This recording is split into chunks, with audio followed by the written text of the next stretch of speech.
Hi guys. I hope you enjoy listening to these stories.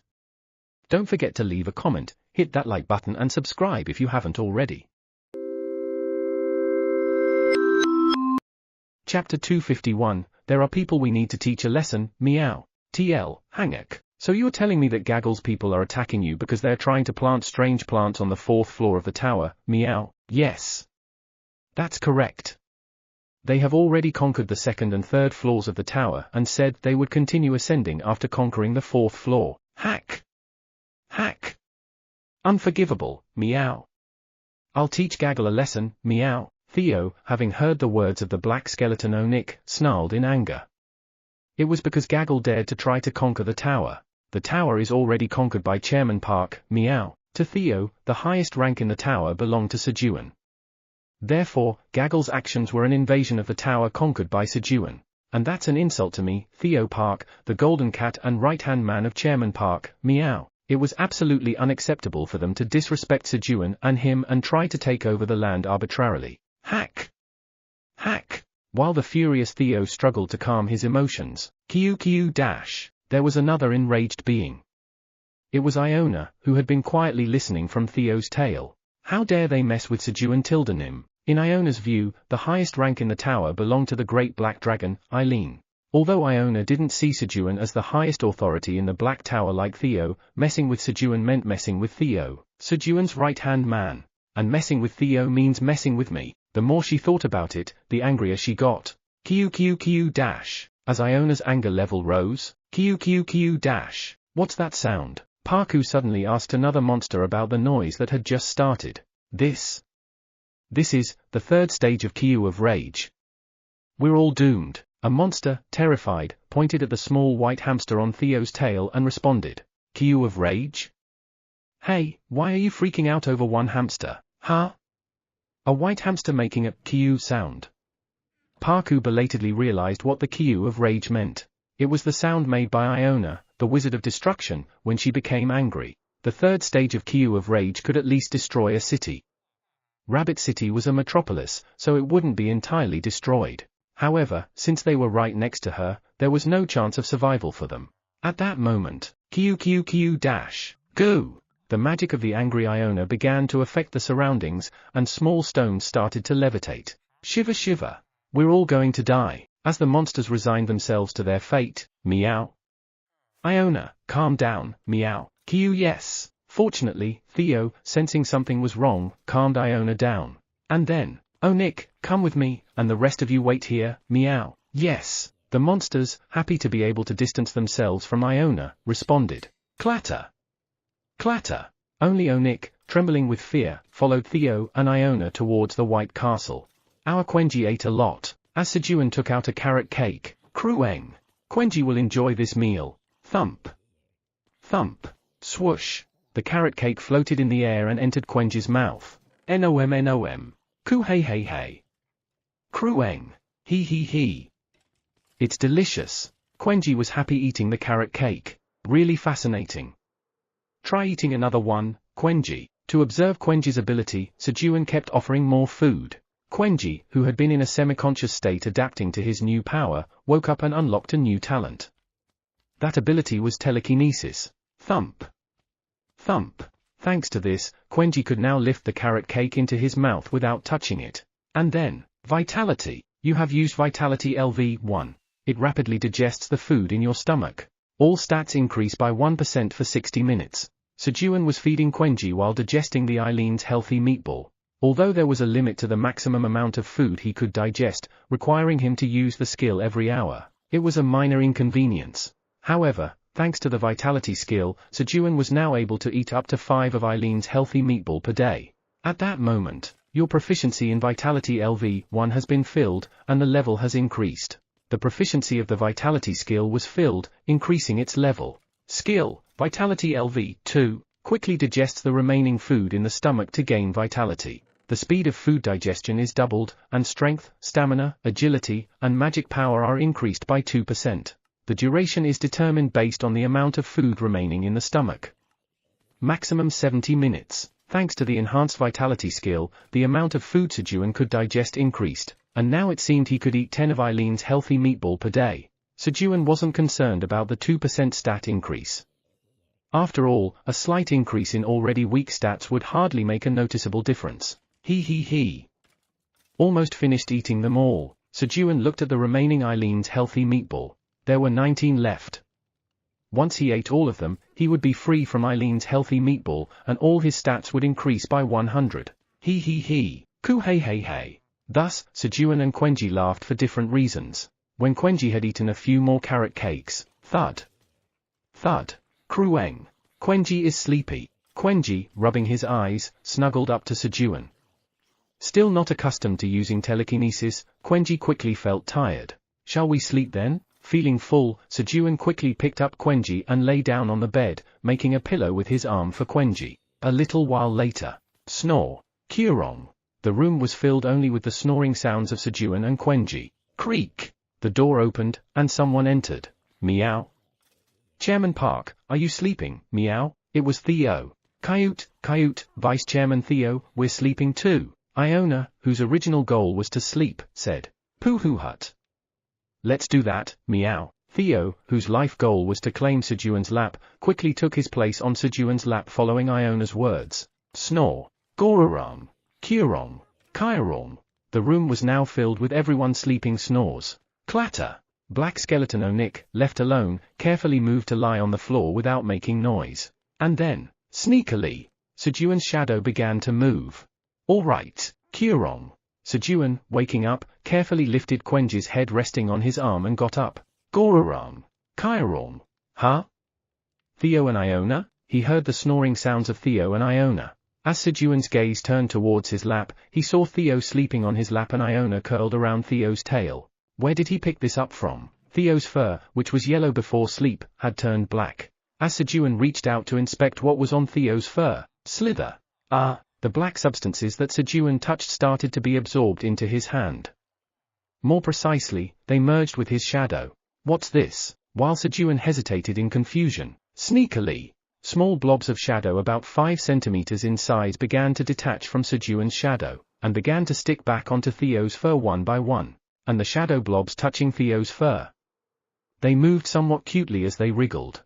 Eileen, what is this? Sejun pointed at the shadow blobs with his finger, careful not to touch them with his shadow, and asked Eileen. The tower's administrator says that these are shadow minions, and they will not harm anything their master does not wish to harm, so you can rest assured.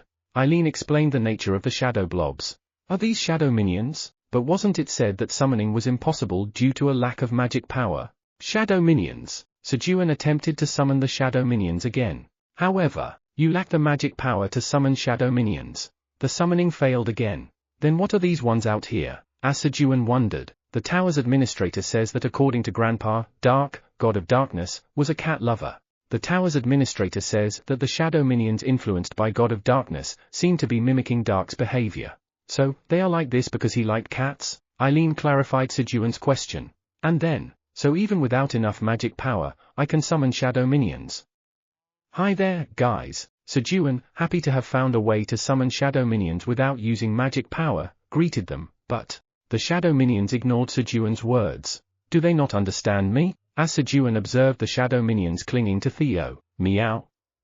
Chairman Park, you're awake, meow. Theo woke up and greeted Sejun. And then, what's this, meow? Get off me, meow. Theo shouted at the shadow minions clinging to his body. Slither. The shadow minions distanced themselves from Theo. Huh? That's when Sejun noticed something strange. Why did it seem like they understood speech? Vice Chairman Theo, tell them to form a line, meow. Okay, meow. Line up, meow, whoosh. Following Theo's command, the shadow minions neatly formed a line. Whoa, look at these guys? HMPH. They don't listen to me but follow Theo's commands? Sejun laughed, looking at the vexing shadow minions. Well then, let's put Theo to use and make the most of them. Vice Chairman Theo, tell one of them to bring a spoon over there. Understood, meow. You, go and bring that spoon, meow, whoosh. Sure enough, the shadow minion obediently followed Theo's command. Sejun, through Theo, tested and assessed the capabilities of the shadow minions. Although they couldn't exert strong force, as they weren't summoned by magic power, they were capable of running errands. While testing what the shadow minions could do, clatter. The black skeleton Onik, who had been sleeping on the floor, hurriedly got up, thinking he needed to show prompt action as he was the lowest in the hierarchy there. And then, Sejun, startled by Onik's sudden appearance, screamed in shock. Krueng? Krueng? What's happening, Dad? Did you scare my dad? Hearing Sejun scream, Quenji quickly got up to check the surroundings and, perceiving Onik as the most hostile looking, attempted to kill him using telekinesis. Meow. Quenji, stop, meow, Krueng? Luckily, Theo, sensing Quenji's power, intervened and stopped Quenji. Greetings. I am Black Skeleton Onik, from the 4th floor of the tower. Thanks to this, Onik, unaware that an immense power had just passed by his shoulders moments ago, was able to kneel and greet Sejun. Externally, he seemed the weakest, but given the surroundings and Theo's demeanor, he appeared to be of the highest rank. Onik did have good sense. So, you're Onik? Yes. But why are you in our room? Chairman Park, I brought him here, meow. Theo answered Sejun, who was puzzled. Vice Chairman Theo? Why? Listen to what Onik has to say, meow. There are people we need to teach a lesson, meow. People we need to teach a lesson? Yes, meow. Onik, tell Chairman Park quickly, meow. Yes. I am here because humans belonging to a place called Gaggle. Onik explained the situation on the 4th floor of the tower. So, Gaggle is trying to take over the 4th floor, and you came here to gain the power to oppose them by obtaining the Dragon Warrior helmet. Yes, that's it, meow. Sejun fell into thought. At that moment, the tower's administrator reports that a green alarm has appeared. Eileen spoke up. A green alarm? Could it be the 4th floor? The tower's administrator confirms it. The tower's administrator appoints you as the mid-level administrator of the tower to prevent the extinction of the black skeletons in the black graveyard of the 4th floor. You will be transported to the black graveyard of the 4th floor in 30 seconds. You may bring your subordinates with you. Please designate which subordinates will accompany you. Got it. Sejun quickly selected the animals and the black skeleton Onik, and, transporting to the black graveyard of the 4th floor. You cannot leave more than 100 meters from the black graveyard. Sejun and the animals disappeared. Pip pip, leaving behind only the golden bat. Sejun, who hadn't seen the golden bat on his back, didn't notice. Thanks to this, the golden bat was able to tell the others where Sejun had gone. Chapter 252, Are you really going to fight with that? TL, Hangak, 4th floor of the tower. The Crash Guild, called by Gaggle's vice chairman Michael. The 20 members of the Crash Guild, upon arriving at the 4th floor of the tower, headed straight to the black graveyard guarded by black skeletons and immediately attacked them. Ha ha ha. Bring it on, knights. Protect the king. Clatter, clatter. 500 black skeletons emerged to confront the 20 members of the Crash Guild. However, while the average level of the black skeletons was 20, the average level of the Crash Guild was 50. Ha ha, it's fun crushing them. Crack. The black skeletons were no match for the Crash Guild. It was a one-sided massacre. Retreat! As the black skeletons realized they were no match, they retreated. The Crash Guild members were unscathed, whereas only about 100 black skeletons survived. The Crash Guild was indeed powerful. And then, should we pursue them? No. They must be highly poisoned by now. Let's rest here for a bit. Yes. Having plenty of battle experience, they comfortably dealt with the black skeletons. At that moment, there's one still intact. A Crash Guild member, Peak, discovered an unbroken head of a black skeleton among the pile of bones. Grab. As Peak picked up the head of the black skeleton, you! The Great Kings. The black skeleton started to shout at Peak. Shut up! Thump! Peak kicked the head of the black skeleton. Roll, roll. The head of the black skeleton rolled across the floor. Thump! Thump! Peak played with the head of the black skeleton like a soccer ball. He deliberately didn't kill it, intending to torment and humiliate the opponent. This was typical of the nature of Crash Guild members. How dare you disturb the Great Kings? Undaunted and still being kicked around, the head of the black skeleton continued its speech. A king, huh? Peak, bring that over here. The Crash Guild leader Zibik showed interest in the black skeleton's words. Yes, understood. At Guild leader Zibik's order, Peak hurriedly brought the black skeleton's head over, presenting it respectfully with both hands. In the Crash Guild, a higher rank meant not only being the strongest but also the most cruel and brutal. Click. Zibik held the black skeleton's head in his hand. Hey! Say it again. Something about a great king, that's right. This place is where the great king rests. Do not disturb his eternal slumber. So, where exactly is this king resting? Zibik thought there might be a treasure, intrigued by the mention of a king. Invaders! Do you think I would tell you where the king rests? We are the beings who eternally guard the king's side. Kek! You told us. What? When did I? You just said you guys eternally guard him, right? You've already kindly informed us. Crack! Zibik crushed the head of the black skeleton in his hand as he spoke. And then, let's go, guys. The guild members started pursuing the remaining black skeletons. You have arrived at the black graveyard on the 4th floor of the black tower. Your mission is to find and eliminate the cause threatening the extinction of the black skeletons. You have moved from the top floor, the 99th floor of the tower, to the 4th floor. You have descended 95 floors. Due to the effect of title, retrogressor, all stats increase by 95. Wow! Feeling an overflow of energy as all his stats increased by 95, Sejun delighted in his newfound strength. As Sejun was enjoying his enhanced power, rattle, rattle! How dare you invade the resting place of our king? You aren't you Onik? The black skeletons, armed with rusted swords and shields, surrounded Sejun and the animals, recognizing Onik among them. Captain Philip of the Knights. Please lower your weapons. These people are with the great black dragon and his subordinates. You threatened Dad with a sword? Thinking that Quenji might step in angrily, Onik hurriedly introduced Sejun and the animals. The great black dragon? Philip quickly scrutinized Sejun's group. And then, thud, I greet the great black dragon. Philip knelt down and paid his respects. Thud, we greet the great black dragon. The rest of the black skeletons also knelt and paid their respects. Krueng? Toward Quenji, who seemed the strongest. Krueng. Krueng. Quenji is not a black dragon, but a crimson giant honey bear. Dad is the black dragon. Ahem. Captain Philip, this here is the great black dragon. Onik quickly tried to rectify the situation, pointing at Sejun. I apologize. Great black dragon. I will atone for my rudeness with my life. That's enough. Sejun, accustomed to such misunderstandings, casually dismissed the matter. Moreover, he had come to prevent the extinction of the black skeletons, so he couldn't let them die because of him. First, tell me the situation. Yes, Philip explained the current situation. So, Gaggle sent new people, and you were badly beaten? Yes. Regrettably, we were no match for them with our abilities.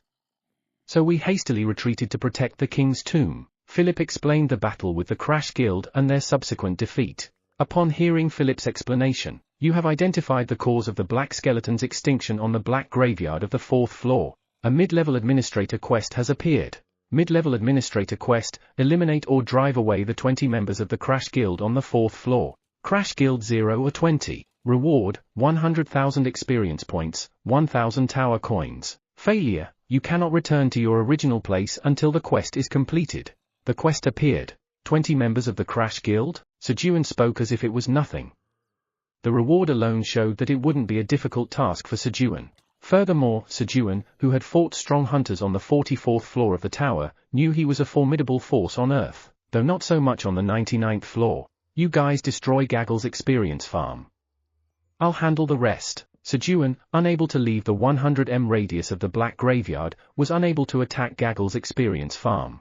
I have only a day and a few hours left until the wedding of the Black Rabbit. I need to deal with this quickly and return. Sejun tasked the animals capable of long-range attacks with destroying Gaggle's experience farm, located away from the black graveyard. Understood, meow, Krueng. Coyote coyote coyote. Okay, thus, the animals ascended to the sky. Quenji used his telekinesis, and Theo was aided by Iona's flying magic. Then, boom! Bang! Theo, Quenji, and Iona began to noisily destroy the experience farm. Now, lead me to where the Crash Guild is, Sejun said as he took out his weapon, a hoe, from his void storage and spoke to the black skeletons. Great black dragon.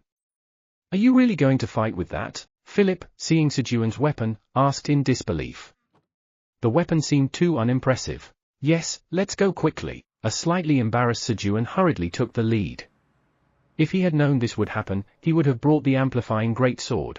Rattle, rattle. I'll guide you. Philip hurried to walk and quickly moved ahead of Sejun when, swoosh, 5 arrows flew towards Sejun. Sejun quickly tried to dodge. But, The thought of having to dodge so many arrows actually slowed his movements. Sejun's stats were high, but his combat experience was limited. In an effort to reduce his body area, he hunched down as much as possible. Talent, sturdiness ignores weak attacks. Talent, sturdiness ignores weak attacks. He managed to dodge 3 arrows and was hit by only 2. Thanks to his talent, there was no damage. However, why is there a person here? Well, good for us. No one else is around. Let's just deal with him and take his money. Seeing Sejun hit by the arrows, 5 members of the Crash Guild thought he had suffered a fatal injury and leisurely revealed themselves. Screech! Dust of destruction! Attack! Coo-oo! The remaining dragons, following Stella's command, unleashed their breath attacks on the approaching red mist towards the 10th tower. Then, clang! Collect! Collect! The black and white dragons excitedly collected tower coins that appeared as the dust of destruction disappeared. For the other dragons, eliminating the dust of destruction was a tedious and irritating task, but for them, it was exhilarating. While the dragons were busy eliminating the dust of destruction, caw! Caw! Strange noises began to emerge from beyond the dust of destruction. Groan! At the same time, an oppressive aura weighed down on the dragons. What is this? Why is this sound happening now? The dragon's gaze turned towards the source of the noise beyond the dust of destruction. And then, swoosh! A black bird, dwarfing the dragons in size, emerged from the dust of destruction. Apostle of destruction, second seat. Crow of death. Hal, Faz, damn. I didn't want to stay here. All dragons, flee. And survive. Car. Stella, realizing she had to buy time, ordered the other dragons to escape and fired her breath at Halfaz. But that was Stella's last command in her life. Caw! Halfaz opened its beak and shot a dark red beam towards Stella's breath. The dark red beam engulfed Stella's breath and ultimately swallowed Stella herself. And then, where the dark red beam vanished, no trace was left. Halfaz's attack completely annihilated Stella. The power of a true body of the Apostle of Destruction, not just a fragment, was not something a dragon could stop alone. It would take at least 500 dragons combining their strength to resist it. As Stella vanished instantly, the dragons were in disarray and huddled close to the 10th tower, keeping an eye on Halfaz. Caw! Halfaz fired another dark red beam at them. The attack was too fast to dodge. Attack! Left with no other option, the dragons combined their breaths and fired at Halfaz. However, their breaths were slowly engulfed by the dark red beam. Arg! Protect! Just as Halfaz's attack was about to reach the dragons, whoosh! A bright light exploded from the 10th tower. And then, Halfaz's attack was extinguished. The 10th tower had repelled the power of destruction. Phew! The dragons sighed in relief, having narrowly escaped with their lives. However, caw! As Halfaz continued to watch them, they could neither leave nor approach, forced to stay close to the 10th tower, waiting for backup. Oh Nick, is that person really the great black dragon? Watching Sejun hit by the arrows, the black skeletons quietly asked Onik from behind. But, I can hear everything. You fools! Sejun heard everything, feeling embarrassed. It's all your fault. Land moving. Boom. Using Mila's hoe, he vented his anger on the Crash Guild members who caused his embarrassment, burying them in the ground. You have eliminated 5 members of the Crash Guild. After Sejun dealt with the enemies, see, he looked back, smugly. Rattle. All the black skeletons had collapsed. And then, the Crash Guild has opened the Sealed King's tomb. The Sealed King has acquired a living body. The Sealed King begins to absorb the souls of the knights who sealed him to regain his power. Messages appeared about the King's tomb being opened. The quest has been updated.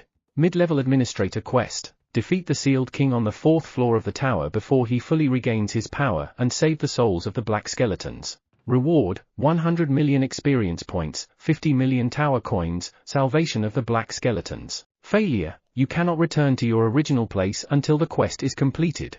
The quest was updated simultaneously. Chapter 253, It's Okay to Touch the Belly, Meow. TL, Hangak. Thousands of years ago, in the ancient times, a powerful necromancer appeared on the Titan continent. Immortal King Immortal to the power of 1. Immortal King Immortal raised the dead from the northernmost part of the Titan continent and moved southward. All living beings on the continent fought to drive away Immortal. Fortunately, the war ended in victory for the living beings as they sealed Immortal King Immortal. We are beings cursed with immortality. We will forever guard this place to ensure that the Immortal King does not emerge again. Tens of thousands of knights who had died and been resurrected by Immortal. The knights, freed from the control of Immortal upon his sealing, vowed to become guardians of the seal. However, not many could withstand the vast stretch of time. As time flowed, their weapons and armor crumbled, unable to withstand the years, and their bodies and spirits wore down as well. Ensure that no one approaches the king's tomb. They had forgotten who was sealed in the tomb, why they needed to guard it, and even who they were, but they kept their knight's oath to guard the king's tomb. Then, one day, as they were guarding the tomb as usual, where is this? Clink, clank. They found themselves in a strange place, surrounded by skeletons unlike them. And then, this is the 4th floor of the Black Tower? Yes, that seems to be the case. They realized that they were in a place called the Black Tower. However, no matter where we are, our duty is to guard the king's tomb. Their oath didn't fade just because their location changed. They continued to guard the tomb as per their vow. Where did everyone go? Zibik, the guild master of the Crash Guild, looked around.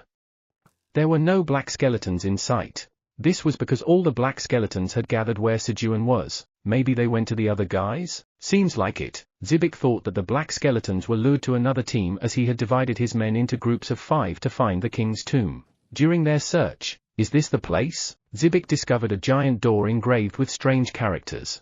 Open it. Yes, sir. At Zibik's command, the guild members opened the door. Creak. The door opened with a loud noise. Let's see. As the door opened, Zibik entered first, expecting to find the king's lavish burial items. But, what's this? Inside the room, made of giant square bricks, there was only a sarcophagus bound by a single line of golden chains. Search for any hidden places. Yes, as Zibik instructed his subordinates. Let's at least take this. Bang!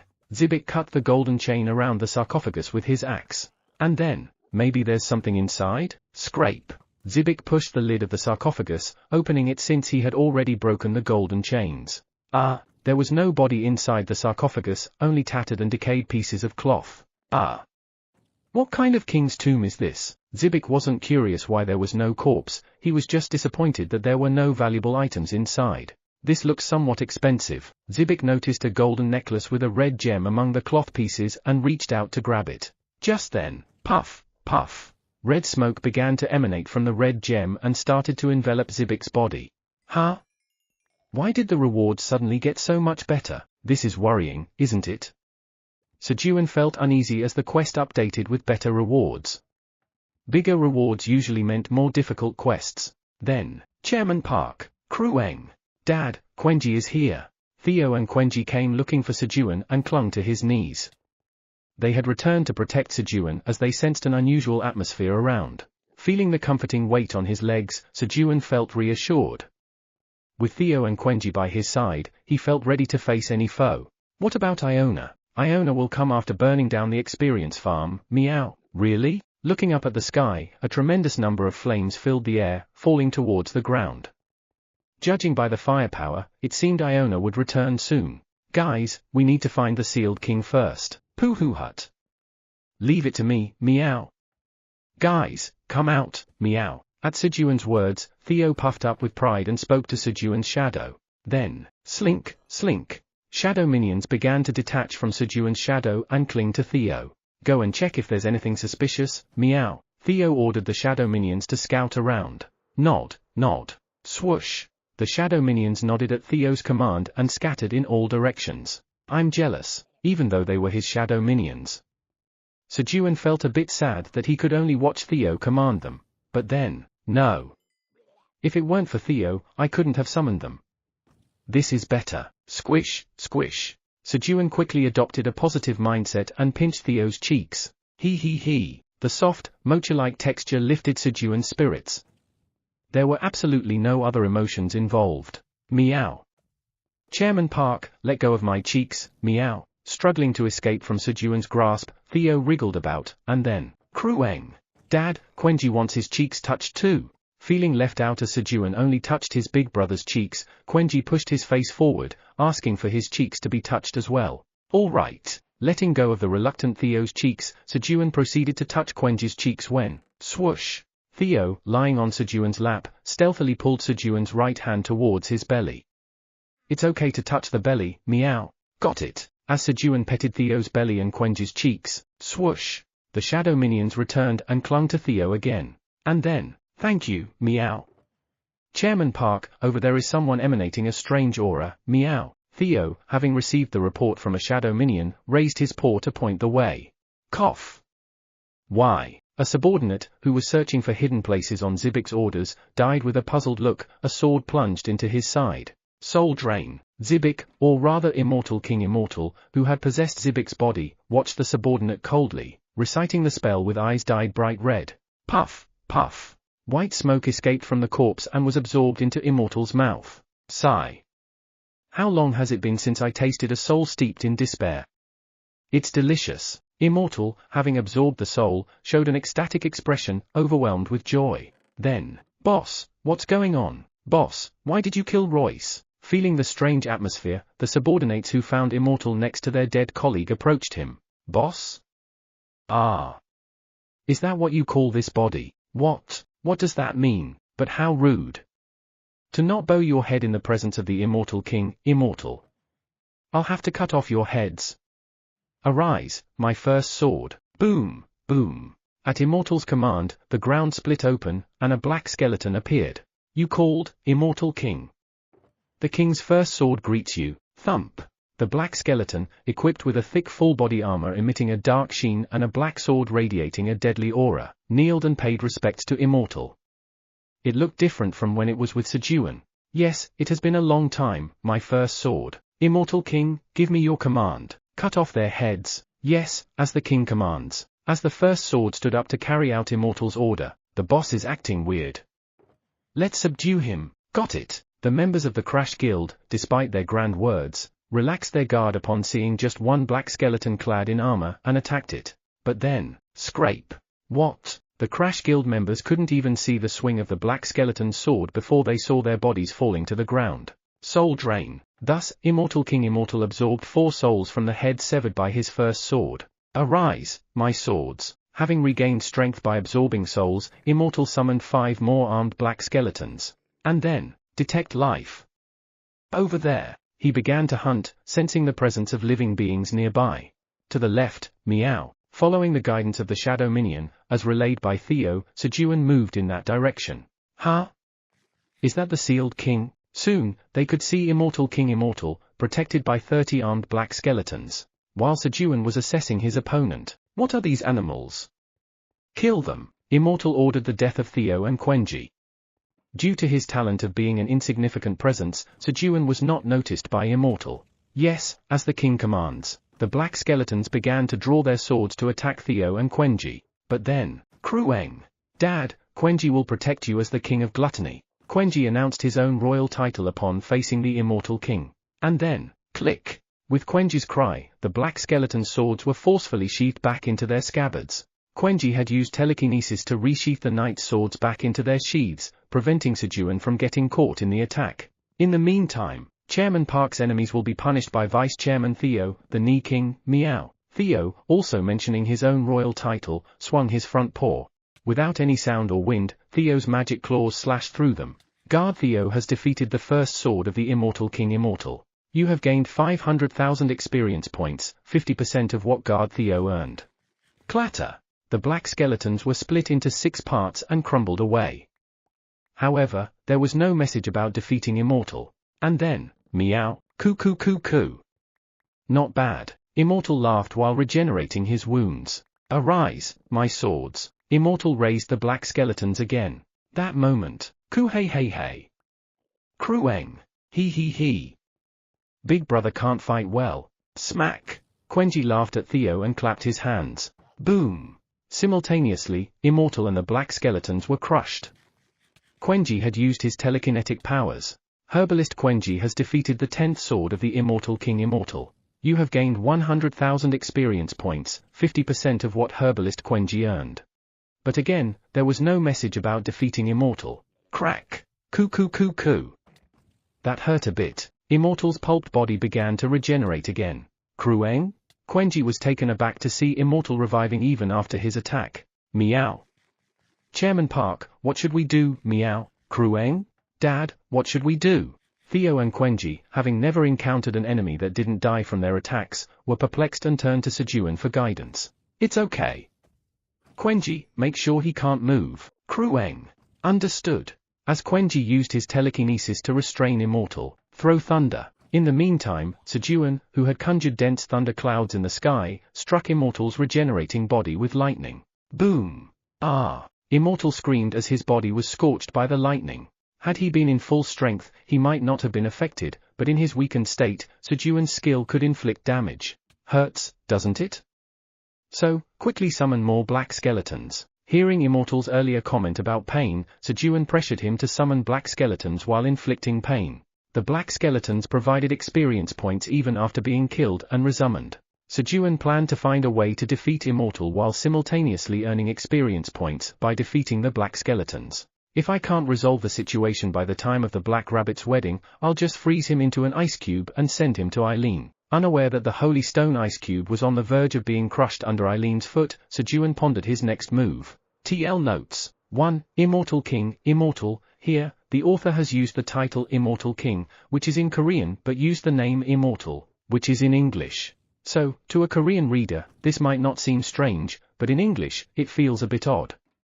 Anyway, if you guys want to switch, the other choice would be Undying King, Immortal. Let me know in the comments or on Discord. Note to free readers, I have selected Undying Lich King, Immortal. Chapter 254, I shouldn't have said I was a candidate for the World Tree. TL, Hanguk, Black Tower Administrator Area. Bang! Ah! Lady Eileen. I apologize. The Holy Stone ice cube screamed as it was stepped on by Eileen. When first stepped on by Eileen, it deeply resented the Holy Stone piercing and the Heart of Dark, the God of Darkness, for betraying it. Especially, it felt a great sense of betrayal by the Holy Stone piercing, a fellow Holy Stone. Bang! Sob, sob. Please spare me. I swear I won't betray you ever again. Eventually, it came to understand them. That dragon was incredibly formidable. However, HMPH. How can I believe the words of a betrayer? Eileen was not quick to trust the words of the Holy Stone ice cube, given its history of betrayal. Please believe me. I'm serious. No way. Betrayal is hard to do once, but doing it twice or thrice becomes easy.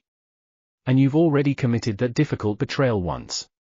So, you deserve a harsher punishment. And then, crush. She stepped on the Holy Stone ice cube even harder. The Holy Stone seemed ready to make a vow of obedience on the spot, but Eileen did not let it do so. HMPH. How dare you betray our Sejun? Eileen planned to punish the Holy Stone ice cube more before making it swear an oath. Error. The Holy Stone ice cube screamed under Eileen's foot. Then, whir. A blue light began to emanate from the Holy Stone ice cube being stepped on by Eileen. The intense pressure seemed to have triggered its evolution. Oh. Eileen was taken aback by this development. I'm stepping on you to punish you, and you evolve? Since it was beneficial for Sejun, Eileen continued stepping on the Holy Stone ice cube, aiding its evolution. What? You think I'll listen to you? Immortal resisted Sejun's command to summon the black skeletons. You're asking for a beating. This won't do. Guys, it's time for the Meow Meow Crewstorm Fist. Sejun ordered Theo and Quenji to perform a combined attack. Immortal might genuinely be destroyed, but there was no other choice since it refused to listen. Chairman Park, understood, meow.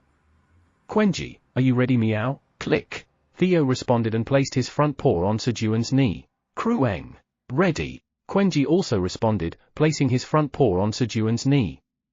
It was a ritual to include Sejun in their combined attack. The two finished preparing for the combined attack. Here we go, meow. Meow meow. Meow meow. Krueng. Theo's Meow Meow Fist and Quenji's roar combined into the Meow Meow Crewstorm Fist, launching towards Immortal. Crunch! Immortal's body was pulverized to an almost invisible size. The surrounding terrain was altered as a side effect. SSSSSS. The shattered pieces of Immortal's body began to gather and regenerate. Fortunately, Immortal's life was as persistent as one would expect from an immortal king. But, huff, huff, huff. Immortal struggled to regenerate his body, reduced to dust. He was thought to be immune to physical force, but it seemed even that had limits in the face of extreme physical force. If you so wish to die. Arise, my swords. Still not wanting to endure the Meow Meow Crewstorm Fist again, Immortal obediently summoned the black skeletons. It was practically a surrender. And then, boom, boom. At your command, Immortal King. Following Immortal's command, 50 black skeletons emerged from the ground. Kill that man. Yes, as the king commands. Swoosh. Following Immortal's order, the black skeletons drew their swords and charged at Sejun. Then, Quenji, hold them. Sejun, with no intention to fight the black skeletons directly, instructed Quenji. And then, Krueng. Krueng. Understood.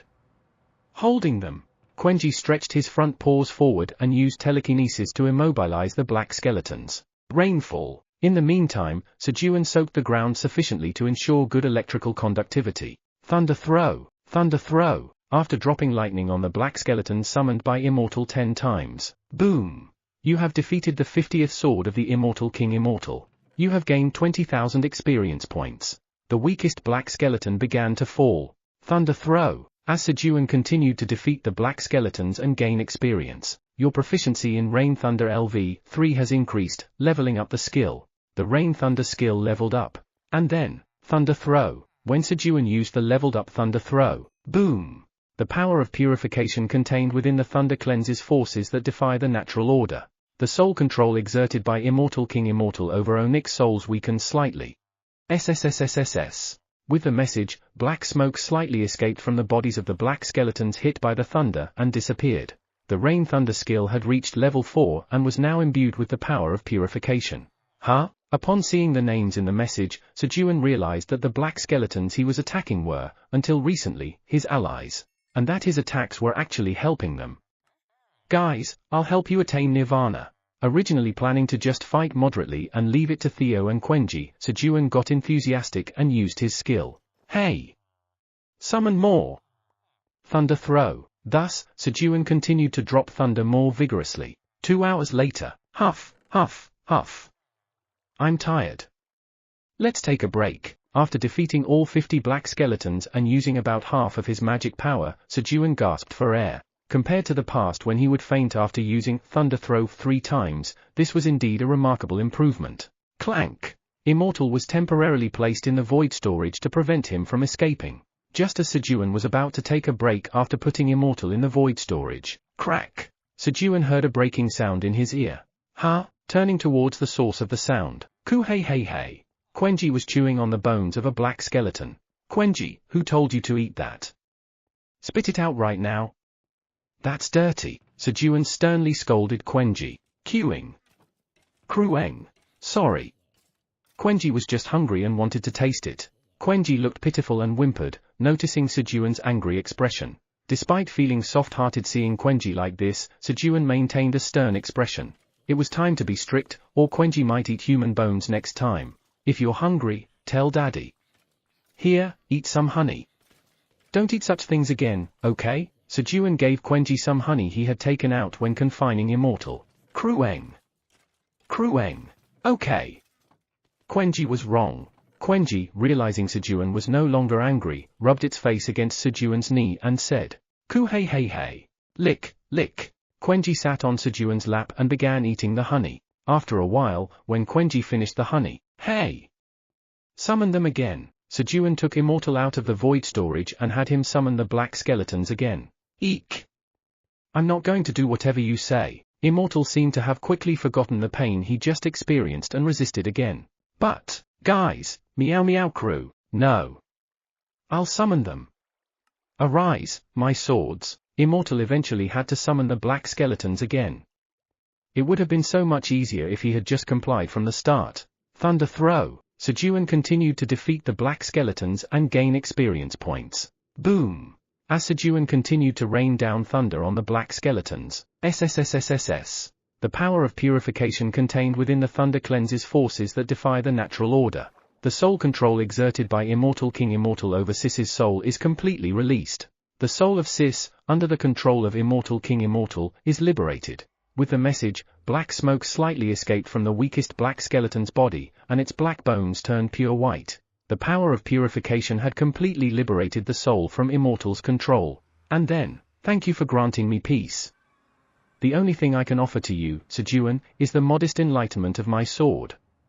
Please accept my enlightenment. The liberated soul of the knight Sis left behind a white light containing his enlightenment and insight and then vanished into white powder, having achieved nirvana. Floating. As the white light left by Sis approached Sejun, he touched it. Then, Knight Sis has passed on his enlightenment to you. You have learned basic swordsmanship LV1. The proficiency of basic swordsmanship LV1 has been filled and the level has increased. The proficiency of basic swordsmanship LV2 has been filled and the level has increased. You have mastered basic swordsmanship. You have learned intermediate swordsmanship LV1. Along with the messages, Sejun instantly acquired intermediate swordsmanship LV1. As a knight who had practiced swordsmanship all his life, Sis had profound insight into the art. Wow! When Sejun took out his dagger, he felt a different sensation than before. This gave Sejun even more reason to liberate the black skeletons. Thunder throw! So Sejun continued to cast thunder late into the night. I'm exhausted. Completely drained of magical power, Sejun was worn out. However, during that time, he managed to liberate 2 more black skeletons, his intermediate swordsmanship skill reached level 5, and he also learned intermediate spear technique LV1 and intermediate shield technique LV1. Immortal, who provided both experience points and skills, was a complete treasure trove for Sejun. Eek! My swords! Meanwhile, Immortal, who could only watch as the souls it controlled attained nirvana and escaped its grasp, was grinding its teeth in frustration towards Sejun. But then, Coyote! I'm back! Swoosh! As Iona, who had burned down the entire 4th floor experience farm, returned, Immortal suddenly became silent. Being a magician himself, Immortal feared Iona more than Theo and Quenji, who attacked physically. Thanks to her, Sejun could spend his time quietly. 99th floor of the tower. Here! Eat this! Flamey's roots handed a drop of liquid to Podori's roots. Although it was just a drop, it contained tremendous nutrients. Flamey nim. Podori hesitated to accept the liquid. Huh? Oh, don't worry. I'm eating much more than what I'm giving you, Flamey reassured Podori, thinking it was hesitating to accept the gift out of concern for her. It's not that. I'm just full. What? Flamey was taken aback by Podori's response. Did I hear that wrong? But I'm really full. Gathering courage, Podori conveyed its feelings. With Flamey providing such nutrient-rich liquid incessantly, Podori was suffering from indigestion. Whoosh! You are so full. I never had anyone to give me such things. Flamey's roots began to heat up with anger at Podori's unexpected response. Flamey nim, please calm down. I'll eat it. I will. Startled by Flamey's fiery reaction, Podori hurriedly tried to calm Flamey down. Podori, how can you become the world tree like this? Huh? Eat it quickly. I'll make you the world tree in no time. Flamey spoke as if to assure complete trust in herself. And then, yes, Podori, under Flamey's insistence, was forced to absorb the liquid. I shouldn't have said I was a candidate for the world tree. Podori regretted it too late. The next morning. All right. After building a mud house using Mila's hoe and taking out a mattress from the void storage for a good night's sleep, Sejun woke up refreshed. Then, guys, time to wake up. Sejun woke up the animals. He needed to take out food ingredients from the void storage for breakfast, but couldn't open it alone since Immortal was also locked inside. Meow. Krueng. Coyote.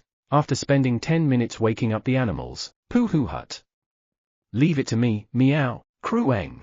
Quenji is hungry. They were ready to open the void storage. After having a quick breakfast, thunder throw, Sejun made Immortal summon black skeletons and then dropped thunder on them. Boom!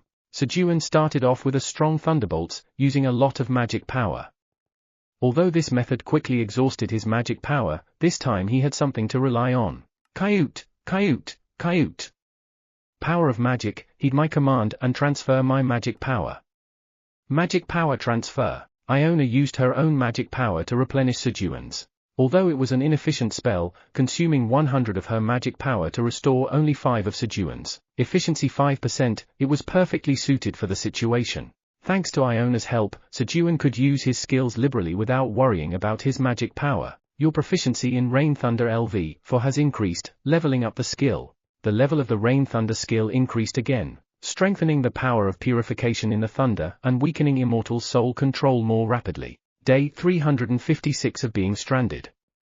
The morning before the Black Rabbit's wedding passed like this. Chapter 255, just like that. TL, Hangak, Black Tower, First Floor Plaza. Hunters who had evacuated from the sudden bombardment on the 4th floor of the tower filled the plaza. And, murmur, Hunters conversed with each other, trying to understand what had happened. Among these hunters, what?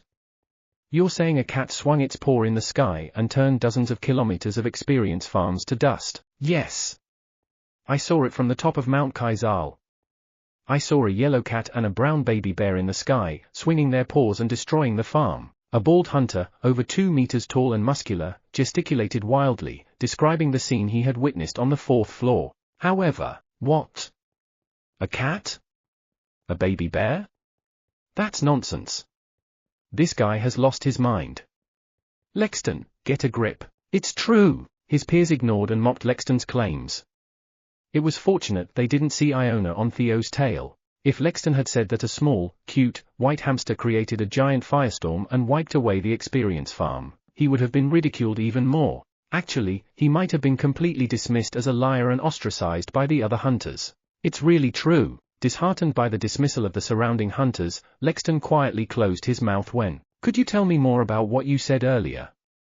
Did you really see a yellow cat and a brown baby bear? A man with black hair approached and asked. It was Kim Dong-sik, who was heading to the 41st floor of the tower to procure sturdy blade green onions and detoxifying green onions, but he stopped in his tracks, intrigued by the mention of a yellow cat and baby bear. Yes. It's true. Look, I have a photo. Seeing Kim Dong-sik interested in his story, Lexton hurriedly showed him the photo he took with his hunter phone, eager to clear his name. Theo is on the 4th floor. Thanks to Lexton, Kim Dong-sik learned that Theo was on the 4th floor. The baby bear next to him was undoubtedly Quenji, Theo's 4th younger sibling he often talked about. But Quenji never leaves Sejun's side, does he? Wondering if Sejun might be on the 4th floor, Kim Dong-sik thought, here's 10 tower coins. Go to my master, show him this photo, and tell him exactly what you told me. I'll give you 10 more tower coins. Really? Who should I go to? Kim Dong-sik promised a reward and sent Lexton to Han Taijun. And then, if it's the master, he will surely come to the 4th floor to meet Park Sejun. Eager to find Sejun before Han Taijun's arrival, Kim Dong-sik headed to the 4th floor. Mwahahaha. I'm overflowing with magic power. Thunder throw. Boom. Thanks to Iona continuously recharging his magic power, Sejun no longer worried about depleting it. As a result, Sejun could keep dropping gigantic thunderbolts on the black skeletons for hours. And then, sizzle. The power of purification contained within the thunder cleanses forces that defy the natural order. The soul control exerted by the undying Lich King, immortal over Lyman's soul, is completely released. The soul of Lyman, under the control of the undying Lich King, immortal, is liberated. Sejun's continuous thunder attacks from morning liberated 5 souls from immortal at once. We thank you for granting us peace. All we, who are even incomplete in soul, can offer to you, Sejun, is a little insignificant enlightenment we have gained about martial arts. Please accept our enlightenment. Swoosh. The 5 black skeletons turned into white powder, achieving nirvana. Floating. The 5 orbs of white light left by the knights approached and were absorbed by Sejun. Knight Lyman has passed on his enlightenment to you. You have learned Basic Martial Arts LV1. The proficiency of Basic Martial Arts LV1 has been filled and the level has increased. The proficiency of Basic Martial Arts LV2 has been filled and the level has increased. You have mastered Basic Martial Arts. You have learned Intermediate Martial Arts LV1. The proficiency of Intermediate Martial Arts LV1 has been filled and the level has increased. Along with the messages, Sejun learned Intermediate Martial Arts LV2 and Basic Archery LV5. And was able to level up his intermediate swordsmanship and intermediate shield technique by 1 level each. Swoosh. Swoosh. Sejun tried out his newly acquired skills with a punch. Whoosh. Wow. His punches, now fully powered and different from before, created wind strong enough to push a person. Hee, quite useful. Lucky that Theo and Quenji aren't here. If they had seen him celebrating his ability to create wind with his punches, they would surely have shown off their own punching power. And I would have realized how insignificant my punches are. Theo and Quenji could break mountains and create storms with their punches, after all. Fortunately, they weren't there. Feeling the pull in his paw, Theo had set off to follow it, and Quenji, seeing this, followed his big brother, thinking he was going on a treasure hunt. Bang, bang. As Sejun was testing his kicks after his punches, Pooh-hoo-hut. Chairman Park. I found something good, meow, coo-hey-hey-hey. Crueng. He. Big brother found it, but Quenji brought it here. Theo and Quenji, with a thick golden necklace around his neck, approached Sejun. It seemed like Theo had passed it to Quenji because he found it bothersome to carry, but for everyone's happiness, such comments were left unsaid. Hee, our Quenji looks so stylish, doesn't he? Instead, Sejun praised Quenji. Quenji did look stylish. After all, our Quenji could pull off any outfit, normally seen without one. Fashion is completed by Quenji. Perhaps he should be called Fashion King Quenji? Click, click. The two naturally clung to Sejun's legs. Crueng. Dad, here. Quenji handed over the golden necklace he wore around his neck to Sejun. Thanks. Pat, pat. Sejun patted the heads of Theo and Quenji after receiving the golden necklace. But what is this? It doesn't seem like just gold. Sejun examined the golden necklace closely. It wouldn't make sense for Theo's front paw to be attracted to mere gold. Holy Seal's golden chain. Equipment created to seal the undying Lich King, immortal. Crafted by skilled blacksmiths who engraved intricate magic circles on the golden chains. High-level mags activated the magic circle, and saintesses from 10 orders infused their holy power to create it. It has an exceptional ability to seal the unholy. Usage restriction, magic power 100 or above. Creator, Saintess Mylin and 999 others. Grade, S. The golden necklace that Quenji wore was actually the golden chain used to seal Immortal's sarcophagus. So it wasn't a necklace, but a chain? No wonder it was so thick, Sejun remarked, reading the item description. But this was created to seal Immortal? How evil must someone be for 1,000 people to create such a thing to seal just one person? This guy is really evil, Sejun commented, looking at Immortal, who was flattened on the ground due to Iona's gravity magic. HMPH. I'm not the evil one.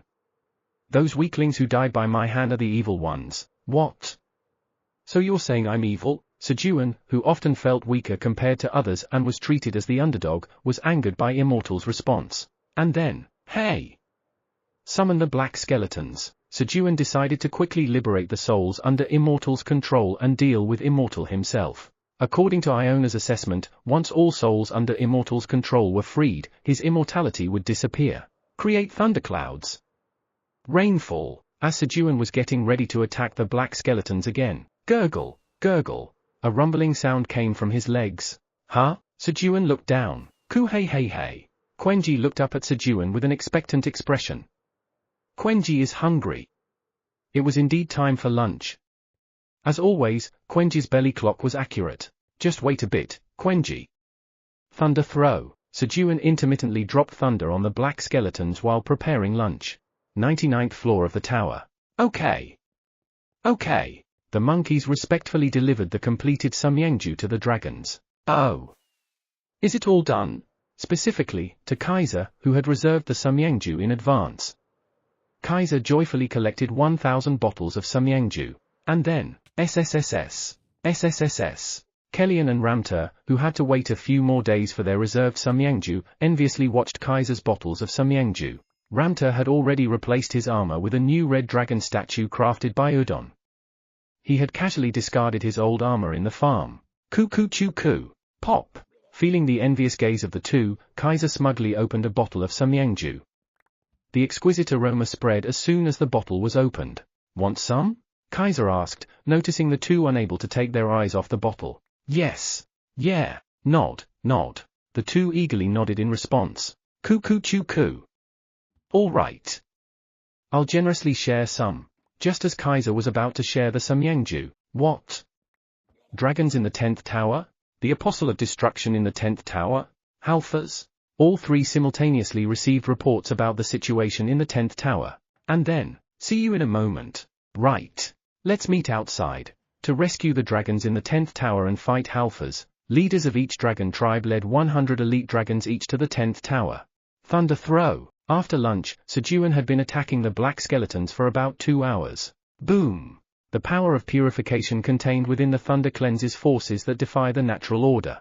The soul control exerted by the undying Lich King, immortal over Urid's soul is completely released.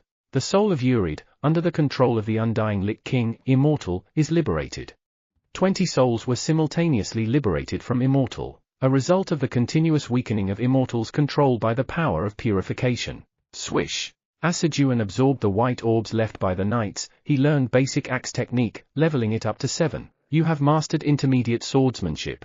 You have learned Advanced Swordsmanship LV1. The proficiency of Advanced Swordsmanship LV1 has been filled and the level has increased. The proficiency of Advanced Swordsmanship LV2 has been filled and the level has increased. He mastered Intermediate Swordsmanship and raised the skill level of Advanced Swordsmanship to 3. More Night Souls achieved Nirvana as Immortal Soul Control was already significantly weakened. You have leveled up. You have gained 1 bonus stat. In the process, Sejun leveled up, reaching level 68, and his Rain Thunder skill level also increased once more. As a result, purification power strengthened, and the liberation of souls became faster. Thunder Throw. You have defeated the first sword of the Undying Lich King, Immortal. You have gained 1 million experience points. After Sejun had defeated all the summoned black skeletons, summon them again. Sejun ordered Immortal, "I'll never do it. Even if I die, I won't." Immortal started to resist. Currently, the number of souls under Immortal's control ranged from the strongest first sword to the 10th sword, totaling 10 souls. Liberating them meant Immortal's own death. Really? You'd rather die? Yes. I'll never do it. Immortal sternly answered Sejun's question. Sejun decided to use his last resort. Eileen, he's resisting, tattling to Eileen. And then, the tower's administrator asks who dares to defy you. Just like that. Sejun quietly pointed at Immortal. Chapter 256, Don't come any closer. TL, Hangak. Who is Eileen? Immortal was puzzled as he watched Sejun calling out to someone and pointing at himself. Then suddenly, Uck! His vision blurred, and a massive force began to press down on Immortal. And then, is it you? The one who defied our Sejun? A voice filled with blazing anger resonated. What? Immortal, looking towards where the voice came from, exclaimed in shock. What? Dragon? He was horrified to see a gigantic being looking down at him. Never had he expected to encounter a dragon, the mightiest creature of the Titan continent, so abruptly. However, what? A dragon? Just resembling one didn't equate to being a dragon. Dragons were beings of a different caliber. How dare you call me, the great black dragon Eileen Pratani, just a dragon? Immortal's words only intensified Eileen's fury. How dare you defy our Sejun? How dare you call me a dragon? Crunch! Thus, Immortal, having doubly infuriated Eileen, met a futile end under her left foot, unable to control her strength. Shivering. Absolute obedience to Lady Eileen. Absolute obedience to Lord Sejun. The evolving ice cube under Eileen's right foot cried out in fear.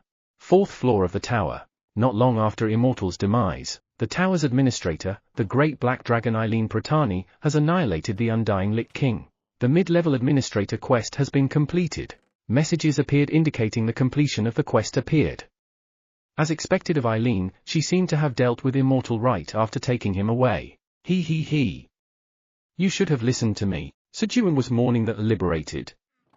Immortal, waiting for his quest reward. The tower's administrator says she is pleased that you and she have completed this quest together. Eileen conveyed to Sejun. Right. We did solve it together. The word together tickled him, giving a pleasant feeling. The tower's administrator says she hopes to continue solving quests with you. Sure. Let's do that. While Sejun was conversing with Eileen, as a quest completion reward, the black skeletons are saved. The awaited quest completion reward began. However, the quest completion rewards, including experience points and tower coins, will be distributed based on the contribution rate of the black dragon Eileen Pratani and the tower farmer Park Sejun. Evaluating the quest contribution rate. Great black dragon Eileen Pratani in 99%, tower farmer Park Sejun in 1%. The rewards were divided based on their completion of the quest. I only contributed 1%, Sejun exclaimed in an aggrieved tone after seeing the message. No. If we did it together, it should be exactly 50 to 50. Why is my contribution only 1%? Huh?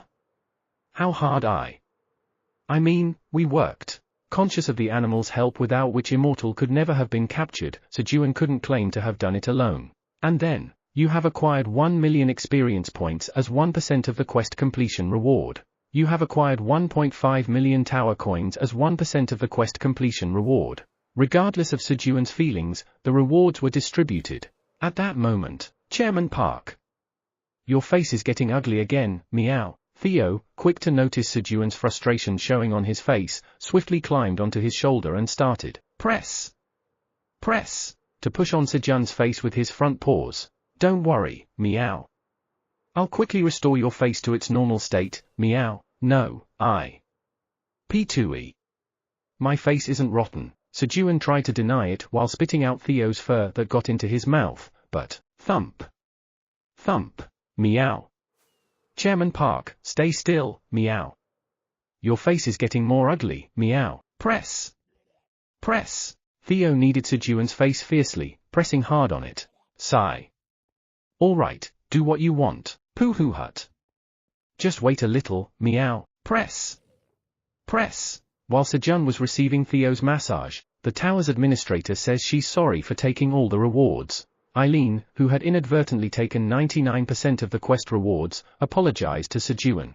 No, it's not your fault, Eileen. Seeing Eileen's attitude made Sejun feel somewhat small-minded and petty. Honestly, neither experience points nor tower coins were significant rewards for Sejun. They were things he could do with or without. It was just the fact that he got only 1% that upset him. As Sejun's pettiness faded away, Pooh Hut. I, Vice Chairman Theo, have fixed Chairman Park's face, meow.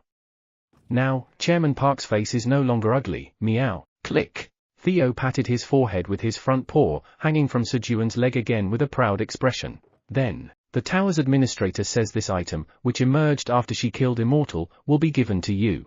Eileen handed Sejun an item she obtained after killing Immortal. Thud. A black cross appeared in the palm of Sejun's hand. Thank you, Eileen. And I'm sorry for being so narrow-minded. Sejun expressed his gratitude and apology to Eileen. The tower's administrator says if you're okay, she's okay. As Sejun and Eileen were having a friendly conversation again, a new mid-level administrator quest has been activated. Mid-level administrator quest, plant the cross of death in the ground to declare a domain of death where black skeletons can thrive. Protect the area until 1,000 black skeletons gather. Reward, 10 million experience points, 10 million tower coins. Failure, you cannot return to your original location until the quest is completed. A new quest appeared. Come to think of it, Sejun should have already returned, but it seems he hasn't because there are still remaining quests. So, I just plant this and wait. This quest seems easy. Sejun examined the black cross he was holding after checking the quest. Cross of Death. Originally a divine artifact of the god of death, Des, it lost its divine power after Immortal, a former priest who served the god of death, absorbed the power into his body. Planting the cross of death in the ground immediately declares a 1 kilometer radius domain of death around it. The cross of death absorbs souls within its domain and resurrects them as black skeletons. Currently, 10 souls are waiting for resurrection inside the cross of death. Usage restriction, magic power of 300 or more. Creator, god of death, Des. Grade A. Thunk. Since there was nothing special in the description, Sejun immediately planted the cross of death. Then, the cross of death has been planted in the ground. A domain of death is declared within a 1 kilometer radius centered on the cross of death. Souls wandering nearby feel the power of death and approach the domain of death. The cross of death absorbs the souls within its domain. With these messages, the domain of death was declared. Without the messages, it would have been hard to notice any changes. Then, the cross of death resurrects the 10 stored souls as black skeletons. 10 black skeletons have gathered. Rattle. Rattle. With these messages, 10 unarmed, bare black skeletons resurrected from the ground. And then, rattle. Rattle. Lord Sejun, thank you for freeing our souls from Immortal's control. The black skeletons knelt before Sejun, showing their respect. They were the souls of 10 individuals, like Philip and Onik, who had not been freed until Immortal's demise. A little while later, rattle. Rattle. The cross of death resurrects 2 more absorbed souls as black skeletons. 15 black skeletons have now gathered. As time passed, the cross of death absorbed more souls and gradually began resurrecting them as black skeletons. During this time, with nothing else to do, Sejun and the black skeletons just stood there, staring blankly at each other. Bored? Sejun had to wait until 1,000 black skeletons gathered, and he was growing restless just standing around. Moreover, looking at the vast land, he felt the urge to sow seeds. Perhaps it was a kind of occupational disease? Let's make a field while we wait. So, Sejun decided to plant grape seeds he had collected and eaten, creating a small vineyard, while waiting for 1,000 black skeletons to gather. But have you guys ever farmed? Of course, the black skeletons were included. Not for any particular reason, they just looked bored. Us? Farming? The black skeletons were bewildered by Sejun's question. You haven't tried it before? Don't worry. I'll teach you from the beginning. It's really easy. Let's start by making a field. Sejun began teaching the black skeletons how to farm. Surely he hasn't left already? Having arrived on the 4th floor of the tower, Kim Dong-sik hurried to the location where Theo and Quenji were last seen, quietly searching for Sejun. Skeletons are monsters that despise the living. If they hear the voice of the living, nearby skeletons would swarm over and become a nuisance, so Dong-sik was careful to make no noise. While searching for Theo, Kim Dong-sik thought, black skeletons, huh? He saw hundreds of black skeletons gathered in the distance. He had reached the boundary of the black graveyard. Shush! Knowing that black skeletons were much stronger than ordinary skeletons, Dong-sik drew his sword, ready to fight at any moment. And then, swish!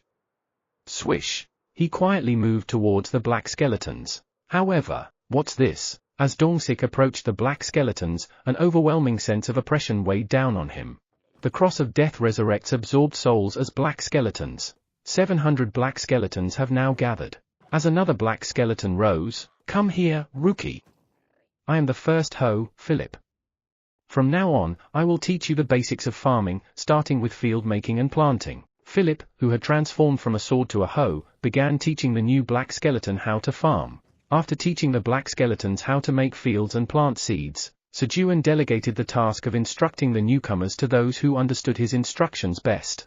The 10 black skeletons who understood Sejun the best were the knights who had been freed from immortal. As the knights, now turned into hoes from 1st to 10th, taught the new black skeletons how to plant, sending them to the fields. You have planted vitality-infused fragrant grape seeds in the land imbued with magic power. Your job experience has increased slightly. Due to the effect of magic seed sowing LV8, the chance of acquiring new varieties increases by 5 times. Your proficiency in magic seed sowing LV8 has slightly increased. Sejun was completely engrossed in farming. Then, meow. Dong-sik is nearby, meow, Krueng. Someone is coming. Theo and Quenji sensed the approaching Dong-sik. Dong-sik? Vice Chairman Theo, who is Dong-sik? Sejun, who was planting grapes, stopped his work and asked after hearing Theo and Quenji's remarks. He's the Dong-sik who made a contract with Chairman Park, meow, what? If it's the Dong-sik who made a contract with me. Kim Dong-sik? Vice Chairman Theo, is Dong-sik Tildenim nearby? Yes, meow. Over there, meow. Responding to Sejun's question, Theo pointed in the direction where Dong-sik was. Really? Sejun hurriedly ran in the direction Theo pointed. Meeting a human for the first time in nearly a year felt somewhat emotional. Ah. Is that Dong-sik Tildenim over there? As Sejun ran with a heart full of emotion, he began to see Kim Dong-sik in the distance. And then, Dong-sik Tildenim, as Sejun joyfully called out Kim Dong-sik's name and was about to run faster towards him. Don't come any closer, Kim Dong-sik desperately shouted, forming an X with his hands towards Sejun. SSSSS. The overwhelming presence Sejun was familiar with, like breathing, was too much for Dong-sik to handle. It was Quenji's energy. Chapter 257, I can't control my power? TL, Hangak, don't come any closer, huh? Why times. Sejun was momentarily startled by Kim Dong-sik's frightened voice. Ah. It can be scary if a stranger suddenly runs towards you in such a place. Sejun himself thought it would have been scary if an unknown person suddenly called his name and approached him. He had made a mistake in his excitement to meet someone after so long. Dong-sik Tildenim. It's me, Park Sejun. So, Sejun carefully revealed his name. Really? Is it really you, Sejun Tildenim? Since Kim Dong-sik only saw someone approaching, he was somewhat relieved to hear it was Sejun. Yes. It's me. Nice to meet you. Me too. I'm glad to meet you. In this way, Sejun managed to alleviate Kim Dong-sik's fears through conversation.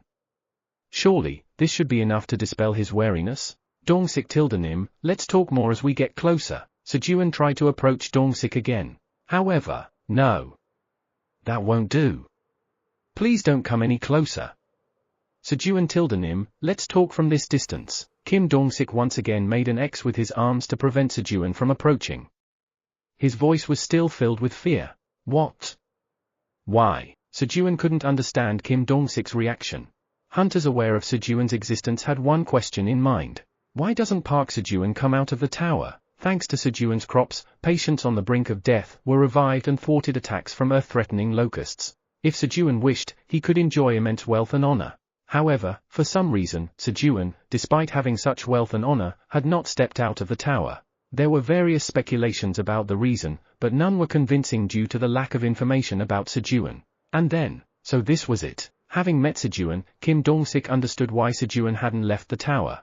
The reason Sejun doesn't leave the tower is because he's too powerful. Even as a hunter in the top 5% on Earth, Dong-sik felt a deathly fear from the energy emanating from Sejun, even at a distance of over 1 kilometer. An ordinary person would probably need to keep a distance of at least 10 kilometers from Sejun for safety. Any closer would mean certain death. Just his mere existence exerted this much influence.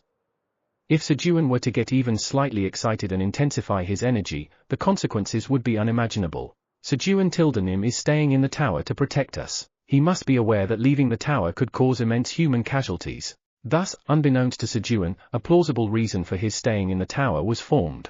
How hard must it be for him? Kim Dong-sik felt concerned for Sejun. He didn't even know Sejun kept animals around to alleviate his loneliness. We have to help. Kim Dong-sik resolved to assist Sejun in the tower. Sejun, do you need anything? Thus, Kim Dong-sik asked if there was anything Sejun desired, considering he couldn't leave the tower. Just then, SSSSS. The oppressive energy intensified suddenly, overwhelming Kim Dong-sik. Sejun, do you need anything? When Kim Dong-sik asked Sejun, need something? Sejun pondered. There was so much he wanted. Then, Krueng.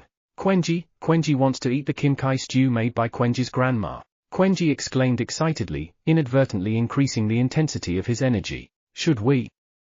I've also been wanting to eat my mom's kimchi stew. Anne. Hey. Sejun, excitedly talking with Quenji, discussed what he needed. I should also ask my mom for her kimchi recipe. Sejun planned to make kimchi himself in the future, so he needed the recipe.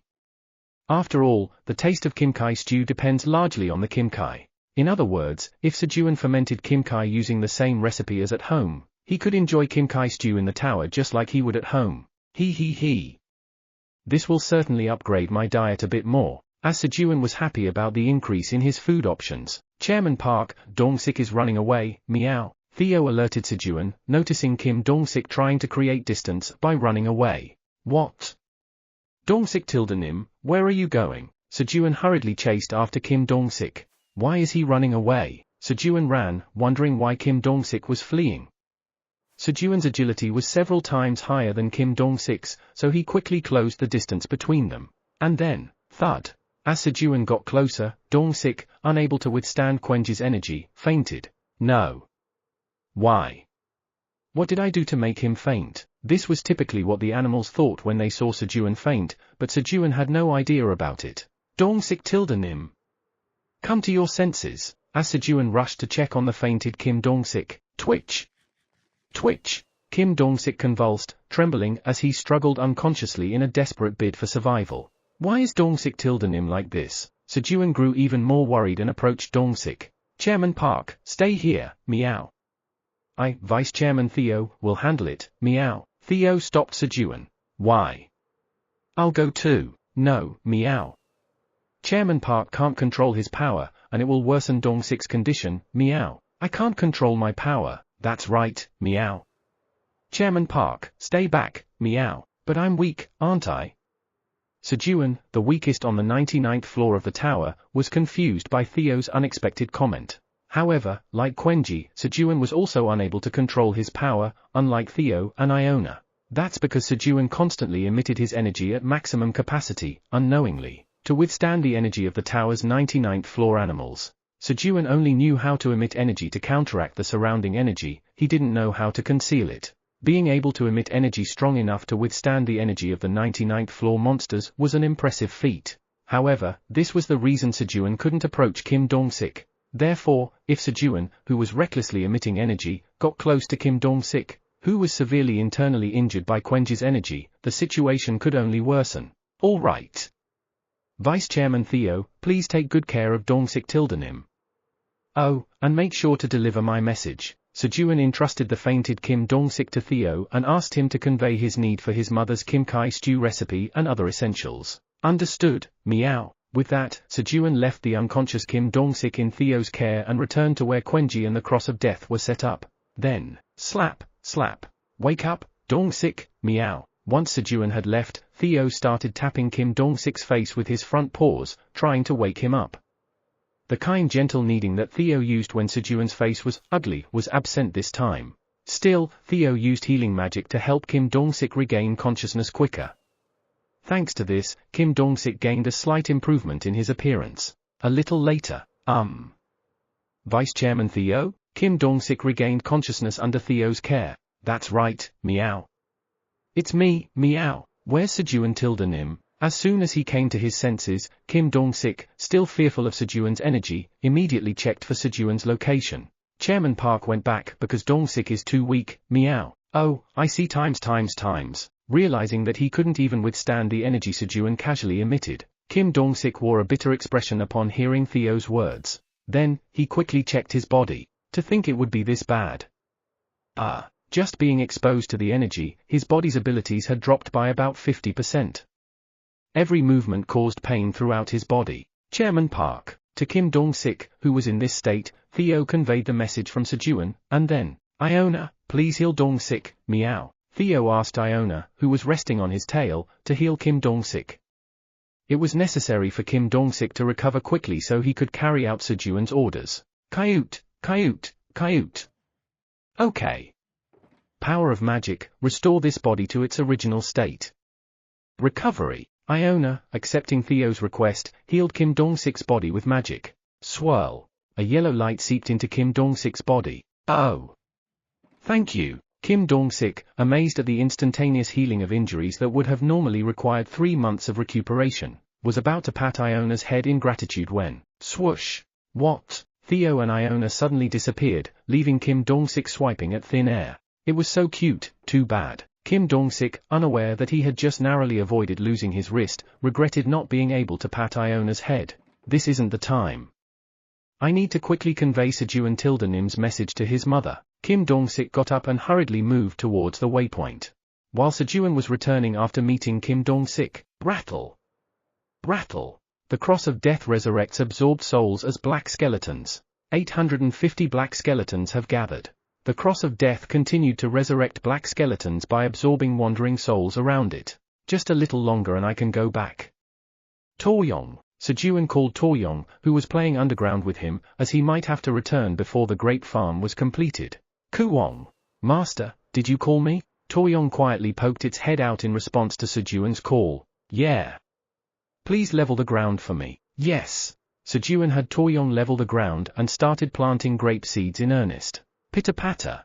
Sejun scattered grape seeds on the ground and, land moving. As he struck the ground with his hoe, the earth moves favorably for you. The magic power consumption for moving the earth is reduced by half. You have planted 1500 vitality-infused fragrant grape seeds in the land imbued with magic power. The land moved, planting the grape seeds evenly. By the time Sejun had swiftly planted 10,000 grapes, completing the grape farm, the cross of death resurrects absorbed souls as black skeletons. 950 black skeletons have gathered. It was almost time to return. Shortly after, the cross of death resurrects absorbed souls as black skeletons. 1,000 black skeletons have gathered. 1,000 black skeletons were resurrected, and the mid-level administrator quest has been completed. You have acquired 10 million experience points as a quest completion reward. You have acquired 10 million tower coins as a quest completion reward. You have completed the duties of a mid-level administrator.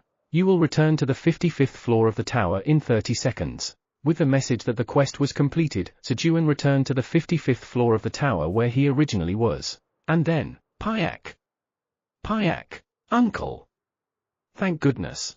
The black rabbit, who had been anxiously waiting for Sejun in his room, felt relieved seeing Sejun along with Theo, Quenji, and Iona.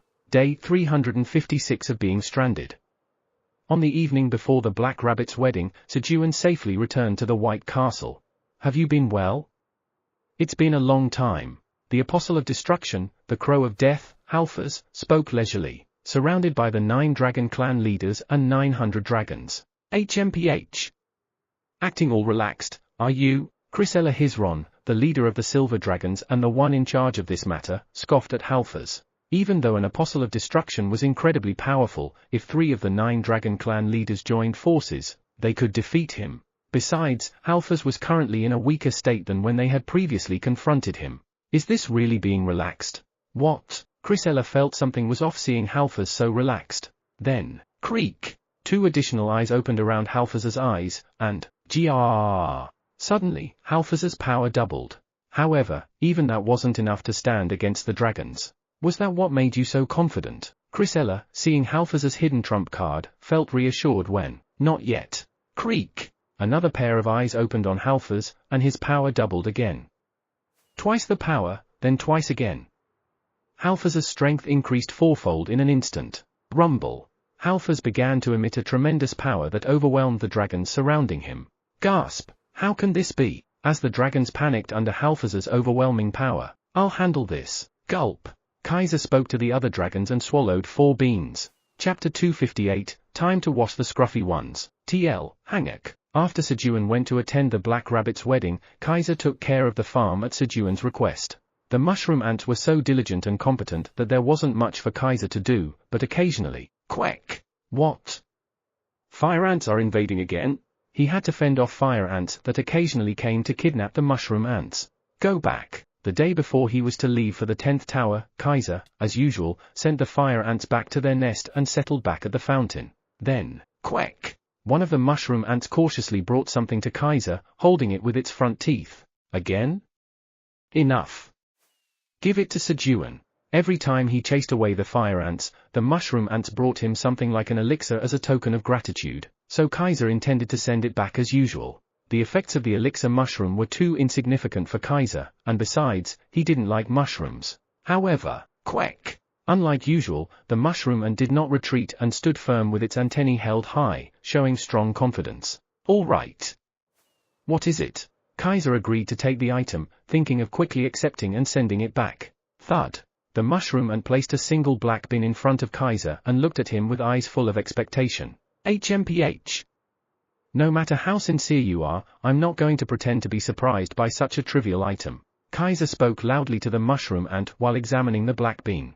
Transcendence black bean, a black bean grown in the tower, rich in nutrients and delicious. Cultivated by a farmer familiar with agriculture, enhancing its taste and efficiency. It's the bean with the rarest probability of being harvested among the 5-colored beans. When consumed, the Transcendence black bean transcends all levels, activating the effects of the strength yellow bean, stamina red bean, agility green bean, and magical blue bean, with 300% effectiveness. This bean will not sprout when planted. Cultivator, Tower Farmer Park Sejun. Shelf life, 150 days. Grade, A. What? Kaiser was genuinely surprised this time.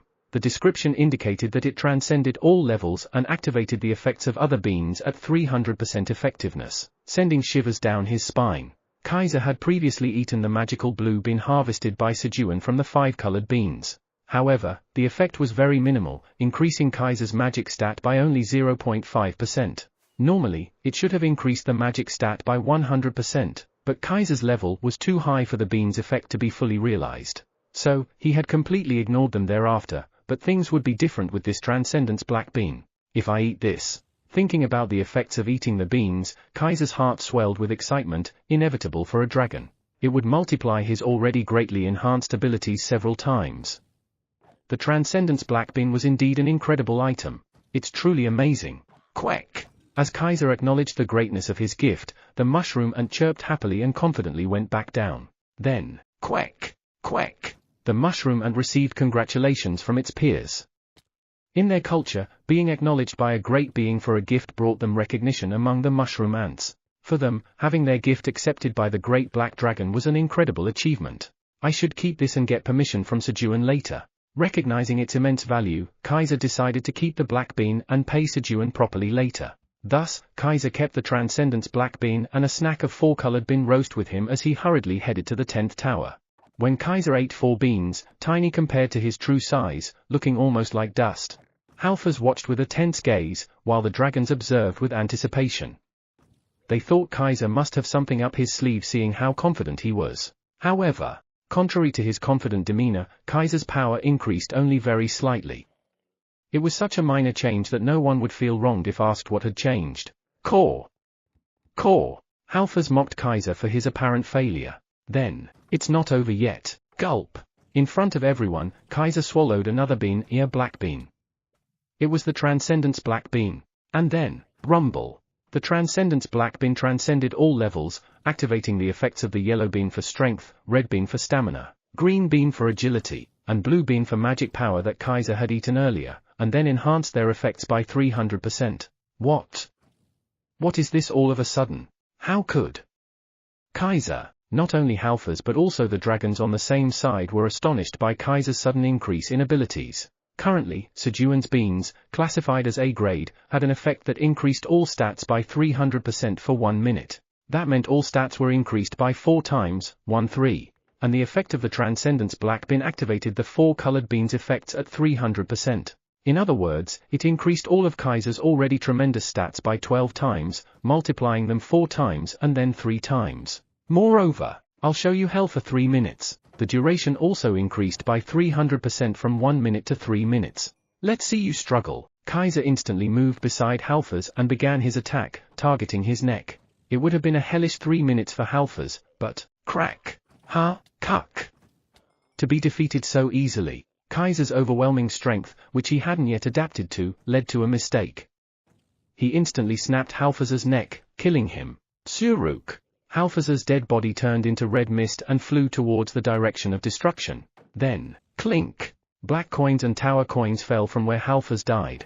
Collect, collect, collect. Kaiser, Kellyan, and Ramter all exerted their power to collect the coins. However, the coins were all drawn to Kaiser's strong force. He. That won't work on me. Kaiser collected them all. TCH. Isn't that cheating? That's because you ate something. Kellyan and Ramter accused him of being under the influence of something, but the money already in Kaiser's pocket was not coming back out. In this way, thanks to Kaiser's efforts, the dragons defeated the Apostle of Destruction, the Crow of Death, Halfers, and returned to their homelands with the dragons who had been waiting for the rescue team in the 10th tower. And then, let's have a talk. As they approached their territory, the leaders of the other 8 dragon tribes addressed Kaiser. They were very curious about what Kaiser had eaten to become so powerful. Sejun woke up from his sleep and cautiously turned his head to look around. Pyrong. On his left arm, the black rabbit, who had insisted on sleeping with his uncle the night before the wedding, was using Sejun's arm as a pillow. Kurung. On his right arm, Quenji was also using his arm as a pillow. And then, Gorarang. Theo was sleeping on his lap. Iona, who was always by Theo's side, had spent the night in Chuchu's room, who was her disciple. Of course, this was possible because of the Theo ball bearer. Lastly, the golden bat, not wanting to leave him, was sleeping, embracing Sejun's chest. Black rabbit, let's wake up. Having checked the positions of the animals, Sejun first woke up the black rabbit. Payak. As Sejun woke him up, the black rabbit groggily protested. He wanted to sleep more, but that wasn't possible. Today is the black rabbit's wedding day. As the groom-to-be, the black rabbit had a lot to prepare. Sejun still couldn't quite believe the black rabbit was getting married. Black rabbit, it's time to get up, rub, rub. Despite his efforts to gently massage and wake the black rabbit, after a while, Payak. Uncle, see you later. The black rabbit quickly dashed outside, and, all right, everyone, time to get up. Sejun began to wake Theo, Quenji, and the golden bat. Yes. The golden bat, always the most obedient, was the first to wake up. But, Chairman Park, just 5 more minutes, meow. Krueng. Quenji wants to sleep more. The lazier ones protested. Normally, Sejun would indulge Theo and Quenji's whining and sleep in with them, but today he and his companions had a lot to do. Splash! All right, scruffy ones, it's time to get clean. Sejun dunked Theo, Quenji, and the golden bat into the bathtub. They had to be clean to avoid embarrassing the black rabbit. Meow. I'm all wet, meow. Theo, caught off guard and unable to use his water affinity ability, created a fuss being unexpectedly dunked in water, but he was already soaked. Just stay still. Okay, meow. Theo resigned to his fate and, Gorarang, entrusted his body to Sejun's hands, starting to sleep again. Are you sleeping? Rub, rub. Sejun was slightly annoyed at how comfortably Theo slept during the bath, but he was grateful that Theo stayed still and washed him. Gorarang. After cleaning Theo, who was asleep, Sejun wrapped him in a towel and returned to the bathtub. Ku-hey-hey-hey. Krueng. He. Is it Quenji's turn now? Quenji, eagerly awaiting Sejun's touch, hung on the edge of the bathtub and asked in an excited voice. Yes. Come here, Krueng. Okay. Quenji entrusted his body to Sejun's hands. Rub, rub. Ku hey hey hey. Quenji chuckled joyfully as Sejun's hands soothingly scrubbed him. It's really fortunate that Quenji likes baths, otherwise, bathing Quenji would have required Pinkfur or the Minotaur King. And a tremendous amount of water. Otherwise, Quenji, who digs in the earth and roams around every day, would have really become scruffy. Alright, Quenji, go wake up Big Brother and dry off together. After the bath, Sejun placed Quenji next to Theo. Krueng. Krueng. Okay. Big Brother, wake up. Quenji responded and began to shake Theo awake. What? Meow. Theo, who had been sleeping warmly wrapped in a towel, opened his eyes in a groggy state. Krueng. Dad said to dry off with Big Brother. Pooh hut. No one can beat Vice Chairman Theo in drying off fur, meow. Hearing Quenji's words, Theo suddenly got up and then flopped down, vigorously rubbing his body against the towel. It was to wipe off the moisture from his fur. Krueng. Quenji can dry his fur better than Big Brother. Quenji followed Theo's lead, energetically rubbing his body against the towel on the floor. A brother determined to win and a younger brother determined to beat his elder. Sejun let them be as they competed in drying themselves. Well, at least they were drying their fur. And then, Golden Bat, come here. Sejun called the Golden Bat for its turn. Yes. As usual, the Golden Bat eagerly swam in the bathtub, approaching Sejun. Scratch, scratch. Being small, the Golden Bat was bathed by Sejun's fingers gently scratching its body. Pip pip. It feels refreshing. After bathing the Golden Bat and turning around. Pooh hut. Vice Chairman Theo won, meow. Quenji. No, Quenji won. Both were insisting they had won, even though their fur wasn't completely dry yet. Sigh. Come here, Dad Ada.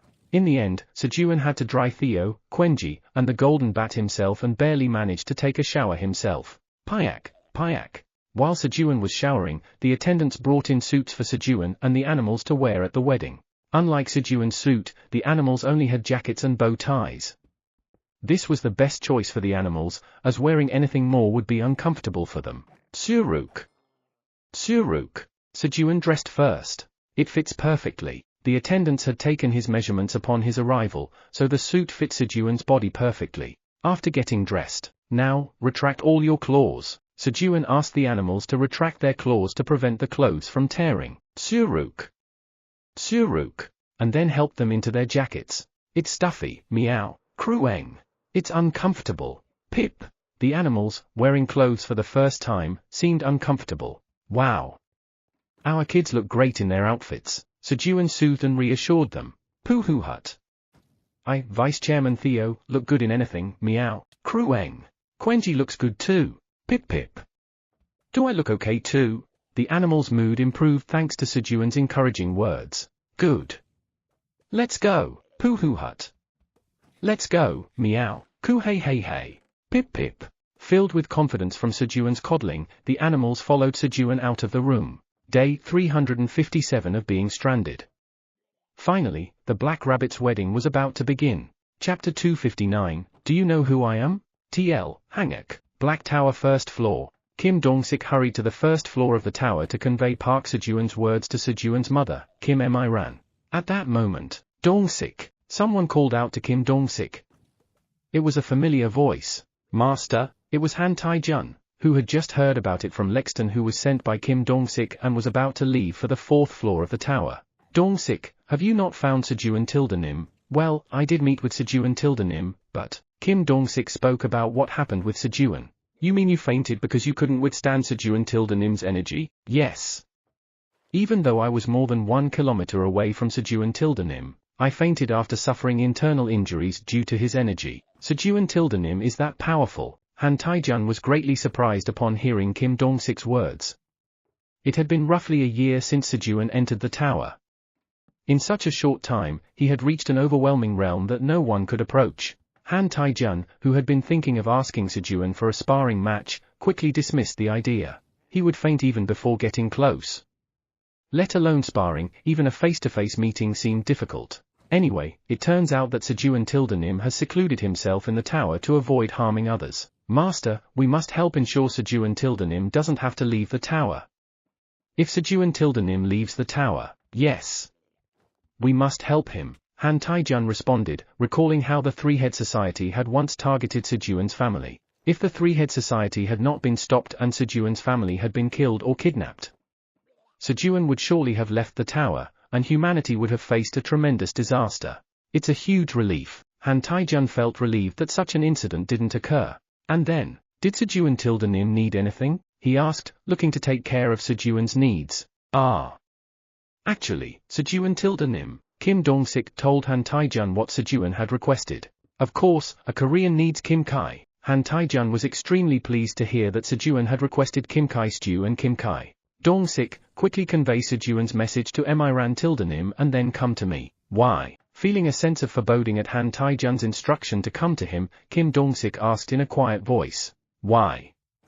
It's obviously for special training. Special training, all of a sudden? We need to become stronger quickly so that Sejun can comfortably talk with us. Comfortably talk? That seems impossible even in the next life. Kim Dong-sik, who had directly experienced Quenji's energy, thought to himself. However, he couldn't bring himself to say it out loud. His master was the kind of person who would say, then let's die and be reborn, and push him even harder.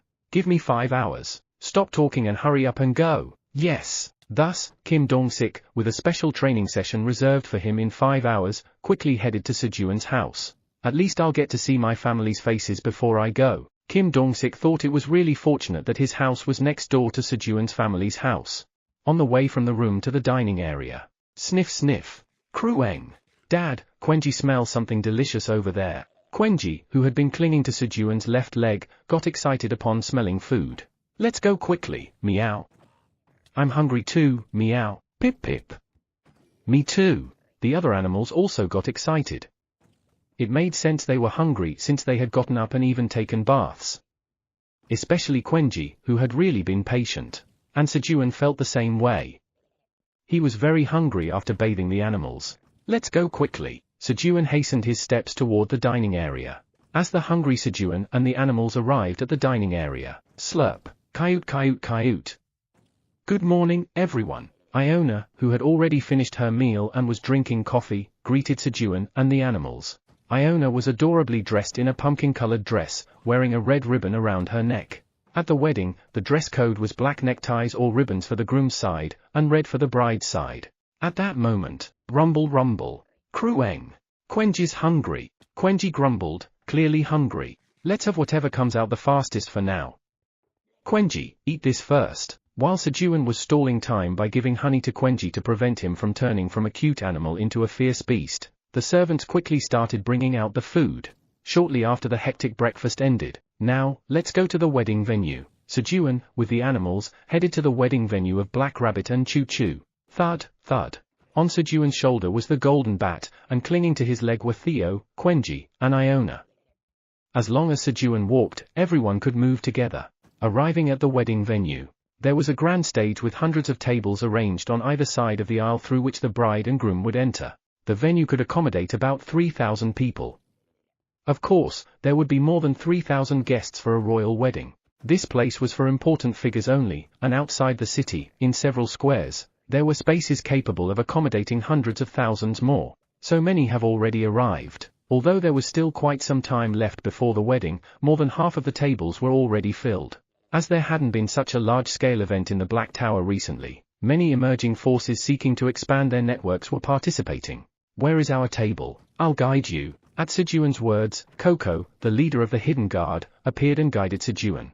As Coco led Sejun to the table at the very front, how dare a blacksmith of your kind come here? A loud voice reached Sejun's ears. Huh? Turning towards the sound, Sejun saw crocodile-headed monsters harassing a penguin. It was a small penguin with a bag and a blue back. Huh? Vice Chairman Theo, isn't that Kona? Sejun recognized Kona and asked Theo. Meow. Right, meow. Who dares to harass Kona, the subordinate of Vice Chairman Theo? Meow. Chairman Park, let's go and teach them a lesson. Meow. Theo, having spotted Kona, got excited and waved his front paws. And then, got it. Sejun hurriedly ran towards Kona. Honey, I'm back. Kim Dong-sik, who had just conveyed Sejun's message to Kim Miran, hurried back home. Honey, I have to go out soon, so could you please prepare some food? Okay. Kim Dong-sik asked his wife to prepare a meal before heading into special training and quickly took a shower. Since he wouldn't be able to leave the tower for at least a month, this was his last shower for a while. After showering and heading to the kitchen, his wife was preparing food, and his daughter Serang was sitting at the dining table. Serang, no schedule today? Yeah. It's my day off. While speaking, Kim Dong-sik's daughter Serang looked intently at his face. Why? Is there something on my face? Yes. There's handsomeness on your face, Dad. Ha ha ha. What? Serang, are you trying to make your dad feel good? Are you short on allowance these days? Feeling pleased by Serang's comment, Kim Dong-sik laughed and took out his wallet. No. It's not just to make you feel good, Dad. You really look more handsome. Mom, look at Dad's face. Did Dad secretly go for a cosmetic treatment somewhere? Serang, being a celebrity, immediately recognized the professional touch on Kim Dong-sik's face. What? Oh, really? Honey, which clinic is it? Huh? The atmosphere turned somewhat strange. Honey, are you really not going to tell me which clinic it was? No, I didn't go to any clinic. Dad, if it's hard to tell, just tell me secretly. Really, it's not that. Unaware of why he looked more handsome, Kim Dong-sik was relentlessly questioned by his wife and daughter. He barely managed to escape, using his special training as an excuse. Kona, representing the blue-backed penguin tribe, attended the wedding to present a gift they had crafted for the new king of the Red Ribbon Kingdom. Peng. This is delicious. Kona was having a good time eating the exquisite food set up on the tables for the guests waiting for the wedding ceremony. Then, peng peng. I should try that too. Kona slightly stood up to reach for some food placed far away, inadvertently pushing the chair a bit. Thud. A huge hammer leaning against the chair fell over. And then, who dares? Who dares to block the path of Elj Kaiman, the third prince of the Kaiman kingdom? The handle of the hammer had fallen, blocking the way of a group of crocodile-like people, and their leader, Elj Kaiman, began to scold Kona. Peng. I'm sorry. Kona immediately apologized but seemed puzzled as to why the other party was reacting this way. After all, there was a distance of about 5 meters between where Elj Kaiman was passing and the end of the hammer's handle. Even if the hammer had fallen, it wouldn't have affected Elj Kaiman's path. Despite Kona's apology, how dare a blacksmith of your kind come here? Elj Kaiman's voice grew louder and more disdainful. Peng. Sorry. I just came to deliver a gift and then I'll leave. Kona, feeling overwhelmed and apologetic, tried to defuse the situation. Though he had entered the venue under the kingdom's guard's guidance, he felt as if he had done something wrong. However, Elj Kaiman wasn't causing this commotion just to receive an apology. Fine. If you are truly sorry, I, Elj Kaiman, the third prince of the Kaiman kingdom, will forgive you by accepting that hammer which blocked my way. From the beginning, Elj Kaiman's target was the hammer that Kona had. He decided to seize it the moment he saw the hammer emitting an extraordinary aura. Peng. No. I can't. This hammer is a gift for the king of the Red Ribbon Kingdom. Kona, momentarily flustered by Elj Kaiman's words, hurriedly grabbed the hammer and protested. HMPH. What kind of hammer is this to be presented as a gift? Isn't it too big for His Majesty the Black Rabbit who's becoming king? That's... Kona, feeling indignant as the hammer crafted by all the master artisans of the blue-backed penguin tribe was being belittled, tried to respond earnestly. There's no need to listen. Seize that hammer. Yes. Before Kona could even finish his sentence, Elj subordinates moved to snatch the hammer away. It was an incredibly rude act for a prince from another kingdom to try to steal a gift meant for a king. However, all the guests nearby turned a blind eye to Elj Kaiman's actions. The Kaiman kingdom, located on the 84th floor of the tower, was one of the top 2 military powers among the kingdoms in the Black Tower. If they recklessly intervened and caused trouble, leading to the mobilization of the Kaiman kingdom's military, their own forces could be completely wiped out from the Black Tower. He. Who would dare to mess with me? Elj Kaiman thought smugly. The real powers that could dominate the Black Tower would only arrive just before the ceremony starts, so for now, this place was like Elj's own playground where he could do as he pleased. He had already stolen dozens of gifts meant for the Black Rabbit, and nobody dared to oppose him. Peng, this isn't right. As Kona helplessly watched the hammer, meant to be a gift for the Black Rabbit, being snatched away. Stop! Sejun, who had hurriedly come over, shouted at Elj Kaiman. What kind of bullying is this? And to dare steal something meant for the Black Rabbit? As Sejun fumed with anger, how dare such a lowly creature raise his voice at me? Do you know who I am? Elj Kaiman arrogantly scolded Sejun with a domineering voice. This guy, Infuriated by being called lowly, Sejun's anger blazed even more, but contrary to his burning heart, his mind became colder. No. I don't know who you are.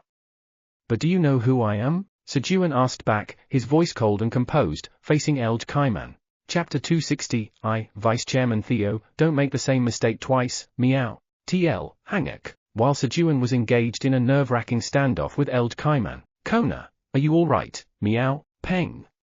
Lord Theo. Theo was looking after his subordinate, Kona. At that moment, do you even know who I am? Sejun's voice, questioning Elj Kaiman, reached Theo's ears. Sejun, trusting Theo and Quenji who were hanging onto his leg, was actually warning Elj Kaiman not to mess around, but, Chairman Park, this is frustrating, meow. How does this guy know Chairman Park, huh? Pooh hut. It seems that I, Vice Chairman Theo, must step in and introduce Chairman Park, meow. Theo thought Sejun was genuinely expecting an answer from the opponent. Pooh hut. If you're asking who Chairman Park is, it's only right to answer, meow. Since you seem to not know him, I, Vice Chairman Theo, the great right hand of Chairman Park, will introduce him, meow. Theo, hanging on Sejun's leg, was revving up to introduce Sejun, and Sejun watched with a subtle anticipation to hear what Theo would say. However, what's with this poop-colored cat? Get lost. Already irritated at being challenged by someone he deemed insignificant, Elj Kaiman was further annoyed by another meddling figure and shouted at Theo with a voice full of annoyance. Hack! Shut up, meow, thwack! How dare you call me, the golden cat Theo Park, poop-colored, meow.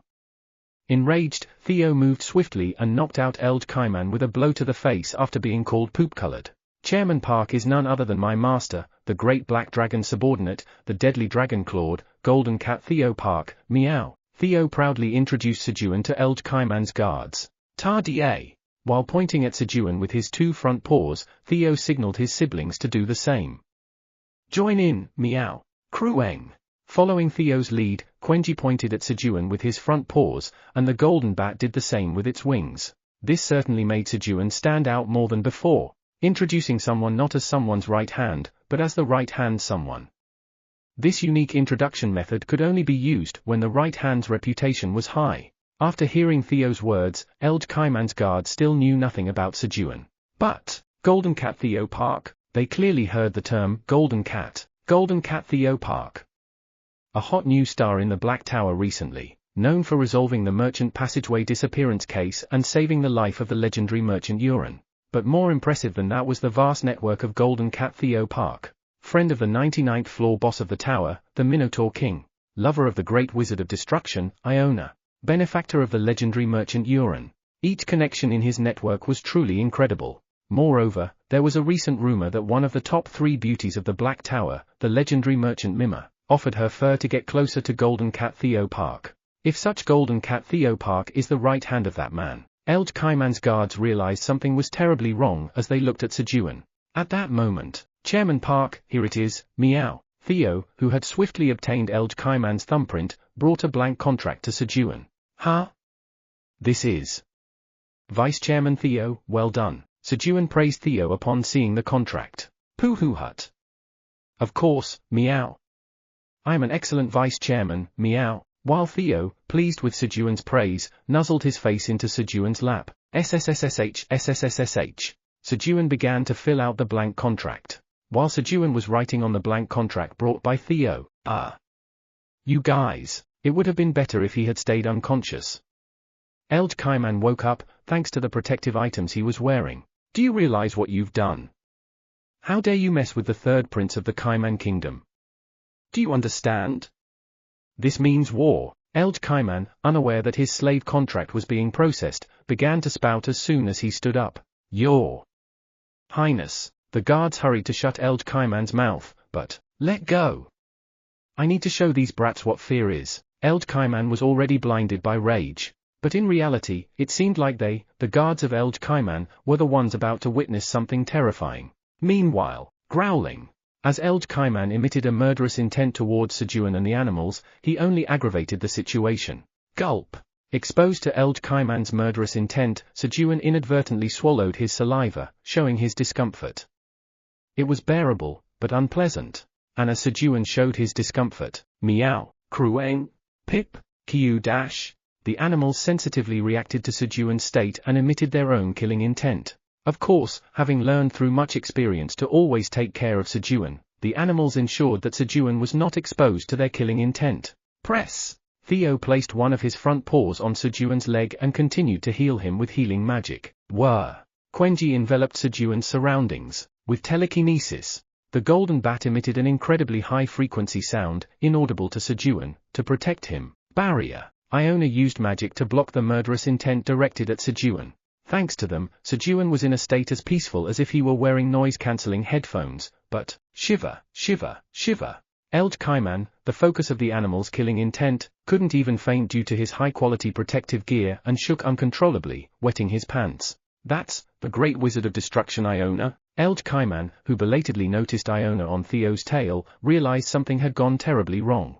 Who have I provoked? Just as Elj Kaiman realized Sejun was no ordinary individual. Greetings, Lord Sejun. Ulrich, the king of the Black Orcs, approached Sejun and greeted him respectfully. Ah, Ulrich, you're here? Yes. Greetings to you too, Lord Theo. That's right, meow. Is my subordinate Ulrich doing well, meow? And then, Lord Sejun, greetings. We have arrived as well. Hegel, the chieftain of the Black Wolf tribe, and Elka, the chieftain of the Silver Wolf tribe, also approached to greet Sejun. Hi. Hello. While Sejun was exchanging greetings, Queek. Okay. Do. The chestnut hedgehog, banana monkey, and the moles, upon spotting Sejun, hurried towards him. And then, pause. After a moment of surprise upon seeing Elj Kaiman, Queek. Okay. Do. Great Black Dragon Lord Sejun, that guy stole the gifts meant for the Black Rabbit King. They grinned and whispered into Sejun's ear about Elj Kaiman's misdeeds. After all, on one side was just a third prince from a kingdom on the 84th floor of the tower, but on the other was the great Black Dragon ruling the Black Tower. What? He stole more gifts meant for the Black Rabbit? Queek. Okay. Do. The animals vigorously nodded in response to Sejun's question. This guy was a real scoundrel. Do. My friend's gift was also stolen. Other friends were stolen too? Got it. Bring everyone who was robbed. Queek. Okay. Do. As the animals left to bring the additional victims who had their belongings stolen by Elj Kaiman, SSSH, Sejun began to add more content to the blank contract. When the leaders of the 9 dragon tribes gathered at the residence of the silver dragon Chrysella Hizron, and took their places, Kaiser, tell us now. What did you eat earlier? Chrysella, acting as the spokesperson, asked Kaiser. First, if you want to hear my answer, give me all your tower coins. Tower coins? Well, all right. When Kaiser asked for the seemingly useless tower coins as the price for his information, the dragons readily handed over all the tower coins they possessed to him. You two should contribute as well. Kaiser reached out his hand to Kellyan and Ramtur. Stingy guy. So stingy. Kellyan and Ramtur, aware of Kaiser's scheme but unable to resist, complied. He. Thanks. Thanks to this, Kaiser managed to collect a little over 10 billion tower coins. Adding the money he earned from defeating Halfers earlier, it seemed like he would have around 25 billion tower coins. Now, tell us. All right. That was a bean obtained from the 5-colored beans grown by our tower farmer. That bean was grown by the tower farmer? The dragons stirred at Kaiser's words. Until now, the crops grown by the tower farmer were just minor snacks for the dragons, nothing of great significance. They were something to boast about when occasionally meeting with other dragons. However, if the tower farmer's crops could explosively enhance the dragon's abilities, that changed everything. With Kaiser's words, the atmosphere among the dragons completely shifted. 6 dragons who were thinking of having their own tower farmers grow crops similar in effect to what Kaiser had consumed, and, my grandson Arjux, sigh. I need to quickly gather money to reserve those beans from Sejun. With the cost of liquor and beans, I need to earn a lot of money. 2 dragons opted to solve it with money. And then, he. With this money, I can make our Sejun stronger, right? One dragon who wasn't interested in the crops but wanted to use the money to strengthen the tower farmer. Well, I have things to do, so I must leave now. Me too. Me as well. With that, the dragons, now in a hurry, quickly returned to their respective domains. These fools, just you wait. Elj Kaiman, despite having spotted the great wizard of destruction Iona, did not lose hope. Ulrich, the king of the Black Orcs with an army of 5 million. Hegel and Elka, the leaders of the Black Silver Wolf mercenary group, who were recently gaining fame in the tower. The leaders of these two forces appeared and respectfully greeted the seemingly insignificant figure before them, behaving like subordinates, but Elj Kaiman held on to hope. He believed the military aspect could be resolved soon with the arrival of his father's sworn brother. The only remaining issue was one thing. If I just steal that, SSSSH. Elj Kaiman eyed Sejun, who was writing on the blank contract, waiting for an opportunity. If he could just snatch the contract bearing his print and use a contract nullification potion, all his problems would be solved. At that moment, Uncle Hannibal, please help me. It's time for your 2-hour reminder. If you've been sitting, consider taking a moment to stand up, stretch, use the restroom, or have a refreshing drink of water. Your body will thank you. Now back to the story. I am Elj Kaiman, the third prince of the Kaiman kingdom. Elj Kaiman called out to a giant humanoid tiger who had just arrived at the wedding venue. His father Croker Kaiman's sworn brother and the chairman of the Mercenary Association, Hannibal. Being the chairman of the Mercenary Association, Hannibal was on the same level as Iona, one of the leaders of the three major forces, and could exert a strong influence on the Black Silver Wolf mercenary group, which was also a group of mercenaries. With this, the balance of power is set. Elj? But what's with the atmosphere? Don't tell me you guys messed with my nephew, SSSSHHH. Hannibal, the butcher of battlefields, raised his killing intent at his nephew's call for help. The atmosphere at the wedding venue instantly turned cold again. Q, Hannibal, your nephew was the one who crossed the line first. That's right. Let's talk it out first. Chairman, you're making a mistake. Iona, Hegel, and Elka tried to persuade Hannibal. If you say so, I will listen first. For the first time witnessing Iona's stage 4 fury, Hannibal softened his stance. Knowing Hegel and Elka weren't the type to cause trouble, he decided to have a discussion first. Just as Hannibal was about to resolve the matter through discussion, swoosh, swoosh, swoosh.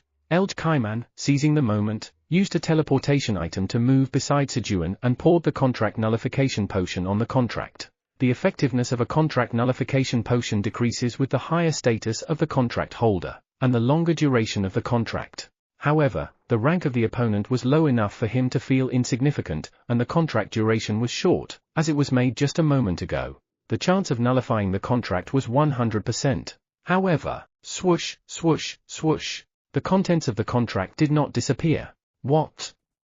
How can this be? Elj Kaiman was flustered. What's this?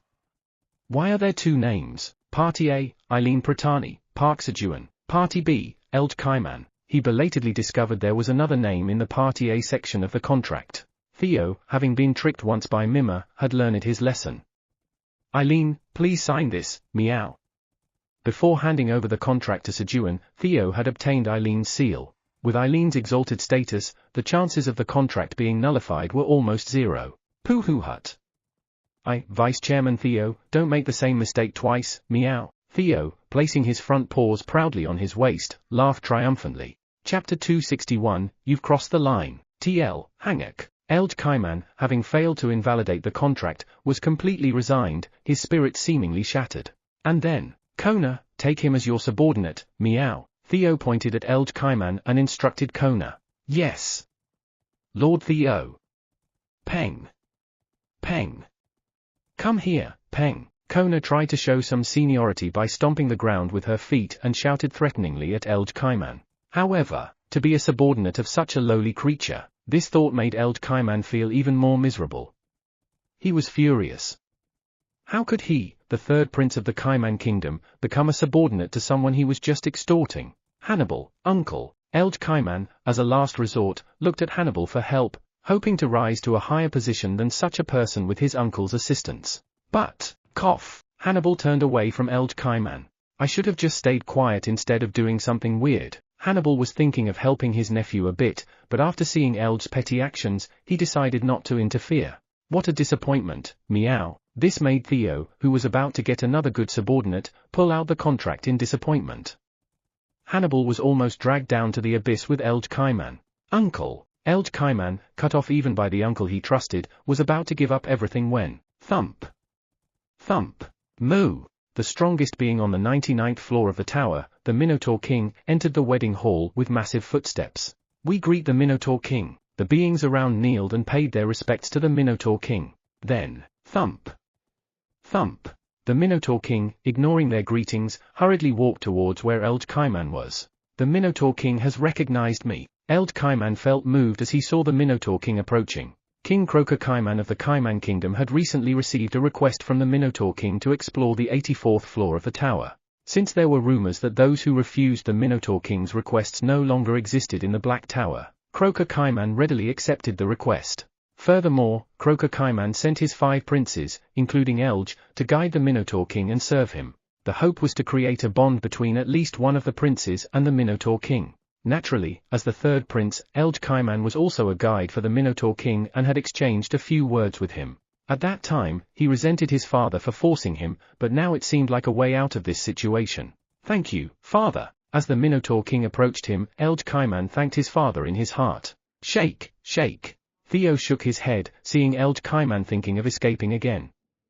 Such an unlucky guy, meow. He might even be unluckier than Uran, thinking of playing his worst hand again.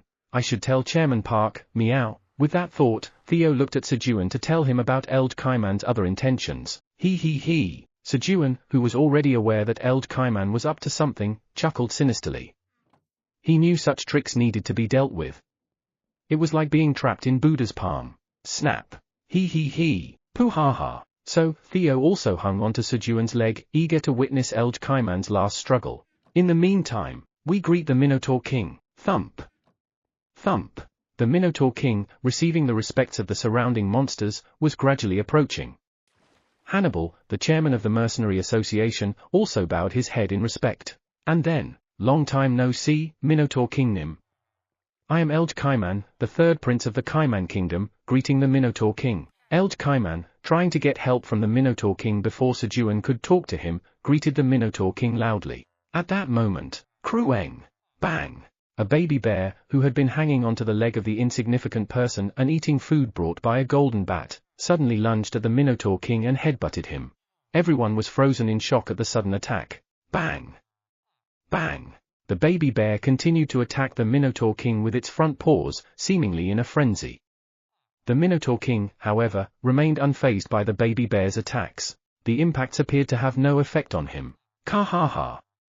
You all are now doomed against the Minotaur King. Although Eld Kaiman didn't understand why the baby bear was attacking the Minotaur King, he saw it as an opportunity for himself.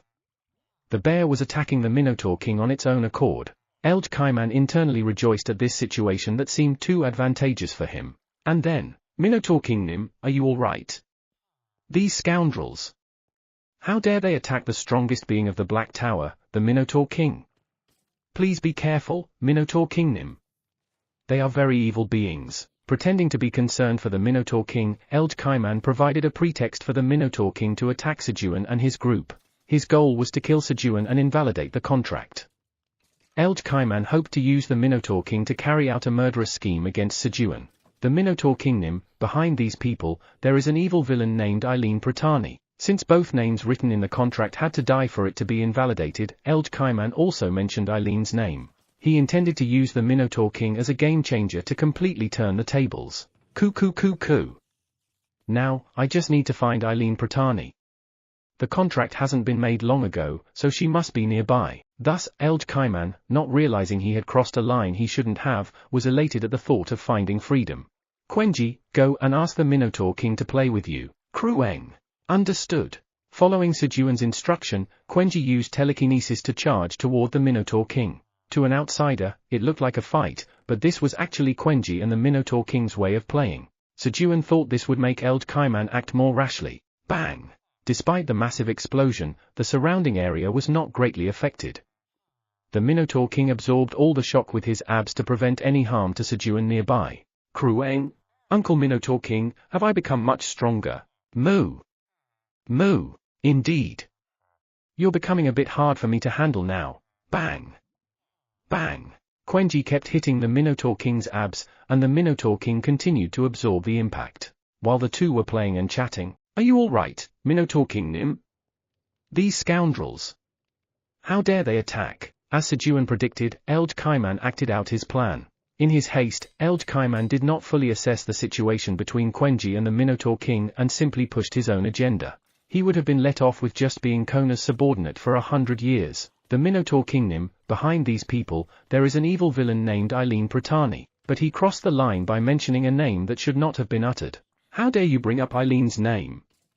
What? A vile villain? You've crossed the line. Sejun, angered, glared at Eld Kaiman and spoke. Line? You're the ones who crossed the line by attacking the Minotaur King.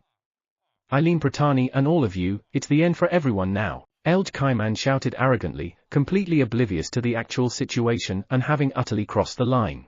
Hiss! How dare you mess with Eileen Unni, I'll teach you a lesson, meow. As a result, Theo administered additional punishment. Smack!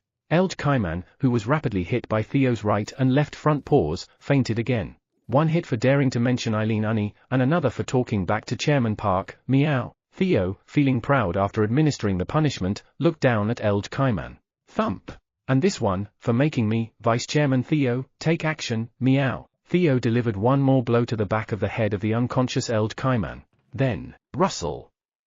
Rustle! Theo began rummaging through the possessions of the unconscious Eld Kaiman. Pooh-hoo hut! Chairman Park, this guy has a lot of stuff, meow. Good. Start by taking back the gifts. Got it, meow. Thus, Eld Kaiman was completely stripped of his belongings by Theo, leaving him penniless. Compared to the hard life he was about to face, this was a minor misfortune. 99th floor of the Purple Tower. Beaker, how's the acquisition of the Black Tower's land deeds going? Well, we had secured 30, but after the 80th floor was attacked, most of them were lost, and now we only have 5 left. What? An attack? Who would dare? We were attacked by a white dragon. What? The 80th floor was where personnel, equipment, and facilities dedicated to diverting the Black Tower's land deeds were concentrated.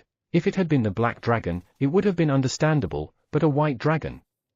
There had been absolutely no involvement with a white dragon. Beaker, from now on, call back all personnel dispatched to other towers and focus them on securing the Black Tower's land deeds. Yes, Tirpeton decided to put off dealing with the White Dragon and concentrate all efforts on securing the Black Tower's land deeds. The Black Tower comes first. If more than half of the Black Tower's land deeds were secured, the ownership of the Black Tower would be usurped, making the tower farmer theirs.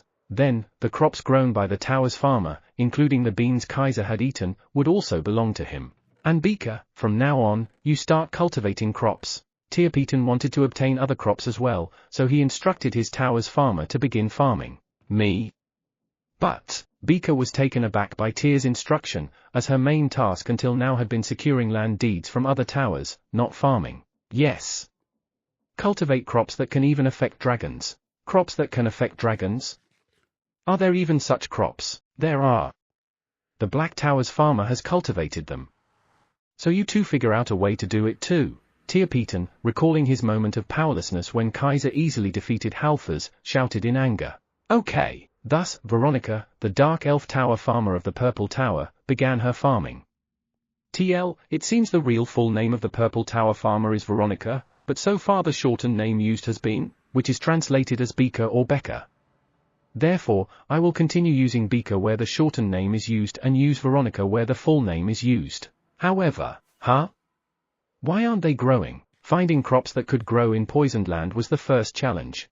Are these the gifts you guys lost? Queek! Okay. Do. About 20 animals lined up in front of Sejun, responding to his question. He had taken quite a lot from them. Here, take these. While Sejun was distributing the gifts back to the animals who had it stolen by Elge. Thump. Thump. Moo. Sejun, you arrived early. The Minotaur King, having had enough playtime with Quenji, approached Sejun to greet him. Yeah. You must be tired from playing with Quenji. Moo. Moo. Not at all. It was good training for me too. To think that the Minotaur King regarded being headbutted by Quenji as training. He truly was the strongest on the 99th floor of the tower. However, throb. The Minotaur King's skin was black, so it wasn't visible to Sejun's eyes, but his entire abdomen was severely bruised. While Sejun was talking with Minotaur King, meow. There's one more item, but I'm not sure how to get it out, meow. Theo was deep in thought, looking at the solar plexus of the unconscious Eld Kaiman. He felt a pull from the solar plexus, but there was no way to extract it. Then, Dad Ada, Krueng? Big brother, what are you doing? Is there something fun? Quenji, having relieved his stress by playing with the Minotaur King, excitedly ran towards Theo. But then, press! Quenji, not seeing Elge lying on the ground, stepped hard on his stomach. Gurgle! The pressure on the stomach forced out a black bead from the solar plexus, and Elge spat out a black bead. Snatch! Pooh-hoo-hut! Good job, Quenji, meow. Theo caught the floating bead and praised Quenji. Krueng? Did Quenji do well? Yes, meow. Quenji, let's race to see who can reach Chairman Park first, meow. With no more business with Elge, Theo shouted and sprinted towards Sejun. Krueng! Krueng! Understood. Quenji won't lose. Excited that Theo was playing with him, Quenji also hurriedly ran towards Sejun. After Theo and Quenji left, slap. Slap. Peng. Peng. Subordinate, wake up, peng. Kona, having unfinished business with Elge, woke him up by slapping his cheek with her short wings. Ouch! That hurts. Elge, in pain, regained consciousness. And then, peng, I hurt him with my slap. Huh? Why does it hurt when she slaps me? Both realized something was odd. Then, Elge felt something was wrong with his solar plexus. It should have felt heavy, but now it felt eerily empty. My core. What Theo had taken earlier was Elge's core. Peng. Peng. Subordinate, come quickly, peng. In the meantime, Kona, realizing she didn't need to be afraid anymore, started to drag Elge along. Chairman Park, look at this, meow. Vice Chairman Theo and Quenji found this, meow. As Elge was being dragged away by Kona, he saw Theo handing over his core to Sejun. Wait. No, stop, Elge shouted, trying to stop Sejun from taking his core, but his voice was drowned out by the fanfare signaling the start of the wedding ceremony. Despite the chaos, fortunately, everything was peacefully resolved before the wedding ceremony. Chapter 262, Have we met before? TL, Hangak. Bam bam bam bam tilde bam bam bam bam tilde. With the musicians' performance, music filled the wedding hall, creating an atmosphere befitting a wedding. Prominent guests from powerful factions began to enter one by one. During this time, at the wedding hall, surrounded by animals including the Minotaur King and Ulrich, Sejun was examining the black bead given to him by Theo. Kaiman royal family's inner core. This is a core created through a magical cultivation method passed down only among the Kaiman royal family. A significant amount of magic within the inner core was dispersed due to its forced extraction. The core contains approximately 100 years' worth of accumulated magic power. Upon consumption, it grants a total of 100 bonus stats. If consumed by a being with magic power less than 100, the inner core will absorb all of their stats instead.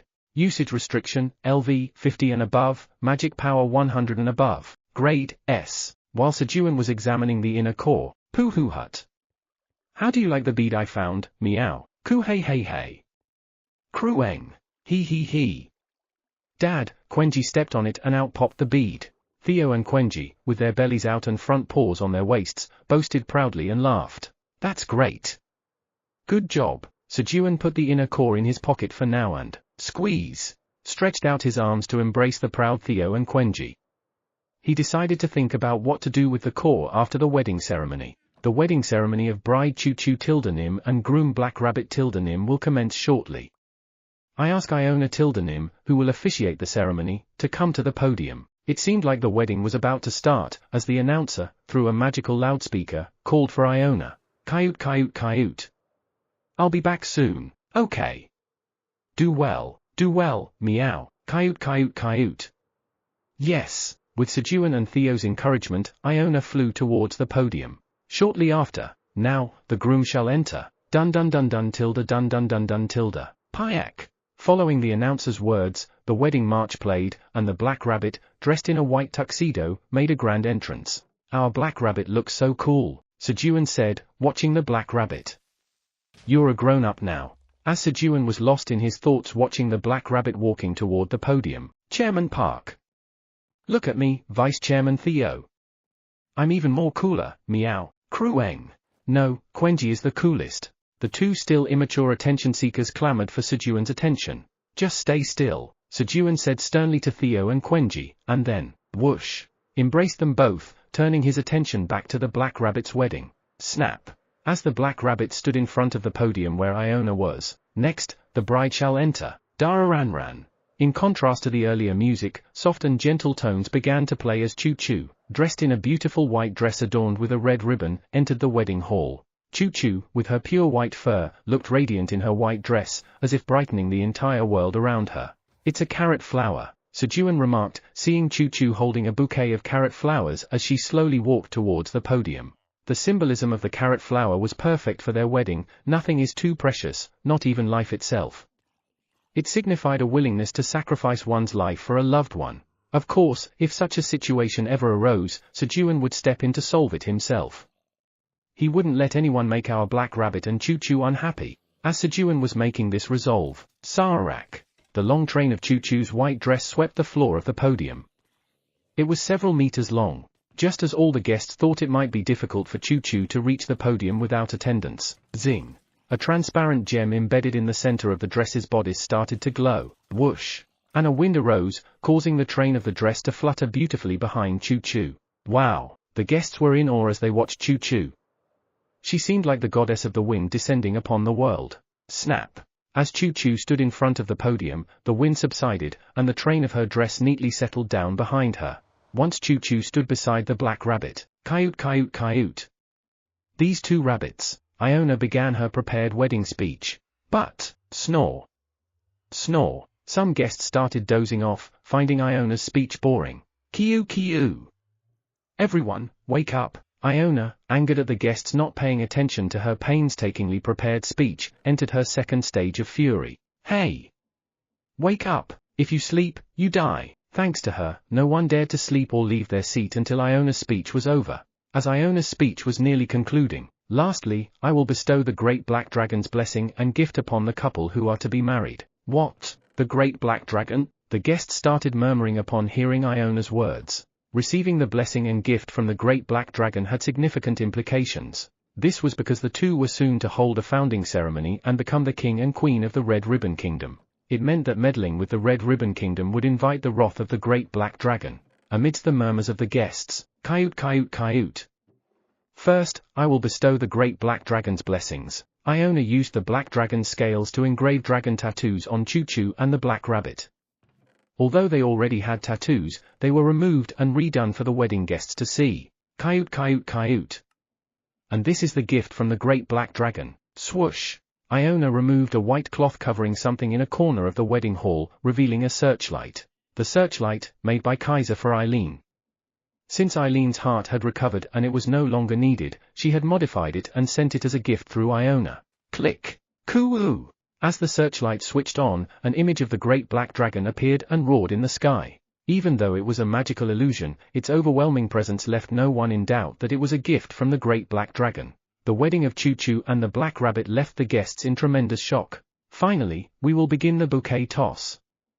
Guests who wish to catch the bouquet, please gather behind the bride. The final event of the ceremony was about to begin. And then, what? Sejun was taken aback by what followed. Da-da-da. Guests rushed forward to secure a spot behind Choo-Choo. Over 100 people gathered behind her. Sejun thought the bouquet toss was usually caught by a known acquaintance, but not here. Moreover, it was not limited to either gender. Many seemed eager to marry. Well, even I want to get married. Now, bride, please throw the bouquet with all your strength backwards. Pi. Following the host's instructions, Choo-Choo threw the bouquet backward. The bouquet arched beautifully towards the guests. It's mine. No, I'm going to catch it. As the bouquet descended, guests jumped to catch it, but, bounce. Bounce. Bounce. The bouquet bounced off their hands, flying off in a completely different direction. Meow. Theo instinctively swung his paw at the bouquet flying towards him. Whack. The bouquet hit by Theo's paw shattered in the air, and the carrot flowers scattered and disappeared. That concludes the wedding ceremony. Guests, please remain seated. The host hurriedly wrapped up the ceremony amid the unexpected turn of events. Black Tower, 4th floor. Even after Sejun left, the Cross of Death continued to busily absorb wandering souls, resurrecting them as black skeletons. Clatter. One such newly resurrected skeleton. Clatter. Clatter. It looked around eagerly, trying to understand its surroundings. Unlike other new black skeletons, who were just standing idly. At that moment, come on over, newbie. I am Philip, the first hoe.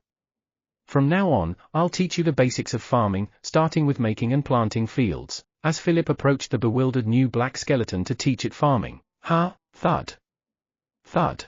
The new black skeleton, even before being taught by Philip, started repairing the collapsed ridges of soil. It seemed like it already knew how to farm, probably because it was the soul of a farmer before being resurrected as a black skeleton. However, its skill level was extraordinary. When the black skeleton brought its hand close to a grape sprout, whoosh, crack, green light emanated from the black skeleton's hand, rapidly growing the grape sprout. It began to grow at an incredible speed. Thanks to this, grapes in the vineyard started bearing fruit quickly. Clack! Clack! As the wedding ended, the attendants started placing food on the tables where the guests were seated. The wedding feast commenced immediately. The guests, getting over the shock of the ceremony, focused on the food laid out. But what is this? Some guests, intrigued by Sejun's rice noodles, asked the attendants about the dish. This is a dish called rice noodles. Never seen this food before, where did you get it? I heard it was brought by the king's uncle. Oh. Really? This is delicious. Hearing guests praise the rice noodles nearby. He. Ku hey. Sejun and Quenji, who made the rice noodles, couldn't hide their smiles. Then, slurp. Slurp. Sounds of voraciously slurping food came from a nearby table. Krueng? Quenji turned his head, alarmed by the threatening sound of vanishing food. Huh? Krueng? His eyes met with legendary merchant urine. Spark. Sparks flew between them. And thus, their private food fighter contest began again. Slurp. I won't lose this time. Slurp. The rice noodles are mine. While Sejun watched them eagerly eating rice noodles. Chomp. Chomp. Chomp. He fed churu to Theo while eating. He chose his food based on what he liked from the royal palace menu. Crunch. Crunch. Coyote. As soon as the ceremony ended, Iona, who had returned to Theo's tail, also ate stir-fried peanuts. Then, what? Baa. Rice noodles? I said I don't eat noodles, Baa. Crash. A guest flipped the table. Well, it's okay to dislike rice noodles, but flipping a table was too much. And above all, Krueng? The food, flung while flipping the table, landed on Quenji's head.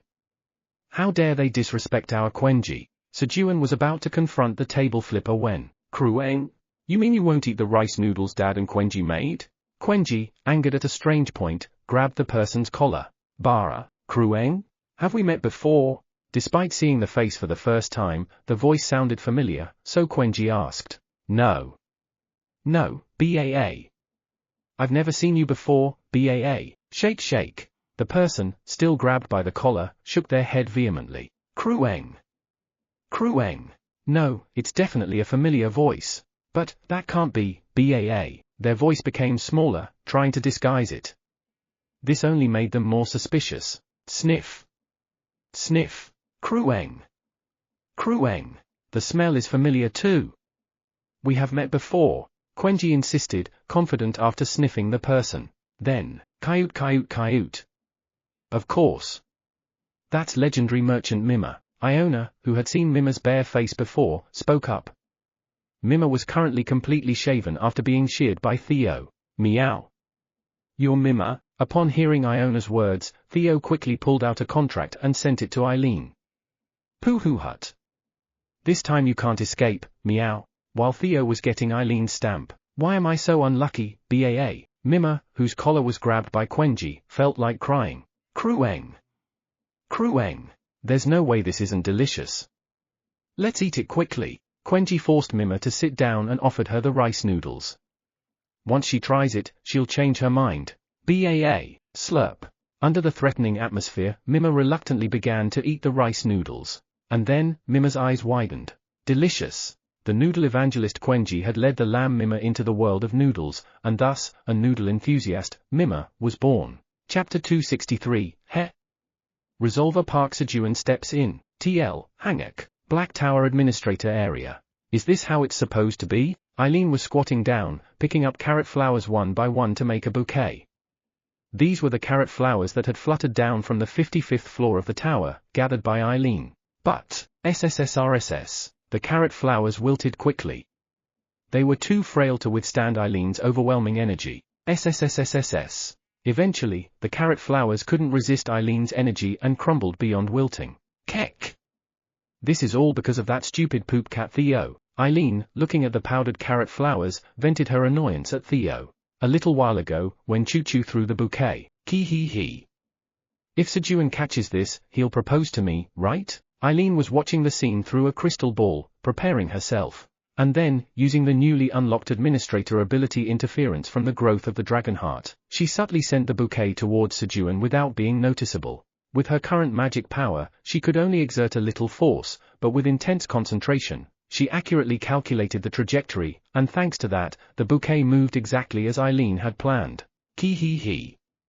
Done. Eileen was delighted to see the bouquet flying precisely towards Sejun. However, there was an unexpected twist. Theo, who had angrily swatted away the bouquet that Eileen had painstakingly sent to Sejun. Just when Eileen was resenting Theo, a contract appeared in front of Eileen. It was the contract sent by Theo to make Mima his subordinate. From now on, I won't help that stupid dumb cat Theo. Annoyed with Theo, Eileen refused to stamp the contract. Yum. So delicious, BAA, slurp. Mima, constantly exclaiming in excitement, was slurping up the noodle soup. She was regretting why she hadn't eaten noodle dishes until now. Today, I will eat all the noodle dishes I've missed out on, BAA. Just as Mima was reaching out for her fourth bowl of noodles with this determination. Krueng. Stop eating now. Quenji used telekinesis to float the new bowl of noodles in front of Mima into the air. Whoosh. As a result, Mima's chopsticks cut through the air. Yah. Why, BAA. I can eat more, BAA. Realizing too late that Quenji had taken her noodles, Mima glared at him and shouted in a sharp voice. Why are you doing this when you used to force-feed me before? For Mima, who had just entered the world of noodles, it was too harsh a treatment. But, gulp. Krueng. No. The rest are Quenji's. Quenji, holding Mima by the scruff, spoke very decisively. The noodle master Quenji's hospitality was limited to just 3 bowls of noodles. Normally, Quenji would have allowed Mima to eat up to 5 bowls, but because of the pink pig urine, that wasn't possible. Slurp. Even while guiding Mima into the world of noodles, urine was continuously slurping up his noodle soup. Mei. Thus, Mima, caught by the scruff by Quenji, replied in a sullen voice, forced to end her introduction to being a noodle aficionado. And then, slurp. Quenji started earnestly eating the noodles. Gulp. Mima watched Quenji swallowing saliva. At that moment, Pooh-hoo-hut. Mima, do you want to eat rice noodle in the future too, meow? Theo sneakily approached Mima and started to pitch the rice noodles. Mei. Of course. I want to eat it every day, BAA. Mima vigorously nodded in response to Theo's question. Pooh-hoo-hut. Then how much can you give me for it, meow? Our kids are doing great. Sejun smiled contentedly at the fantastic combination of tasting manager Quenji and sales manager Theo. Moreover, Theo was employing a high-level sales tactic by asking the other party to state their price first. Our little ones have progressed so much. Seeing Sejun smiling at him, Chairman Park, do you like me that much, meow? Pooh-hoo-hut. I bet you can't take your eyes off me, Vice Chairman Theo, meow. Theo gained even more confidence. Pooh-hoo-hut. Mima, have you ever seen something like this, meow? After finalizing the rice noodle contract with Mima, Theo took out a corn of stamina and asked, but, Mei. This is corn. I've eaten a lot of it before, BAA. Mima wasn't particularly impressed by the corn Theo took out. Pooh-hoo-hut. This corn is different from any corn Mima has seen before, meow. Because the great Chairman Park grew it, meow, Theo said arrogantly, handing the corn to Mima. So what changes just because it's grown by someone named Chairman Park? Mima, receiving the corn nonchalantly and examining it. What's this, bar? What is this, BAA? Mima was greatly surprised after checking the options of the stamina corn. Not only was it amazing that eating corn could increase stats, but what was even more astonishing was that the corn's grade was A-class. Generally, the higher the grade of the crop, the better its taste, excluding exceptional circumstances. And Mima had never seen A-class corn before. Crunch! Mima bit into the raw A-class corn to taste its natural flavor. Mima, closing her eyes to fully savor the taste of the corn, didn't need to say a word. Her rising lips indicated how excellent the corn tasted. Sweet! As Mima opened her eyes and spoke cheerfully. Pooh-hoo-hut. How's Chairman Park's corn, meow? Theo asked with a proud voice, as if showing off. Amazing, BAA. Chairman Park must really be a genius at farming, BAA. Pooh-hoo hut. That's right, meow. Chairman Park is amazing, meow. He, you guys. Just as Sejun was looking at the two of them praising him. Payak. Black Rabbit came looking for Sejun. Payak. Uncle, come with me. Huh? Where to? Payak. We need to draw a family portrait. Black Rabbit had come to fetch Sejun and his siblings. A portrait? Payak. Payak. Yes. Hurry. Black Rabbit urged, wanting to include Sejun and his siblings in the royal family portrait to be hung in the lobby of White Castle. It's not possible, meow. I still haven't received Eileen Unny's stamp. Reminded of the contract sent to Eileen, Theo shouted. Mima needs to become my subordinate, meow. He. Seeing Mima mesmerized by Sejun's crops in front of him, Theo began to feel anxious. But Theo was too scared to rush Eileen. Meow. Eileen Unny, why haven't you stamped the contract, meow? Unaware of Eileen being upset, Theo had no choice but to wait. And then, Krueng. Quenji can't go now either. Quenji hasn't finished eating yet. Slurp.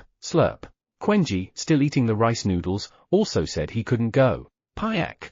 Uncle, help me. Knowing that Theo and Quenji listened to Sejun's every word, Black Rabbit immediately asked Sejun for help.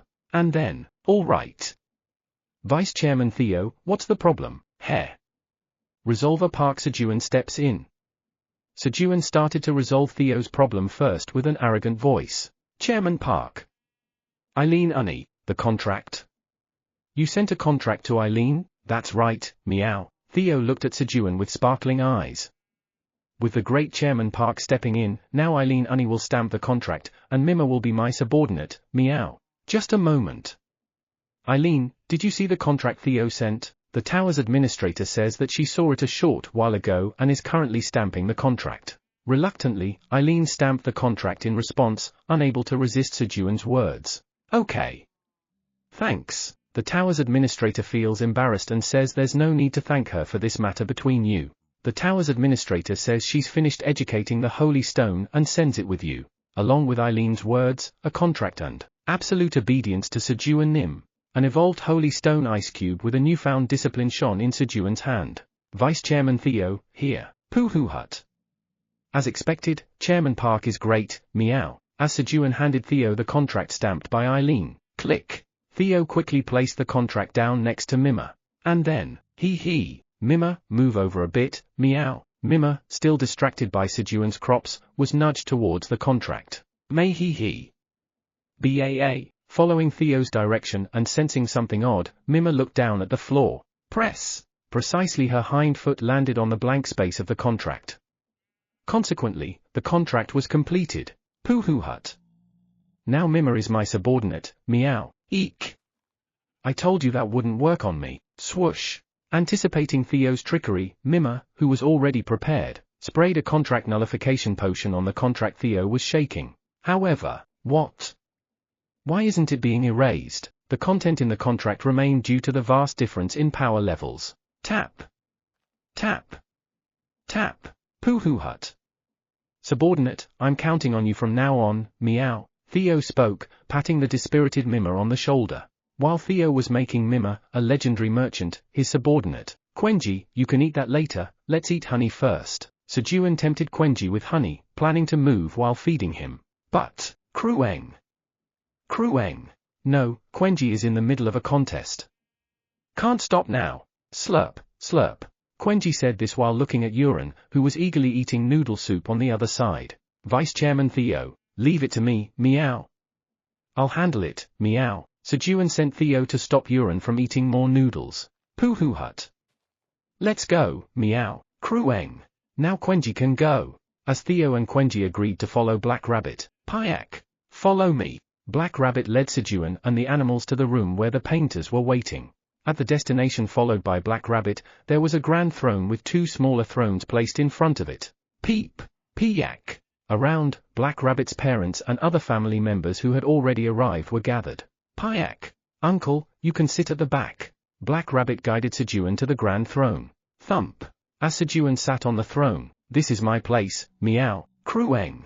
Naturally, Theo and Quenji took their places on Sejun's lap, pip-pip, and a golden bat perched on Sejun's right shoulder. Then, pi-pi-pi-I, piak, as Choo-Choo and Black Rabbit took their seats on the thrones in front of Sejun's throne, peep, the rabbits gathered around them. Shortly after, Pimmick, don't move. Dozens of grey rabbits, serving as painters, began earnestly painting the royal family's portrait on a huge canvas. Sh-sh-sh. The room filled with the busy sounds of the rabbits' paintbrushes. However, this serene moment didn't last long. Gororong, Kurong, Kaiurong, Bearorong.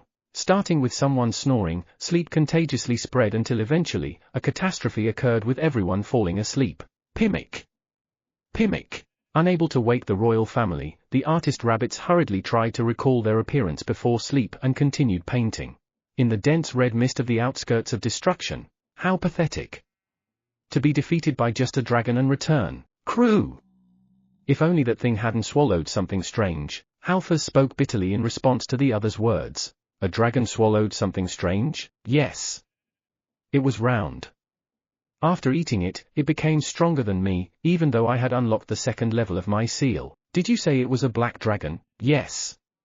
Why? No reason. Just got a bit curious. HMPH. Soon, when we unlock the third level of our seal, it won't matter. That's true. Alright, go and recover. Halfers concentrated to heal his body. And then, what did he swallow? The being conversing with Halfers showed interest in what Kaiser had swallowed. If only one dragon ate it, it would be fine, but if all dragons consumed it, they would be defeated again. But if they were the ones to consume it, our overwhelming victory. Fenrir, the god-hunting wolf and the first seat among the apostles of destruction, licked around his mouth while gazing at the Black Tower. Chapter 264, another one? TL, Hangak. Wow. Sejun admired the completed family portrait on the giant canvas. He especially liked how handsomely he was portrayed. Well, since the others were animals, it was true that Sejun was the most handsome by human standards. He.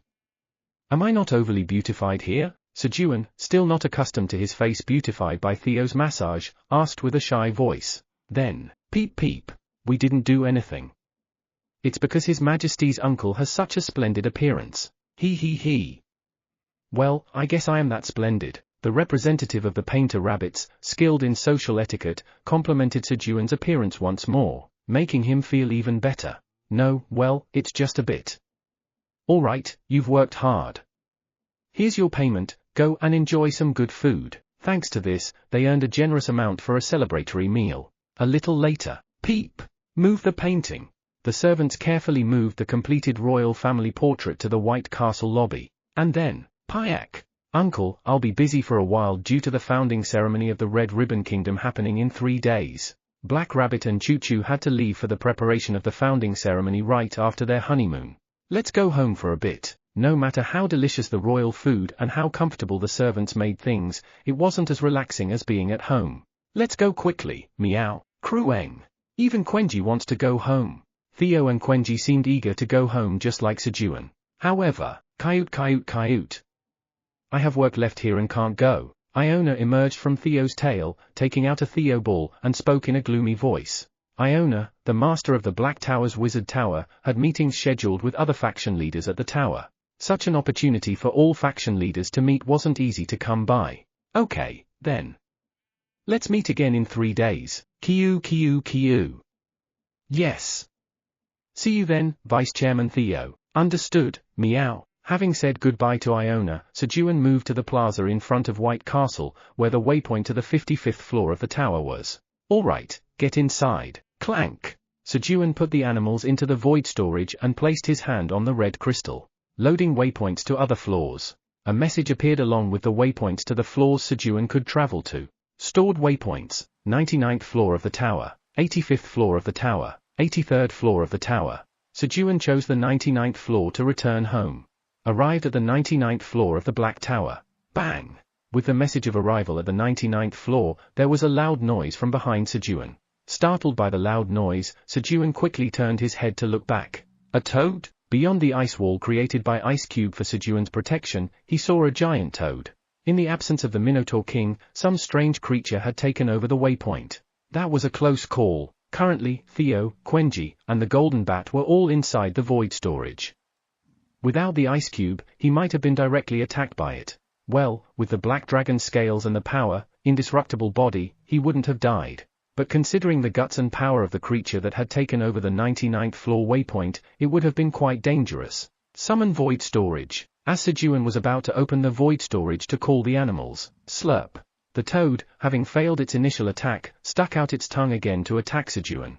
Ice cube. Sejun used the ice cube to protect himself from the toad's tongue attack. However, whoosh. The toad's tongue, initially flying straight, curved around the ice cube and attacked Sejun from another angle. What? Sejun was startled by the unexpected attack. Then, crackle. Another ice cube appeared, protecting Sejun. The Holy Stone ice cube was working hard, fearing that it might be called back by Eileen if something happened to Sejun. Clank. Come out, guys. Meanwhile, Sejun opened the void storage door and called out to the animals. Clank. All right, stay inside. As the void storage door closed, Krueng. Snack time. Quenji enthusiastically filled his snack bag while roaming around the warehouse. Pip pip.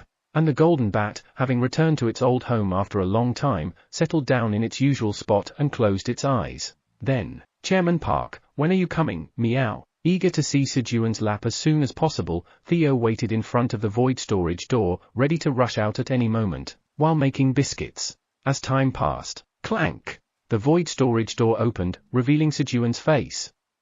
It's Chairman Park, meow. Excited Theo was about to rush to Sejun, putting strength into his hind legs. Meow. Theo's eyes caught a giant toad raising its front legs to attack Sejun. How dare you attack Chairman Park, meow. Chairman Park, I, Vice Chairman Theo, will protect you, meow. As soon as there was a chance, Theo quickly dashed out. Thump. He stepped on Sejun's face and leaped into the air. Snap. Meow meow tilde fist, and with his dragon claws out, he swiftly dealt with the giant toad. Guard Theo has defeated the giant poison toad Doobie. Guard Theo has earned 20 million experience points, which is 50% of the total. It was indeed a dangerous creature, with poison and a name. Sejun realized from the enemy's name in the message that it was not an easy opponent. And then, pat. Pat. Sejun stroked Theo's belly, who was now focused on grooming on Sejun's lap. Thank you. While petting Theo, Sejun took out the Holy Stone ice cube to examine it closely. He didn't know how it was trained, but the performance of the Holy Stone had improved greatly. It autonomously created an ice cube to protect Sejun, and the sturdiness of the ice cube had changed from before. Holy Stone Ice Shield Cube, a stone formed from a star falling from the sky. The Holy Stone ice cube has evolved, gaining additional shield power, making the ice even harder. If you are recognized as the owner, you supply magic power to the Holy Stone to create ice in the shape of a cube. When the owner is in danger, the Holy Stone automatically creates ice cubes around the owner for protection. Owner, Tower Farmer Park Sejun. Grade, SS. Usage restriction, magic power 321 or higher. Ice Shield Cube. The Holy Stone can evolve too. It was a result of surviving Eileen's harsh training. Sejun read the description and took out the Holy Stone piercing. Maybe I should ask Eileen to train this one too. Shiver, shiver. As if reading Sejun's thoughts, the Holy Stone piercing trembled. Then, Chairman Park, pet here too, meow. Theo raised his chin, requesting Sejun to stroke under his chin. All right. Sejun put the Holy Stone piercing in his pocket and stroked Theo's chin. Thanks to Theo, the Holy Stone piercing overcame the crisis. Must evolve. The Holy Stone piercing entered special training for evolution. Stroking gently. While Sejun was petting Theo's chin and belly with both hands. Ku hey hey hey. Krueng. He he he. All filled up. Quenji, having filled his snack bag to the brim, came out of the void storage with a proud expression. Krueng? Quenji saw Sejun, who was lying down petting Theo's chin and belly. Da da da da. Quenji hurriedly ran to Sejun's legs. Then, snap. Krueng. Quenji loves dad's patting too. Quenji climbed onto Sejun's lap and grabbed one of Sejun's hands petting Theo, placing it on his head. Pooh ha ha. The greatest bliss is receiving Chairman Park's touch on Chairman Park's lap. Meow. Theo's happiness, who was enjoying Sejun's strokes with closed eyes, diminished. Who's that? Meow. Annoyed, Theo opened his narrowed eyes to find the culprit disturbing his bliss. Krueng. And saw Quenji holding Sejun's hand with his front paws and placing it on his head. Quenji, what are you doing? Meow. Big brother, Quenji will take just one of dad's hands. All right, meow. Through their eyes, a conversation passed between the two, quickly reaching an agreement. However, let's go, meow, Krueng? As Sejun stood up, their agreement became moot. Krueng. Upon arriving at the farm, mushroom ants working in the field greeted Sejun. Good, you've been well? Sejun received a warm welcome from the mushroom ants as he headed home. Then, flap, flap. The dragon statues in front of Sejun's house, which had been waiting for Sejun's return, flew towards him to greet him. Ka ha ha. Our Sejun has arrived, hasn't he? Sejun. You finally came? Ha ha ha. Welcome, Tower Farmer of the Black Tower. I am the great red dragon Ramterza here. Yes. Hello. I am Park Sejun, the Tower Farmer of the Black Tower. Seeing the red dragon statue for the first time, Sejun moved closer to Kaiser and Kellyan before greeting them. He was sure that Kaiser and Kellyan wouldn't harm him, but he wasn't sure about this red dragon. Let's get along well from now on. Although Ramter was displeased with Sejun's cautious attitude, he decided to tolerate it as he was in need. As Sejun greeted Ramter, Sejun, take this. Kaiser handed over a heavy bag of money. 25 billion tower coins? Are you going to reserve half Samyangju and half great wine with this money? Seeing the enormous amount of tower coins in the bag, Sejun asked Kaiser, assuming it was meant for reserving alcohol. However, that's the price for the black beans. What? Black beans? A sudden mention of a crop in Kaiser's statement caught Sejun off guard. Yes. Kaiser explained that he had eaten the black beans he received from the mushroom ants due to an unavoidable situation. So black beans do yield, the only one of the 5 colored beans that Sejun had never harvested. He had been wondering if they actually bore fruit, but now his question was answered. But who knew black beans had such an effect? The ability to increase all stats 9-fold when eaten with other beans. It would be incredibly effective even for himself. But if dragons received the same effect from it, it was unimaginable. A realm beyond Sejun's imagination. What a shame. If he had been there, he could have put the black beans in the box of abundance and harvested 2 black beans every day. Thank you.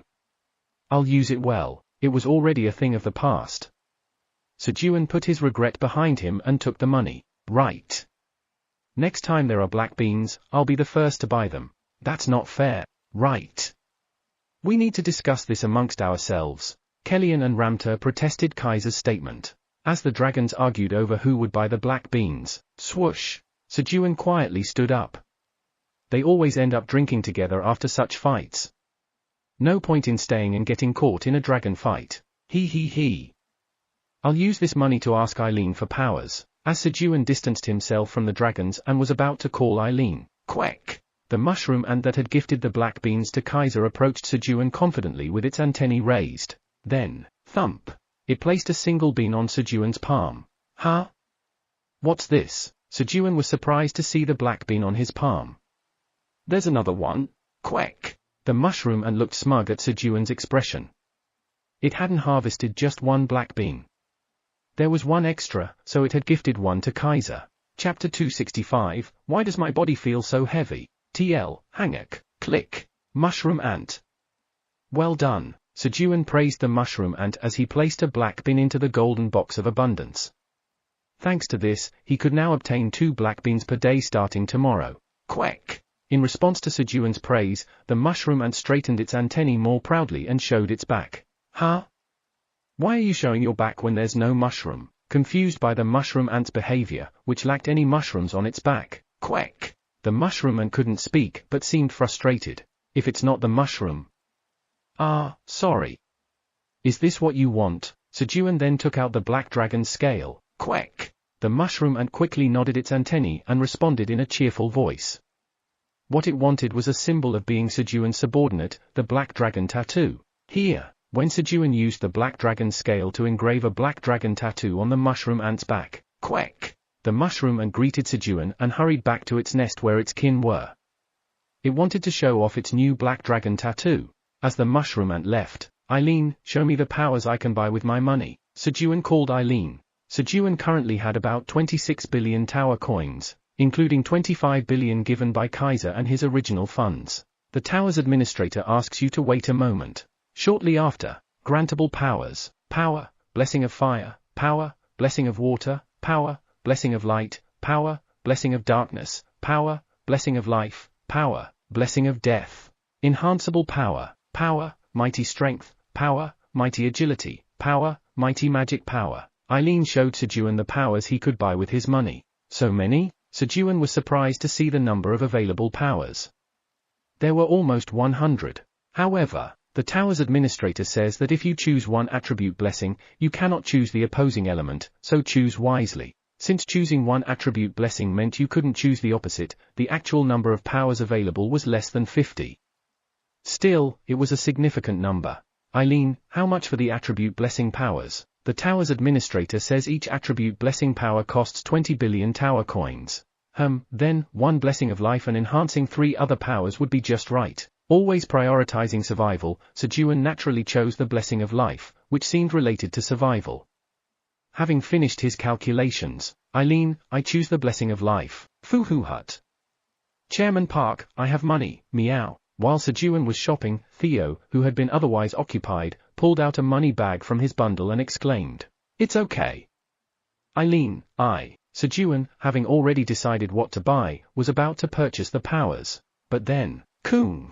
The heavy sound of Theo's money bag being set down drew everyone's attention. It was unusual for a magically lightened money bag to make such a sound. Foo-hoo hut. Chairman Park, how about this, meow. Theo, looking triumphant, opened the money bag.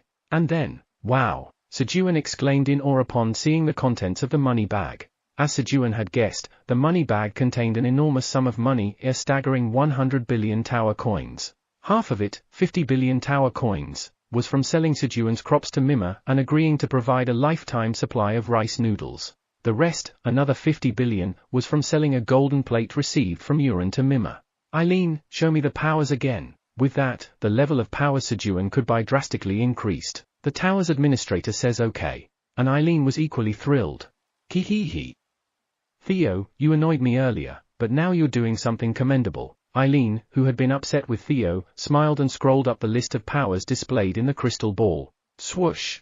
As the list scrolled up, powers that Eileen had wanted to give to Sejun but hadn't dared to because of their high cost became visible. With the money Sejun currently had, he could choose a few of the lower-level powers from those Eileen had wanted to give him. Power, abundance, power, summon small meteorite, limited power, dragon fear, 3 uses. Those were the 3 powers chosen. Sejun, you can choose from these.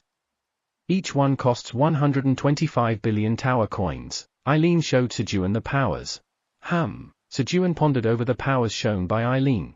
He was tempted to choose the seemingly destructive power, summon small meteorite, or limited power, dragon fear, 3 uses, which could overpower opponents with just its aura. However, a caterpillar must eat pine needles to survive, and eating anything else could lead to trouble. And for some reason, he felt goosebumps thinking about choosing any other power, which seemed ominous. Eileen, I'll choose abundance. Sejun selected power, abundance.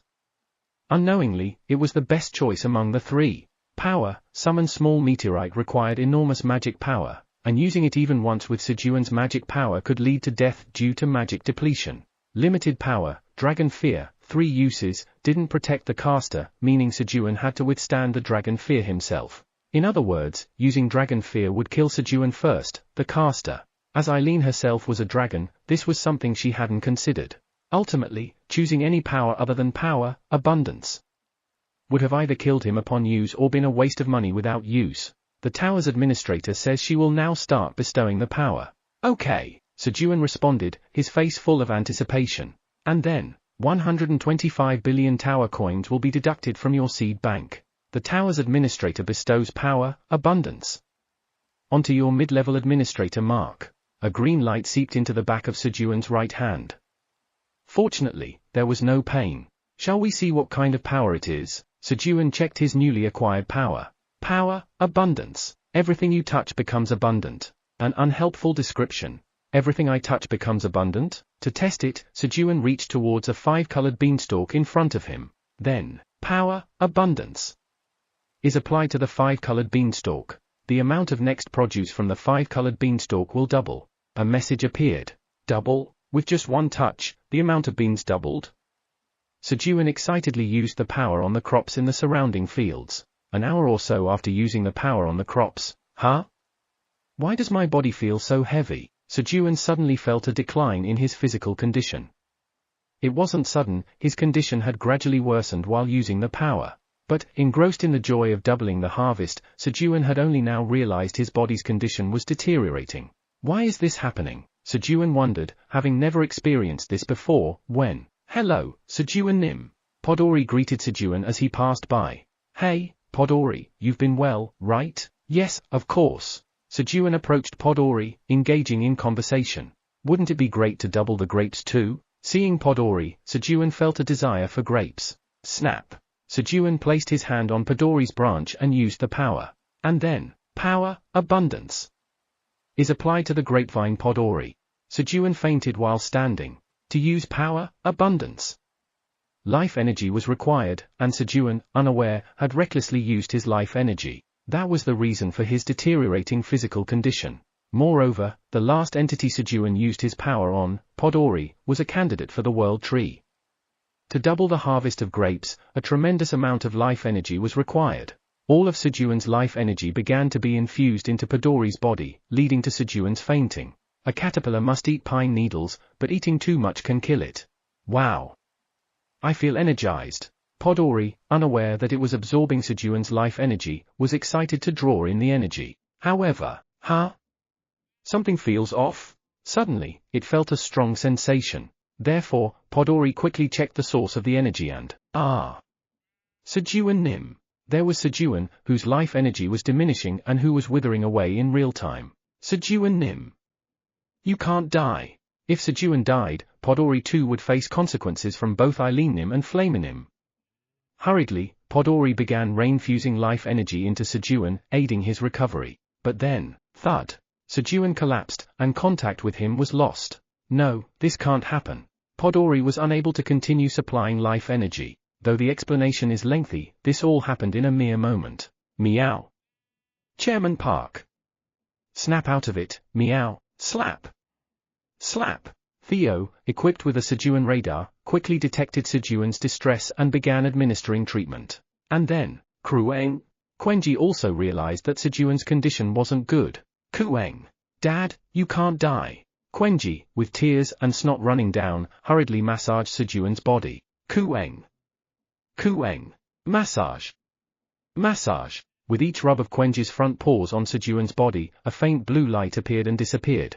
Driven by a desperate desire to heal Sejun, Quenji unknowingly infused magic into Sejun's body, and inadvertently mastered a physical magic massage that strengthened Sejun's body. Fortunately, before Sejun collapsed, Podori had infused just enough life energy to prevent death, allowing Sejun to recover quickly under Theo and Quenji's massages. However, the tower's administrator is furious, asking if you're the one who did this to our Sejun. I'm sorry, Podori. What have you done to our master? I'm sorry. Podori, having caused Sejun to faint, was reprimanded by both Eileen and Flamey. It was a helpless situation, but Podori couldn't talk back considering the formidable nature of the others. I'm wronged, Podori cried out in its heart, unheard by anyone. All right. Sejun woke up feeling refreshed. When did I fall asleep? Having no memory of lying down on the bed, Sejun tried to recall what had happened. I used the power on Podori, and suddenly I felt my energy draining. And then, he couldn't remember anything after that. Did I faint using the power? But why? As Sejun wondered why he had fainted, the tower's administrator asks if you're awake now and if you're feeling okay. Eileen spoke to him. Yeah, I'm fine.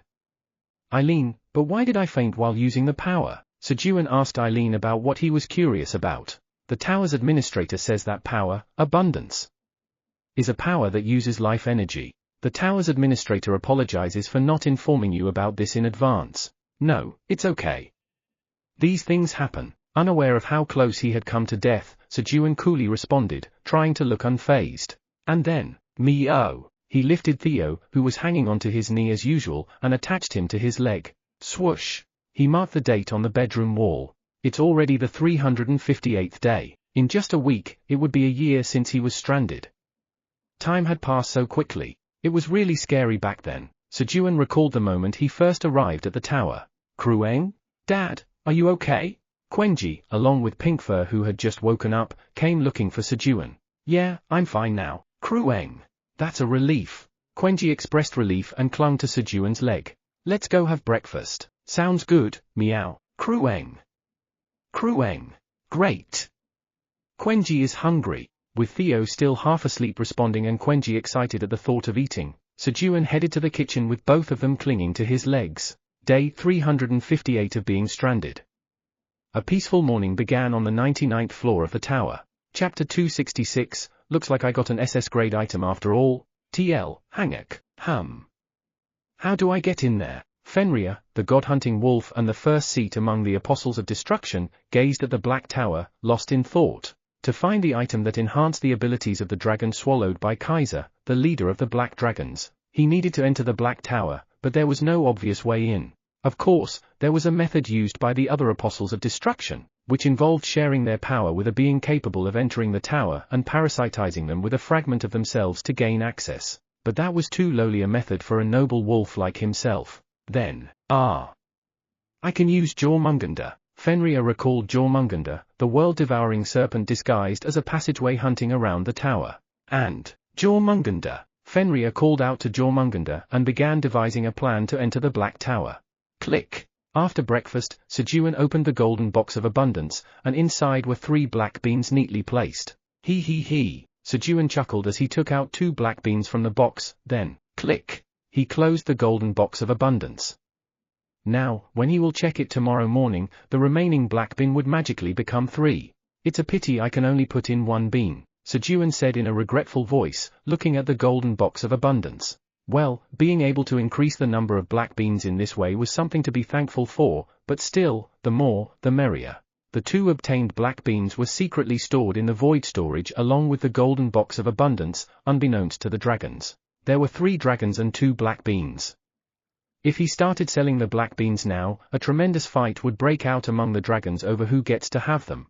Considering the effects of the black beans, it was a distinct possibility. But in 2 days, there would be 6 surplus black beans, allowing him to sell 2 to each dragon, so there was no need to create discord. Starting a fight among the dragons might raise the price of the black beans, but that would mean losing the future for short-term gain. If the 3 dragons started fighting over the black beans, this farm would turn into a complete mess. Moreover, if he got swept up in the aftermath, it would be dangerous for him too. The losses outweighed the gains. While Sejun was securing the black beans, Quenji is going to collect herbs.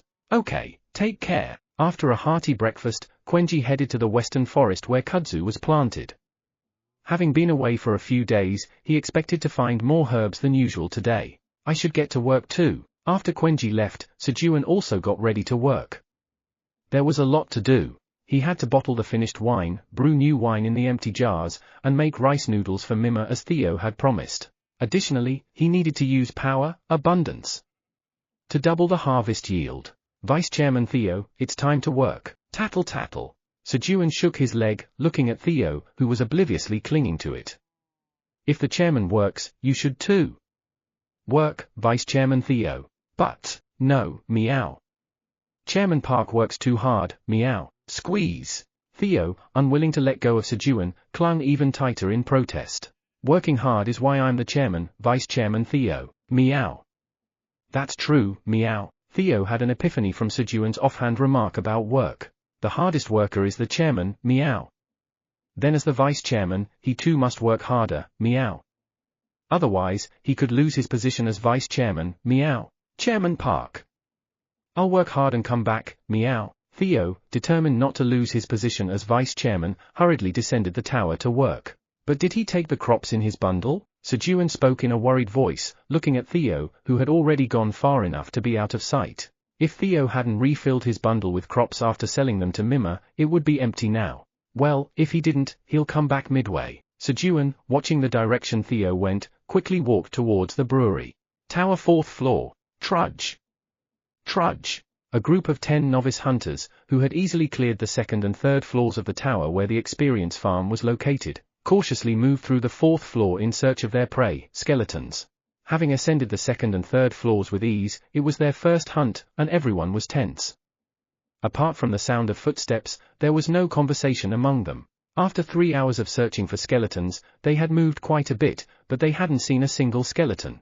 Have we traveled too far? A frightened hunter shouted to his party members as they strayed far from the waypoint. They were inexperienced in hunting and lacked common sense. Mendal, could you shut your mouth for now?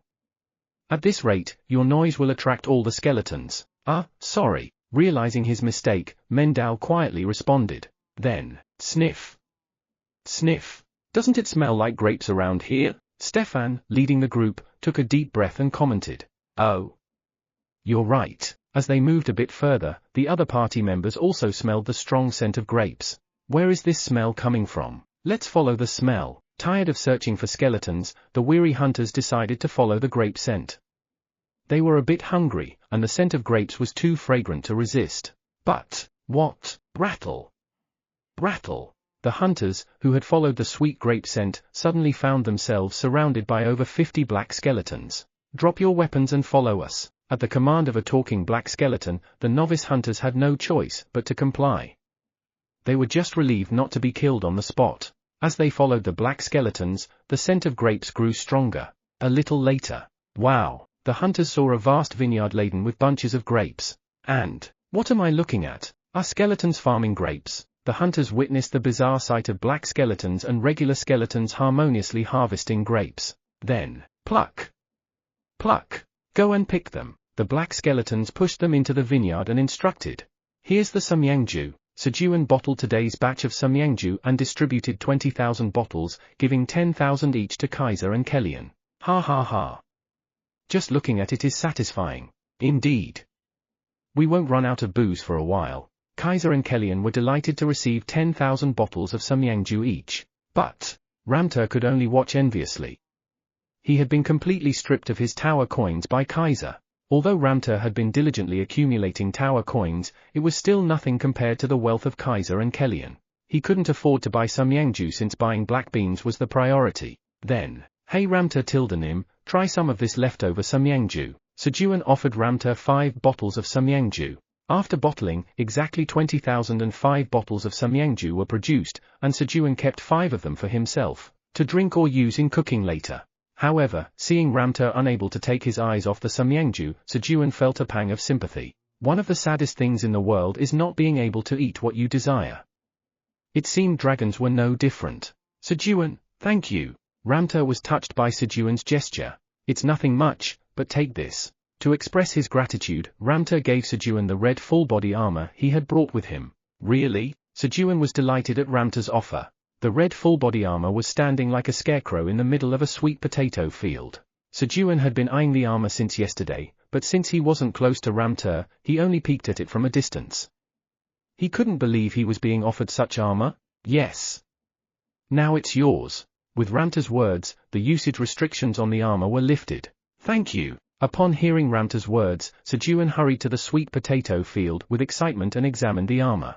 Red Dragon's full-body scale armor. This armor is made from 1,000 red dragon scales and crafted by a skilled blacksmith to withstand the dragon's aura. Made from the red dragon's scales, it is almost immune to fire and is very sturdy. When worn, it consumes magic power to activate a barrier that neutralizes some of the dragon's aura.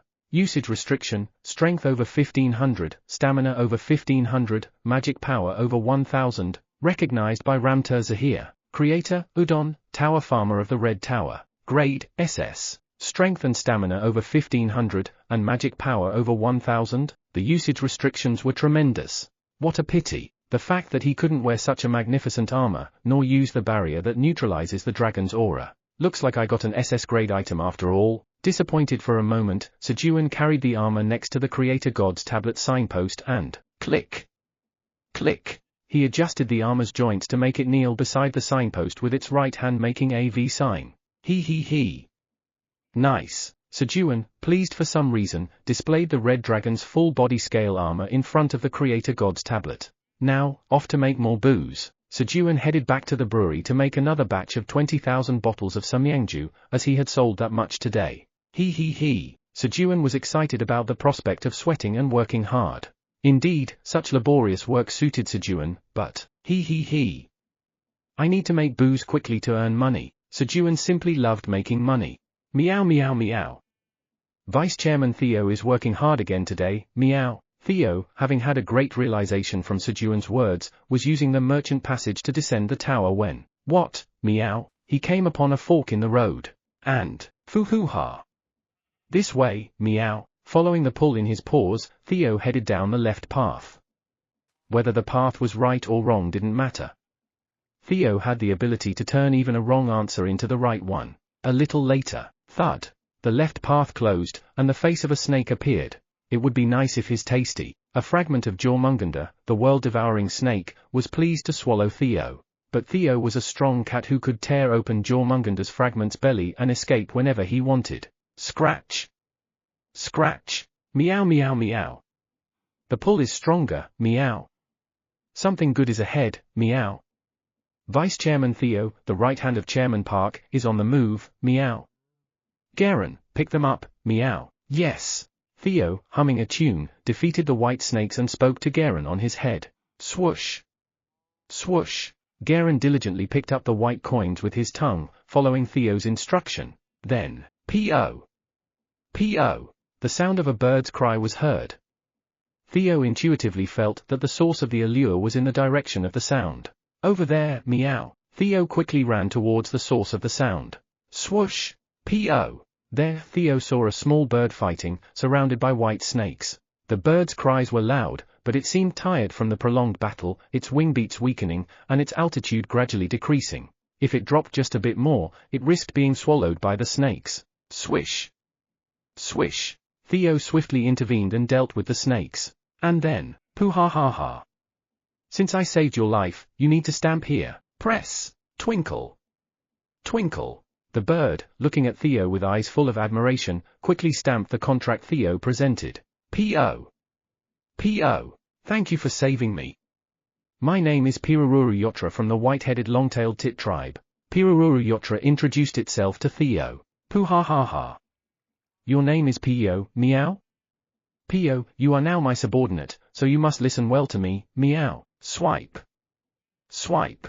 Subordinate, P.O.? Theo wrote P.O. next to the footprint he had already stamped on the subordinate section of the contract. P.O. My name isn't P.O., it's Pirururu Yotra. Pirururu Yotra corrected its name on the contract. However, Pirururu Yotra spoke too quickly, and to Theo's ears, it just sounded like P.O. P.O., I know your name is P.O., meow. I wrote it correctly here, meow. Theo pointed at the contract as he spoke. P.O. But that's not my name. Thus, Pirururu Yotra, dejected about being contracted under a different name, became Theo's new subordinate. Chapter 267, So, it's time to clock out, meow. TL, Hangak, Tower Floor 79. The Kingdom of the Birds, Cove, flourished for hundreds of years, creating a brilliant civilization. However, a problem arose in the kingdom several decades ago when all the lakes within its territory dried up. The cause was an inexplicable drought. All the lands of the Cove Kingdom were severely cracked due to a lack of water. Queen Prana of the Cove Kingdom managed to somewhat solve the problem by urgently bringing water from other floors, but there was one issue that couldn't be resolved. That was the drying mother tree. Despite many birds continuously pouring water, the condition of the mother tree only worsened. To the birds of the Cove Kingdom, the mother tree held significant meaning. All the birds of the Cove Kingdom were born from the flowers of the mother tree. To them, the mother tree was literally their mother. With the mother tree drying up, the birds' worries were far from minor.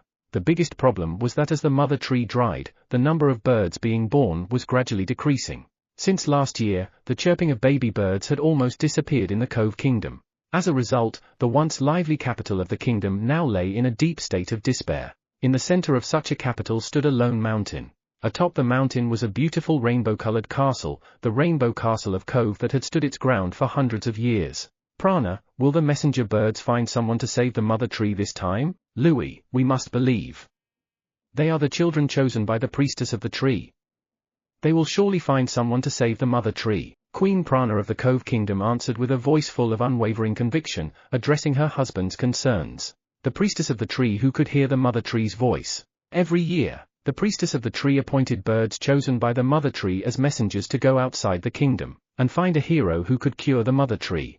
For 10 years, they sent messenger birds out and brought many people, but no one could even figure out why the mother tree was drying. Prana, then I'll go get water again. Yes, please do. As her husband Louis prepared to leave for another floor, leaping from the castle's terrace to fly in the sky. Sigh. Prana let out a deep sigh she had been holding back. In truth, she too was anxious.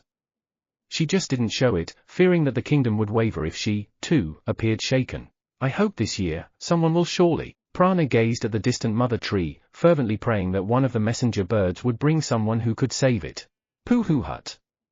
Getting a subordinate is also work, so I am diligently working, meow. It seems today's work is done, meow, as Theo proudly looked at his subordinate, P.O. P.O. P.O. Chief. But what should I call you? P.O., who had decided to become Theo's subordinate, though the contract did not bear his name, and had just been rescued by Theo, asked while looking at him. Pooh hut. Now that you mention it, I haven't introduced myself, meow. I am Theo Park, the deadly dragon claw golden cat, subordinate of the great black dragon, meow. By the way, I am also the right-hand man of Chairman Park, meow. P.O., who had just been born and didn't know what a black dragon was. P.O. It's an honor to be Theonim's subordinate. P.O. was simply overjoyed to become Theo's subordinate. Another naive one had appeared in this world. Pooh hut. That's right, meow. Becoming the subordinate of Vice Chairman Theo is a tremendous honor, meow, Theo said, feeling smug as P.O. looked at him with admiring eyes. Just then, gurgle. A sound came from P.O.'s stomach. He had not eaten anything for several days while fighting the white snakes in this area. Pooh hut. Just wait a moment, meow. Thinking he could show off to his subordinate, Theo opened his bundle. However, rustle. Even when he put his paw into the bundle, nothing was caught. There's nothing, meow. Theo realized then that the bundle was empty. P.O., eat this instead, meow. Theo took out some peanuts from his pocket, which he had set aside for Iona. Thank you, peck. Peck. Peck. P.O. began to energetically crack open the peanuts. And then, P.O. Delicious. Crunch. After tasting the peanuts, P.O. started to earnestly eat the crushed peanuts. Pooh hut. Eat a lot, meow, Theo said, crushing the peanuts into powder to make it easier for P.O. to eat. P.O. Thank you, Theonim. Pooh hut. No need to thank me, meow. Theo grinned mischievously as he watched P.O. eating the peanuts. 50 tower coins per peanut, and since I, myself, crushed the peanuts, that's a service fee of 100 tower coins, totaling 750 tower coins for 5 peanuts, meow. True to his role as Sejun's money-conscious right hand, Theo never gave anything away for free. P.O. I'm full now. P.O. held his stomach after eating 5 peanuts. Pooh hut. P.O., now that you're done eating, let's settle the bill, meow. Theo stretched out his paw and said, P.O. Bill? That's right, meow. You have to pay after eating, meow, P.O. P.O. I don't have any money. Maybe this will do. P.O. took out an egg as big as his body from the small bag he was carrying. Aside from giving birth to birds, the mother tree also bore eggs as fruits, and birds like P.O. sometimes brought these along as a packed lunch for long journeys. Meow. What's that? Theo was surprised to see the egg P.O. took out. It's a fried egg, Chairman Park's favorite, meow. Fried egg is a dish made from eggs, but Theo's mind had been imprinted with its name after seeing Sejun excitedly eating fried eggs. P.O. P.O. He. I have a lot of these. I'll give them all to you. In exchange for peanuts. Seeing Theo's happy reaction, P.O. hurriedly shouted. P.O. was thrilled at the thought of trading his not-so-tasty eggs for peanuts. Good, meow. Let's get out of here first, meow. P.O., stick close behind me, meow. P.O. Yes. As P.O. moved behind Theo, swish, meow, Theo pulled out his dragon claws and swung his paw from top to bottom. It was Theo's second technique, one meow slash. Slash. 5 lines appeared on the body of the Jormungander's fragment, dividing it into 6 parts. SSSSSS. The dead fragment of Jormungander turned to dust and disappeared and, clink, white coins began falling to the ground. P.O. P.O. Theonim. You're amazing. P.O. was astonished at the sight he was seeing for the first time. P.O., bring me the coins, meow. Theo instructed P.O. to collect the coins. P.O. Yes. P.O., now even more admiring of Theo, quickly flew and brought the coins to Theo. After collecting all the coins, Pooh hut. I even got fried eggs, Chairman Park's favorite, so I, Vice Chairman Theo, have worked overtime today, meow. So, it's time to clock out, meow. P.O., follow me, meow. A confident Theo turned towards the direction leading up the tower and spoke to P.O. with a commanding voice. P.O. P.O. Yes. I want to eat peanuts quickly. P.O., blinded by the desire for peanuts, Forgetting his duty as a messenger bird sent to save the mother tree, he eagerly followed Theo. Slurp. Coo. Coffee really is about the hand that makes it. After lunch, Sejun grimaced as he drank coffee he brewed himself using beans and a dripper provided by the Black Rabbit. It's not good. It didn't taste like the coffee he had in the castle. It was just bitter with an unpleasant sourness that made his face scrunch up. Slurp.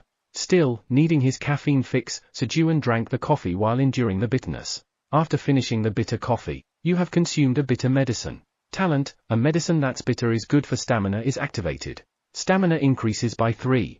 Treating the coffee as medicine, his stamina increased by 3. Stamina increased by 3? Thanks to this, Sejun realized just how bitter the coffee he made was. Now, I should go make rice noodle dough. Sejun went to the kitchen to make rice noodle dough with the relic, rice dough that swallows wealth, inserting money into it to create the dough.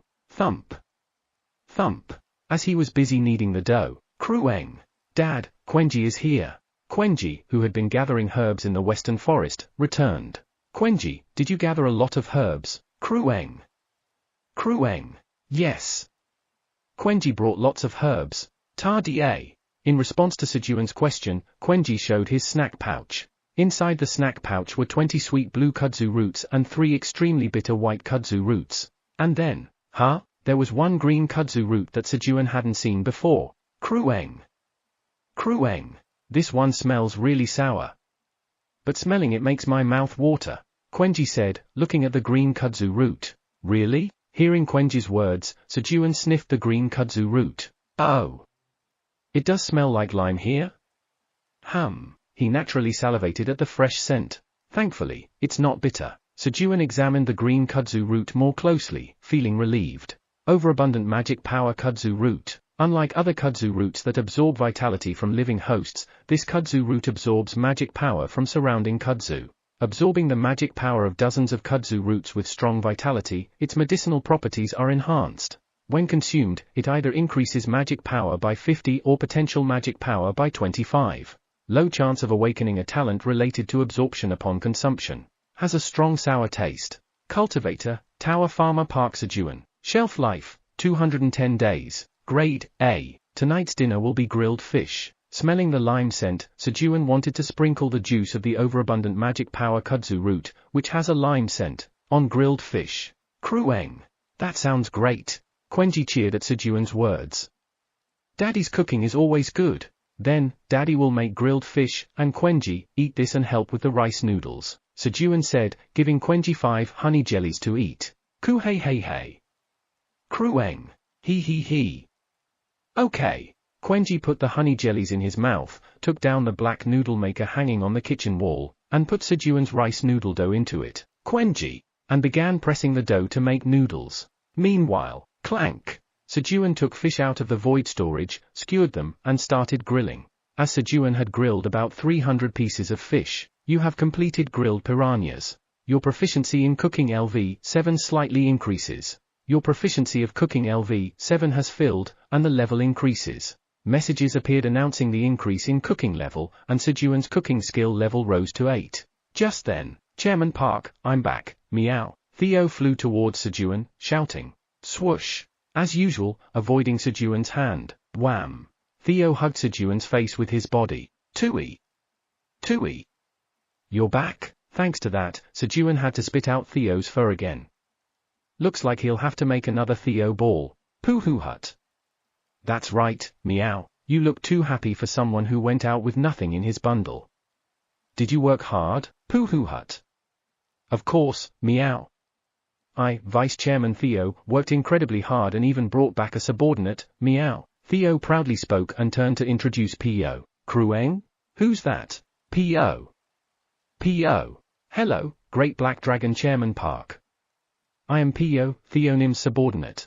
P.O., who was politely greeting Quenji while making rice noodles, had mistaken the strongest Quenji for Theo's boss. Krueng. Quenji is not Chairman Park. Daddy is Chairman Park. P.O. What? Following Quenji's front paw, P.O. turned his gaze to Sejun and their eyes met. I'm doomed. P.O. felt dejected, having botched his first encounter with Sejun. Chapter 268, Why is this guy ranked number 1? TL, Hangak. Again? Park Sejun spoke indifferently as he saw a small bird, flustered upon realizing he was ranked the highest after greeting Quenji. Such treatment was all too familiar to Sejun. Is your name P.O.? As Sejun initiated conversation with P.O. P.O. P.O. Yes. That is correct. I am Pirururu Yotra from the white-headed long-tailed tit to the power of one tribe. P.O. responded in a disciplined voice. Oh. You're from the white-headed long-tailed tit? No wonder you're so cute. Alright, P.O., let's get along well from now on. Sejun gently shook P.O.'s wing. P.O. P.O. Thank you. I will serve Chairman Park diligently from now on. P.O. bowed deeply, feeling honored. Meanwhile, internally, P.O. was in deep confusion upon seeing Sejun, an existence that greatly deviated from the laws of the wild. Why is this guy ranked number 1? To P.O., who had only been alive for a month, the known method of ranking was solely based on strength. By that measure, Sejun should have been ranked below him. Let's just watch for now. P.O., selected as a messenger bird immediately upon birth, had to leave right after receiving a few days of training, so the teachers didn't have time to teach P.O. everything. Pirururu Yotra, if you don't understand, just watch for now. That was the advice given to P.O. They were truly great teachers. Without such guidance. Krueng. Krueng? P.O., did Quenji just see a disloyal look in your eyes towards Dad? Don't tell me you're disrespecting Dad. P.O. No. No. Otherwise, P.O. would have been punished by Sejun's bodyguard, Quenji. P.O., show Chairman Park the fried egg, meow. Thus, unknowingly avoiding a fatal situation, Theo instructed P.O. to take out an egg. Fried egg? As Sejun was puzzled by Theo's words. P.O. Here it is. P.O. took an egg out of its bag. What? This is? Sejun excitedly observed the egg P.O. had taken out. However, this isn't an egg. Egg fruit. The name written on the egg was different from what Sejun knew. Although it looked and felt like an egg on the outside, it was named egg fruit. What's this? Sejun curiously examined the egg. Egg fruit, a fruit harvested from the mother tree. Encased in a hard shell are layers of white and yellow liquid. Rich in nutrients. Cultivator, mother tree. Shelf life, 30 days. Grade, C. A simple description. Yet, an egg grows on a tree? It was enough to astonish Sejun. He somewhat anticipated it due to the name fruit, but it was still fascinating. Was the fried egg given by the black rabbit also made from this? Thud. Sejun prepared to taste the egg fruit by placing a frying pan over the fire and adding oil. As the frying pan heated up, tap. He lightly tapped the egg fruit against the edge of the pan and applied pressure to crack it open. Sizzle. The sticky white and yolk from the egg fruit started to cook in the pan, spreading a delicious smell. That's right. It was the scent of the fried egg Sejun was thinking of. Krueng. It smells like the fried eggs we had at the big brother's house. Quenji also confirmed the scent. Indeed, the fried eggs eaten at the Black Rabbit's castle were made from this egg fruit. As Sejun and Quenji shared a fried egg and displayed content expressions. Pooh hut. Chairman Park, how is it? Meow. Did I, Vice Chairman Theo, work hard by trading peanuts for fried eggs? Meow. Did I not work hard? Meow. Theo asked with an immense air of smugness. There's more of this. Our Vice Chairman Theo really worked hard. Pooh hut.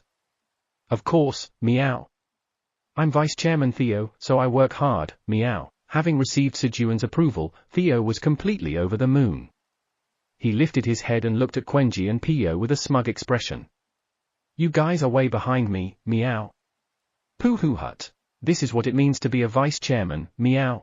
However, neither Quenji nor P.O. paid any attention to Theo's gaze. Krueng.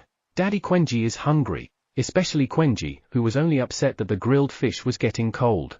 Alright, just wait a moment. Sejun grabbed a kudzu root infused with overflowing magic power and squeezed it tightly, sprinkling lime-scented kudzu juice on the grilled fish. As he sprinkled lime-scented kudzu juice on the grilled fish, grilled piranha with lime-scented kudzu juice is completed. Your proficiency of cooking LV8 has slightly increased. The effect of cooking LV8 is applied. The effect applies as much as the overabundant magic power kudzu root is consumed. Messages appeared. The effect applies as much as it's consumed. Among them, there was a message Sejun saw for the first time. With Sejun's cooking skill reaching level 8, the effect now applied proportionally to the amount of each ingredient consumed, even if not eaten completely. Nice. Let's eat, everyone. Pooh hut. I will enjoy this meal, meow. Queuing. It looks delicious. Following Sejun's cue, Theo and Quenji rushed towards the grilled fish. However, meow. Chairman Park, what did you do to the grilled fish, meow? It smells weird, meow, queuing. It's so delicious. Their reactions were completely opposite due to the lime flavor. Theo disliked the lime flavor. Chairman Park, I can't eat this, meow. Please make the grilled fish again, meow. Theo whined about the lime-flavored grilled fish he couldn't eat. Just eat it. All right. Reluctantly, Sejun peeled off the lime-flavored fish skin and only served the flesh. Then, since Chairman Park prepared it, I'll eat it as something special, meow. Theo ate the grilled fish while tolerating the faint scent of lime. Although he disliked the lime flavor, he enjoyed that Sejun prepared the fish flesh for him. Pooh hut. I'm eating it because of Chairman Park's dedication, meow. While Theo was enjoying the fish flesh prepared by Sejun, swoosh. Coo hey hey hey. Quenji also started sneakily eating the fish flesh prepared by Sejun, setting aside the grilled fish he was eating. The fish flesh quickly disappeared as Sejun diligently prepared it to prevent the two from fighting. While Sejun was busily preparing the fish flesh, is this the secret to being ranked number 1? Does preparing fish flesh increase one's rank? Po observed Sejun and learned a new method of ranking hierarchy. Then, okay. Monkeys entered the kitchen to eat dinner. P.O. Hello. I am Pirururu Yotra from the white-headed long-tailed tit tribe. P.O. earnestly greeted the monkeys. The teachers said that just by greeting well, you can be loved. After exchanging greetings with the monkeys, P.O. also grabbed a grilled fish and began to prepare the flesh using its feet and beak. 4th floor of the tower. Drip. Drip. 10 beginner hunters were busily harvesting grapes in the vineyard. This is more fun than I thought. Exactly. The hunters' expressions had brightened compared to the beginning. They weren't assigned any difficult tasks, and they were given breaks in between. This isn't the time to be happy. Surely, they'll just make us work until we die, Mendal said with a frightened expression. Then, stop now. The black skeletons approached them and spoke. Are they really going to kill us? The hunters tensed up when, this is the payment for your work so far. The black skeletons handed the hunters 10 bags filled with grapes. Payment? Yes. If you're thinking of working again, come back. Follow them, and outside the vineyard, you'll get your weapons back. The black skeletons said this and left. Come back if we're thinking of working again? The hunters were stunned by the black skeletons' words. Is this a trick to let our guard down before killing us? Suspicious, the hunters followed the black skeletons when, clatter! The black skeletons truly returned their weapons and then left for the vineyard. What? Let's hurry and go. What if they change their minds and come after us? Yeah. Let's head back for now. Thus, the hunters returned to Earth, arms full of vitality-infused fragrant grapes. If I get them to eat the fish flesh I prepared, they'll become my subordinates, so I should create more subordinates to increase my rank. Po was diligently applying seasoning to the grilled fish to increase its rank. However, Po? Why isn't anyone eating what I prepared?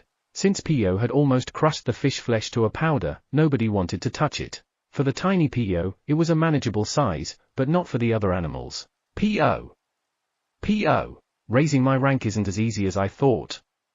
I'll have to practice diligently from now on. Po was determined to improve its skill in preparing fish flesh. If only Po's teachers had told it to simply ask when curious. Thanks to that, Po's beak and feet became shiny with an oil coating. P-hee-hee. Po. Hee-hee. But this is actually quite tasty. On the bright side, Po discovered the taste of grilled fish. However, the amount of grilled fish powder Po ate was very minimal. Huh? Po, are you playing with your food? Po. That wasn't my intention. I'm sorry. Po got scolded by Sejun for the remaining fish powder. 10 minutes later, Pirurong. Po fell asleep to Sejun's scolding, using it as a lullaby. Huh? Asleep already? Were you that tired? Sejun carefully picked up Po with both hands and exited the kitchen. Chairman Park, let's go together, meow. As Sejun stood up, Theo quickly grabbed a piece of fish flesh with its mouth and clung to Sejun's leg. Thus, Sejun and Theo headed to the bedroom. Swoosh! Inside the wooden box house previously used by the black rabbit, Sejun laid down some straw and gently placed Po on top. Then, leaving the bedroom, he headed back to the kitchen as Quenji's meal was not yet finished. Thus, Theo clung to Sejun's leg as they returned to the kitchen. Lick! Lick! Theo, clinging to Sejun's leg, finished eating the fish flesh and started cleaning the oil off its front paws. Meow. This unpleasant stuff got on my front paws too, meow, lick. Lick. As Theo was annoyed and diligently licked its paws to remove the lime scent, wung. A soft silver light emanated from Theo's body. Meow. Chairman Park, I just awakened a talent, meow, talent, just like that? Unexpectedly, consumption may rarely lead to the awakening of absorption-related talents. Sejun recalled the information written on the overabundant magic power kudzu root, but considering the amount Theo ate was less than 1/10,000th of a kudzu. The already low chance was astronomically lower. That's impossible. Against such dreadful odds, Theo awakened a talent. Truly a lucky cat. Lucky guy. So, what talent is it? Sejun, envious of Theo's luck, asked in a languid voice. Why do I feel so drained? Did I overdo it today? It's a talent called energy drain, meow. Energy drain? That's right, meow. I can absorb energy from surroundings to become stronger. Ah, absorbing energy from surroundings. I see. Hey. Get off. Sejun tried to shake off Theo, realizing the reason for his lethargy was Theo's new talent, energy drain, which was sapping his energy. Meow. I don't wanna, meow. As Sejun attempted to remove Theo from his leg, Theo clung to him like a leech. Hey, get off. You're draining my energy. Thud. Sejun collapsed while speaking. Meow. Is it because of me, meow? Chairman Park, snap out of it, meow. Then, Theo quickly controlled its talent and, slap. Slap. Began slapping Sejun's face, using a healing spell. Chairman Park, wake up, meow, slap. Slap. Theo was giving trouble and then providing the remedy. Thanks to Theo, Sejun was able to go to bed early and woke up feeling refreshed the next day. Chapter 269, Drawing the Good Stuff. TL, Hangak. Day 359 of being stranded, dawn. KRRR. Goraram. The sound of Park Sejun and Theo's snoring filled the bedroom. P.O. I don't understand. P.O., who went to bed early yesterday and woke up early, was deep in thought while looking at Park Sejun sleeping soundly. After much contemplation, it seemed to P.O. that being good at preparing fish meat did not make one the top in the hierarchy. Pyong, P.O.? Ah. Then, how is the hierarchy determined? Faced with a difficult question it couldn't understand, P.O. had a headache. So, to cool off its head, P.O. went outside to look around the farm. P.O. P.O. Oh. The farm is huge. P.O., who hadn't had the chance to properly explore the farm yesterday due to a lack of peace of mind, admired the vastness of the farm. Flap. Flap. As P.O. was diligently flapping its wings to tour around the farm. Flap. Flap. P.O. It's so refreshing.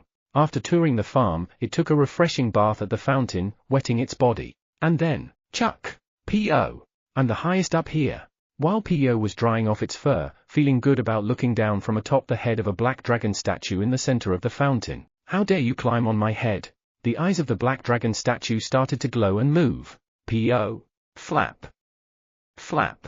Startled, P.O. hurriedly flapped its wings and landed on the balustrade of the fountain. Go. What are you doing here? Kaiser gathered his energy and asked. Pickek. I am, hic. P.O., too startled by Kaiser's immense intimidating presence, started hiccuping. What are you doing? I asked. Can't you speak? Kaiser bellowed at the suspicious intruder. Could it be an assassin targeting our Sejun? P.O. was even more frightened by Kaiser's roar. Kukukum. Kaiser gathered more energy. If it was indeed an assassin, he planned to eliminate them instantly to prevent any danger to Sejun.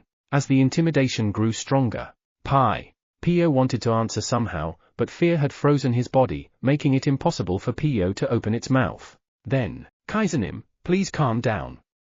That child is P.O., brought by Theo. Thanks to Theo, Park Sejun, who had also gone to bed early and woken up early like P.O., hurried out to the noise and answered on behalf of P.O.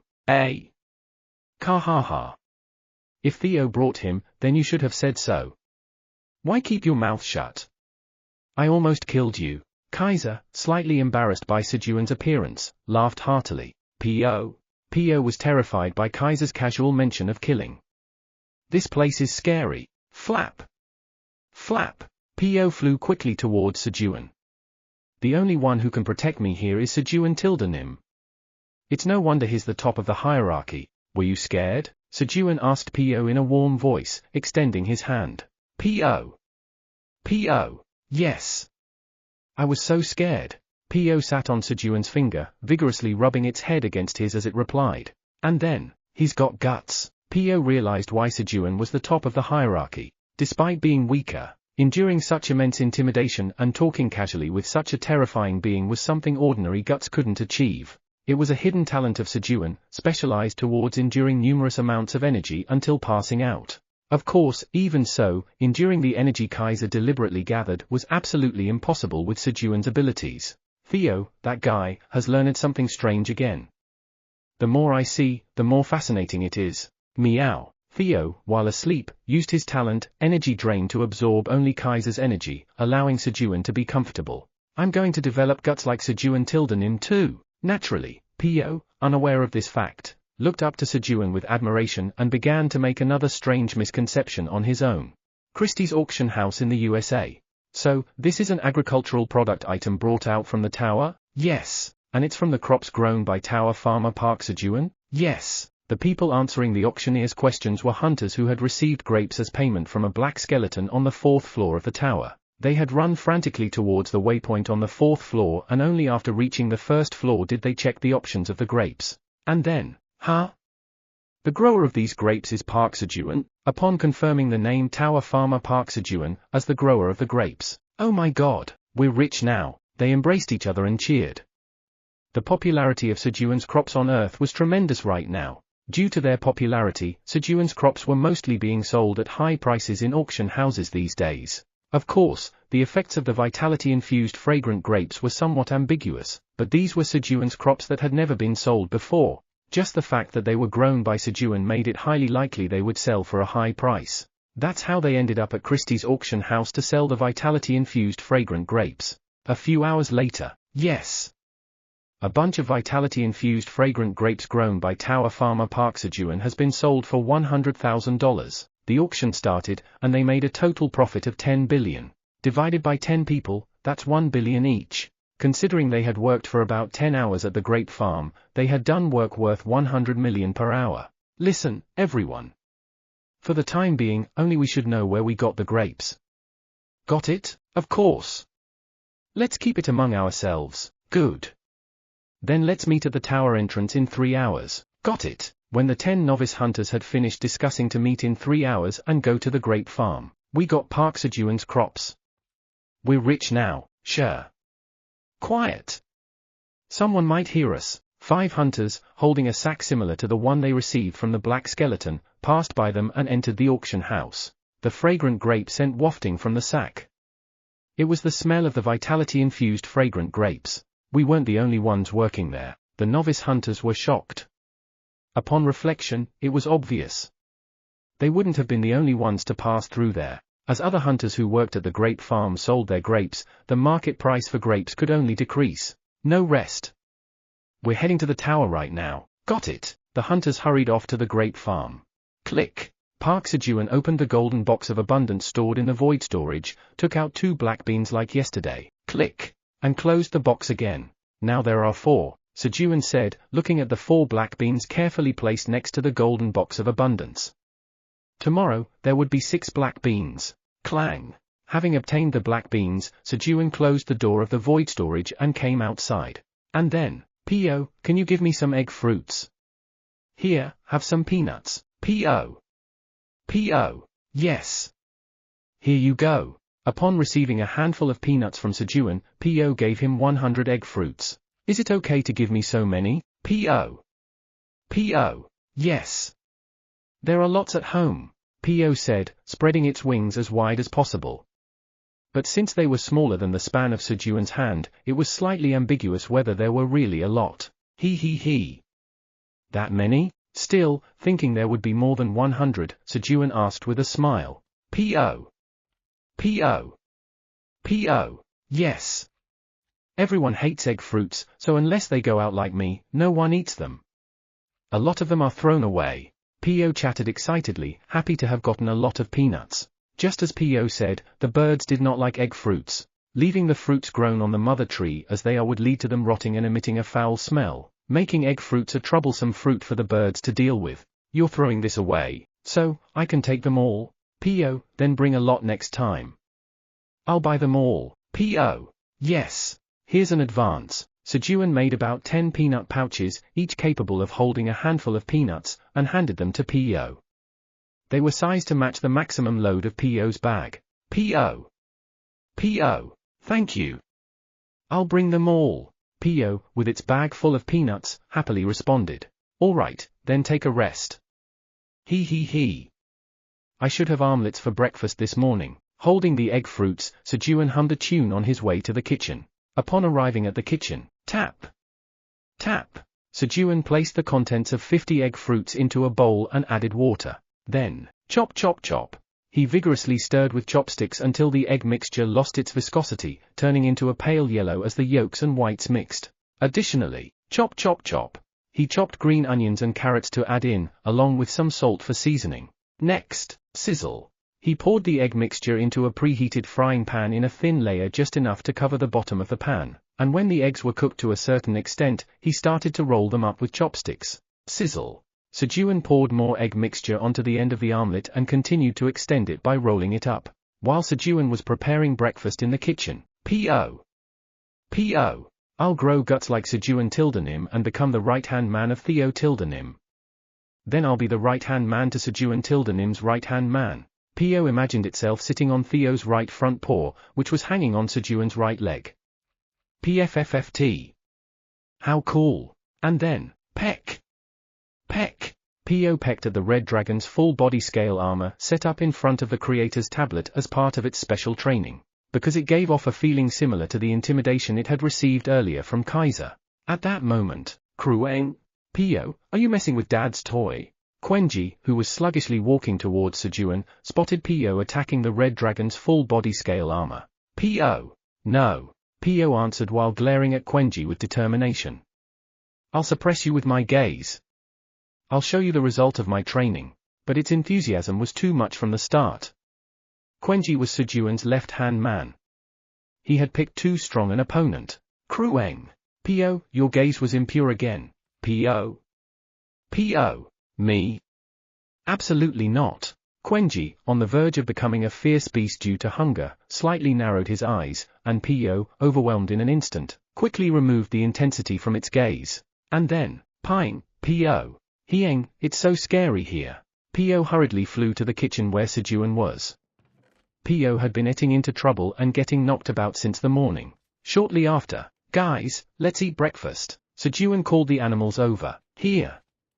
Let's eat one each. Sejun distributed an egg roll to each of the animals. And a particularly thick egg roll made with 20 egg fruits for Quenji. Queuing. Quenji will eat well. As Quenji took a bite from one of the 10 slices of the egg roll, Nyam. Sejun hurriedly put a slice of the egg roll in his mouth as well. Millimeter, delicious. Thanks to the vigorous stirring, the egg roll crumbled softly like fluffy bread. Crunch crunch. With the scallions and carrots providing a nice texture and sweetness. After having breakfast, queuing. Quenji will go tend to the herbs. Quenji, having packed a lunchbox in his snack pouch, left. Slurp. While Sejun enjoyed a brief moment of leisure, sipping his morning coffee. Coo. Bitter. Of course, the taste of the coffee was very bitter today as well. You have consumed a bitter-tasting medicine. Talent, a medicine that's bitter is good for stamina has been activated. Stamina increased by 2.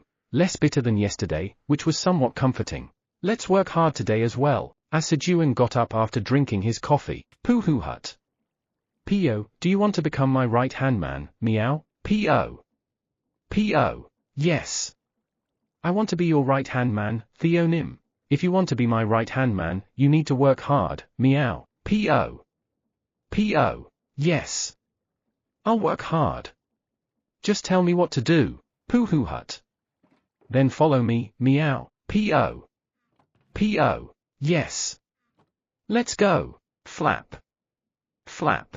P.O. flapping its wings, flying on Theo's right side. P.U.Ute. I'm the next right front paw. P.O. But where are we going? Pooh hut.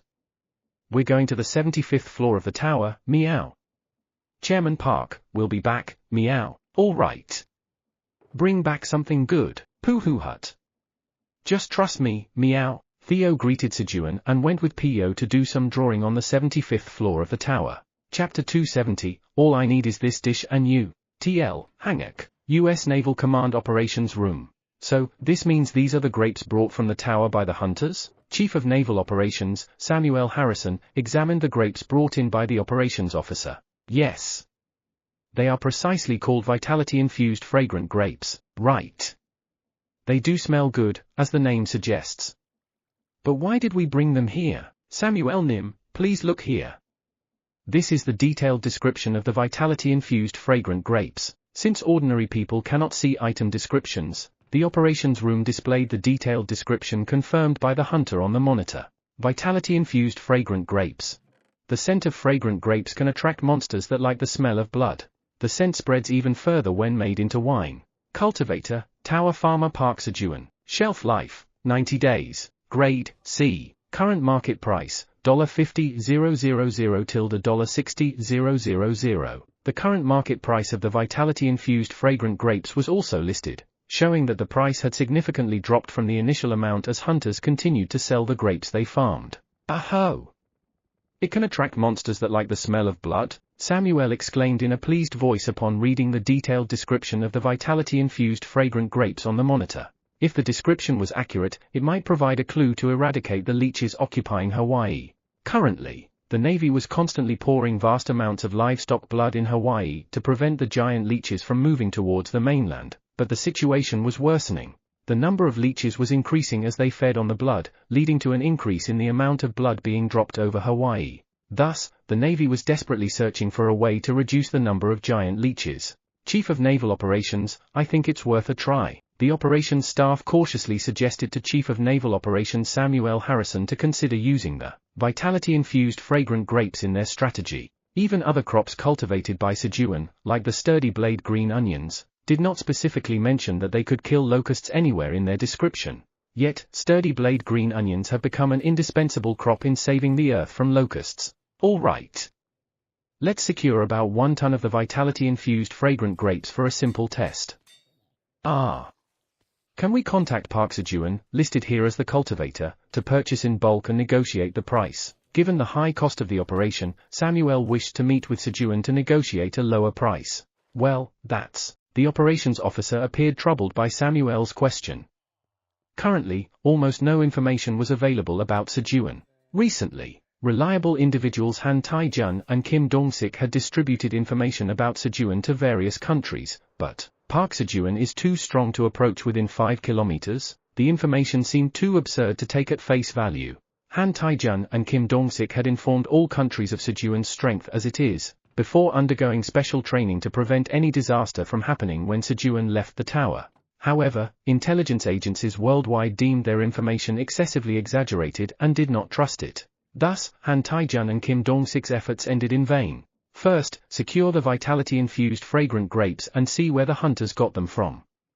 Then we'll have something. Yes. Following Samuel's orders, the operations staff proceeded to secure the vitality-infused fragrant grapes and locate Sejun simultaneously. Lunch without Theo or Quenji. Chew. Sejun was having a relaxed lunch, eating blue kudzu root of potential. You have consumed blue kudzu root of potential. All stats potential increases by 5. After finishing all 20 pieces of the blue kudzu root of potential, I'm full. Vitality. You have used Vitality LV, 4. The food in your stomach is digested quickly. All stats increase by 4% for 90 minutes. Sejun used his vitality skill to digest the food. Thanks to using it whenever possible, the skill level had increased by 2 levels, reaching level 4. With his stomach now empty. Finally, the last one. Yum. Sejun put a piece of Eileen's healthy meatball in his mouth. And then, you have consumed Eileen's healthy meatball piece. You have consumed all 100 pieces of Eileen's healthy meatball. All stats increase by 100. The awaited message appeared. He. Done. Sejun was overjoyed as a sudden surge of strength filled his body. At that moment, the tower's administrator is happy that you have finally finished eating their cooking. Eileen spoke up. Yeah, I finished it all. Thanks to you, I think I've become stronger. Sejun spoke with a swell of pride, feeling the increase in his strength. However, the tower's administrator says that in her opinion, you still have a long way to go. I know that. But still, Did you have to say it so directly? Sejun was disheartened by Eileen's blunt truth bomb. The tower's administrator says you don't need to worry. The tower's administrator says she have already prepared food that will make you stronger. Ah. You made more food? Why go through all that trouble? Sejun tried to act as though he wasn't panicked. I wasn't worried, I was just going to live protected by Theo and Quenji. The tower's administrator says she find cooking fun, so you don't have to worry about her going through trouble. Ah, sorry, Eileen. Actually, I'm worried about eating your cooking. As Sejun trembled with anxiety about what kind of tremendous dish Eileen had made this time. Jingle. A leather pouch fell into Sejun's palm. The tower's administrator says she overlooked the fact that you couldn't eat much at once last time, so this time she divided it into 500 pieces for your convenience. 500 pieces? I don't ask for much. Just let it be like last time. Sejun fervently prayed as he opened the leather pouch. Jingle. Inside the leather pouch were uniformly sized black round meat pieces. Good. It's the same black color as last time. Sejun felt relieved seeing the color and shape were no different from before. Pick. He picked up one piece of meat to examine. Phew. Fortunately, there were no dangerous or strange descriptions. It's time for your 2-hour reminder. If you've been sitting, consider taking a moment to stand up, stretch, use the restroom, or have a refreshing drink of water. Your body will thank you. Now back to the story. Like before, eating just one filled him up, and the effect only manifested after eating all the pieces. The only difference was that this time, he had to eat all 500 pieces for his stats to increase by 300. Eileen, thank you. Sejun expressed his gratitude to Eileen, who had made a normal dish, with a touched voice. The tower's administrator says she feel rewarded for cooking since you're so moved. The tower's administrator says she will make a completely new dish for you next time. No, it's okay. All I need is this dish and you. Sejun desperately emphasized that a new dish was not needed, but Eileen had already left to cook, giving no response. Theo and Pio descended the tower. Meow, meow, meow, Pio. Pio. Pio added harmonies to Theo's humming, flapping its wings 10 times with each of Theo's steps, matching the pace of Theo's footsteps. Then, Pio. As Pio passed the 79th floor of the tower, it felt something strange, as if it had forgotten something. Pio? Pio, what's wrong, meow? Theo asked when Pio suddenly stopped singing. Pio. Ah. I just remembered, the 79th floor is my homeland. Pio, still forgetting its mission as a messenger bird. Pooh hut. Is that so, meow? My homeland is on the 75th floor, Grania village. As the conversation turned to homelands, Theo started moving again after sharing about his own, and they simply passed the 79th floor. Upon arriving at the 75th floor, Pio, follow me, meow. Pio. Yes. Theo led Pio to Taru, who was guarding the lost and found warehouse. Theo, long time no see. Taru, nice to see you, meow. But who's that friend behind you? Taru asked, noticing Pio who was peeking out from behind Theo. Pio. I am Pio of the white-headed long-tailed tit tribe, destined to become Theonim's right front paw to the power of one. Pio answered proudly. That's a good ambition. Theo, you came to do a draw, right? That's right, meow. Here, take these 2,000 tower coins, meow. Theo handed Taru the drawing fee for himself and Pio. Then, I'll wait here. Bring them out one by one. Got it, meow. Theo, accompanied by Pio, entered the ghost warehouse. As Theo entered the ghost warehouse, Theo Tildenim, have you arrived? The ghosts in the warehouse welcomed Theo. We have perfectly cleaned up the place using the one you sent us. The items that were once piled up like a mountain on the floor were now neatly organized on shelves and in cabinets. Thanks to that, Peyton was currently enjoying a well-deserved vacation. Good work, meow. Pio, get to work, meow. Pio. Pio? Yes. But, what should I do? Pio asked, tilting its head after answering energetically. Bring the thing that attracts you the most, meow. Pio. Yes. Flap, flap. While Pio busily flew around the warehouse searching for the item that attracted it, following Theo's instruction. Pooh hut. This attracts me the most, meow. Theo picked up a book right in front of him and put it into his bundle. And, Gororang.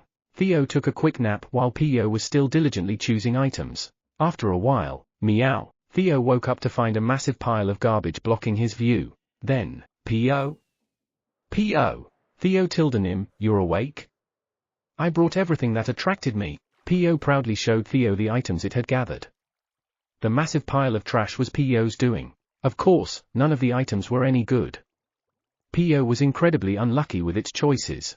P.O. has no talent for drawing, meow. Theo decided not to let P.O. do any more draws in the future.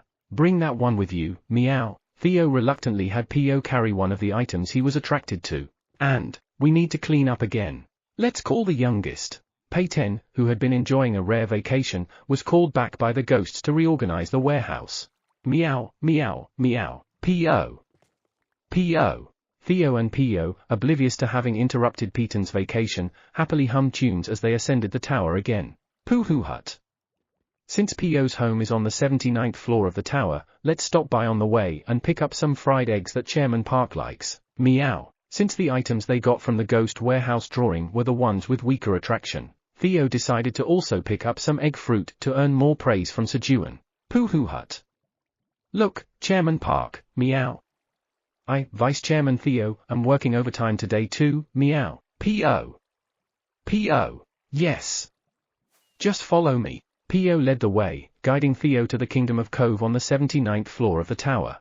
Upon arriving in Ave, the capital of Cove, to collect egg fruit, the messenger bird Pirururu yacht has brought someone to heal the mother tree. A parrot guarding the entrance shouted loudly enough for all the birds to hear. Meow. A messenger bird? P.O. P.O. Right.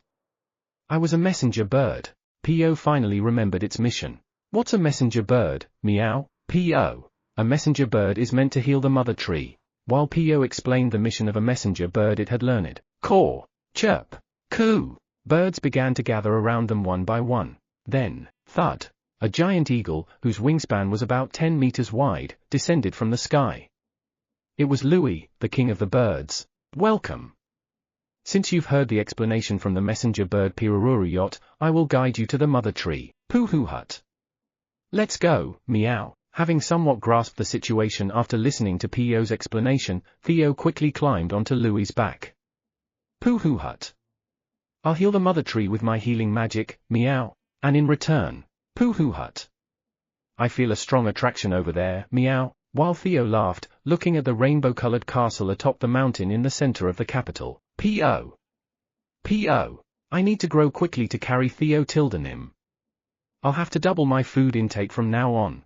P.O., regretting not being able to carry Theo on its back, was unaware that it had already grown up. Then let's depart. Flap.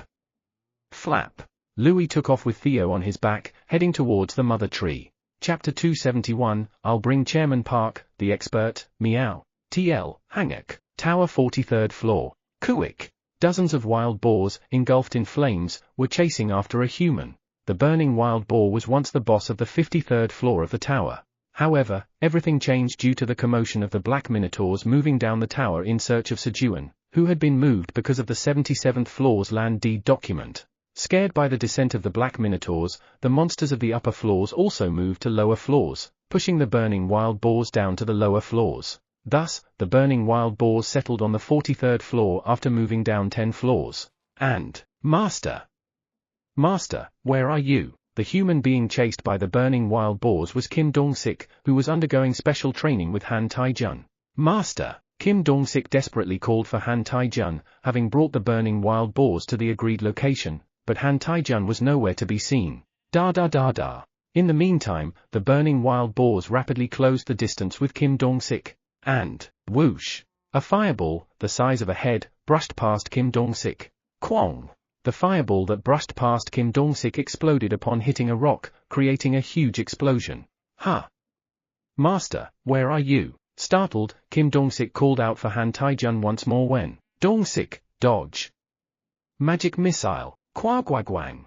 Hundreds of magic missiles began to carpet bomb the spot where Kim Dong-sik had just been. After the magic missile bombardment, Kuik times, half of the burning wild boars were dead, and the rest were either with broken legs or parts of their bodies blown off, rendering them incapable of combat. Dong-sik, finish them off, huff huff. Master, can I take a break? I think I'm going to die. Exhausted, Kim Dong-sik lay sprawled on the ground, gasping for air. But, really? If you want to rest comfortably, just rest forever. Ah. No. Die, you pigs. Prompted by Han Taijun's words, Kim Dong-sik quickly got up and started to slay the burning wild boars with his sword. After dealing with the burning wild boars, Dong-sik, you've rested enough, now go back. What? When did I rest? Although he had recovered some stamina by leveling up and defeating monsters, it was far from complete.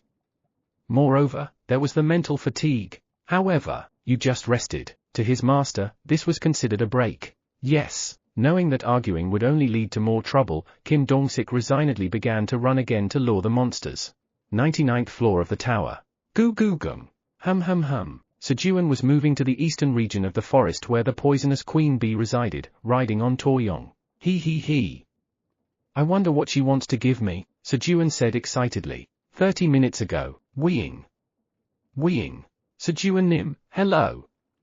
The poisonous queen bee says she has something to give you and asks you to come by. A honeybee flew to Sejun, who was working in the field after lunch, delivering the poisonous queen bee's message. Really? Sejun immediately rode on To-young and started moving. To-young, let's go faster. Yes. Master. Urging To-young, Sejun soon arrived in front of a giant mountain where the poisonous queen bee's hive was located. Wait here. Yes. Sejun left To-young waiting and, Srung. So many have ripened. Seeing the well-ripened crops, he took out the sickle of freshness. And, Cirque, you have harvested 6 magical cherry tomatoes. Your job experience slightly increases. Your proficiency in harvesting LV7 has slightly increased. Due to the cold energy imbued in the sickle of freshness, the expiration date of the harvested crops has increased by 5 days. You have gained 420 experience points. While harvesting the crops, Sejun moved towards the poisonous queen bee's beehive. While he was harvesting the various crops planted in front of the poisonous queen bee's beehive. Huh? This one looks a bit different. Sejun discovered a small, bright red Qiangyang chili pepper. What's this? Cirque. Sejun harvested the Qiangyang chili pepper, puzzled. You have harvested the Qiangyang chili pepper of agony. Your job experience has increased slightly. Your proficiency in harvesting LV7 has increased slightly. Due to the cold energy imbued in the sickle of freshness, the expiration date of the harvested crops has increased by 5 days. You have gained 70 experience points. Messages appeared with the name of the Qiangyang chili pepper that Sejun saw for the first time. Qiangyang chili pepper of agony? Just by the name, it was something Sejun definitely didn't want to eat. You have achieved the feat of creating a new variety in the tower. The tower recognizes your exclusive right to cultivate the Qiangyang chili pepper of agony. Without your permission, no one can cultivate the Qiangyang chili pepper of agony. Your job experience has increased significantly. As a job trait, all stats increase by 10. Still, it was good news that it was a new variety. To complete the third trial of the 10th tower, 5 more new varieties are needed. Thanks to that, the number of new varieties needed for the third trial decreased from 6 to 5. Let's see. Sejun examined the Qiangyang chili pepper of agony. Qiangyang chili pepper of agony. A Qiangyang chili pepper grown in the tower, fully nourished but strangely transformed its flavor into an extremely spicy taste that brings pain to the body. Cultivated by an agricultural expert, its taste and efficiency are enhanced. Consumption causes unbearable pain on the tongue and damages vitality. Eating too much will weaken the effect. The effect returns to normal after a certain time. Cultivator, Tower Farmer Park Sejun. Shelf life, 155 days. Grade A. This is for torture. Sejun thought he must never eat it by mistake and carefully placed the Qiangyang chili pepper of agony into the void storage. And, Cirque. Continuing to harvest the crops, Sejun arrived at the entrance to the poisonous queen bee's beehive when, Weeing. Sejun Nim, welcome. I will guide you to the poisonous queen bee. A honeybee that was waiting for Sejun guided him to the poisonous queen bee. Flap. P.O.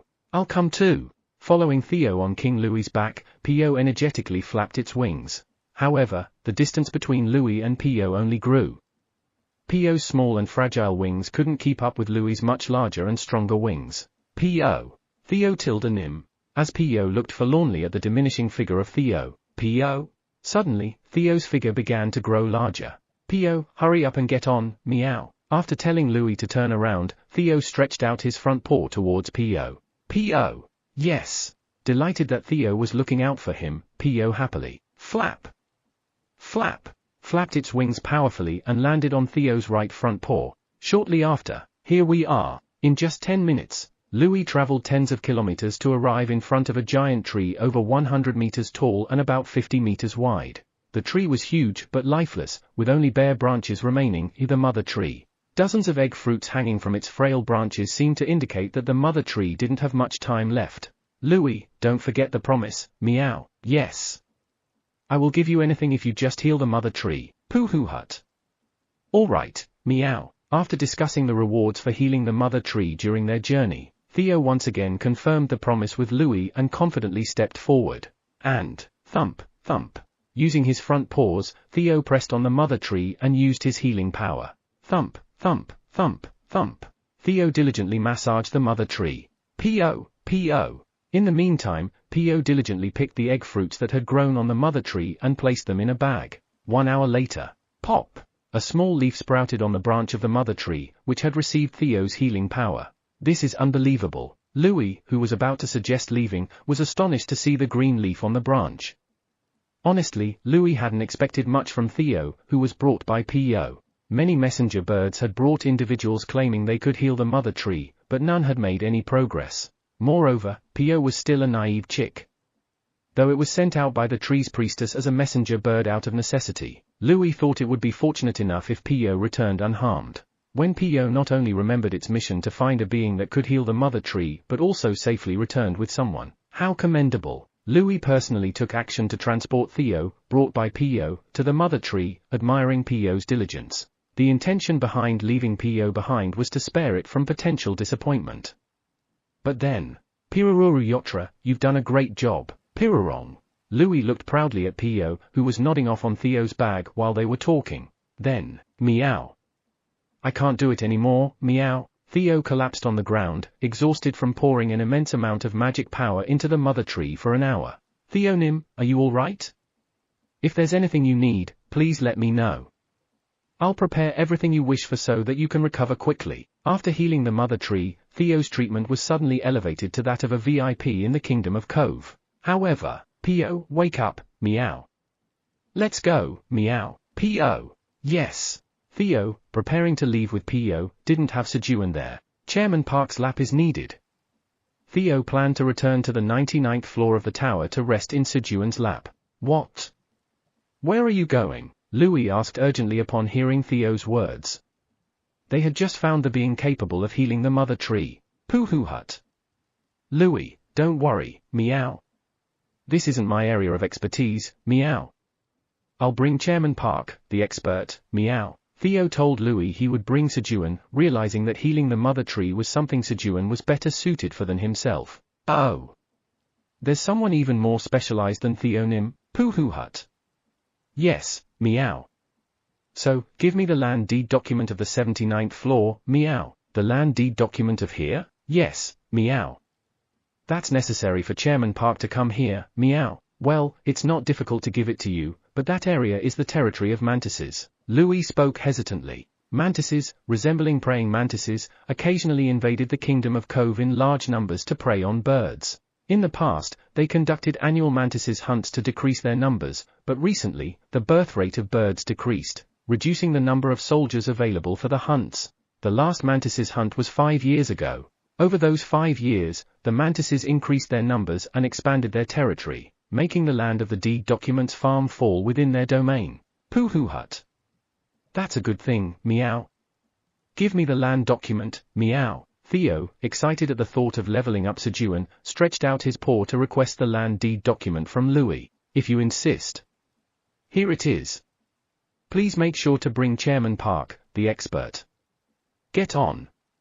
P.O., you too. Understood, meow. P.O. Yes. Louis carried Theo and P.O. on his back, dropping them off in front of the merchant's passage. I need Chairman Park's lap recharge, meow. Theo quickly headed towards the 99th floor of the tower. And, sneak. Struggling to keep up with Theo's pace, P.O. carefully sat on Theo's bag, comfortably making its way to the 99th floor.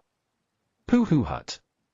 How nice. A small badge indicating P.O.'s status as a diplomat of the Kingdom of Cove was pinned to P.O.'s chest. Chapter 272, Something Feels Ominous. T.L., Hangak, Weeing. Welcome, Sejun Tildanim. Following the guide of the poisonous queen bee, Sejun arrived at the room of the poisonous queen bee. The poisonous queen bee welcomed Sejun. Good to see you. But what do you have for me? Weeing. Just a moment. In response to Sejun's question, the poisonous queen bee took out a golden honey jelly from a small hole in the wall and, plop, placed it on Sejun's palm. It was a royal jelly of a different color from the last time. Skill-enhancing golden royal jelly. Not only was the color different, but the name was different as well. Skill-enhancing golden royal jelly? Sejun examined the skill-enhancing golden royal jelly closely. Skill-enhancing golden royal jelly, made from various types of honey jelly, refined through a secret method passed down through generations by the poisonous queen bee. Sweet as it is made of honey. Consuming it increases one of the 4 stats by 30. Consumption greatly increases the proficiency of one of the acquired skills. Shelf life, 100 years. Grade A. Oh. This is good. While Sejun was examining the skill-enhancing golden royal jelly, plop. Plop. The poisonous queen bee kept taking out more honey jellies and placing them on Sejun's palm. There was more than 1 honey jelly. Thanks to that, a total of 10 golden honey jellies were stacked on Sejun's palm. And then, I should eat only 5 of these now. Sejun decided to hog 5 out of the 10 jellies all to himself when no one was around. I'll use this to slightly close the gap with the others. Having such thoughts, Sejun strategized on how to consume the skill-enhancing golden royal jelly. However, I'll pretend I didn't eat the other 5 and give 1 to myself, 1 to Theo, 1 to Quenji, 1 to the golden bat. There was a flaw in his plan. Golden bat? Sejun, feeling a bit anxious, hurriedly reached behind his back calling for the golden bat. The golden bat often went unnoticed even when clinging to his back. Fortunately, he didn't feel anything on his back nor heard a response from the golden bat. It seemed likely that it had followed Quenji to the western forest. Phew! Relieved, Sejun breathed out and then, consumed the skill-enhancing golden royal jelly. You have consumed a skill-enhancing golden royal jelly. Your magic power has increased by 30. Your proficiency of Farmer's Warm Touch LV4 has greatly increased. Your proficiency of Farmer's Warm Touch LV4 has been filled, and the level has increased. The first skill-enhancing golden royal jelly increased his magic power by 30 and raised the skill proficiency of Farmer's Warm Touch, leveling up the skill. You have consumed the skill-enhancing golden royal jelly. Your magic power has increased by 30. Your proficiency of Farmer's Warm Touch LV5 has greatly increased. The second skill-enhancing golden royal jelly consumed also increased his magic power and the skill proficiency of Farmer's Warm Touch. Surely, both the stat and the skill were random, but somehow, the same stat and skill were raised both times. Well, it can happen twice. You have consumed the skill-enhancing golden royal jelly. Your magic power has increased by 30. Your proficiency of Farmer's Warm Touch LV5 has greatly increased. Once again, both his magic power and the proficiency of Farmer's Warm Touch were increased. Sejun felt as if he was under some sort of spell. And then, to think, until the last one, the probability of both the magic power among the 4 stats, and the Farmer's Warm Touch among the 16 skills being raised simultaneously was 1 in 64. The chance of this happening 5 consecutive times was roughly 1 in 1.1 billion. Sejun managed to beat those incredibly slim odds, raising the proficiency of the Farmer's Warm Touch skill and his magic power 5 times in a row. Thanks to this, Sejun's magic power increased by 150, and the level of Farmer's Warm Touch skill went up by 3 levels, reaching level 7. Something feels ominous. Sejun felt as if this incredible coincidence was the world's malevolent intent trying to exploit him by only increasing specific stats and skills. That can't be it. Why would it be me? Thinking it was too far-fetched, Sejun pushed aside his unease and said, I'll be going now. Weeing. Yes. Take care. After saying goodbye to the poisonous queen bee, he returned to the farm. Purple Tower, 89th floor. Oh. This is the Purple Tower too? Crackle. Crackle. Flamey had rooted itself in a new floor of the Purple Tower. Croak. Croak. The area was full of poison frogs, ranging from 3 to 5 meters in size and in various vibrant colors, but, I'll work hard for my master and secure the land deed. Crackle. Crackle. Flamey started spreading its roots without care. Gulp. Gulp. The poison frogs, seeing Flamey's moving roots, rushed to put them in their mouths, instinctively perceiving anything that moves as prey. However, Flamey's massive roots were not of a size they could eat, and, croak! The poison frogs died impaled on Flamey's roots. There was no need to use magic to burn them. They would simply become nutrients for the roots. If only I could give this experience to my master. While Flamey was regretful it couldn't give the experience points from killing the poison frogs to Sejun. Crackle! Crackle! Flamey's roots continued to extend, luring the poison frogs, who then died trying to swallow the roots. During this relentless growth, I found it. Flamey discovered the farm on the 89th floor of the tower. Hello, everyone.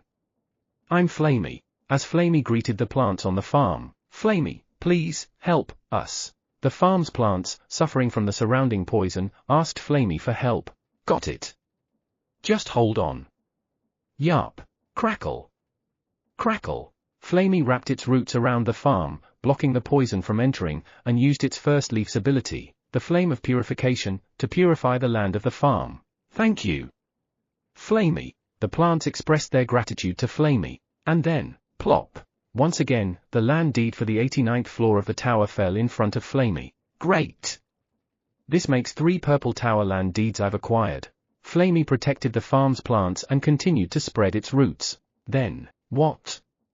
What is this plant? Veronica, the tower farmer of the purple tower, who was looking for plants that could grow in poison-filled land, discovered Flamey. Seeing how big it's grown, it seems like a tree that thrives here too. But where are its seeds? Maybe I should cut a root and try planting it. Swoosh! When Veronica, fearless, drew a dagger to cut Flamey's root. How dare! How dare you try to touch my body? My body belongs to my master. Rumble! Rumble! Angered, Flamey moved its massive roots to surround Veronica. Please, spare me! Overwhelmed by Flamey's giant roots, Veronica barely managed to speak. All right. I'll spare you. But in return, work on the farm. What? To think she, who could be considered the top person in the purple tower aside from the dragons, was being asked to work. But, come and work. Yes, she couldn't defy Flamey, who seemed ready to crush her with its roots at any moment. And then, how can you prune like that? Our master is incredibly good at it. Why are you so bad, Veronica? I'm sorry. Veronica had to endure a mix of bragging about Sejun and half scolding from Flamey. That's how Veronica, the tower farmer of the purple tower, began to learn farming from Flamey. Rumble. I'm a bit hungry. On the way back to the farm, riding on Toyong. Nom. Feeling a bit peckish, Sejun ate the meat given by Eileen. You have consumed a piece of Eileen's healthier meatball. You must eat all the pieces to gain the full effect. 499 pieces remaining. As he was filling his stomach, Dad Ada. Krueng. Where did you go, Dad? Quenji, who had returned from gathering herbs and not finding Sejun at the farm, quickly ran towards him, following his scent from afar. Toyong, go underground for a bit. Yes. As Toyong went into the ground, slap. Just then, Quenji arrived and clung to Sejun's leg. Krueng. Quenji was worried about Dad. Sorry. I went to see the poisonous bees for a bit. Pat. Pat. Nom. While Sejun was patting Quenji, who clung to his leg, with his left hand, he fed a skill-enhancing golden royal jelly into Quenji's mouth with his right hand. Krueng? Krueng. What is this? It's incredibly delicious. Quenji, having eaten something sweet, quickly became happy. After eating the skill-enhancing golden royal jelly, Quenji's strength increased by 30, and one of its skills increased in proficiency, leading to a skill level up. The name of the leveled up skill was Intimidation. Grr. Krueng. Quenji quickly focused and stopped using the skill. Can't use it here. Dad will die. Thanks to Quenji's quick action, Sejun's life was saved, and, let's give some to the golden bat as well. Unaware he had just narrowly escaped death again, Sejun called for the golden bat and gave it a skill-enhancing golden royal jelly. Nom. Pip pip. Delicious. The golden bat, emerging from Quenji's back, happily ate the skill-enhancing golden royal jelly. And then, swoosh. The golden bat disappeared right before Sejun's eyes. The proficiency of the golden bat's camouflage skill increased, leveling up, and now it was able to camouflage even in thin air. Just as Sejun was about to move back to the farm after feeding Quenji and the golden bat each a skill-enhancing golden royal jelly. What's this? Feeling something approaching, Sejun quickly covered his face with his hands to prevent fur from entering his mouth. Plop. At the same time, a yellow furball rushed towards Sejun's face. Chairman Park. I'm back, meow. It was Theo. Flap. Flap. P.O. P.O. Hello. P.O. is here too. P.O. was frantically flying around Theo, announcing its arrival. Ah. I forgot about P.O. This realization made Sejun aware that he was one skill-enhancing golden royal jelly short. Sejun's plan was to consume the remaining 5 skill-enhancing golden royal jelly himself, and give them to Theo, Quenji, the golden bat, Iona, and himself. He hadn't considered the new member, P.O. Can't be helped. Sejun decided to give his share of the skill-enhancing golden royal jelly to P.O. Vice Chairman Theo, did you have a good trip? Sejun covered his mouth with his right hand and grabbed Theo's scruff with his left hand, detaching him from his face, before asking, yes, NOM. As Theo answered, Sejun quickly stuffed a skill-enhancing golden royal jelly into his mouth. Since Theo wouldn't eat anything other than fish or churu, this kind of surprise feeding was necessary. Meow. Meow. Chairman Park, what's this? Meow. As expected, Theo started to get annoyed the moment something other than fish or churu entered his mouth. Meanwhile, the skill-enhancing golden royal jelly quickly melted and disappeared in Theo's mouth. Chairman Park, that's too much, meow. How could you give me something other than fish and churu? Snap. Sejun brought the grumbling Theo onto his lap. Meow. Theo quieted down while being cradled on Sejun's knees. Now, there's only one left, Sejun said, looking at P.O. P.O.? And so, Sejun also fed P.O. the skill-enhancing golden royal jelly. However, Theo and P.O. only experienced increases in stats and skill proficiency without any significant changes.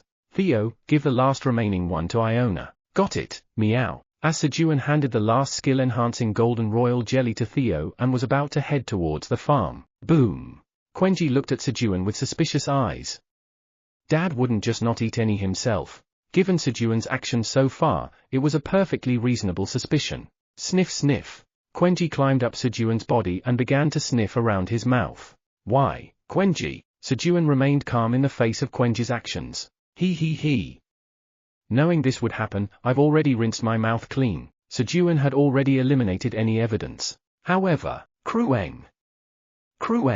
Dad's magic power has increased significantly in just a few hours.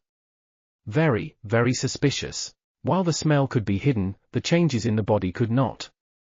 Detective Cunan has once again apprehended a habitual sneak eater today. Chapter 273, Arjux is the problem. TL, Hanguk. Inside the kitchen on the 99th floor of the tower. Hey. Quenji was looking at Sejun, who was cooking with sparkling eyes and a bright smile. And Sejun, under Quenji's intense gaze, was diligently making honey beexiolji. TL, honey rice cake. A little earlier. Krueng. Dad ate 5 delicious things alone. Quenji knows everything. Food detective Cunan accurately deduced the number of skill-enhancing golden royal jelly Sejun had eaten with his incredible deductive skills.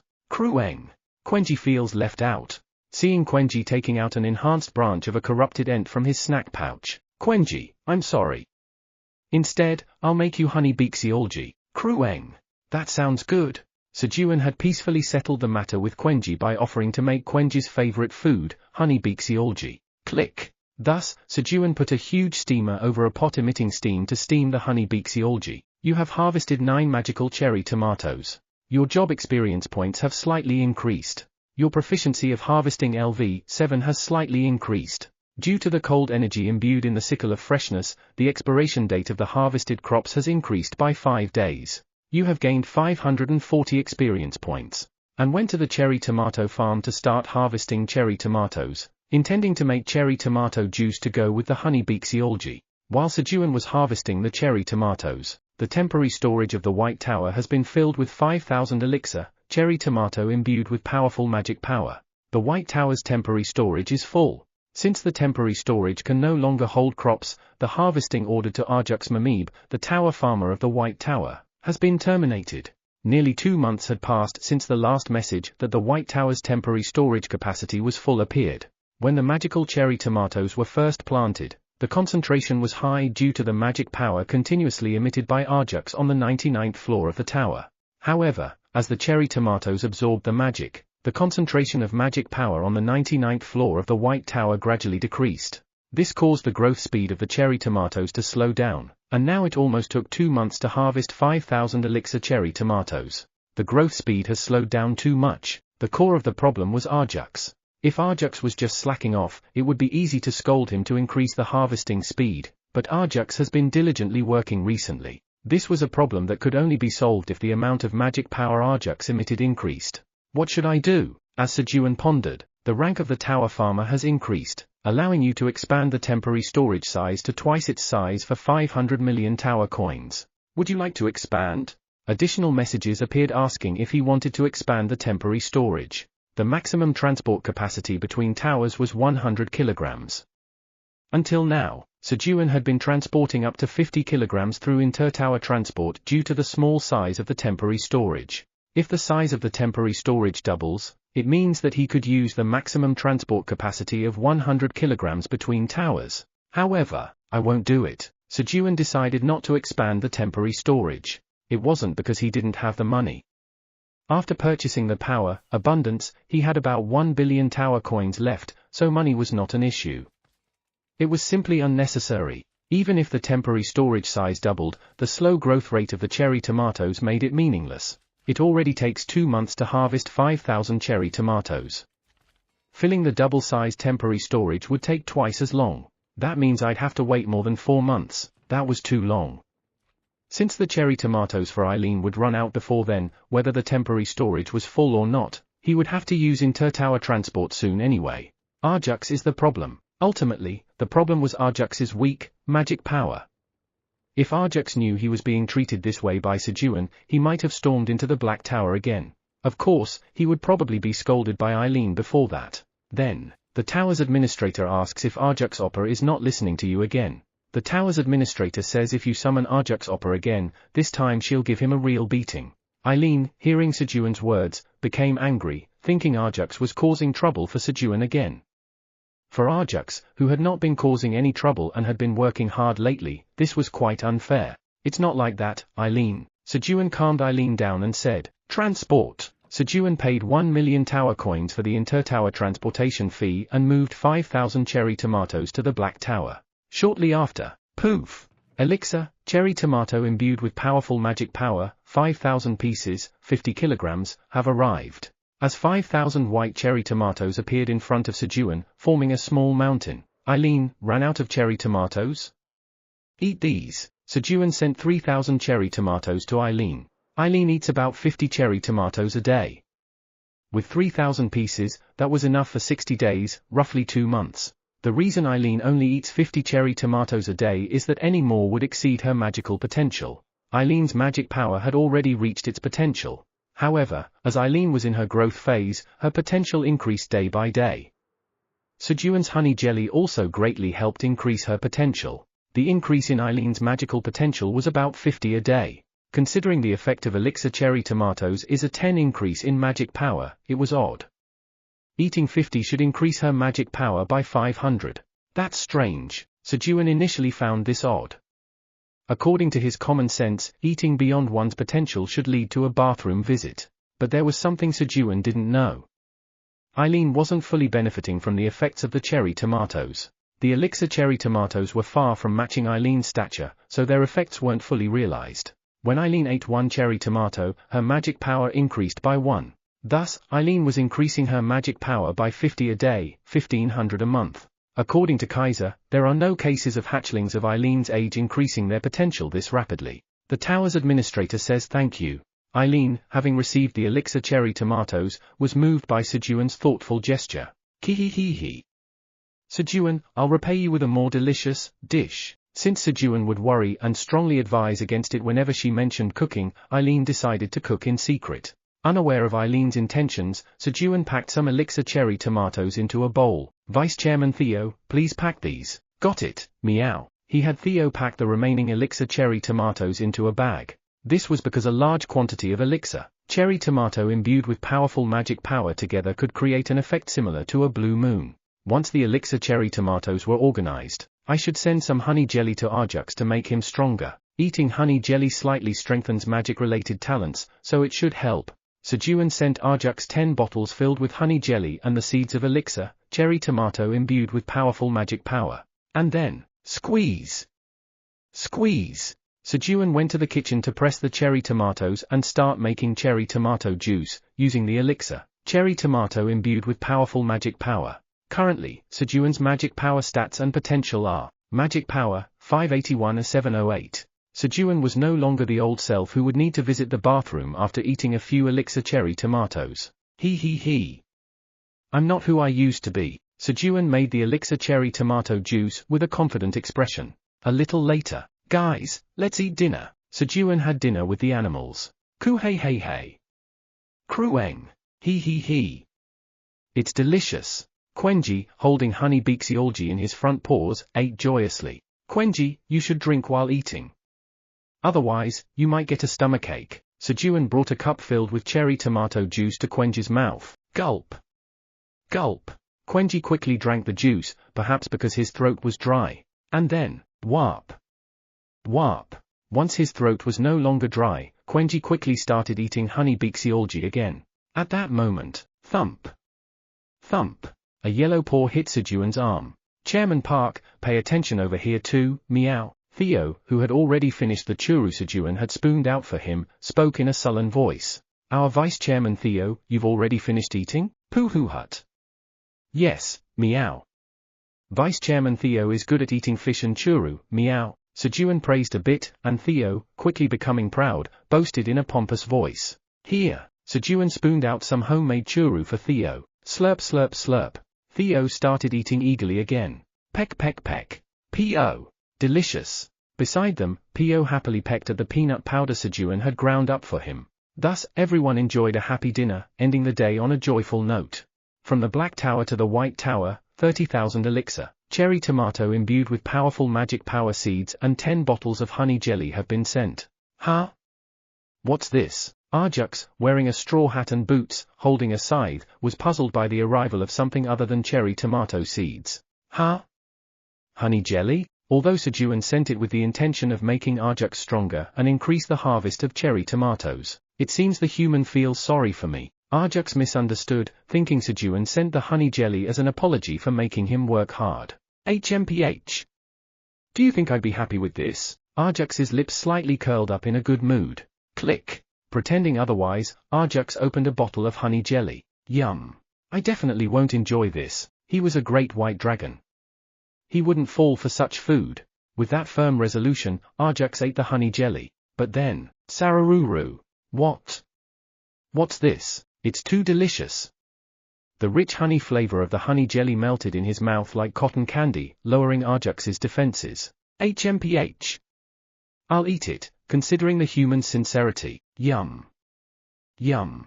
Arjux excitedly ate the honey jelly and then noticed, oh. Look, the cherry tomatoes are ripe. He harvested the cherry tomatoes. And then, swoosh. The effect of the honey jelly caused Arjux's dragon heart to grow slightly, increasing the magic power he emitted. The next morning. All right. As soon as Sejun got up, meow, he picked up Theo and then, click, attached it to his leg and marked the date on the wall. 360th day since being stranded, today is the founding ceremony of the Red Ribbon Kingdom. Sejun hurried to sell the black beans to the dragons and had to go down to the 55th floor of the tower. Clunk. P.O. I want to go too. P.O., who had been sleeping in a wooden box house, hurriedly followed Sejun. I am Theo's right front paw man, going wherever Vice Chairman Theo goes. Click. Thus, Sejun, taking Theo and P.O. with him, went to the storeroom and opened the golden box of abundance to take out 2 black beans. Good. That makes 6. Sejun took the 6 black beans and headed towards the fountain where the dragons were. At that moment, P.O. Vice Chairman Theo, didn't we forget something? P.O. asked Theo. There was something forgotten, but it couldn't recall what it was. However, Pooh hut. Worry not, P.O. I was planning to give Chairman Park the lottery draw after breakfast, meow. Theo gave a different answer. This time, both Theo and P.O. completely forgot that they needed to save the mother tree together. P.O. P.O. Ah. That was it. Vice Chairman Theo is indeed a smart cat. Of course, meow. Theo was smug at P.O.'s words. Truly, Theo and P.O. were a fantastic combo. Chapter 274, exciting, meow. TL, Hangak, Purple Tower, 52nd floor. Kiik. A giant tarantula climbed onto a massive land floating in the sky. Then, rustle! Rustle! Countless tentacles began to emerge, tearing through the back of the tarantula. Crack! The tentacles soon tore apart the giant tarantula's body and moved on their own, leaving their host behind. Kekekek! We've arrived! It was a fragment of the Kraken, a sea-devouring monster, one of the 12 apostles of destruction who held the sixth seat. Having found what it wanted, it revealed its true form, indifferent to the fate of its host. Rustle! Rustle! The Kraken's fragment crawled across the wasteland towards the center of the land. And, Kekekek! Found it! The temple of the god of creation. The Kraken's fragment spotted a serene building surrounded by Emila's garden in the distance. The temple of the god of creation, guarded by the apostle of creation. The apostles of destruction kept entering the tower in search of this place. Kekekek! I can sense a delicious energy. Specifically, they aim to absorb the power emanating from the temple of the god of creation. For the apostles of destruction, the power of creation is a fine nourishment that can enhance the power of destruction. The more they absorb the power of creation, the stronger the power of destruction becomes. Rustle! Rustle! Thus, the Kraken's fragment made its way to Emila's garden. SSSSS. As the tentacles of the Kraken's fragment touched, the crops turned to ash, and the garden began to transform into a wasteland. When a quarter of the garden had been reduced to ash, this is far enough. Now, we can unlock the third seal. With those words, the fragment of the Kraken was expelled, and the land housing the temple of the god of creation moved elsewhere. Here! Take 2 each and pay me 50 billion tower coins each. Sejun showed the black beans in his left hand to the dragons and extended his right hand. Money first. Cake. Understood. Sejun, here's mine. Me too. Snap. Snap. Snap. Excited by the sight of the black beans, the dragons hurriedly gave Sejun the money and took 2 black beans each from his left hand. It's so light. The money bag felt unbelievably light for holding 150 billion tower coins, thanks to a high-level weight reduction magic spell even more advanced than the one Theo used to carry. He. I should switch our kids' money bags to these. Pleasantly surprised by the unexpected extra income, Sejun began counting the tower coins inside the money bag. It's exactly 150 billion tower coins. After confirming the amount received from the dragons, Sejun now had the funds to acquire new powers, but there was no time to shop for powers. As Sejun came down from the fountain, Quenji! He called for Quenji. Thud thud thud thud. Quenji eagerly came running in response to Sejun's call. And, snap. Queuing? Queuing? Did Dad call Quenji? Is it time for Quenji to eat? Thinking it was time to eat, Quenji ran excitedly and clung to Sejun's leg. However, hold on a bit, Quenji. Toryong. Sejun, along with the animals and Toryong, headed towards the waypoint. They had to hurry not to be late for the founding ceremony. Kugugum. Riding Toryong to the waypoint. Now, let's eat breakfast. Sejun fed the animals on Toryong's head. Chomp chomp chomp. Theo had churu. Crunch crunch. Quenji ate a giant sweet potato. Slurp slurp. The golden bat ate grapes. Peck peck peck. Pio ate peanut powder. While the animals ate their food, munch munch. Sejun also filled his stomach with dried sweet potato snacks. Then, Chairman Park, I have something for you, meow. After finishing the churu, Theo stood up on Sejun's lap and shouted. Pio, now's the time, meow. Flap flap. Pio. Theonym, here I am. Responding to Theo's signal, Pio hurriedly carried Theo's bag and flew to him. Pooh hut. Good job, Pio. Chairman Park, take this, meow. Thus, Theo, having received the bag, pulled out 2 items from the bag he had gotten from the ghost storage on the 75th floor of the tower and handed them to Sejun.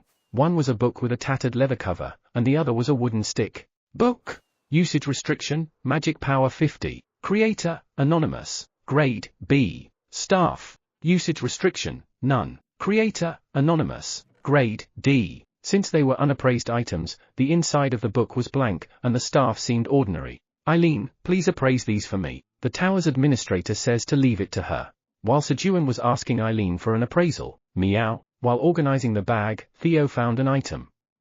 What's this, meow? The item Theo pulled from the bag was a land deed. It was for the 79th floor of the tower. That's right, meow. This reminded Theo of the promise to take Sejun to heal the mother tree and receive a reward from Louis. And Theo imagined giving Sejun the chosen reward and then lying on Sejun's lap, making a loud declaration. Pooh hut. Just thinking about it makes me excited, meow. I must quickly take Chairman Park to the 79th floor, meow. Theo was excited about shouting at Sejun. Chairman Park, we must go to the 79th floor, meow. We have to heal the mother tree, meow. Theo urged Sejun, who was supposed to attend the Black Rabbit's founding ceremony, to go to the 79th floor instead. P.O. Sejun Nim, we need to go heal the mother tree. Right. I was on a mission. P.O., reminded of its mission by Theo's words, exclaimed loudly. Calm down, guys. We need to go to the founding ceremony now. We'll go after it's over. Understood, meow. Then let's go after the founding ceremony, meow. Here's the land deed, meow. Theo handed Sejun the land deed for the 79th floor. Okay. But how did you get this? When Sejun asked how Theo obtained the land deed, Pooh hut. In order to obtain your egg fruits, Theo lay on Sejun's lap, bringing Sejun's hand to his belly, and began to explain. Pet me while I speak, meow. If that's the case, of course we must go. Hearing Theo's story, Sejun's attitude became proactive. We can't let the tree that bears egg fruits die. Egg fruits were very precious to Sejun. As their conversation ended, the tower's administrator says the appraisal is finished. With Eileen's words, a book and a staff appeared in Sejun's hand. Experienced Farmer's Plant Encyclopedia. Unending staff. Chairman Park, look at the staff first, meow. Since the staff had a weaker attraction, Theo suggested Sejun look at the staff first. Staff? Following Theo's suggestion, Sejun examined the staff. The staff had the ability to extend indefinitely when magic power was applied. It could be useful when we run out of firewood. After checking the staff, shall we look at the book? Sejun then examined the book. Experienced Farmer's Plant Encyclopedia. An encyclopedia where an experienced farmer recorded his knowledge. Writing the name of a crop on a blank page will reveal the location of that crop growing within the Black Tower. A page once used cannot be reused. Pages available, 0 or 200. Usage restriction, magic power 500 or above, must have a farming-related occupation. Creator, experienced farmer Figaro. Grade, S. Write the name of a crop on a blank page, and it tells you the location. Reading the description made Sejun want to test the book's functionality. But I don't have a pen. Sejun didn't have a pen. Is there something else I can use? Sejun looked around for an alternative to a pen. Then, pip.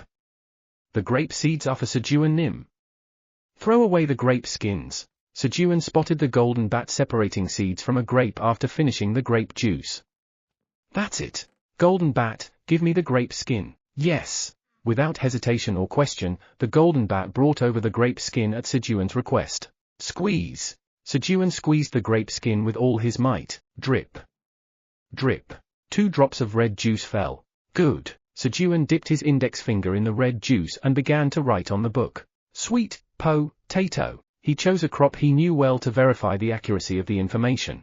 As Sejun wrote on the blank page of the book, sweet potato locations. Power sweet potato, a 99th floor of the tower, 55th floor of the tower. Golden sweet potato, a 99th floor of the tower, 55th floor of the tower. Night sweet potato, a 70th floor of the tower. The locations of sweet potatoes appeared. The first 2 were well known to Sejun. However, night sweet potato? Sejun was surprised to find that a different type of sweet potato existed in the Black Tower. Then, other crops. Just as Sejun was about to write the names of other crops he didn't know existed in the Black Tower on the blank page of the Experienced Farmer's Plant Encyclopedia. Master, we have arrived. Toyong announced their arrival at the waypoint. Clang. Guys, go inside. Sejun sent the animals into the void storage and placed his hand on the red crystal to move to the 55th floor. Inside the White Castle on the 55th floor of the tower. Has the delegation not arrived yet? Legendary merchant Jato, seated in the VIP section, asked his subordinate. Yes. That is. We've released all merchants to search, but there's still no contact about finding the delegation. Sigh. The founding ceremony is about to start. What exactly is the delegation doing? Jato sighed in frustration at his subordinate's response.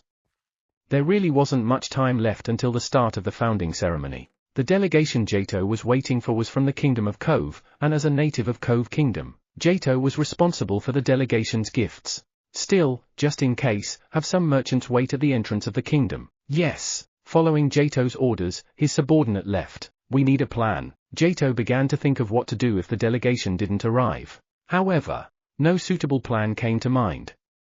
There just wasn't enough time. Not sending an official delegation to another country's founding ceremony would be a serious insult to the host nation. It could lead to a diplomatic issue, and in the worst case, even war. Of course, the king and queen are not bad-tempered, so it shouldn't come to that. But still, it would hurt their feelings. As Jato was pondering how to remedy the situation, Lord Jato, a subordinate quickly ran to Jato with some news. Is that true? Yes.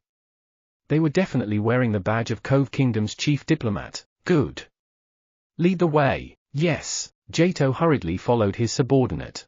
On the 55th floor of the tower, as Sejun arrived at the 55th floor via the waypoint. Pak. Welcome, Sejun Nim.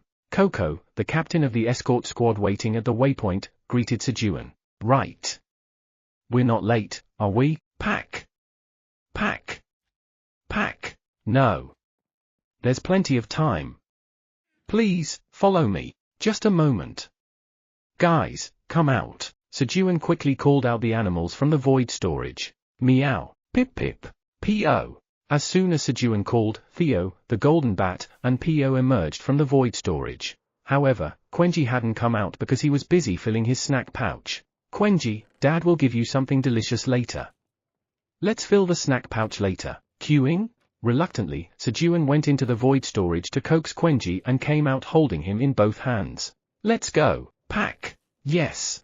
As Sejun and the animals followed Coco into the White Castle. Diplomat, where have you been all this time? Jato, emerging from the castle, shouted upon seeing Sejun's group, or more precisely, at P.O. P.O.? P.O.? Diplomat? Me? P.O., receiving Jato's gaze, tilted its head in confusion. I'm not a diplomat? This time, it wasn't that P.O. had forgotten, it genuinely didn't know. Although Louis had given P.O. a badge symbolizing its status as the chief diplomat of the Cove Kingdom, fearing that P.O. might encounter difficulties, he hadn't informed P.O. of this fact. Seeing Theo next to him, he felt strongly that he shouldn't tell them. And, Pooh Hut.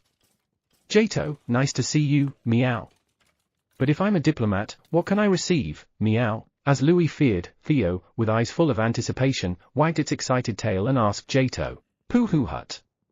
Exciting, meow. Theo revved up, ready to score big today too. Chapter 275, won't you work part-time with us, meow? TL, Hangak. Why is Vice Chairman Theo Tildenim here? Jato, a legendary merchant, belatedly noticed Theo next to P.O. and asked in confusion. It's not important, meow.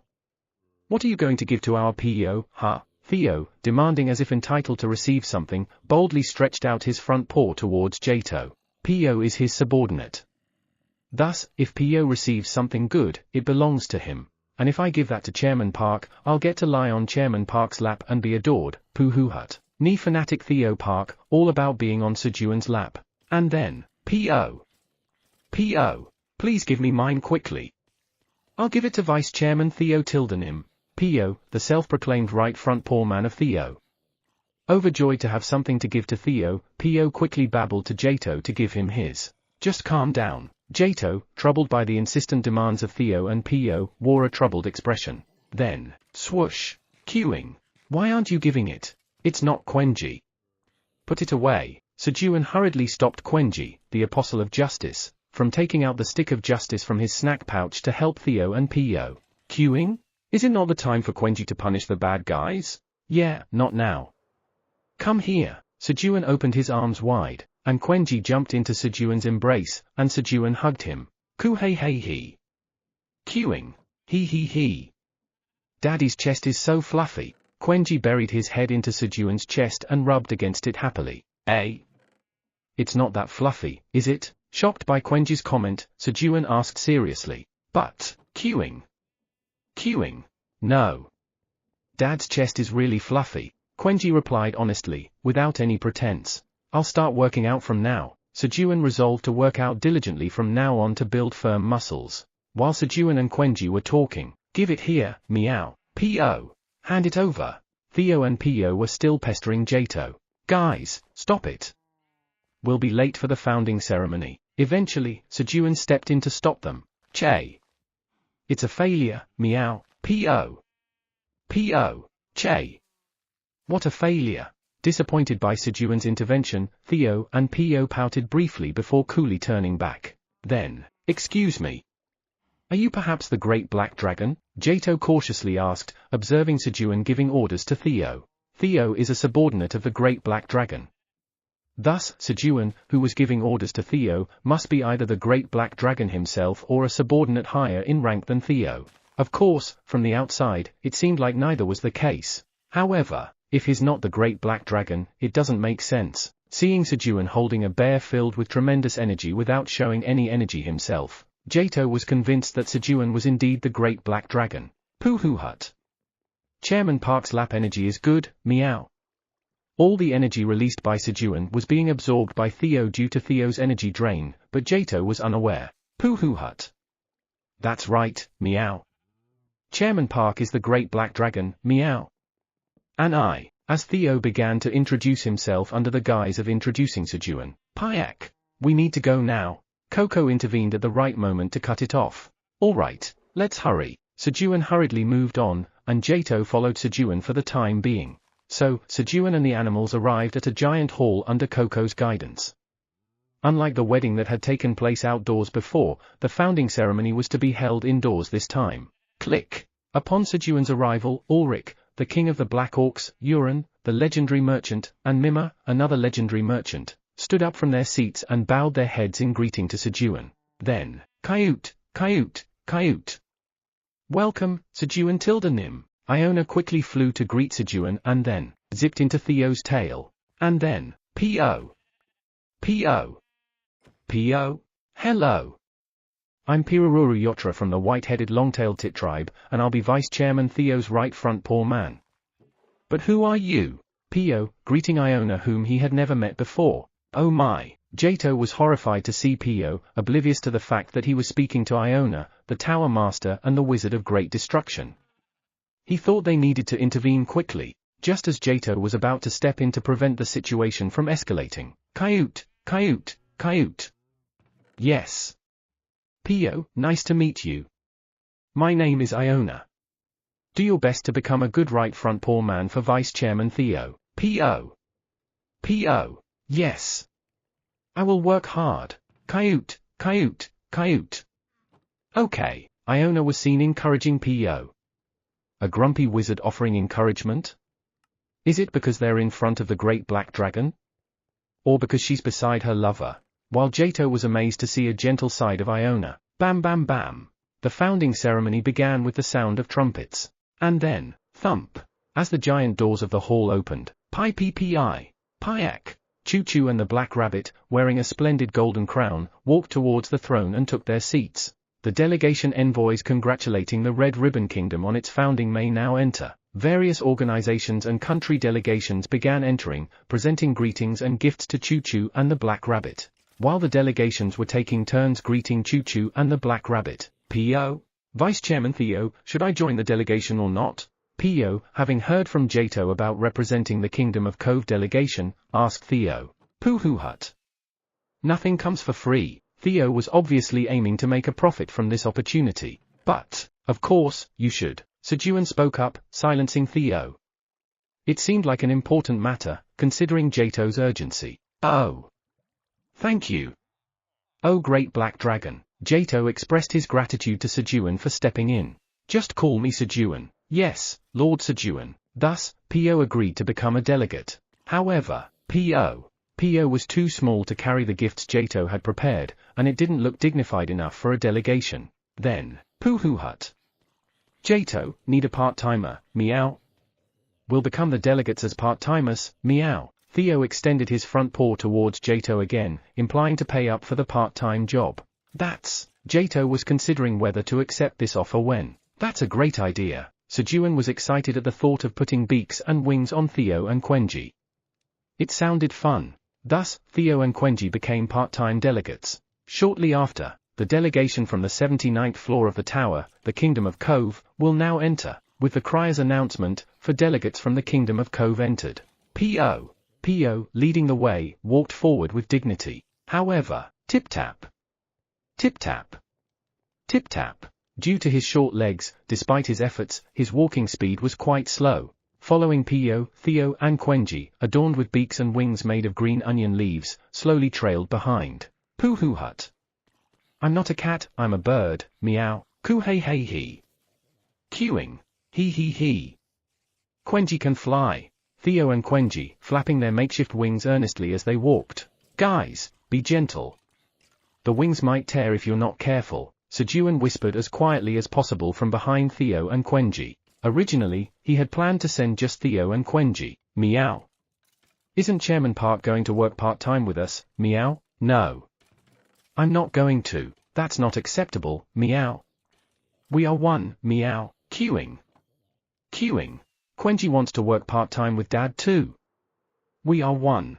Unable to refuse after their use of Declaration of Unity slogan, Sejun felt obliged to adhere to his words. Thus, Sejun, too, donned a beak and followed at the end of the delegation. Flap, flap.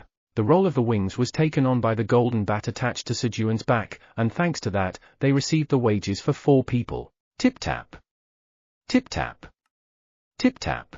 As Pio and the group, leading the way, arrived at the place for their presentation to Choo-Choo and the Black Rabbit. Uncle, what are Theo, Hyung and Quenji doing? The Black Rabbit asked Sejun with his eyes. Don't ask anything. Sejun shook his head subtly, replying with his gaze to the Black Rabbit's question. Meanwhile, P.O., the Great Queen of the Red Ribbon Kingdom. P.O. started with the speech he had memorized. However, P.O.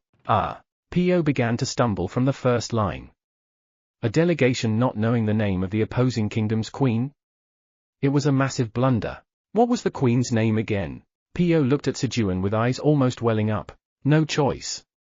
Time for Plan B. Sejun had prepared a backup plan in case P.O. forgot his lines. Golden Bat. Sejun summoned the Golden Bat in a whisper, so quiet that no one else could hear. To the Great Queen Choo-Choo and King Black Rabbit of the Red Ribbon Kingdom. The Golden Bat, from Sejun's back, telepathically transmitted the script to P.O., allowing their delegation part-time job to end successfully. Pi-pi-pi. Payak. As Choo-Choo and the Black Rabbit finished receiving the gifts from the delegations and were bestowing official positions on the founding contributors. Elge, is that bastard the one who took your inner core? A humanoid crocodile in the VIP seats, looking like Elge Kaiman, asked while looking at Sejun, who had returned from the delegation part-time job and was dozing off. Yes. That's the guy. This will make things easier. Komodo Kaiman, the second prince, smiled viciously at Sejun after hearing Elge Kaiman's confirmation. 3 days ago, Komodo Kaiman, as Elge Kaiman's escort, received news from his subordinate that Elge had not only become a slave but also had his inner core stolen. A prince of the Kaiman kingdom? Komodo Kaiman, furious at Elge for bringing shame to their family, rushed to inform his father, Croaker Kaiman, of the situation and requested elite soldiers' support. He said he would take charge and solve the problem himself. Thus, Komodo Kaiman descended to the 55th floor of the tower with 100 elite soldiers, having received the king's permission. Just wait a little longer. Kook. Elge Kaiman laughed, looking at Sejun. And, stupid fool, to have your inner core stolen by such a worthless creature? Komodo Kaiman eyed his brother disdainfully. He wasn't here to save his brother. Your inner core will be put to good use. In exchange, your corpse will be buried in the royal cemetery. Komodo Kaiman's plan was to kill Elge Kaiman, the disgrace of the royal family, and consume the inner core that Sejun possessed. Of course, he intended to kill anyone who belittled the Kaiman kingdom. Then, bam dash! With the sound of a long trumpet, the founding ceremony came to an end, and, move out! Yes! At Komodo Kaiman's command, the elite soldiers who had been waiting began to move. Bam dash! Huh? Sejun snapped awake at the sound of the trumpet. And then, tap, tap, tap. Guys, wake up. It's over. He began waking up the animals sleeping on his legs by gently tapping them. Meow dash, queuing dash, coyote dash, pip dash, po dash. As Sejun woke them up, the animals energetically stretched and got up. Everyone's already gone. Since the banquet hall was set up in another location, except for a few engaged in conversation, almost everyone had moved to the banquet hall, leaving the hall almost empty. Let's quickly go and eat something. Waking up made him incredibly hungry. Queuing. Daddy, let's go quickly. Quenji is hungry. Quenji, feeling equally, if not more hunger, urged Sejun. All right, let's hurry. Come on, to your positions. At Sejun's words, Theo and Quenji took their places on Sejun's legs, while the golden bat and Po settled on Sejun's shoulders. Coyote, coyote, coyote. Iona was still not fully awake, but with securely attached to Theo's tail, she wasn't worried. Just as Sejun was about to head to the banquet hall to eat, "Can we talk for a moment?" Komodo Kaiman, along with his elite soldiers, surrounded Sejun and the animals. Queuing. Quenji is getting angry because Quenji's hungry. An annoyed Quenji took out the stick of justice from his snack pouch, but Sejun didn't stop him. "What do you want?" Sejun was also in a bad mood because of hunger. It was the worst possible timing for Komodo Kaiman. Chapter 276, Did Quenji control his strength? TL, Hangak. "Hey, I heard you have my brother Elves in a core. If you hand it over nicely, your life will be spared." While Sejun and Quenji, annoyed by hunger, were unaware of Komodo Kaiman's smug approach. Queuing. Queuing. Quenji is angry because he's hungry.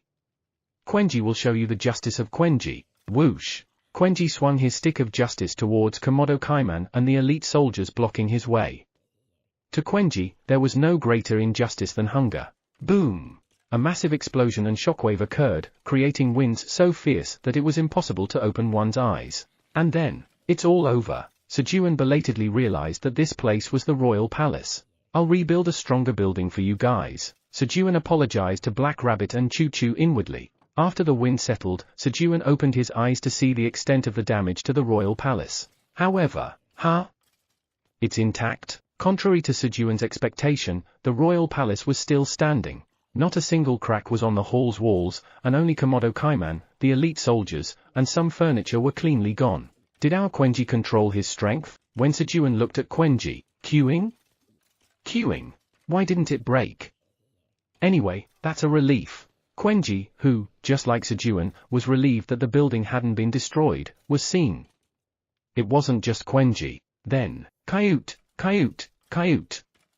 "Quenji, even if you're angry, what would we have done if the royal palace was destroyed?" Iona, having emerged from Theo's tail, holding the staff of disaster, spoke to Quenji. Iona had cast absolute shield magic around them to prevent Quenji's attack from destroying the building. Queuing. Quenji was angry because the way was blocked due to hunger. "Quenji will be careful next time." Coyote, coyote, coyote.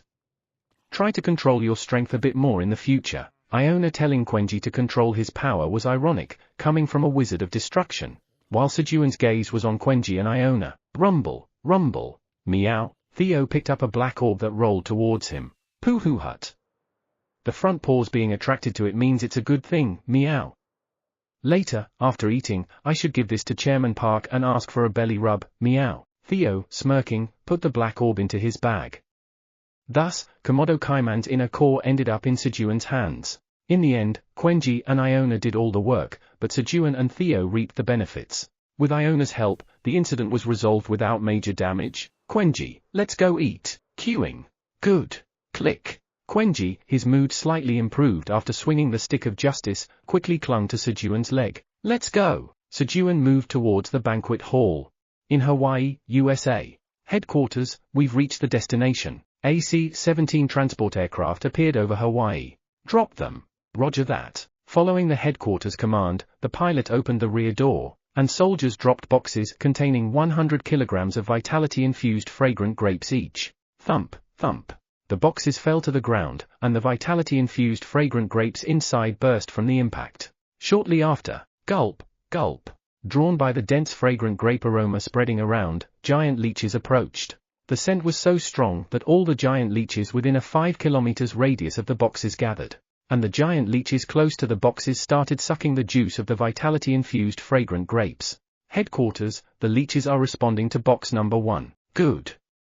Check the other boxes as well. Roger that. The pilot flew the transport aircraft to drop boxes at other drop points and checked their reactions. A total of 10 boxes were dropped. Headquarters, leeches have responded to boxes from 1 to 10. Understood. Return now. As the pilot of the transport aircraft received orders from headquarters to return and was changing direction. The pilot noticed something strange. Bang! Bang! The giant leeches had started fighting among themselves. Even though the vitality-infused fragrant grapes were gone, the scent of the grapes continued to emanate from the bodies of the leeches that had eaten them. The giant leeches attacked and killed the ones emitting the scent of the vitality-infused fragrant grapes. Slurp. Slurp. Slurp. And began to suck the remaining juice of the vitality-infused fragrant grapes from their bodies. Bang!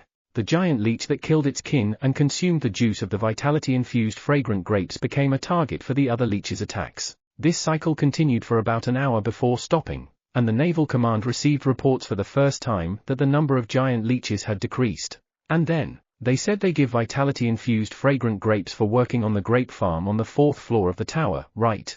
Send hunters to the 4th floor to secure as many vitality-infused fragrant grapes as possible. Chief of Naval Operations Samuel ordered the deployment of Navy-affiliated hunters to work on the grape farm on the 4th floor of the tower to obtain vitality-infused fragrant grapes. Thus, Operation Civil Support saw 500 Navy-affiliated hunters dispatched to work on the grape farm on the 4th floor. Cayman Royal Family's Inner Core. The core contains approximately 120 years' worth of accumulated magic power. Upon consumption, it grants a total of 100 bonus stats. If consumed by a being with magic power less than 120, the inner core will absorb all of their stats instead. Usage restriction, LV, 52 and above, magic power 120 and above, grade, S. This are inner core 2, Poohoo Hut. How is it, meow? After finishing his meal and feeling full, Theo, lying on Sejun's lap and making him stroke his belly, asked with a smug voice. Of course, you did well, Sejun responded while vigorously stroking Theo's forehead and chin. Poohoo Hut. Naturally, meow. I, the Vice Chairman Theo, always do well, meow. Theo seemed like he could fly to the sky with Sejun's lavish praise. Swoosh, swoosh. Theo expressed his pleasure by rubbing his back against Sejun's lap. As a result, Sejun's pants were covered in fur. I should make another Theo ball soon. Coyote, coyote, coyote. A Theo ball? I'll buy it. Iona, who had been eagerly eating roasted peanuts, heard Sejun's words and hurriedly requested a pre-order with her cheeks puffed, rushing as if afraid someone else might snatch it away. After all, if not Iona, no one else would buy it. Thus, it was decided to sell the Theo ball to the valued customer, Iona. Crunch, crunch. Iona felt relieved and started eating her peanuts again. Then, coo hey hey he. Queuing. He he he. Delicious. Sejun saw Quenji, who, despite having eaten over an hour ago, was enjoying the meat as if it was his first time. And, P.O.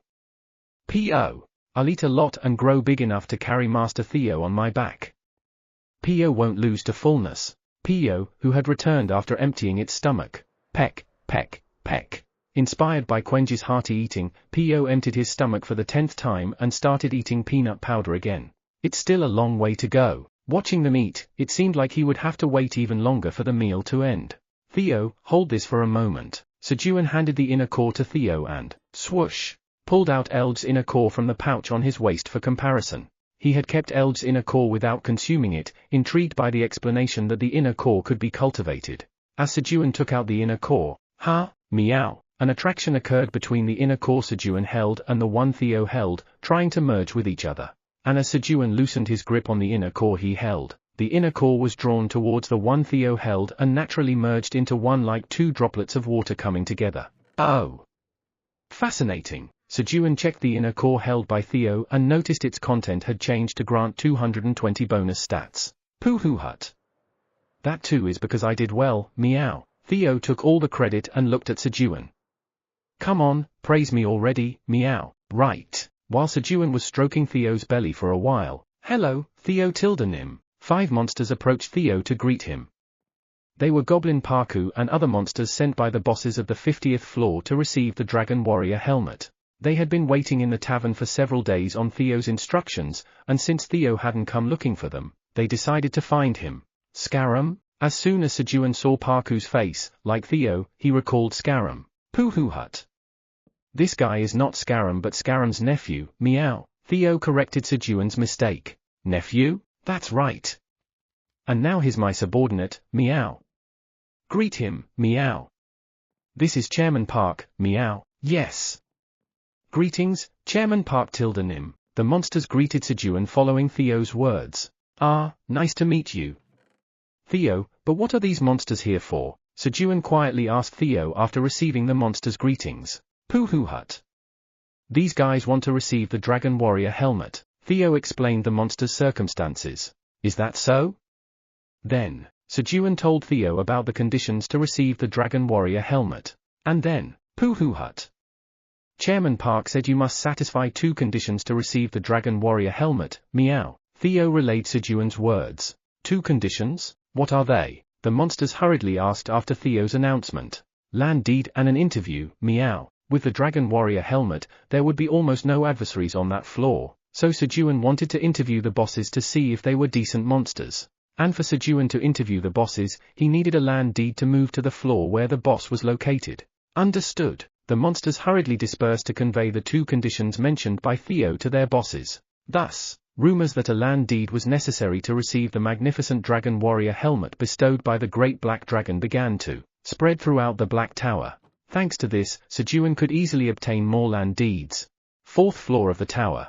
What is this? Jackson, the leader of the Navy-affiliated hunters sent to work on the grape farm, was puzzled by the incredibly long line. Rumors about the grape farm had spread, and other hunters had also lined up to work there. Since one could easily earn hundreds of millions by working peacefully for just 10 hours, it was incredibly popular among beginner hunters. Then, Russell, are you here to work? A black skeleton approached Jackson and handed him a piece of bone.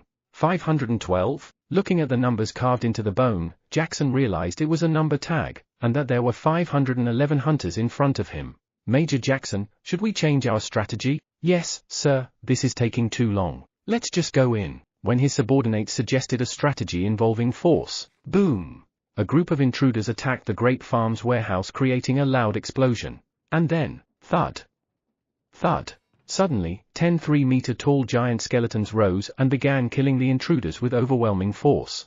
They were the dragon-tooth warriors Sejun had left for the defense of the grape farm. Sejun originally planned to give the dragon-tooth warriors helmets to the 10 black skeletons, including Philip, to guard the grape farm.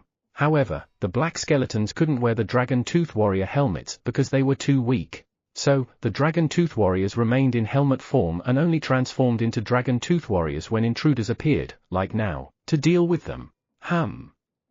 What about buying a spot in line with money? That sounds like a good idea. Thanks to this, the Navy-affiliated hunters quickly adjusted their strategy to a different approach. Chapter 277, Launch a powerful queuing fu to the front. TL, Hangak. Next to the waypoint on the 3rd floor of the tower, there was a 5-story building made of bricks.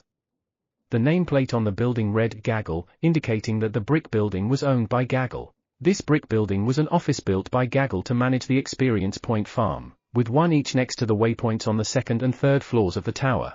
On the 5th floor of the Experience Point Farm Management Office on the 3rd floor of the tower. Vice Chairman Tildenim, the operation failed. What? Michael frowned at the unexpected result while waiting for the outcome of the operation. This operation could not afford to fail. The objective of the operation was not to battle with the enemy but to steal the vitality-infused fragrant grapes and branches of the grapevine. Considering the movement speed of the black skeletons, if the theft was successful, the rest of the operation was bound to succeed. The reason Gaggle decided to proceed with this operation instead of buying grapes from hunters, was that the grapes received by the hunters as payment strangely had no seeds. Michael planned to obtain the seeds or the tree itself to grow the vitality-infused fragrant grapes. Therefore, a thorough investigation was conducted beforehand to ascertain the location of the warehouse where the black skeletons stored the vitality-infused fragrant grapes and the number of troops guarding it. Moreover, although they were not elites like the Crash Guild, more than 50 first-class hunters were deployed. But to fail? What was the reason? Michael asked his subordinate for the cause of the operation's failure. The thing is, there were 10 3-meter-tall skeletons ambushing around the warehouse. 3-meter-tall skeletons? Yes. Unlike ordinary skeletons, they were very hard, strong, and fast. First, make the slaves work in the grape farm and have them sneak out grapes or branches. Yes. Thus, Michael did not give up and immediately proceeded with another operation. Queuing. Quenji is now full. After eating non-stop for 2 hours, Quenji's front paws finally stopped. Queuing. Quenji is sleepy. Feeling sleepy after filling his stomach, Quenji snuggled into Sejun's arms and hugged him. Queuing. As soon as Quenji laid his head in Sejun's arms, he fell asleep. P.O. I'm going to the bathroom. Flap flap. Having overeaten, P.O. went to empty his stomach again.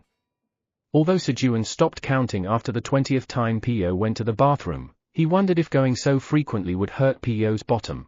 While P.O. was in the bathroom, tell the black rabbit that we're going to the 79th floor of the tower and then directly back to the 99th floor. Sejun informed Coco that he was leaving. Pack? Pack? What? Then I'll bring the king. No. The black rabbit is busy, and we have urgent matters to attend to, so we have to go right away. Pack. Understood. When Sejun had convinced Coco, P.O. I'm back. P.O. quickly returned after emptying his stomach. Then, let's head to the 79th floor of the tower now. Guys, get inside. Clank. As Sejun opened the void storage and carefully placed the sleeping Quenji on the floor, he spoke to the other animals. Understood, meow. Yes. P.O. The animals responded and entered the void storage. Clank. After closing the void storage with the animals inside, swoosh. Sejun unfolded the land deed for the 79th floor of the Black Tower. The summoning function for the initial engraving of the land deed for the 79th floor farm has been activated. Sejun disappeared. Pack. Take care. Coco saluted towards the place where Sejun had vanished, bidding him farewell. You have arrived at the 79th floor farm. You have moved from the top floor, 99th floor, to the 79th floor. You have descended 20 floors. Due to the effect of title, retrogressor, all stats increase by 20. Sejun arrived at the farm on the 79th floor of the tower. As usual, he began by checking for the presence of monsters around him. However, mantis. There was no need for that. The area was filled with green monsters resembling mantises, known as mantis. Sejun was momentarily frozen by the overwhelming number of monsters. Then, slash! A sharp forelimb sliced through the air, attacking Sejun's back. It was one of the mantises occupying the farm. The mantis had quietly hunted its prey that suddenly appeared in front of it, showing its back. Ting! But the Holy Stone Ice Shield cube protected Sejun. Thanks to that, Sejun regained his senses and pointed his finger at the mantis that attacked him, infusing magic into the Holy Stone piercing. Piercing! Whoosh! 2 fist-sized holes were created in the head of the mantis. Huh? Sejun was puzzled by the 2 holes when, thud. You have killed a young male mantis. You have gained 1000 experience points. The message of experience gain echoed along with the heavy sound of the dead male mantis falling. At the same time, the attention of the mantises was focused on Sejun. And, quack! The mantises charged towards Sejun. However, clank! Unfortunately for the mantises, the void storage had already been opened. And, Chairman Park. Let me tell you, meow. Theo, who hurried to tell Sejun about the many mantises around the farm, realized it was too late after seeing the mantises charging towards Sejun. Pooh hut. Chairman Park, I, Vice Chairman Theo, will save you. Meow. Theo quickly shifted stance and unsheathed his dragon claws, sending invisible magic blades towards the mantises attacking Sejun. Guard Theo has killed a young male mantis. You've gained 500 experience points, 50% of the experience points earned by Guard Theo. And, pip. I'll save you too, Sejun Nim. P.O. Theo Nim, I will assist you. Following Theo, the golden bat and P.O. swiftly flew around, killing the mantises. Swoosh! The golden bat swiftly moved, slashing the mantises with its wings. P.U. And P.O. headbutted a mantis. Queuing. Meanwhile, Sejun, holding the sleeping Quenji with both hands, aimed Quenji's body towards the approaching mantises and, Quenji, launch a powerful queuing fu to the front. He made Quenji use queuing fu. Cooing! Quenji is so sleepy. Quagwagwang! The queuing fu, filled with irritation from being disturbed from a deep sleep, tore the mantises to shreds with its murderous wind. Herbalist Quenji has killed a young male mantis. You've gained 500 experience points, 50% of the experience points earned by Herbalist Quenji. You have leveled up. You have gained 1 bonus stat. Thanks to that, Sejun leveled up, reaching level 68. Then, quack! A faint sound reached Sejun's ears. It was the mantises that were weakly hit by the queuing fu and had not died but only fainted. Queuing. Quenji is sleepy but Dad woke me up. Sorry. Let's go back to sleep. Pat. Piercing. Sejun soothed Quenji and personally took care of those creatures. Once the surroundings were somewhat cleared. But why are there 2 holes each time? Sejun, curious about this since earlier, checked the Holy Stone piercing to confirm. Holy Stone double piercing. Oh. It evolved? The Holy Stone piercing had evolved into double piercing. It was a successful evolution from desperate special training to avoid being dragged away by Eileen. Then, this is the only one left, Sejun said, gazing at the black gem located near his heart in his shadow. It was the heart of dark, the god of darkness. Should I send it to Eileen? As Sejun pondered whether to send the heart of dark, the god of darkness, to Eileen, the seal on the heart of dark, the god of darkness, weakens slightly. The seal on dark's heart is released by 0.02%. All stats increase by 10. The heart of dark, the god of darkness, had released its seal up to 99.97%. What's this? Noticing the change, Sejun diverted his attention from the heart of dark to survey the farm. And, phew! I almost had to meet Kaiser. The heart of dark, relieved to have avoided a crisis, was fortunate that Sejun's magical power had increased significantly lately, providing the strength to release the seal. While the heart of dark felt relieved, are there more mantises? Sejun looked around the farm for any remaining mantises, because the message acknowledging him as the rightful owner of the land deed hadn't appeared despite having dealt with all the mantises occupying the farm. Then, meow. Chairman Park, that's the mother tree over there. Theo, clinging to Sejun's leg, pointed to a gigantic tree in the distance. Is that a tree? As Sejun was astonished by the massive mother tree that seemed to hold the sky. You have discovered a dying mother tree on the 79th floor of the tower. If the mother tree on the 79th floor dies, the birds of the Kingdom of Cove will go extinct. A mid-level administrator quest has been generated. Mid-level administrator quest, find and eliminate the cause of the mother tree's death. Time remaining, 5 days. Reward, 1 million experience points, 500,000 tower coins. Penalty for failure, death of the mother tree, destruction of the Kingdom of Cove. Instead of the awaited message acknowledging him as the farm's owner, a quest message appeared.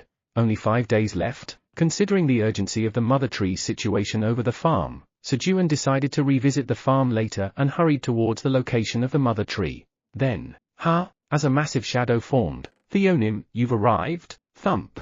King Louis of the Kingdom of Cove descended from the sky. After Theo's departure, Louis had been scouting the farm from a distance every day. Today, as usual, while checking the farm, what's this? He noticed that the mantises, which had filled the farm to the point of turning it green, were nowhere to be seen. Feeling something was off, he approached the farm and discovered Theo. Pooh-hoo hut. That's right, meow. Vice Chairman Theo, came with Chairman Park, meow. Now, Louis, you don't have to worry, meow, P.O. P.O. P.U. hut. Theonim's trusty right front paw, P.O., is here too. I'll just go relieve myself for a moment. P.O., still having much to relieve, hurriedly hid behind a small rock to do his business. Thank you for coming all this way, Chairman Parknim, we are helping each other. In the meantime, Sejun and Louis had a conversation. P.O., I'm back. As P.O. returned, please get on my back. I will guide you to the mother tree. Louis offered his back. Yes, thank you. Thanks to that, Sejun was able to comfortably travel through the sky to the mother tree. Is it a bit cold? Of course, the sky was very cold for Sejun, who lacked fur. He.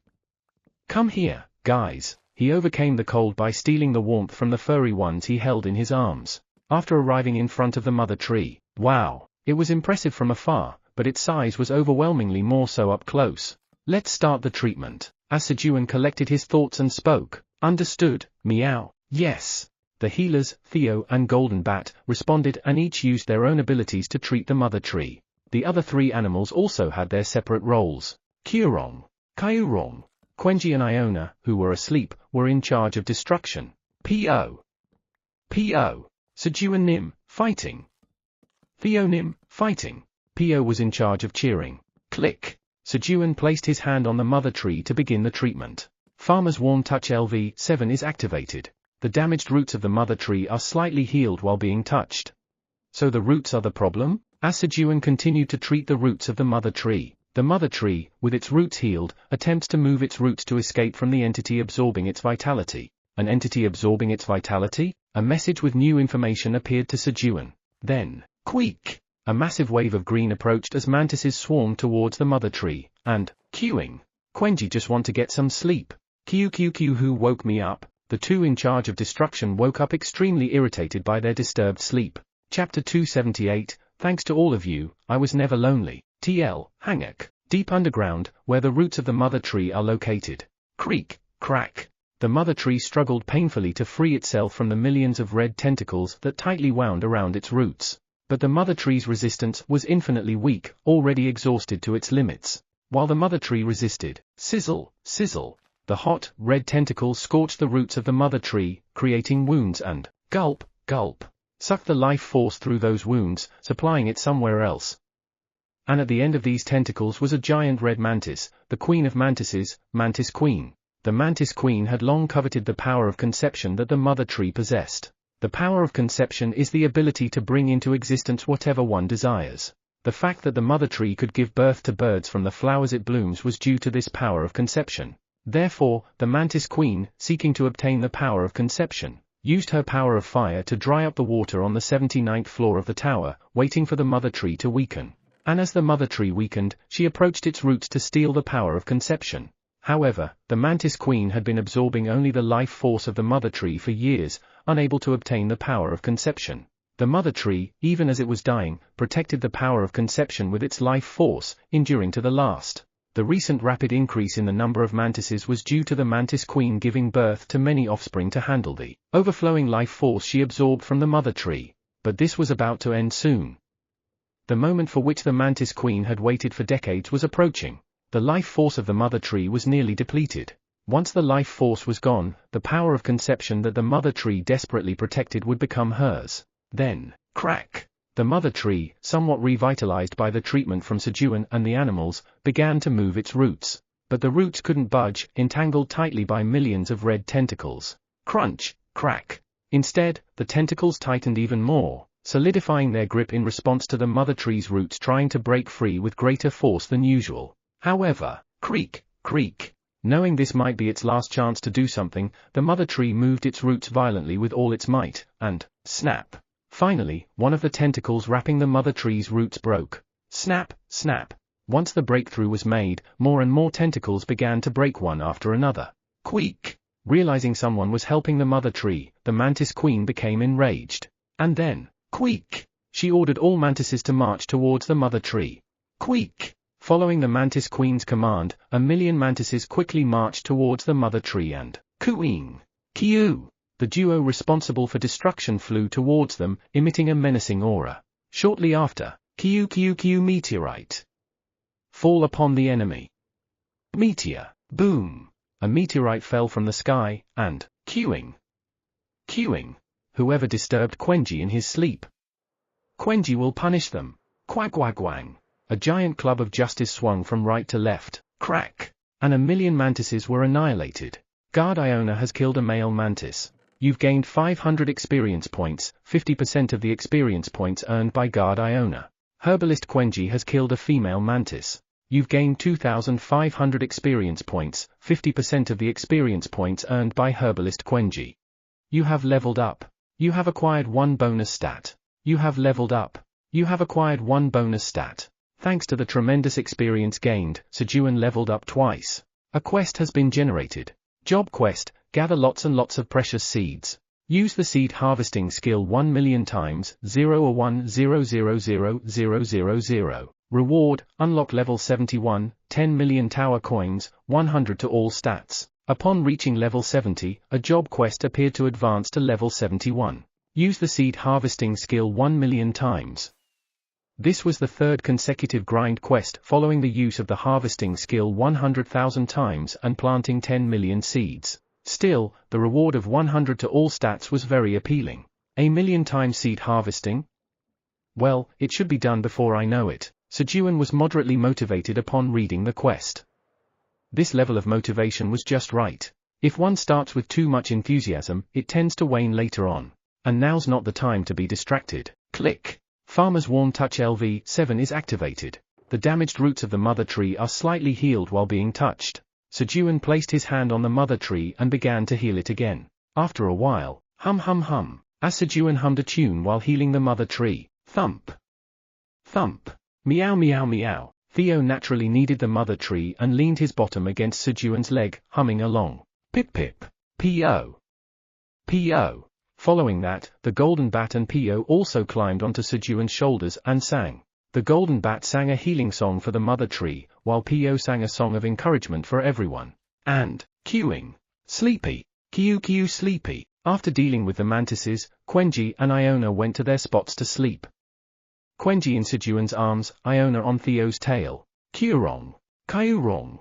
Soon, their snoring could be heard. hum, pip, kuro, yo, meow, kiu, pip, kiu, ing. Various sounds combined into pleasant music.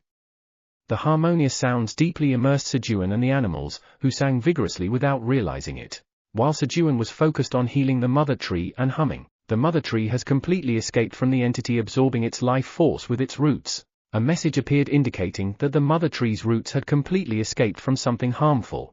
When Quenji wakes up, I'll have to tell him and Toyong to deal with whatever's underground. With Quenji, the digging expert, and Toyong together, they would quickly find the entity tormenting the mother tree. Then, rumble. The ground shook as something began to emerge from the ground. However, Chairman Park, it's dangerous, meow. Meow meow. Meow meow. Before it could fully emerge from the ground, it was dealt with by Theo's Meow Meow Storm Fist, who, although in charge of healing, also doubled as Sejun's bodyguard. Guard Theo has killed Mantis Queen Itra of Flame. You've gained 50 million points, 50% of the experience points earned by Guard Theo. Of course, because of the job quest, the experience points were not acquired. What a waste. As Sejun felt regret. Pooh hut. Chairman Park, I, Vice Chairman Theo, protected you, meow. Theo proudly made AV with his toes. No, that's not it. I've become stronger, so I could have won this time. Sejun retorted, feeling somewhat petulant. No. Chairman Park is weak and couldn't win, meow. Theo countered, as if he couldn't stand losing. Praise me now, meow. No, that's not it. Yes, it is, meow. As Sejun and Theo bickered, Tower Farmer. Someone called out to Sejun. Huh? Sejun looked around, but couldn't find the entity that had spoken to him. Then, SRRR. Tower Farmer. It's me. The mother tree. The mother tree spoke to Sejun again, its bare branches trembling. Ah, it is the mother tree? How are you feeling? Once they could communicate, Sejun asked if his treatment was working well. Tower Farmer. You may stop treating me now. What? Why? It seems like there's still a lot of healing to be done. I have lived the life allotted to me and will soon die. Instead, please take this child. A child? As Sejun wondered, a quest has appeared. Quest, plant the seed of the mother tree in your farm and raise it into a mature tree. Reward, recognized as the rightful owner of the land deed. A quest related to the land deed appeared. And Sejun also understood what child the mother tree was referring to. While Sejun was checking the quest, a fresh bud that didn't match the bare branches was formed in front of him. The mother tree, from which the Mantis Queen had stolen all its life force, was using the last of its life force to bloom the last flower of its life in front of Sejun. Softly, the bud burst open, revealing a white flower with a fist-sized, light green seed inside. The flower bloomed by the mother tree was so beautiful that it was impossible to look away, more so than any flower Sejun had seen before. Perhaps it felt even more poignant because Sejun intuitively knew that this beautiful flower would soon wither away. Is this the child you were talking about? Yes. As Sejun was about to pick the light green seed from the flower of the mother tree, Mother, led by Prana, the queen of the kingdom of Cove, all the birds of the kingdom of Cove flew towards the mother tree. As soon as they saw the march of the mantises, Louis reported to Prana, who then led all the birds to protect the mother tree. It is good. There is time to say goodbye. What? Mother, a goodbye? Prana, my daughter. My life will not last much longer. Instead, from this seed, a new mother tree will be born to take my place. Mother, Prana, please help the Tower Farmer here, so the tree can grow well. Yes, Mother. After talking to Prana, the mother tree said, Tower Farmer. Please take care of my remaining children. The mother tree once again entrusted Sejun with the seed and the birds it had given birth to. Yes. Rest easy. Thank you. The mother tree, relieved by Sejun's promise to take care of its children, let go of the life it had sustained for hundreds of years. Plop. Starting with a light green seed falling, the white petals of the flower also fell. Thanks to all of you, I was never lonely. Those were the mother tree's last words. The mother tree, which had stood alone in one place for a long time, was no longer lonely after it accidentally gained the power of conception and gave birth to birds. Goodbye, Mother. Caw. Chirp. Coo. P.O. Thanks to them, the mother tree was able to comfortably end its life, accompanied by the farewell of the numerous birds it had given birth to. Swoosh. As the life force that had been supporting the great weight disappeared, the trees easily collapsed and turned to dust. Sejun Nim, please take care of the mother tree's seed. We will conduct the funeral and leave immediately. Prana entrusted Sejun with the seed of the mother tree and started preparing for the funeral. And as Sejun was about to search for the mother tree's seed buried in the dust, Chairman Park, it's here, meow. Before the dust settled, Theo, who had already secured the mother tree's seed, offered it to Sejun. To be precise, he didn't exactly secure it, the seed rolled in front of Theo, and he picked it up. And then, take this too, meow. This time, Theo handed over a red bead. What's this, huh? Theo, but why are you like this? Sejun, while receiving the red bead, belatedly noticed that Theo was covered in dust and dirt. Pooh hut. I was looking for something nice to give to Chairman Park, that's why, meow. So, hurry up and pet me, meow. Theo, with the mother tree seed and the red bead each in his hands, rushed towards Sejun's face. Hey! P2E! P2E! Sejun, caught off guard and getting fur and dust in his mouth, yelled out in annoyance. However, the corners of Sejun's mouth were slightly raised. He didn't like baths, but he knew Theo, who always took good care of his appearance, had gotten dirty for his sake. That made him feel good. He. I'll let it slide this time, Pooh hut. Chairman Park is in a good mood, meow. I might as well ask for more, meow. Thus, they both looked at each other and smiled brightly. Chapter 279, These are new varieties. TL, hangak, swoosh swoosh. Pooh hut.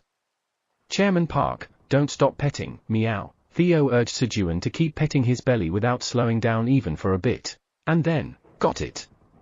Are we done now, Pooh hut?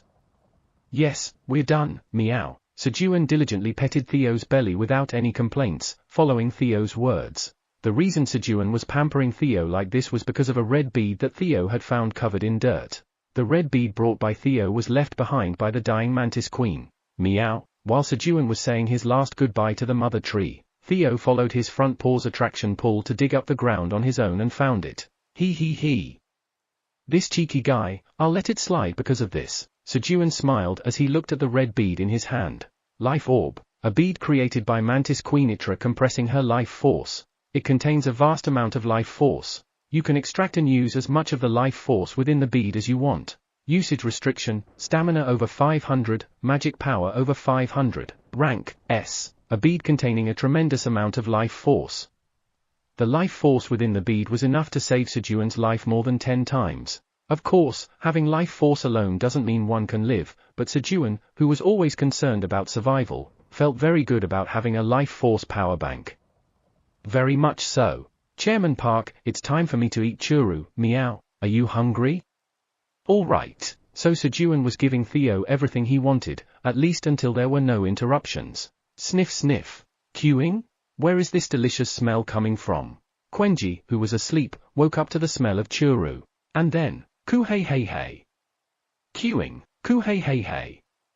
Let's eat together big brother with Quenji. Quenji, the gluttonous king, coveted Theo's churu. I don't want to, meow.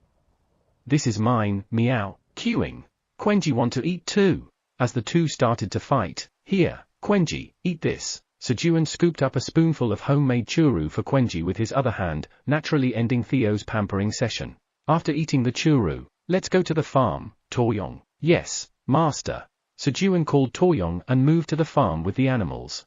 Tower 43rd floor. Let's take a break. What? Really? Kim Dong-sik asked if he heard Han Taijun correctly since it was the first time. Han Taijun had given them a rest time outside of eating and sleeping hours. Yes.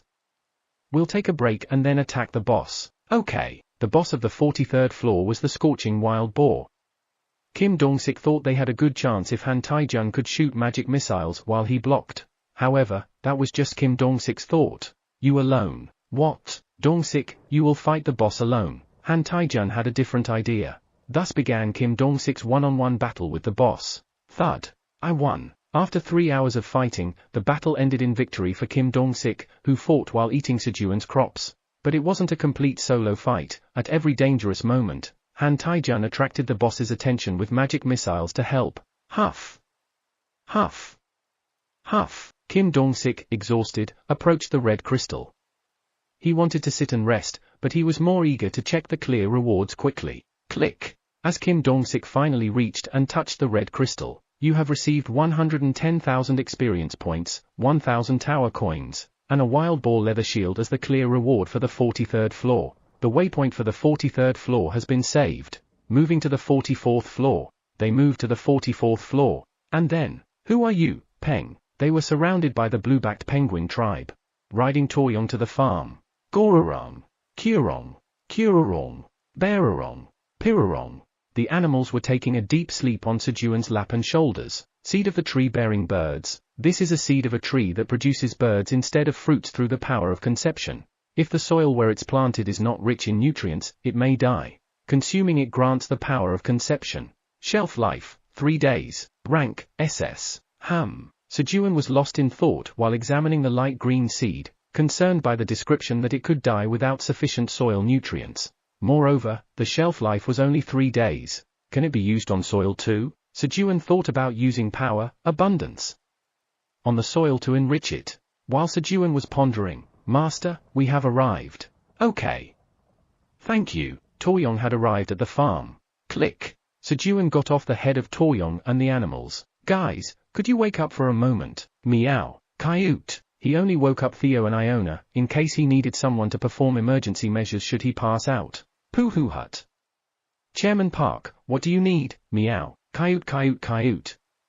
Sejun Nim, what's the matter? Yeah, just in case. Sejun explained why he woke them up. Then, Chairman Park, Vice Chairman Theo, oppose using that power, meow. Don't do it, meow. Theo was immediately opposed to anything that could put Chairman Park in danger.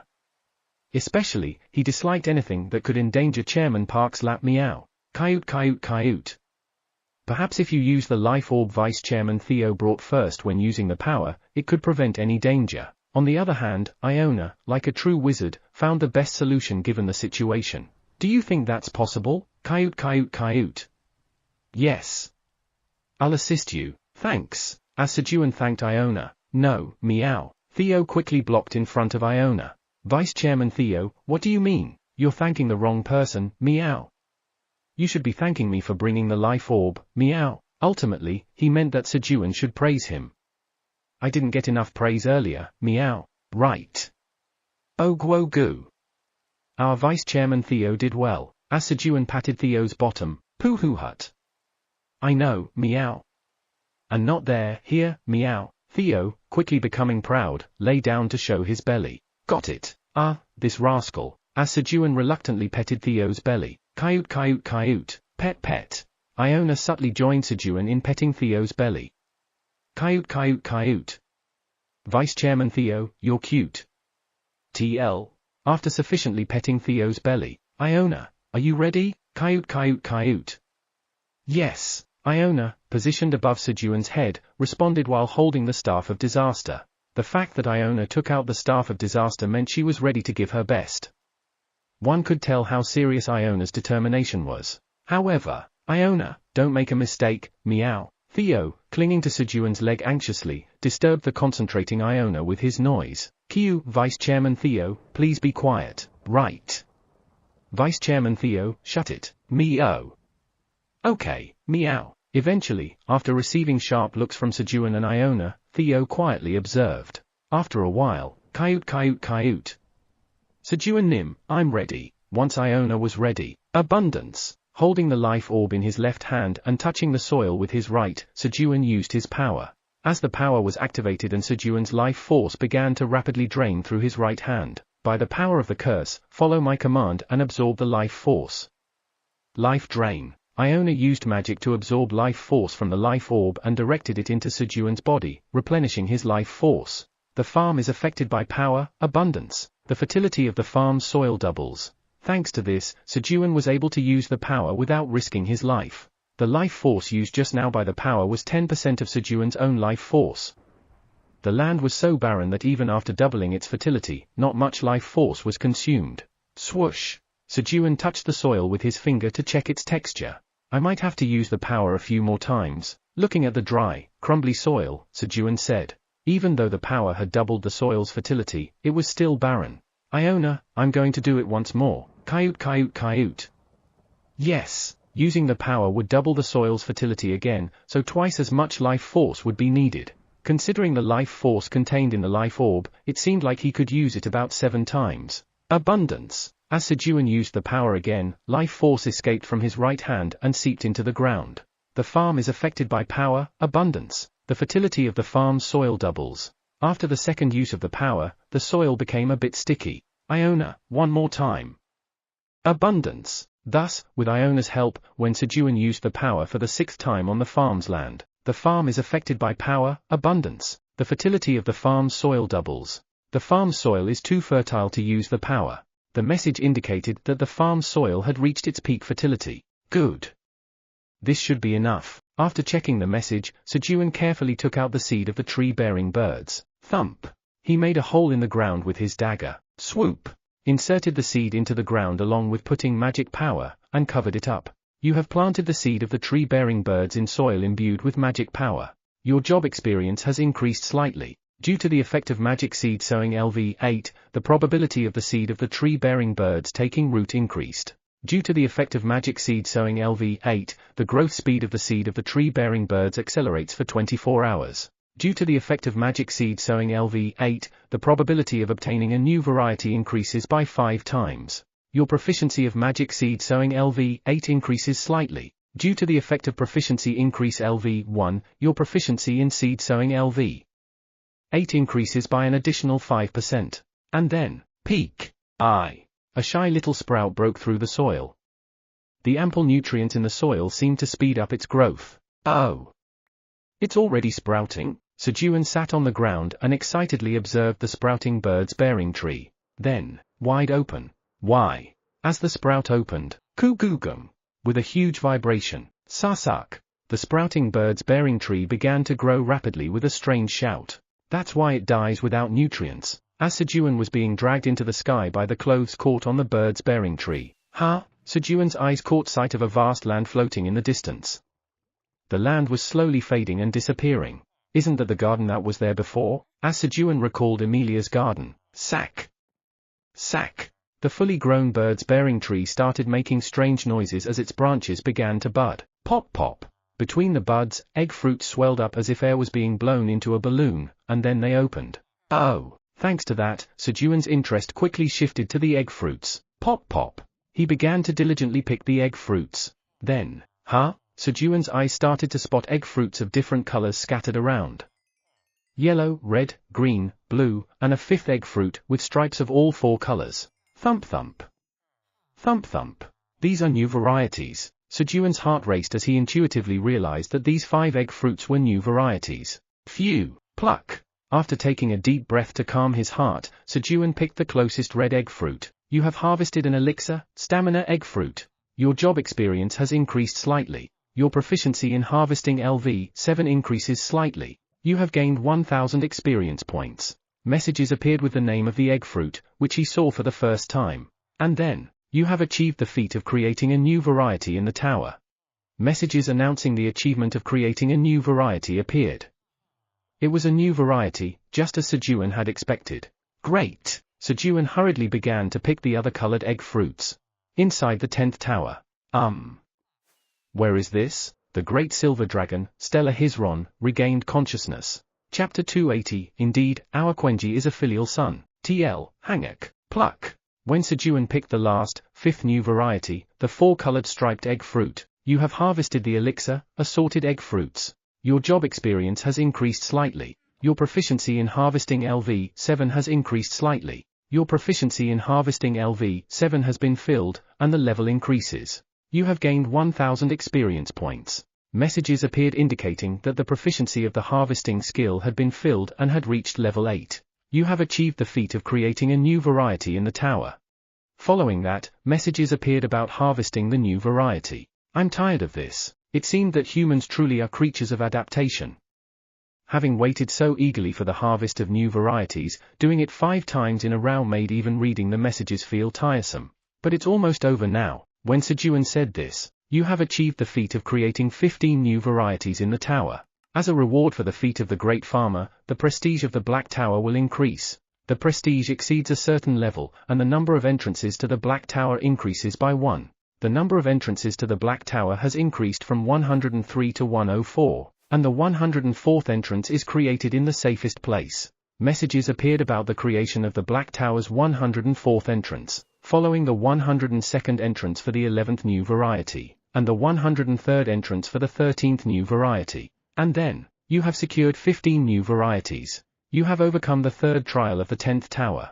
Messages finally appeared about overcoming the third trial. Done. When Sejun was happy, the last trial of the 10th tower occurs. The last trial of the 10th tower, the tower farmer must get along well with all dragon tribes.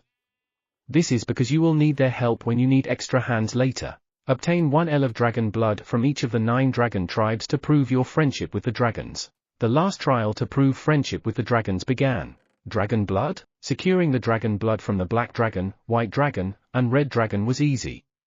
It seemed only necessary to collect the dragon blood from the remaining 6 dragon tribes. Thus, Sejun went back to harvesting egg fruits after receiving the trial. Then, growling, a belly clock rang. Coo hey hey hey. Queuing.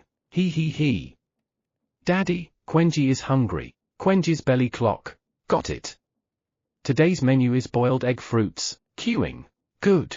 Quenji, who liked all of Sejun's cooking, cheered with his front paws raised. But before that, there's something we have to do. What is it? When Sejun asked Quenji. Queuing? Wash hands. No. Pooh hut. Vice Chairman Theo, no, meow. We need to start a fire, meow, darling. TL, it's a sound from a show, I don't remember which one, but on wrong answers, this sound will play. Meow. That can't be right, meow, pip pip. Let me. We need to get down from here, right. It's time for your 2-hour reminder. If you've been sitting, consider taking a moment to stand up, stretch, use the restroom, or have a refreshing drink of water. Your body will thank you. Now back to the story. But you're only half right. Then, coo hey hey hey. Queuing. Queuing. Hee hee hee. Quenji knows. It's a superhero landing. Quenji answered with a bright smile. Queuing. Quenji will arrive first. Da da da da. Quenji quickly ran and jumped down to the ground. No. Pooh hut. I do superhero landings better, meow. Theo also flew into the air, performing 3 spins with Iona tied to his tail before jumping down. No. And then, pip pip. I can do it too. Superhero landing. P.O. I don't know what it is, but I'll follow Vice Chairman Theo. The golden bat and P.O. followed, jumping after him. No. This is 100 meters above the ground, on top of the bird's bearing tree. Shouldn't you be letting me down? You guys, Sejun shouted at the animals that had jumped down. Power, indestructible body, and Kaiser's scales meant he wouldn't die, but that didn't mean it wouldn't hurt. It seemed like it would be extremely painful to jump from this height. Ah. Can't be helped. Sejun started to climb down the tree, hanging on tightly. Queuing? Daddy, why haven't you come down yet? Fortunately, when Quenji noticed that Sejun was taking too long, he used telekinesis to go up and find him climbing down the tree, and they came down together. Inside the 10th tower. Stella Hisron, have you awakened? Stella, who had come to her senses, heard a voice with an incomparable majesty coming from somewhere. Who is it? I am the administrator of the 10th tower. The administrator of the 10th tower? Then, where is this? Yes. This is the first floor of the 10th tower. Why am I?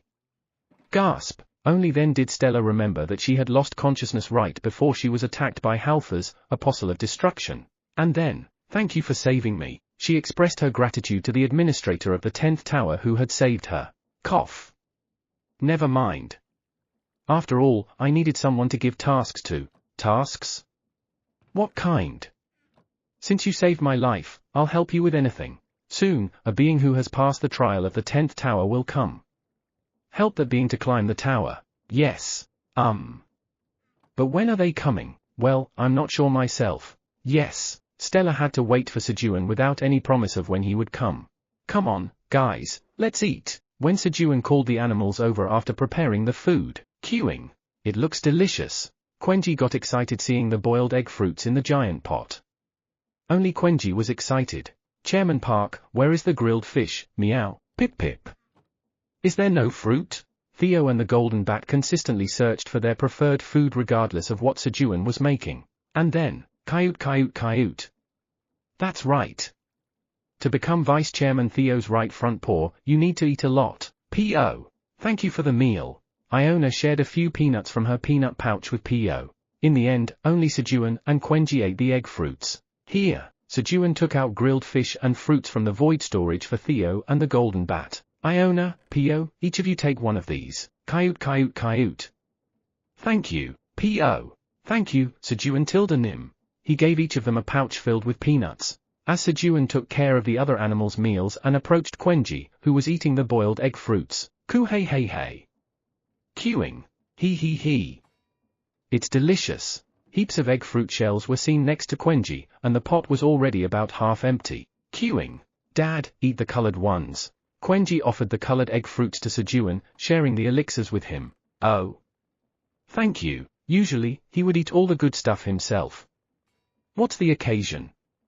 Sejun felt uneasy about Quenji's behavior. Is this one bitter? Tack. Nevertheless, to taste it, he cracked open a red egg fruit on the edge of the pot. He momentarily wanted to play a prank on Quenji by breaking an egg fruit on Quenji's head, but, queuing? Is that how we're supposed to break egg fruits?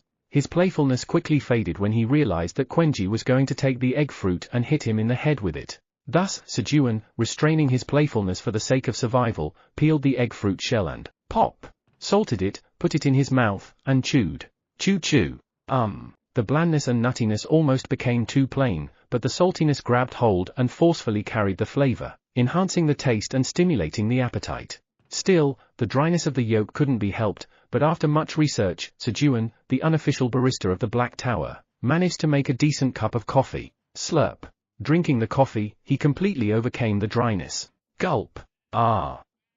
Good. As Sejun swallowed the egg fruits with coffee, making a pleased expression, you have consumed elixir, blue stamina egg fruits. Stamina increases by 4. A message appeared. The yellow, red, green, and blue egg fruits each increased a stat by 4, and the assorted egg fruits increased all stats by 1. And then, understood, Sejun finally realized why Quenji had offered it to him. The elixir egg fruits tasted no different from the regular egg fruits. Because they tasted the same, Quenji had offered the elixir to him. It's the taste. Thanks to this, Sejun now clearly understood why Quenji had been trying to steal his share until now. Quenji wasn't keen on things that were good for the body, he just wanted to eat what tasted good. The effects of items or such were not important at all. He had completely misunderstood that Quenji was stealing things because they were good for the body. It was just about stealing tasty things. Indeed, our Quenji is a filial son. As Sejun was reaching this peculiar conclusion, queuing. Quenji said it's for Dad to eat. But Quenji want to eat it. Quenji, who had already eaten all the regular egg fruits, started to contemplate whether to touch the colored egg fruits. Do you want some honey, our Quenji? Queuing. Yes, please. When offered honey, Quenji didn't hesitate for a moment to snatch the glass jar Sejun was holding. Ku hey hey hey. Lick. Lick. The elixir egg fruits were no longer of interest to Quenji. Yum.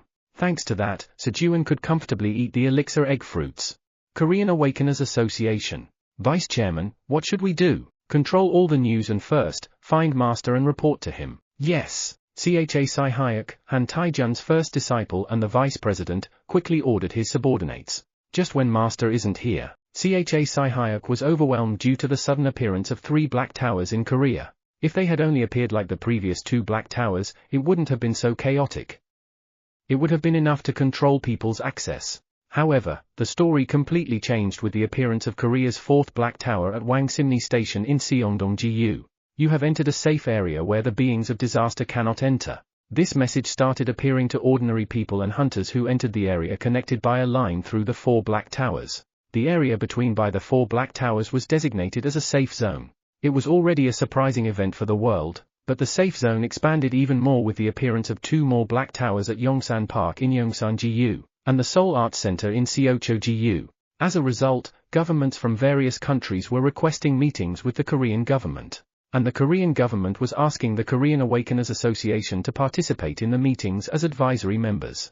Vitality. Using the vitality skill intermittently, Sejun ate 59 elixir egg fruits, resulting in an increase of 62 strength, 62 stamina, 58 agility, and 54 magic power. He. Today's me has greatly surpassed yesterday's me, as Sejun was happily eating the egg fruits. Pooh-hoo hut. That was delicious, meow. As expected, Chairman Park's grilled fish is the best, meow. Theo, who had eaten his fill of grilled fish, climbed onto Sejun's lap and sprawled out. Stroke. Stroke. Sejun naturally stroked Theo's belly. After a while, Goraram. Theo quickly fell asleep, and, coo hey hey hey. Quenji busily licked honey, pressing his buttocks against Sejun's hip. And then, coyote coyote coyote. Iona had already found her place on Theo's tail. Nod. Nod. The golden bat and Pio were sitting near the fire, dozing off. Such a peaceful atmosphere. But why am I not recognized as the owner of the land? As Sejun looked at the birds-bearing tree, towering high, he felt puzzled. It was because the quest had not been completed. Isn't this a mature tree by now? If this isn't a mature tree, it means this tree will grow even larger in the future. I don't know how long it will take, so I should visit the 99th floor of the tower tomorrow morning. Sejun planned to obtain dragon blood from 3 dragons on the 99th floor in exchange for black beans or samyangju, and to ask for the dragon blood of other dragons in advance. It would probably take time to receive the dragon blood from the other dragons, so it would be better to speak to them sooner. Quenji, let's sleep. As Sejun said this while holding the dozing golden bat and P.O. Queuing. Understood. Having finished eating the honey, Quenji grew his body to about 5 meters and, whoosh. He hugged Sejun, placing him on his belly, and they all fell asleep together. As everyone was asleep, sack. The birds-bearing tree moved its branches to create shade for Sejun and the animals. Day 360 of being stranded.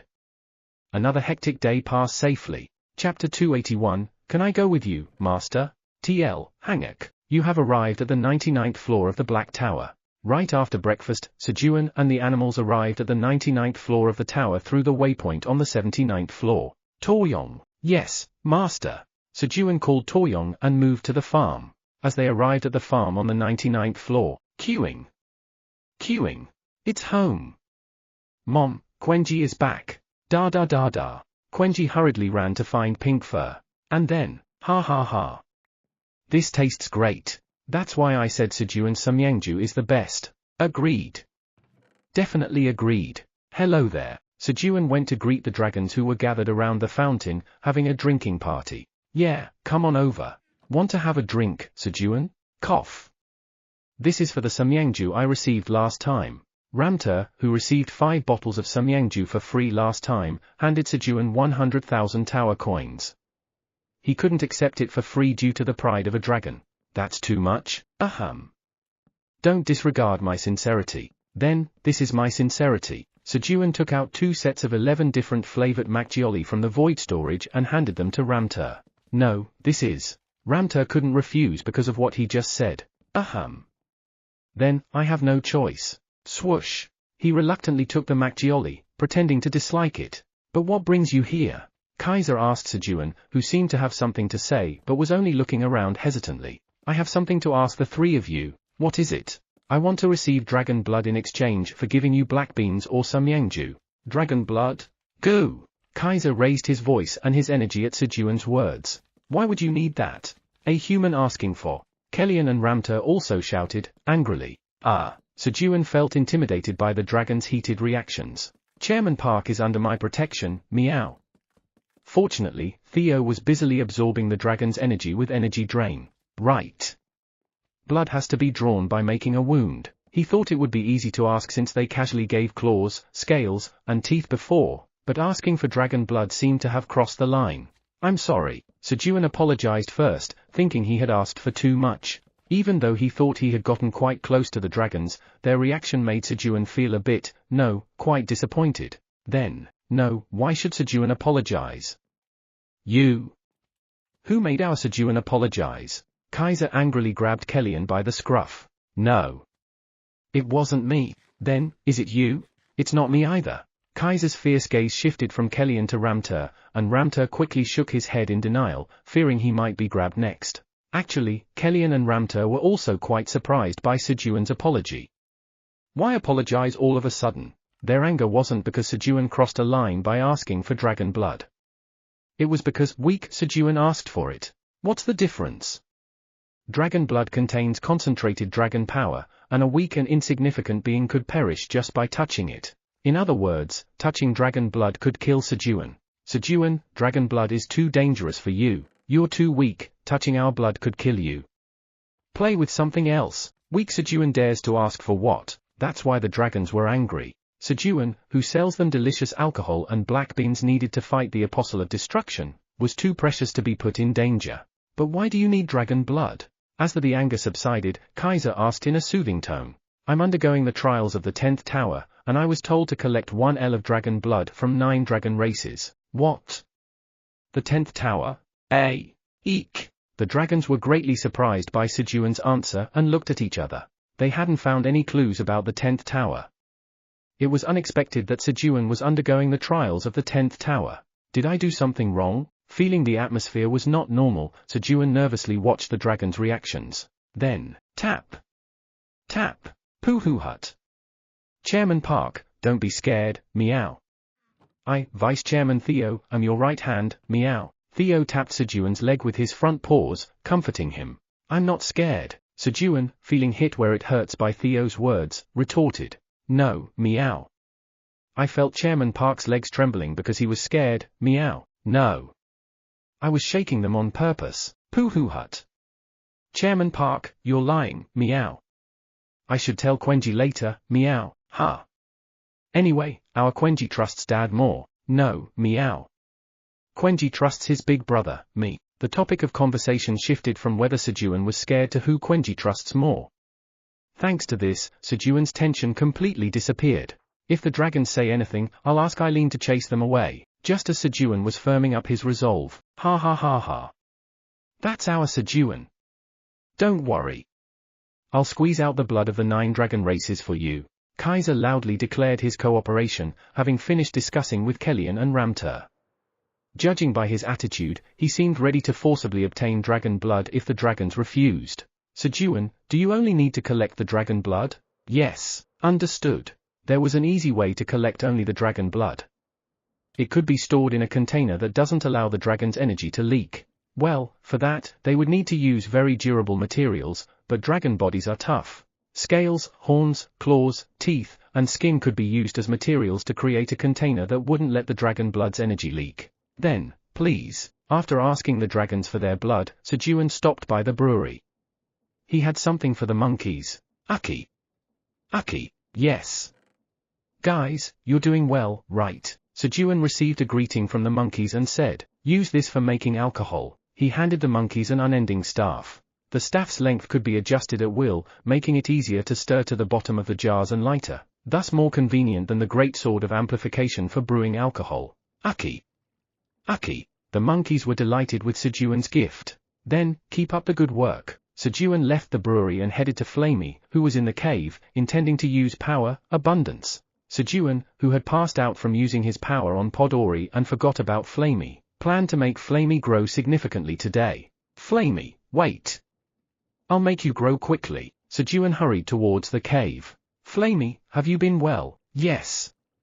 Master, welcome home. As Sejun went down to the cave and greeted, Flamey welcomed him by shaking its 5 leaves. It must be because it didn't eat well when it was younger. Seeing the still small Flamey made Sejun feel sorry. Every time he saw the small Flamey, Sejun felt guilty for not taking better care of it. Of course, it was cute because it was small, but it couldn't stay small forever. Abundance. Thus, Sejun used his power on Flamey. So far, power, abundance had the effect of doubling the next harvest when used on a tree. However, this time, by using the power on the ground for the germination of the bird's bearing tree, Sejun realized he could use his power differently. And now, Sejun used his power hoping Flamey would grow twice in size. Naturally, thinking the size of Flamey was all he was seeing, Sejun didn't even take out the life orb. Just as Sejun was about to start drawing life force, the apple tree is affected by power, abundance. The message suddenly stopped, as if buffering.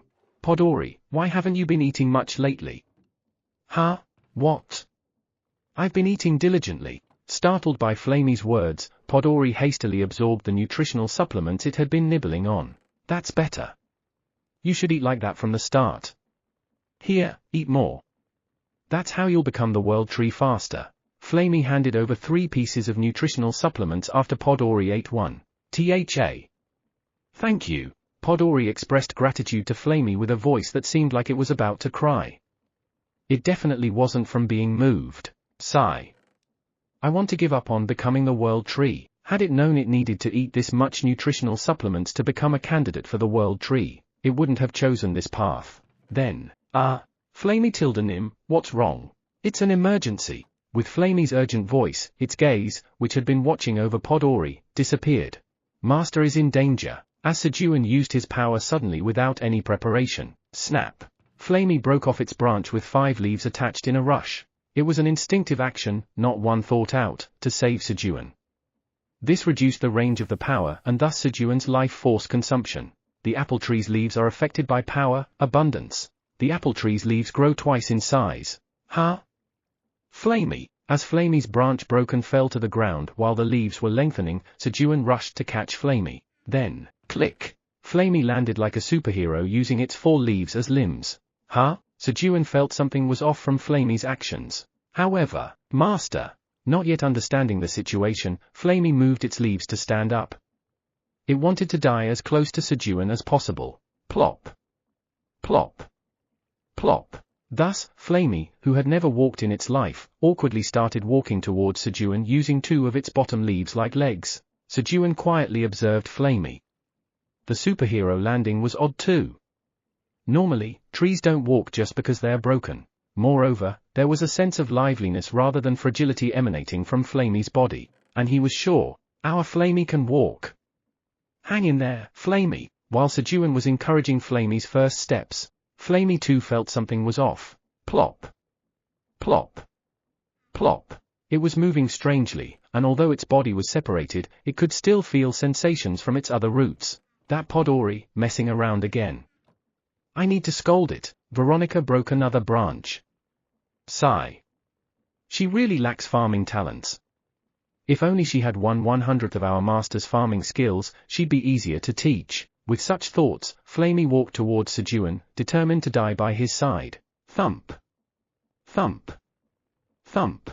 With each step growing stronger, Flamey became more vigorous. And before long, Flamey got used to walking and then, Master, I can run. Flamey started running around Sejun.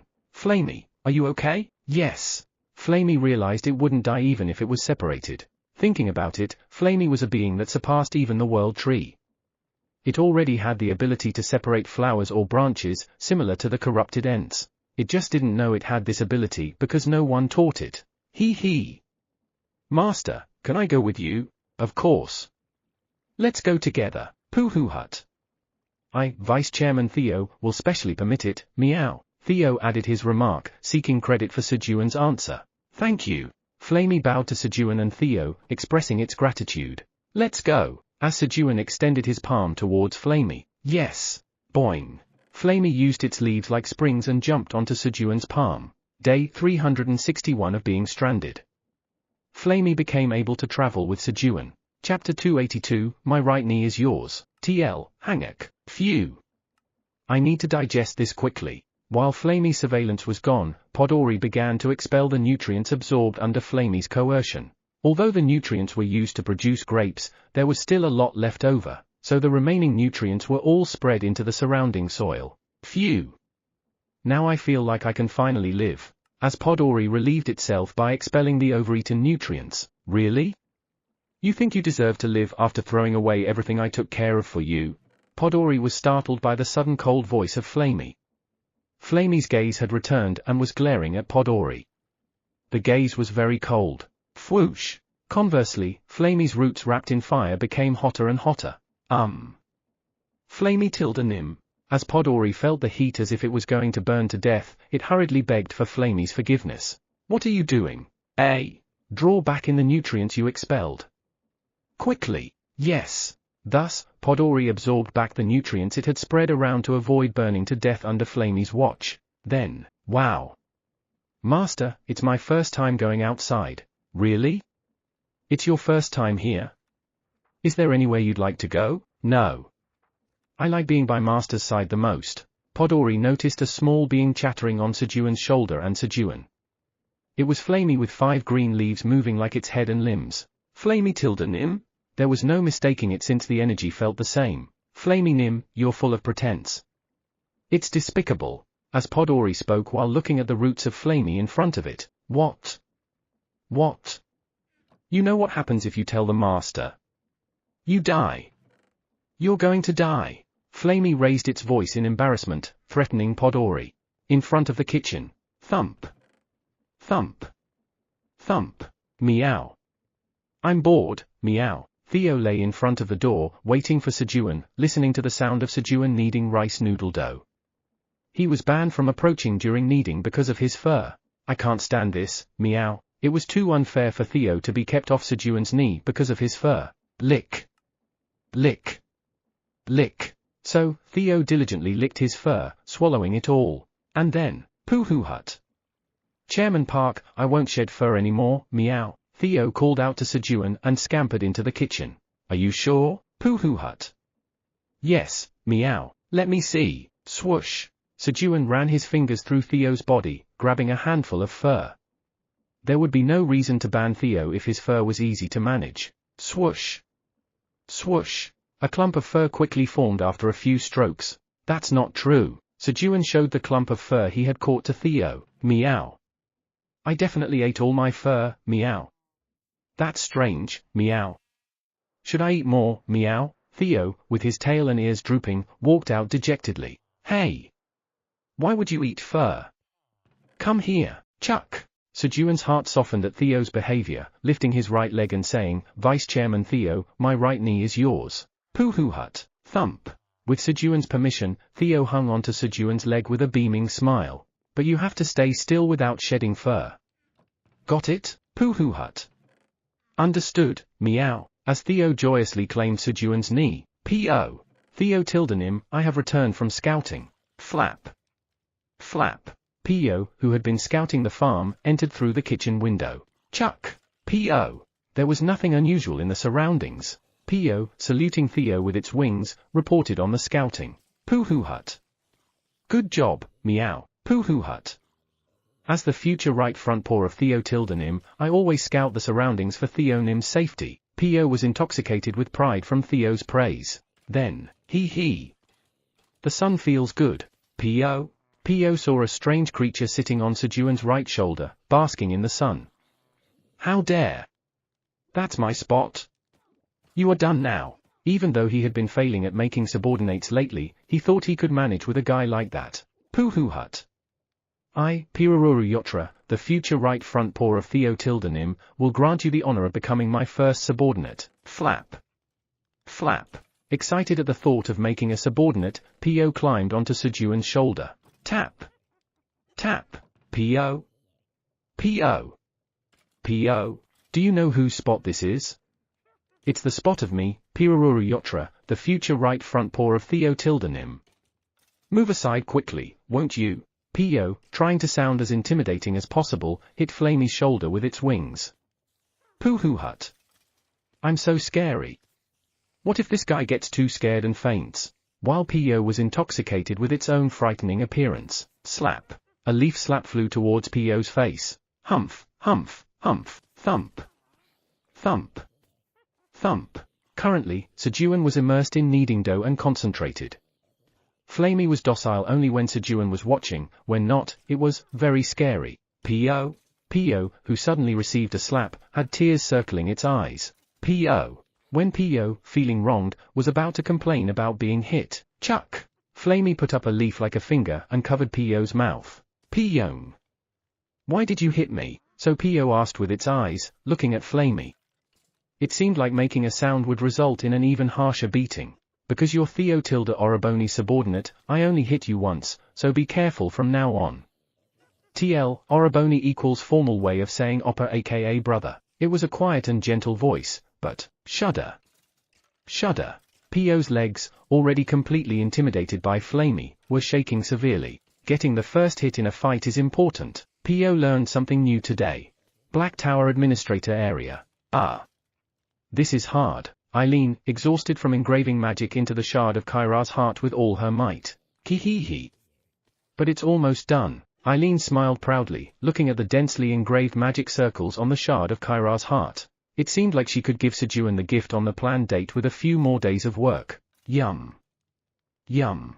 Hee. Sejun's cherry tomatoes are delicious. As Eileen was eating the elixir, cherry tomatoes given by Sejun for magic recovery and checking the crystal orb's alarm, one of the Black Tower's growth conditions has been exceeded. A golden message caught her eye. Exceeded? When Eileen pressed the message, Black Tower growth conditions, Tower Farmer, achieved. Create more than 10 new varieties, exceeded, 15/10. Cultivate more than 330 million square meter of farmland, unachieved. Grow a world tree? Acquire more than 10,000 world's energy pieces, unachieved. Own more than 5 relics, unachieved. Achieve 3 great achievements, unachieved. Increase the number of Black Tower entrances to 120, unachieved. The Black Tower growth conditions appeared. When did we get 15 new varieties? Eileen said, checking the conditions. But is there any benefit to exceeding? As Eileen hovered her hand over the words exceeded, if you exceed 2 of the tower growth conditions, 1 additional condition will be considered as achieved. A new message appeared. Hehehe. Good job, Sejun.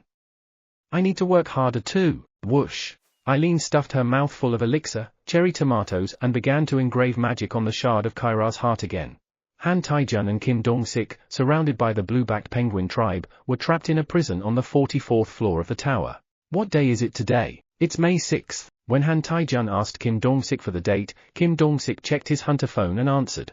Initially, they fought the penguins to avoid being captured, but the armor worn by the penguins was so strong that not even Han Taijun's magic missiles could penetrate. Dong-sik, throw away the weapon. Yes. Since the penguins didn't seem to have any intention of killing them, they surrendered without resistance.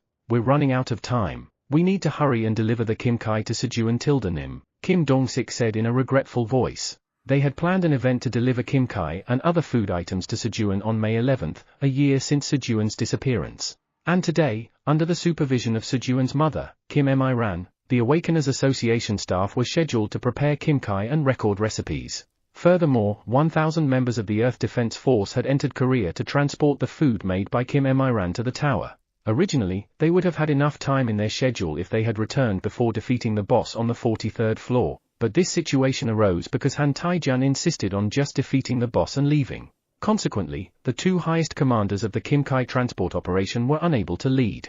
Timing is crucial for Kimkai. By the time it was delivered to Sejun, the Kimkai might have completely spoiled. Cough. I only intended to defeat the boss and leave. Who knew it would turn out like this?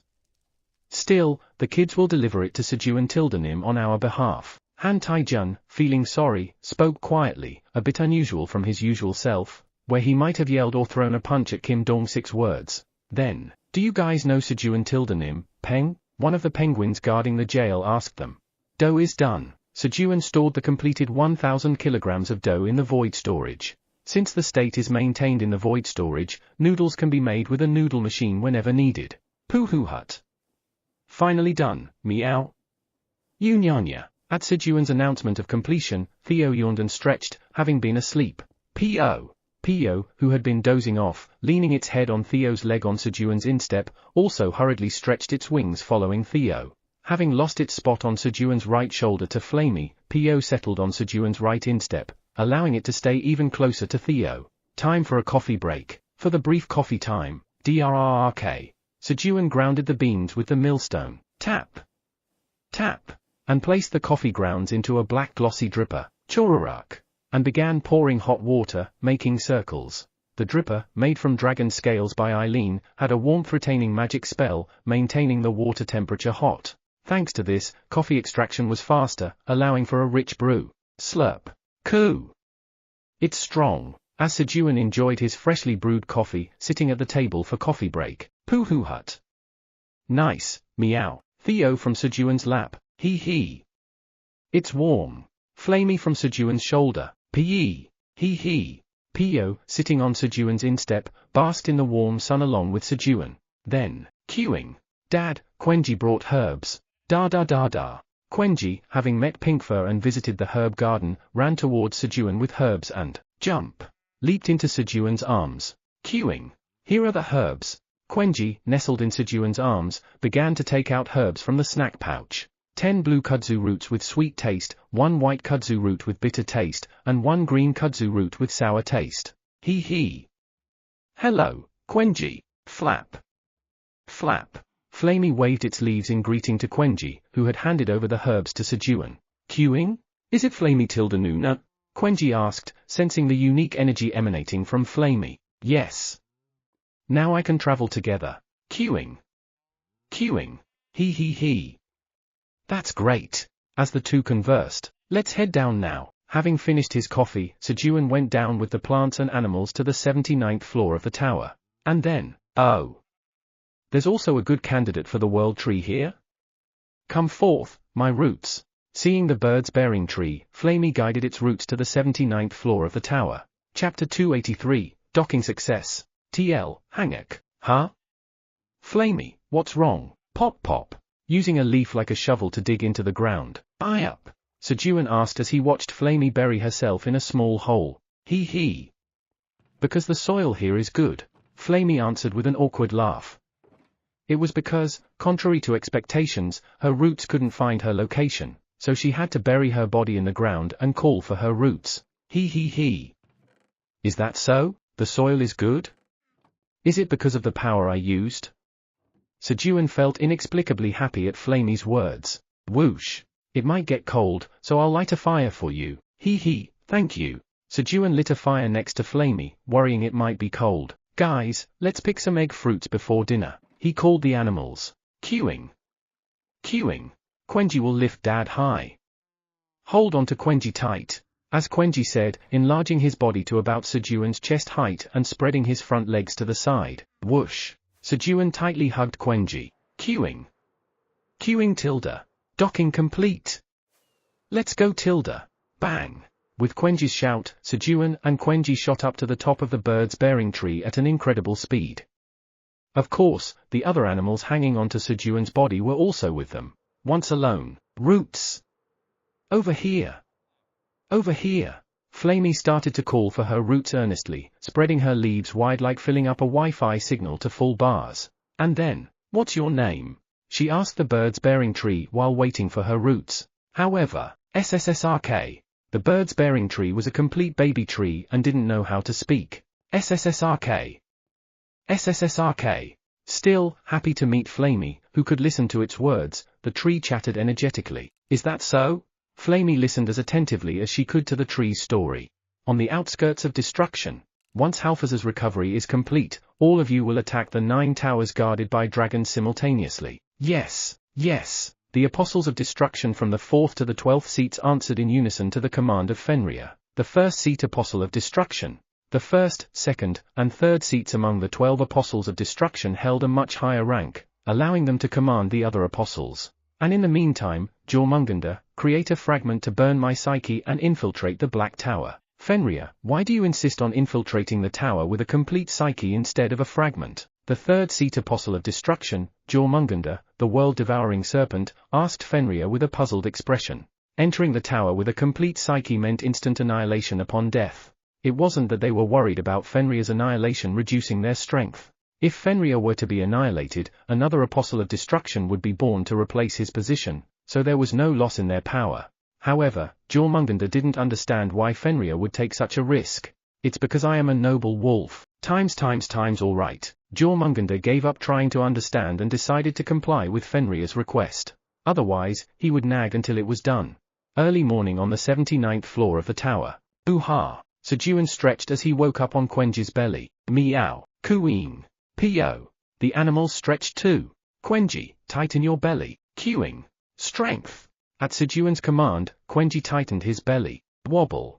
Quenji's belly wobbled. All right. Using the rebound, Sejun launched himself into the air. Thud. And landed on the ground. Then, swoosh.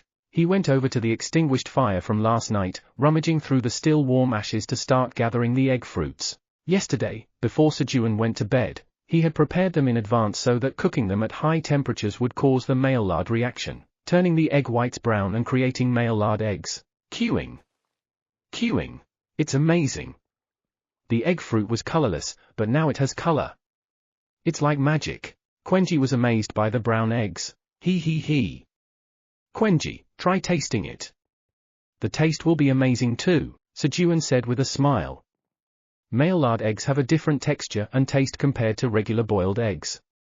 The texture is more bouncy, and the taste is richer. Queuing. Dad is amazing. He he he. Right?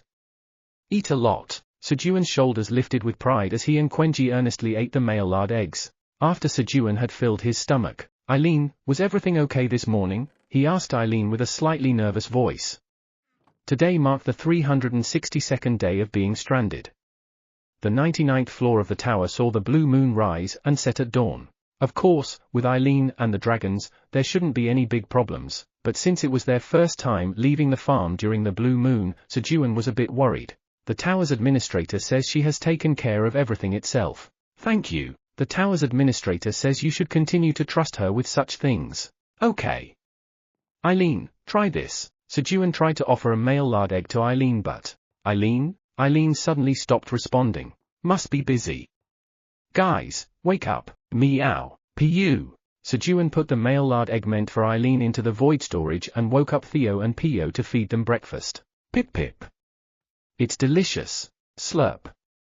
Slurp. A golden bat, appearing from nowhere, also eagerly sucked up the elixir, cherry tomato juice that Sejun had taken out. Flamey, did you sleep well? Sejun approached Flamey, who was buried in the ground, and asked. Yes. Did you sleep well, master? Yeah, I slept well. Flamey, is there anything you want to eat? Sejun asked Flamey, unsure of what to feed it. Normally, water would suffice, but seeing how it moved, its dietary preferences might have changed. No. I just need master's attention, the sun, and water. Hee hee. Is that so? Pat. Pat. Sejun stroked Flamey's leaves, which only said lovely things. Grow big, our Flamey. While Sejun was petting Flamey, Pooh hut. I ate too much, meow.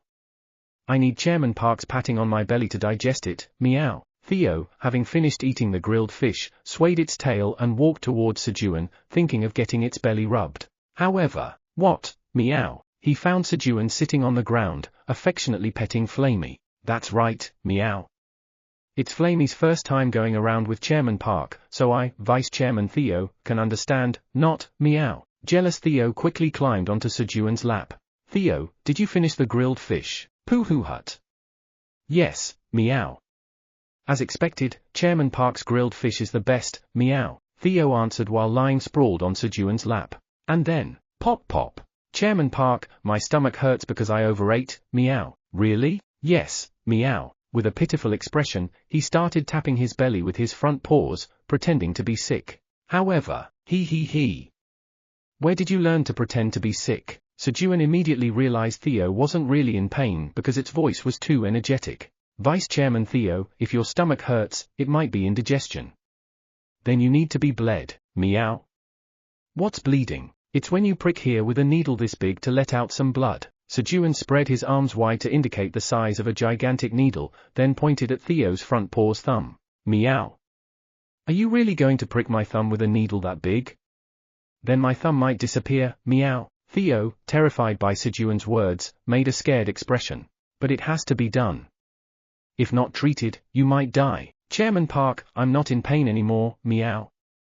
I think I'm all better, meow. Theo suddenly tried to get up from Sejun's lap and run away. However, Vice Chairman Theo, where are you running off to? We still need to treat you, he. Where do you think you're going, you little malingerer? Knowing Theo would try to run, Sejun quickly caught him. No, meow. I wasn't really in pain, meow. Okay. Treatment complete, meow, he. I meant the treatment for malingering is complete. Now, lie down. Sejun petted Theo, whose feigned illness was cured. And then, what, meow? What just happened, meow? Theo still didn't understand the situation. Pat. I'm feeling sleepy, meow. Theo, who had been tense, gradually relaxed under Sejun's stroking. Goraram. Thus ended the small incident during breakfast. Now let's get to work. Sejun began working with the animals. Yes. The cherry tomatoes taste like tomatoes, and the grapes taste like grapes tilde. Responding to Sejun, the golden bat circled around the bird's bearing tree, singing a song to aid its growth. Once again, it seemed that the lyrics of the song being sung to the tree had no effect whatsoever. And then, Farmer's Warm Touch LV7 has been activated. The growth of the bird's bearing tree speeds up slightly while being touched. Your proficiency of Farmer's Warm Touch LV7 has increased slightly. Sejun, with Theo and Quenji hanging, used the farmer's warm touch skill moving up and down the birds-bearing tree, aiding its growth. It was 3 birds with 1 stone, helping the tree grow, increasing skill proficiency, and exercising. P.O. In the meantime, P.O. harvested egg fruits and stored them in its bag, then, P.O. Vice Chairman Theo, here are some egg fruits. Poohoo hut, good job, meow. Once the bag was full, it transferred the egg fruits to the bundle hanging on Sejun's waist, where Theo was. Then, Quenji, increase the weight a bit. As Sejun got used to climbing the tree, he spoke to Quenji. Queuing. Understood. Quenji slightly reduced the effect of its talent for lightness. Then, thud. Quenji's body weight increased. Good. Sejun, with Quenji now weighing 1,000 kilograms, climbed the tree again. While Sejun was sweating, climbing, and treating the tree, rumble. The ground vibrated, and the tree shook violently. Whoa! Sejun, unable to withstand the rebound of the shaking tree, was flung from it. Boing! Boing! Fortunately, Quenji's psychokinesis prevented a fall. Queuing! Queuing! Dad, you're too weak. Work harder. However, he had to endure a tremendous nagging instead. As Sejun climbed the tree again, listening to Quenji's scolding. Master, sorry. But still, docking was a success. Flamey, who caused the earthquake, apologized to Sejun while connecting its body and roots. And then, it passed one of the nutrients it had given to Podori to the roots of the birds-bearing tree. SSSRK? Yes. You can eat it. It's tasty. SSSRK. Encouraged by Flamey, the tree eagerly absorbed the nutrient. Were you hungry? Eat more. SSSRK. Flamey took out another nutrient from her roots and offered it to the tree. If only Podori would eat like this too. Eat more. While Flamey was pleased to see the tree enjoying the nutrients, the birds-bearing tree has grown into a mature tree. You have completed the quest. As a reward for completing the quest, you are recognized as the rightful owner of the land deed. Land deed skill, Farm Information LV Max has been activated. A message appeared in front of Sejun, indicating the completion of the land deed quest. Oh! The quest is finished. Good job, everyone. Unaware that Flamey had shared her nutrients with the birds-bearing tree, Sejun naturally thought the achievement was due to his and the animal's efforts. And then, farm info. As Sejun was about to use the land deed skill to check the farm information, rumble. The ground shook once again. This time, Sejun clung tightly to the tree, avoiding being flung off and spared from Quenji's nagging. What's happening? Is the ground here unstable? Sejun grew anxious with the continuous earthquakes. However, the cause of the earthquake was again Flamey's roots. Flamey quickly withdrew its roots from the farm to avoid revealing its identity when Sejun was about to use the farm information skill. Then, swish! The buds of the tree that had grown into a mature tree started to open, and flowers began to bloom. And then, chirp! Chirp! Kiao! Coo! Dozens of birds, big and small, were born from the flowers, announcing their birth with vigorous cries. Wow! Sejun was in awe of the beautiful flowers and the birds being born from them when, P.O. P.O. Welcome, comrades. I am your senior, Pirururu Yotra. P.O. stepped forward to discipline its juniors. However, whoosh! A few birds, with a challenging look of "you're the senior" in their eyes, created flames on their bodies as they looked at P.O. Thanks to absorbing Flamey's nutrients, strong birds with the ability to use fire were born. They're pretty strong? P.O. quietly climbed onto Sejun's foot and looked desperately at Theo. Vice Chairman Theo, please discipline them. Chapter 284, It's all thanks to me, meow. TL, Hangak, Tower 44th floor. Is that really true, Peng? Yes. We are preparing an event for Sejun. The moment the blue-backed penguins found out that Han Taijun and Kim Dong-sik were preparing an event for Sejun, we want to help too, Peng. Let us help too, Peng. The blue-backed penguins desperately wanted to assist them. If the event for Sejun was ruined because of them, we're dead, Peng. Thus, the blue-backed penguin tribe hurriedly asked for help from the animals around them. And, just in time, the silver wolf tribe, who were on their way to deliver sturdy blade green onions, and detoxifying green onions to the Earth Defense Force hunters on the 41st floor of the tower, received the message and rushed over. Tara! We will take you to the waypoint. Crouch! At the words of Elka, the chieftain of the Silver Wolf tribe, 2 silver wolves laid down in front of Han Taijun and Kim Dong-sik. Really? Because it's for Sejun? Yes. This is just for this one time. Han Taijun was surprised by the silver wolves' response. They were solitary wolves. Even though he had met and become quite friendly with them, the silver wolves had never offered them a ride before. In fact, a hunter who tried to secretly ride on a silver wolf almost had his arm cut off due to the silver wolf's anger. Once again, he was astonished by Sejun's immense influence, as the silver wolves readily offered their backs for Sejun's sake. Thus, with the help of the silver wolves, Han Taijun and Kim Dong-sik arrived at the waypoint and left for the first floor of the tower. Tell the other monsters quickly that there is an event for Sejun in 4 days. Yes. Following Elka's orders, the news about Sejun's event began to spread widely. Pooh Hut. I'll help, meow. Leave it to me, meow. When Pio was about to take out a contract from his bundle, chirp. Pirururu Yotra, we respect you. Kia. Great senior, you're amazing. Coo. Sorry, we didn't recognize you. The birds started to look at Pio with eyes of respect as they calmed the fire. Pio. Theo, you're really amazing. Pio looked at Theo with admiring eyes, thinking that Theo had subdued the birds with his gaze. As expected of Theo. But, meow, Theo hadn't done anything yet. Pooh Hut. That's right, meow. I, Vice Chairman Theo, am amazing, meow. Although momentarily taken aback by Pio's flattery, he ultimately attributed everything to his own merit. It's all thanks to me, meow. Pio. Pio. That's right. Theo Tildenim, you're amazing. Thus, Pio, thinking the birds respected him because of Theo, and Theo, naturally thinking everything was solved because of him. However, amazing. To climb onto the foot of the mother tree's owner. I want to climb like Pirururu Yotra too. I'm envious. The birds admired Pio because he was on the foot of Sejun, the owner of the mother tree that gave birth to them. Unaware of this, Pio positioned himself as close to Theo as possible on Sejun's right foot. Pooh Hut. Yes, guys, I'm Theo Tildenim's next right front paw. Pio enjoyed the looks of admiration from the birds. And then, Pio. Follow me. I'll lead you home. When the birds were all born, Pio led about 100 birds to Ebro, the capital of Cove. As the birds followed Pio and left, a new mother tree has conceived and hatched birds. You have completed the mid-level administrator quest in a different manner. The reward is enhanced to double for the excellent result. You have acquired 2 million experience points as a quest completion reward. You have acquired 1 million tower coins as a quest completion reward. A message appeared in front of Sejun, indicating the completion of the mid-level administrator quest. Guys, let's start preparing to head back. Sejun was preparing to leave since all the quests were completed. Let's go, Flamey. When Sejun was carefully extracting Flamey, who was buried in the ground. No, meow. We have to follow Pio there, meow. Theo opposed Sejun's words, pointing proudly with his front paw towards Ebro, the capital of Cove. Pooh Hut.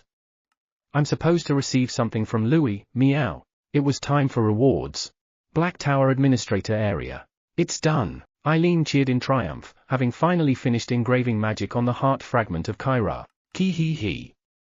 It finished sooner than I thought. Eileen, motivated by Sejun's overachievement, increased her work pace. Thanks to that, she finished the job about half a day earlier than planned. The last step was to activate the magic, but that process wasn't particularly difficult, just time-consuming. Yum.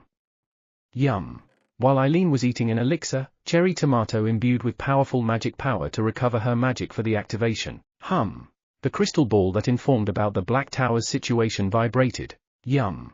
What is it? As Eileen checked the notification while eating the elixir, cherry tomato, the mid-level administrator has completed the quest with excellent results. Contribution points are doubled. You have acquired 20 million contribution points. A message appeared.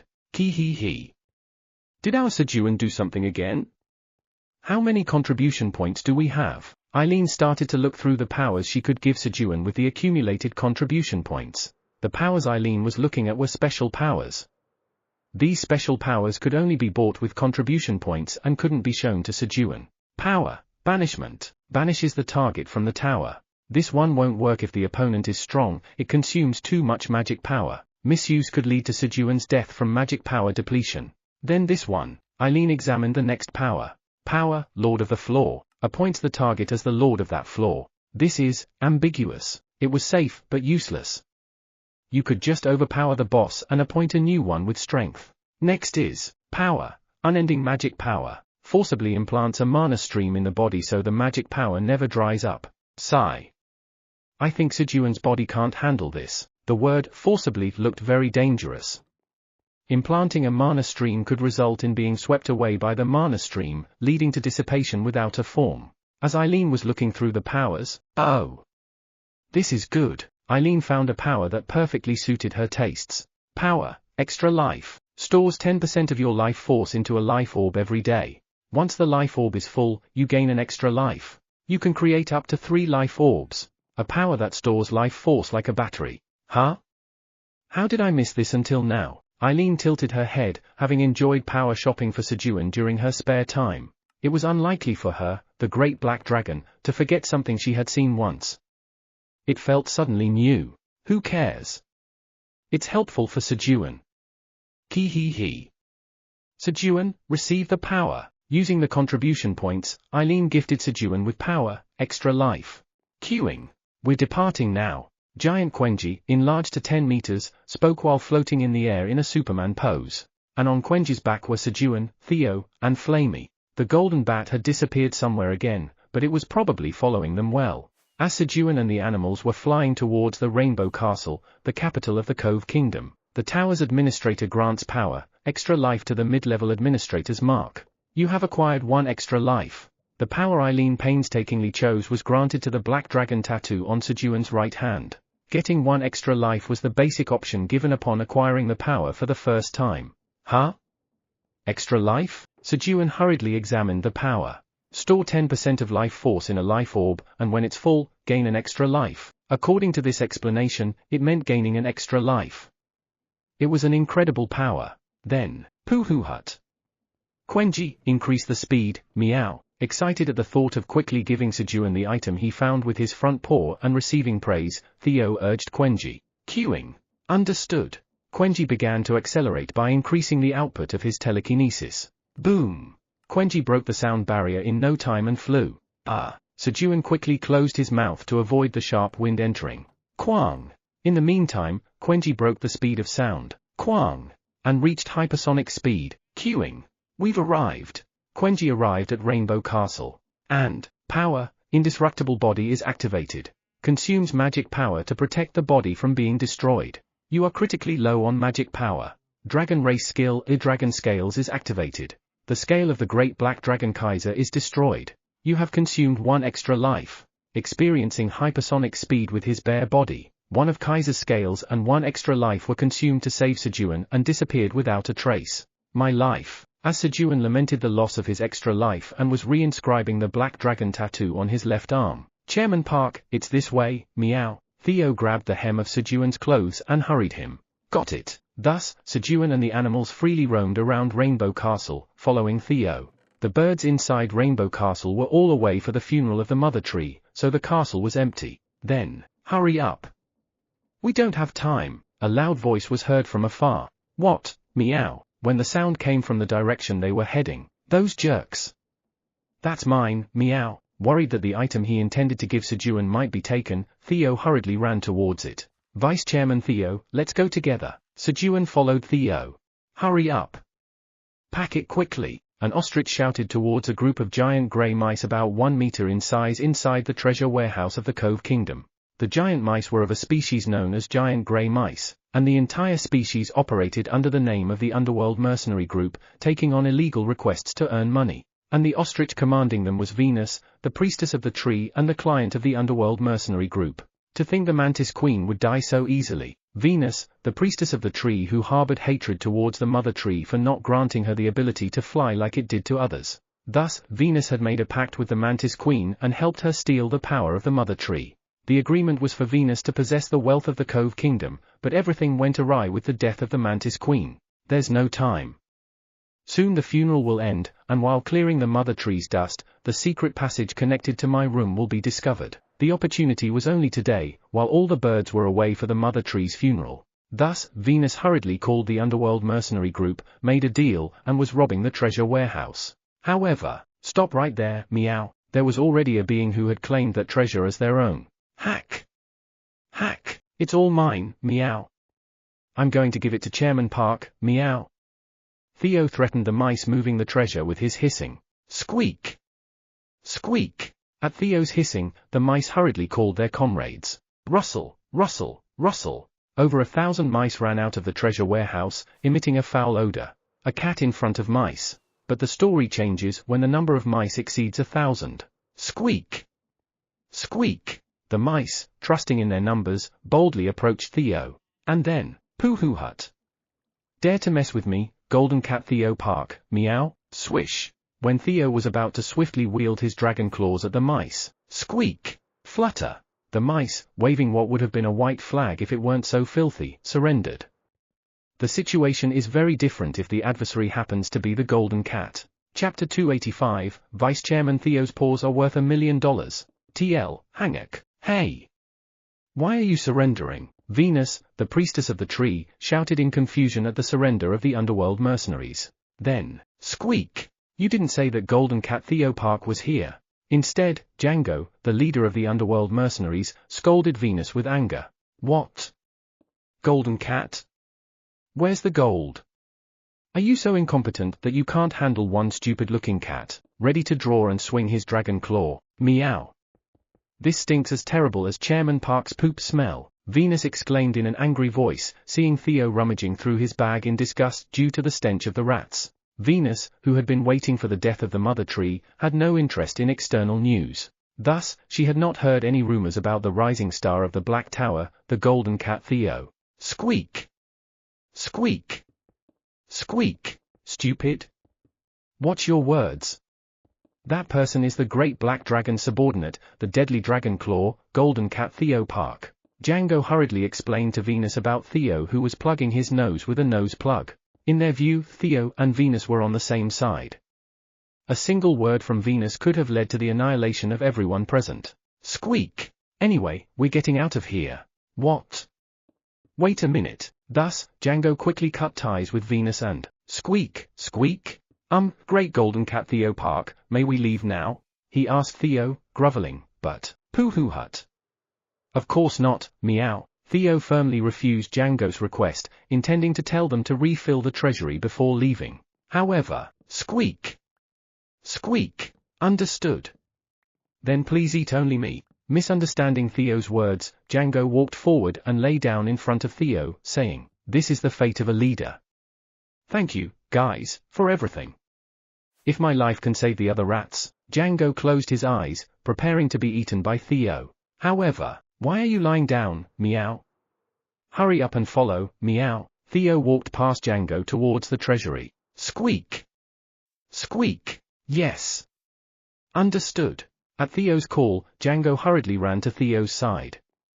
Theo Tildenim spared us. Theo Tildenim is generous. As Django was praising Theo, what? This treasure is mine. Venus stood in Theo's way, but, move aside, meow, thump. She was knocked unconscious by a hit to the back of her head from Theo's front paw. A moment later, what's this smell? Sejun, who followed Theo late, covered his nose from the terrible stench. Queuing. Dad, Quenji thinks she pooped herself. Quenji, hanging from Sejun's leg, said, looking at the unconscious Venus. Being with the underworld mercenaries for a long time had deeply ingrained the smell. Then, pop! Pop! Master, first block your nose with this. Quenji, take one too. Flamey plucked one of her leaves and handed them to both. Flamey, are you okay? Sejun asked Flamey in a worried voice, hesitant to take it. Yes. I'm okay. Look, Tardier. The leaf grows back. Flamey reassured Sejun by regrowing the leaf. Swoosh. Swoosh. Thanks to Flamey, Sejun comfortably inserted her leaves into his and Quenji's noses. Queuing. Flamey Tildenuna, your leaf smells good. That's true. Thanks to the fresh scent from Flamey's leaf, the poop smell was no longer present. Let's find Theo first. Queuing. Got it. Sejun, along with Quenji and Flamey, moved towards where they felt Theo's presence. As Sejun passed by, whoosh, the wings of the unconscious Venus caught fire and burned completely. If you do something bad, you must be punished. Flamey, who had learned about Venus's deeds to the mother tree through the birds-bearing tree, punished Venus on behalf of the mother tree. Soul, Gangnam. Master, I will bring the car. Right after leaving the tower, while Kim Dong-sik went to get the car. Master, yes. It's me. Han Taijun called his first disciple, Cha Sai Hyuk, who was handling the work of the Awakeners Association on his behalf. And, What? Safe zone? What's that? Sejun reported to Han Taijun that 3 more Black Towers had appeared in Korea, and because of this new phenomenon, the whole world was requesting talks with Korea. I have more urgent matters to attend to, so you handle this, Sejun. What? There's something more urgent than this. I'm hanging up. Han Taijun declined Sejun's request to return quickly and hung up the phone. It would soon be a year since Sejun had been unable to return home. Naturally, one would want to go home even more on such a day. So, now, the most important thing was to ensure Sejun didn't fall into homesickness and decide to leave the tower. Then, the room. Kim Dong-sik arrived with the parked car. Let's go. Yes. Han Taijun and Kim Dong-sik headed to Hanamdong to deliver Kim Emiran's home cooking to Sejun. Poohoo hut. This is exactly what I was looking for, meow. Theo found what he wanted in the treasure vault and smiled brightly. Squeak. Congratulations, Theo Tildenim. Clap, clap, clap. The underworld mercenaries nearby congratulated Theo. Poohoo hut. Thank you, meow. No. Not thankful, meow. Theo quickly took back his gratitude as the rats had just tried to steal his treasure. And, Poohoo hut. You guys can leave now, meow. Squeak. Thank you. Of course, it wasn't just about letting them go. Stamp your paw here before you leave, meow. Theo pulled out a bundle of contracts. You guys are now my subordinates, meow. Vice Chairman Theo was hard at work even today. As Theo was collecting stamps on the contracts from the rats, Vice Chairman. What is all this? Sejun arrived at the treasure vault and was shocked to see the bustling large rats. He felt chills all over his body without realizing. Poohoo hut. Chairman Park, you're here, meow. Guys, this is Chairman Park, meow. Theo greeted Sejun warmly and introduced him to the rats. Squeak. Squeak. Hello. It's an honor to meet you. Sejun ended up greeting over 1,000 rats. Upon closer inspection, they seemed somewhat cute. If only they were cleaned, they might look even cuter. Queuing. I am Dad's son, Quenji. Quenji proudly introduced himself to the rats, pointing at Sejun. Quenji's dad is the best. As they exchanged greetings, the inside of the Rainbow Castle became busy. Hurry and find Venus. The royal guard, who had held a funeral and discovered Venus's secret passage, entered Rainbow Castle to search for Venus. And, it's the treasure vault. There are intruders here. The royal guard discovered Sejun's group and the underworld mercenaries inside the treasure vault and called for backup. Who are you to be in our Kingdom of Cove's treasure vault? The soldiers who requested backup aimed their weapons at them. Squeak. Theo Tildenim, we will clear the way for you. Django stood in front of the royal guard. Squeak. Squeak. If there's a fight, Dad will be in danger. Put down your weapons. Quenji also tried to step forward. Quenji, let's eat honey. Coo hey hey hey. Queuing. Hee hee hee. Sounds good. Sejun diverted Quenji's attention to honey to avoid further damage. Then, these people are guests of the kingdom. Stand down. P.O. P.O. That's right. Don't attack them. Chirp. Hello, owner of the mother tree. Kiao. Hello. King Louis of Cove appeared with P.O. and 100 baby birds. Just a moment ago, Prana and Louis found a group of baby birds wandering around the capital while returning to the castle. Louis, look. Those are newly born chicks. Oh. Really? Thus, Prana and Louis flew towards the birds. P.O. P.O. This is a school. The food is SOSO, but the sausages sold at the canteen are delicious. P.O. was seen eagerly sharing all the knowledge it knew with the baby birds. However, P.O. That's enough guidance around the capital. Let's go to the castle. P.O., not even 2 months old, didn't have much knowledge to share with the baby birds. As P.O. was about to lead the birds to Rainbow Castle, P.O., where did these baby birds come from? P.O. P.O. Responding quickly to Prana's question, P.O. explained that Sejun and they had worked hard, and the new mother tree had birthed these birds. Really? I must see it for myself. Thus, Prana went to check the new mother tree. Can we go see the castle now? Of course. Follow me. I'll guide you. P.O., following Louis with the baby birds, found Sejun. Thanks to that, Theo managed to leave the treasure vault without any major conflicts, holding the item he wanted. Louis, stamp it, meow. Theo handed Louis a contract. The contract stated that the treasure vault would be given to Theo.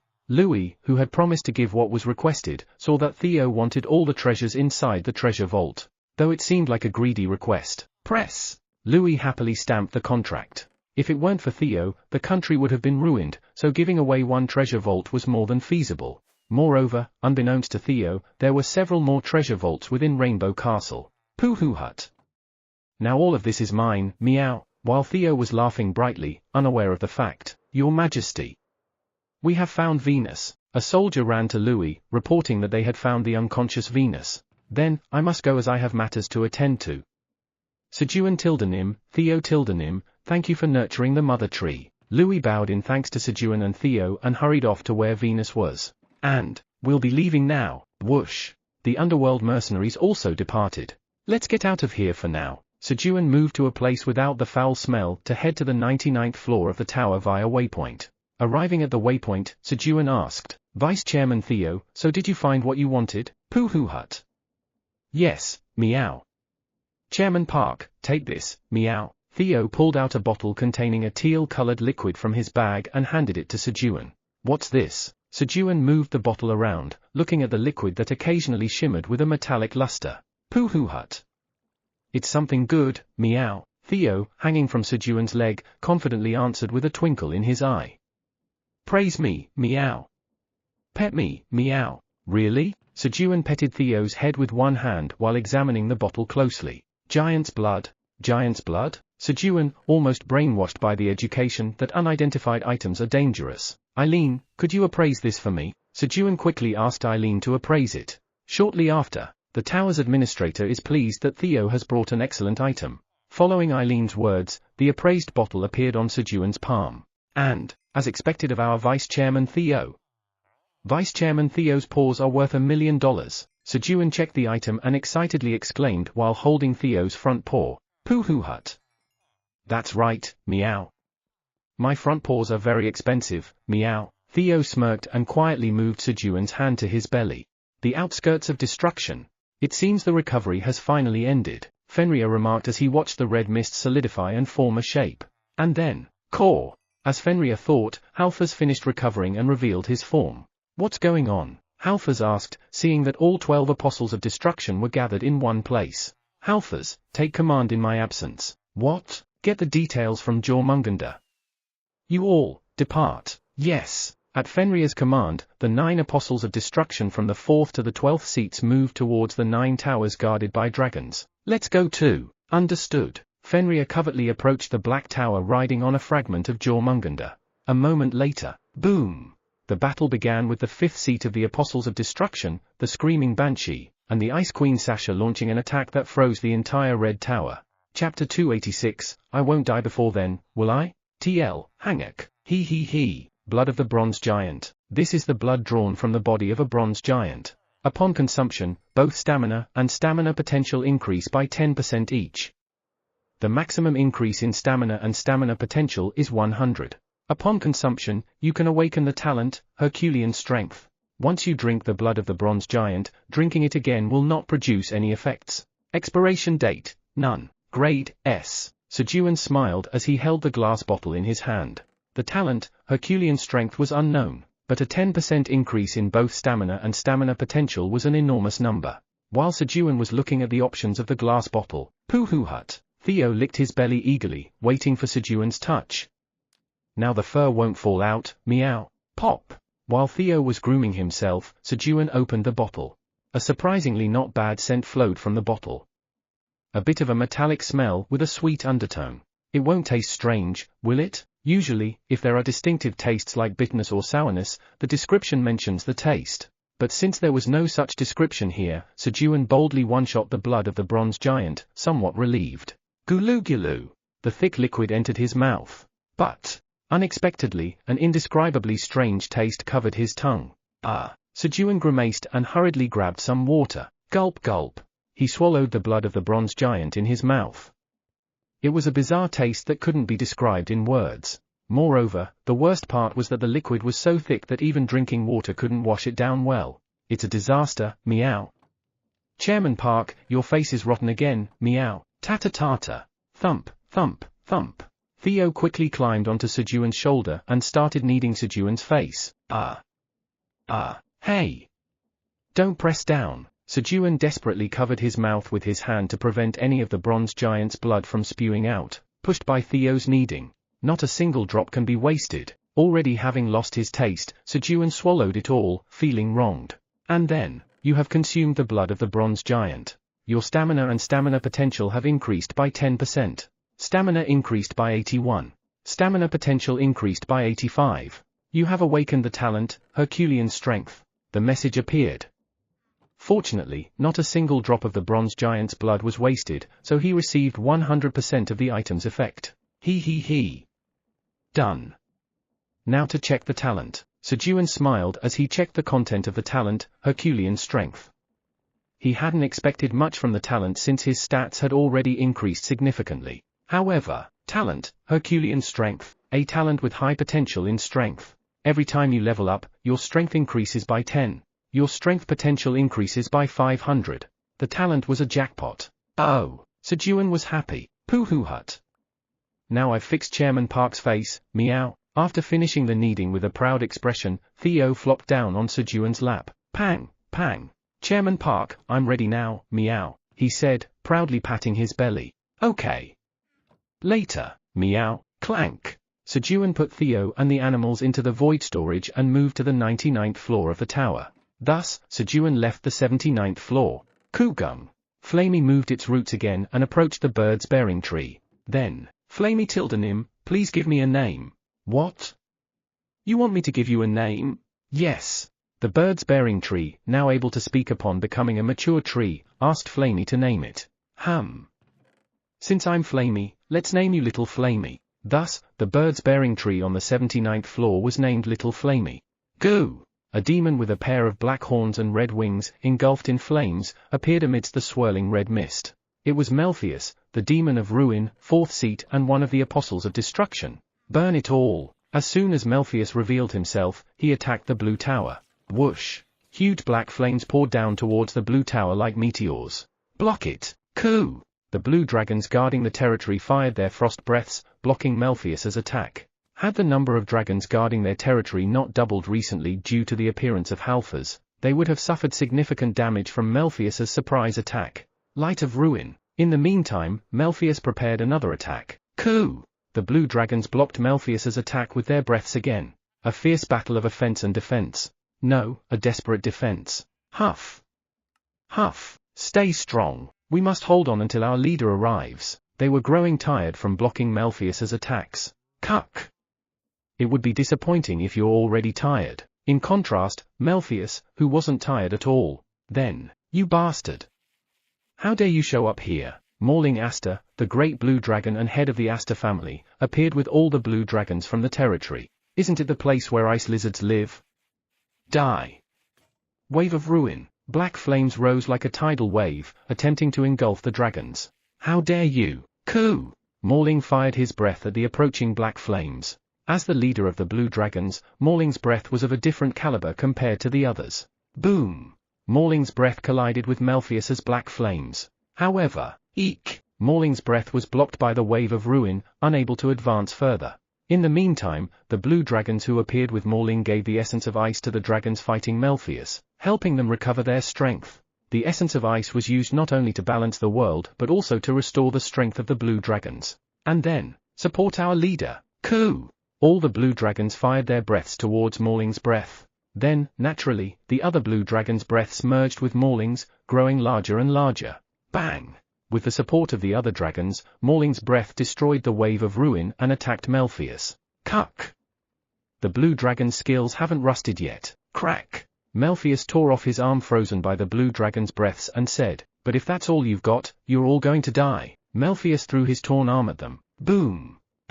Mauling blocked the arm, but the aftermath caused scales to be torn off, leaving a small wound. Release the seal. In the meantime, Melpheus simultaneously released the seals up to his third stage. 3 more pairs of wings appeared on Melpheus's back, increasing his power 6-fold. And then, crack! At the same time, Melpheus's arm began to regenerate. Attack! Coo! Mauling fired his breath at Melpheus, who was regenerating his arm. Coo! The other blue dragons supported him. Cuck! Is this all you've got? Melfius effortlessly blocked their attacks with his remaining hand while regenerating his other arm. We must hold on until support from the other dragons arrives. Morling Aster fired his breath, looking around at the brown tower and green tower, which were closest to the blue tower. Being the closest, they were the most likely to notice any abnormalities with the blue tower first and come to support. But then, Morling saw brown and green dragons fighting against the Apostles of Destruction. The brown tower and green tower were also already in battle with other Apostles of Destruction. Could it be that all 9 towers are being attacked by the Apostles of Destruction? In such a situation, there was no chance of victory. Just as Morling was about to fall into despair, boom! What the? What is this? What else? It's me, the great black dragon, Kaiser Pratani. Kaiser appeared out of nowhere and began attacking Melfius. Boom! Quang! Kaiser unleashed relentless attacks, and Melfius was caught off guard. And then, Cook. See you next time, crack! With his neck bitten by Kaiser, Melfius turned into red mist and disappeared as his last resort. Clang! Collect! Morling, are you okay? Kaiser, who picked up the falling coin, asked Morling.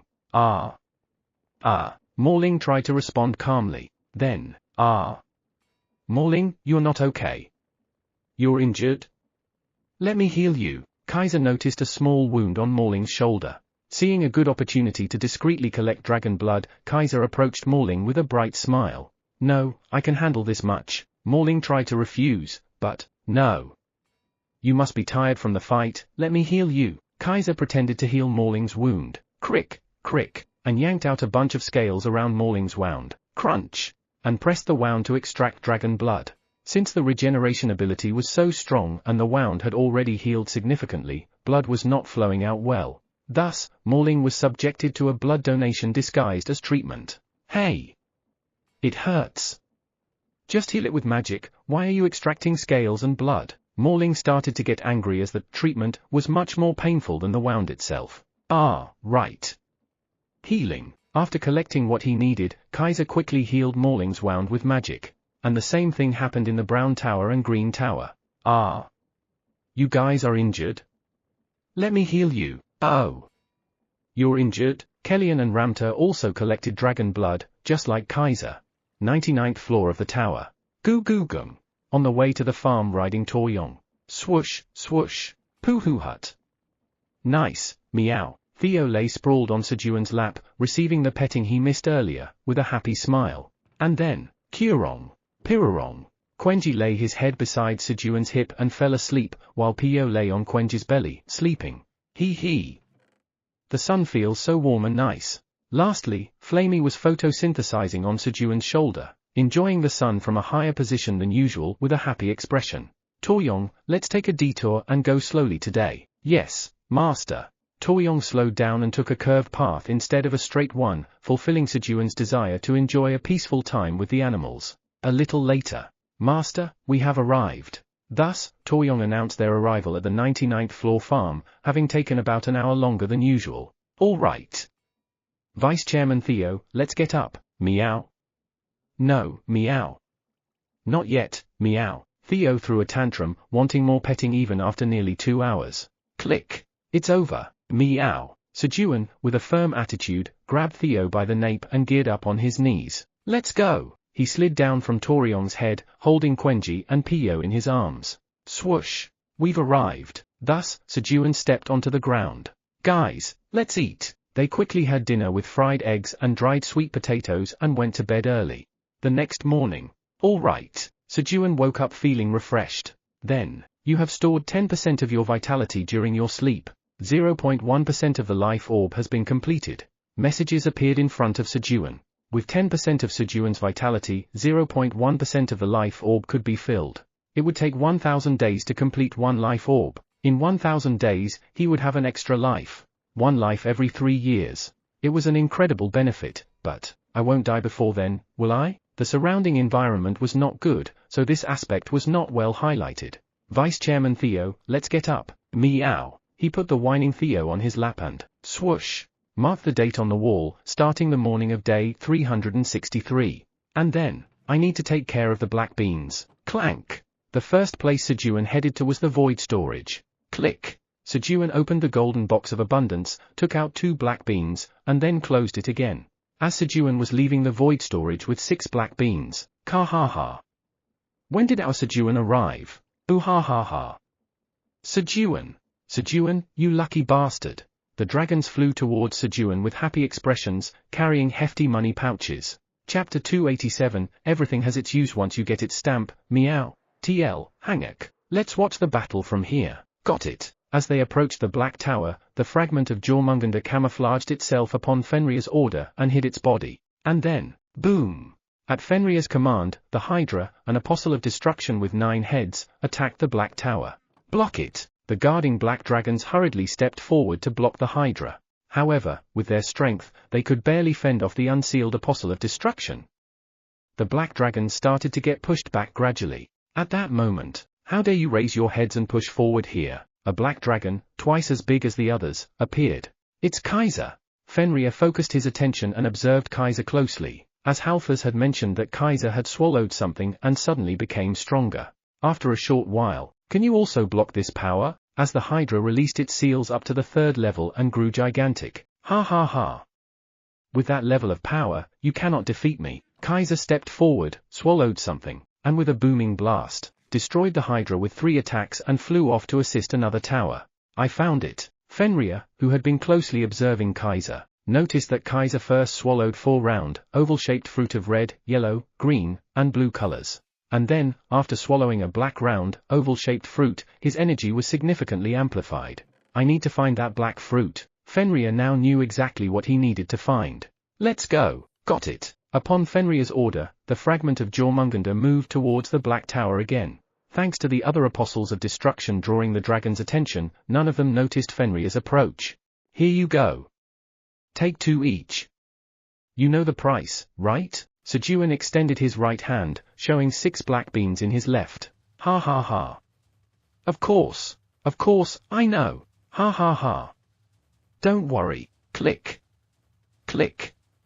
Click. The dragons placed their money bags on Sejun's right hand and took 2 black beans each. They had not yet been able to give out the dragon blood they received from other dragons because they couldn't make the vessels. The 3 dragons planned to use the scales they received as the main ingredient to create vessels for holding each dragon tribe's blood.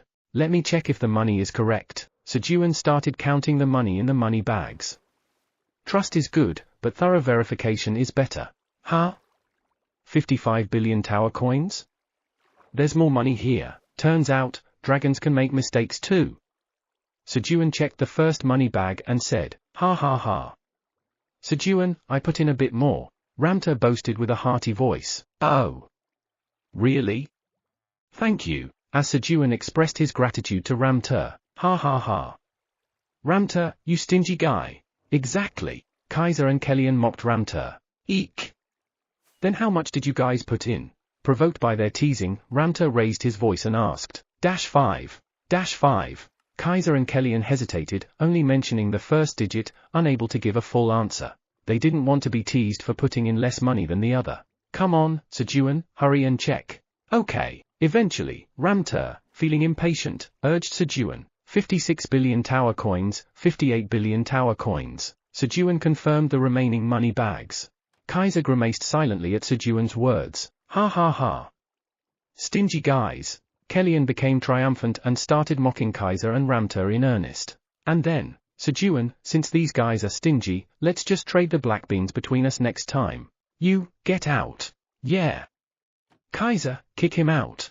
Kellyan nearly got chased out of the Black Tower for provoking them unnecessarily. Ha ha ha. It was obviously a joke. Shall we have a drink? Oohem. Shall we? Let's do it. Kellyan had no choice but to appease their anger with his treasured liquor. In the end, Kellyan lost both money and liquor. As the dragons went to drink, Chairman Park, I want to burn some money, meow. Theo, with sparkling eyes, said while looking at Sejun's money bag. It's tempting, meow. All right. Should I give you 100 million tower coins? Pooh hut. No, meow. I can burn more money now, meow. Thanks to the talent, energy drain, Theo became stronger by absorbing energy from his surroundings. Because of this, the amount of money he could burn at once had increased. Then 200 million? That's right, meow. Here. Having plenty of money, Sejun happily gave Theo 200 million tower coins. Thank you, meow. Poof. Theo turned golden as he burned the money Sejun gave him. Pooh hut. I am none other than the golden cat Theo Park, meow. Theo was feeling smug after burning money for the first time in a while. Vice Chairman Theo, go run an errand, Sejun said, looking at Theo. It's almost been a year since he got stranded in the tower. So, he planned to invite the founding members of the farm for a modest party to celebrate surviving a year. Meow. Hearing Sejun's words, Theo, who was glowing golden and feeling smug, suddenly drooped his ears and looked dejected. The golden glow faded. And then, he looked at Sejun with the most pitiful expression. Can't I just not go, meow? Nope. You can't. Go right after breakfast, Che. Got it, meow. Realizing his act didn't work, flop. Chairman Park, pet my belly and feed me churu before I go, meow. Theo decided to enjoy everything he could on Sejun's lap before leaving. A little later, Chairman Park, I'll be back, meow. All right. Take care, P.O. Chairman Sejun, I'll be back too. All right. P.O., take care as well. Theo and P.O. went down the tower, receiving Sejun's farewell. Sejun thought of the modest party. However, Pooh hut. Did you hear that, P.O.? It's a party, meow, P.O. P.O. Pooh hut. It's a party. If that was the plan, sending Theo and P.O. down was a mistake. The news of an event for Sejun had already spread throughout the 99th floor below, thanks to the Silver Wolves. Thanks to that, the lower floors were busy preparing for the party. Pooh hut. A party for Chairman Park must be grand and magnificent, meow. With Theo joining in, the modest party Sejun had in mind was long gone. Time for quest. Unaware of all this, Sejun, who had bid farewell to them, opened his void storage to complete a job quest. Rustle. And took out a pile of corn. And then, pluck. Pluck. He started detaching each kernel of corn. You have obtained a corn seed. Your job experience points increase slightly. Your proficiency of seed harvesting LV7 has slightly increased. You must use the seed harvesting skill 999,999 more times to complete the job quest. Pluck. Pluck. Sejun silently continued seed harvesting. Your proficiency of seed harvesting LV7 has filled and the level has increased. Hoo. The seed harvesting skill reaching level 8 brought Sejun a sense of satisfaction. And then, pluck. Pluck. As Sejun focused back on his work, due to seed harvesting LV8 effect, you have obtained a sticky corn seed. Your job experience points increase slightly. Your proficiency of seed harvesting LV8 has slightly increased. You must use the seed harvesting skill 991,281 more times to complete the job quest. Huh? Sticky corn seed? He obtained a new variety of seeds. When harvesting, there's a very low chance to obtain a new variety of seeds. Thanks to the newly added effect from seed harvesting skill reaching level 8, no achievement message appeared. It seemed that harvesting the fruit was necessary for it to be recognized as an achievement. Great! Sejun went to the golden tree stump pot of abundance, holding the sticky corn seed with a happy heart. Because planting it in the golden tree stump pot of abundance, which speeds up growth by 10 times, would allow for quicker harvesting. However, the golden tree stump pot of abundance, where rice had been planted, was almost losing its golden glow. The power of abundance had been used up. Sejun considered using power, abundance for a moment but decided, no, let's just wait. He chose to wait for the power of abundance to replenish itself naturally. The golden tree stump pot of abundance was miraculous.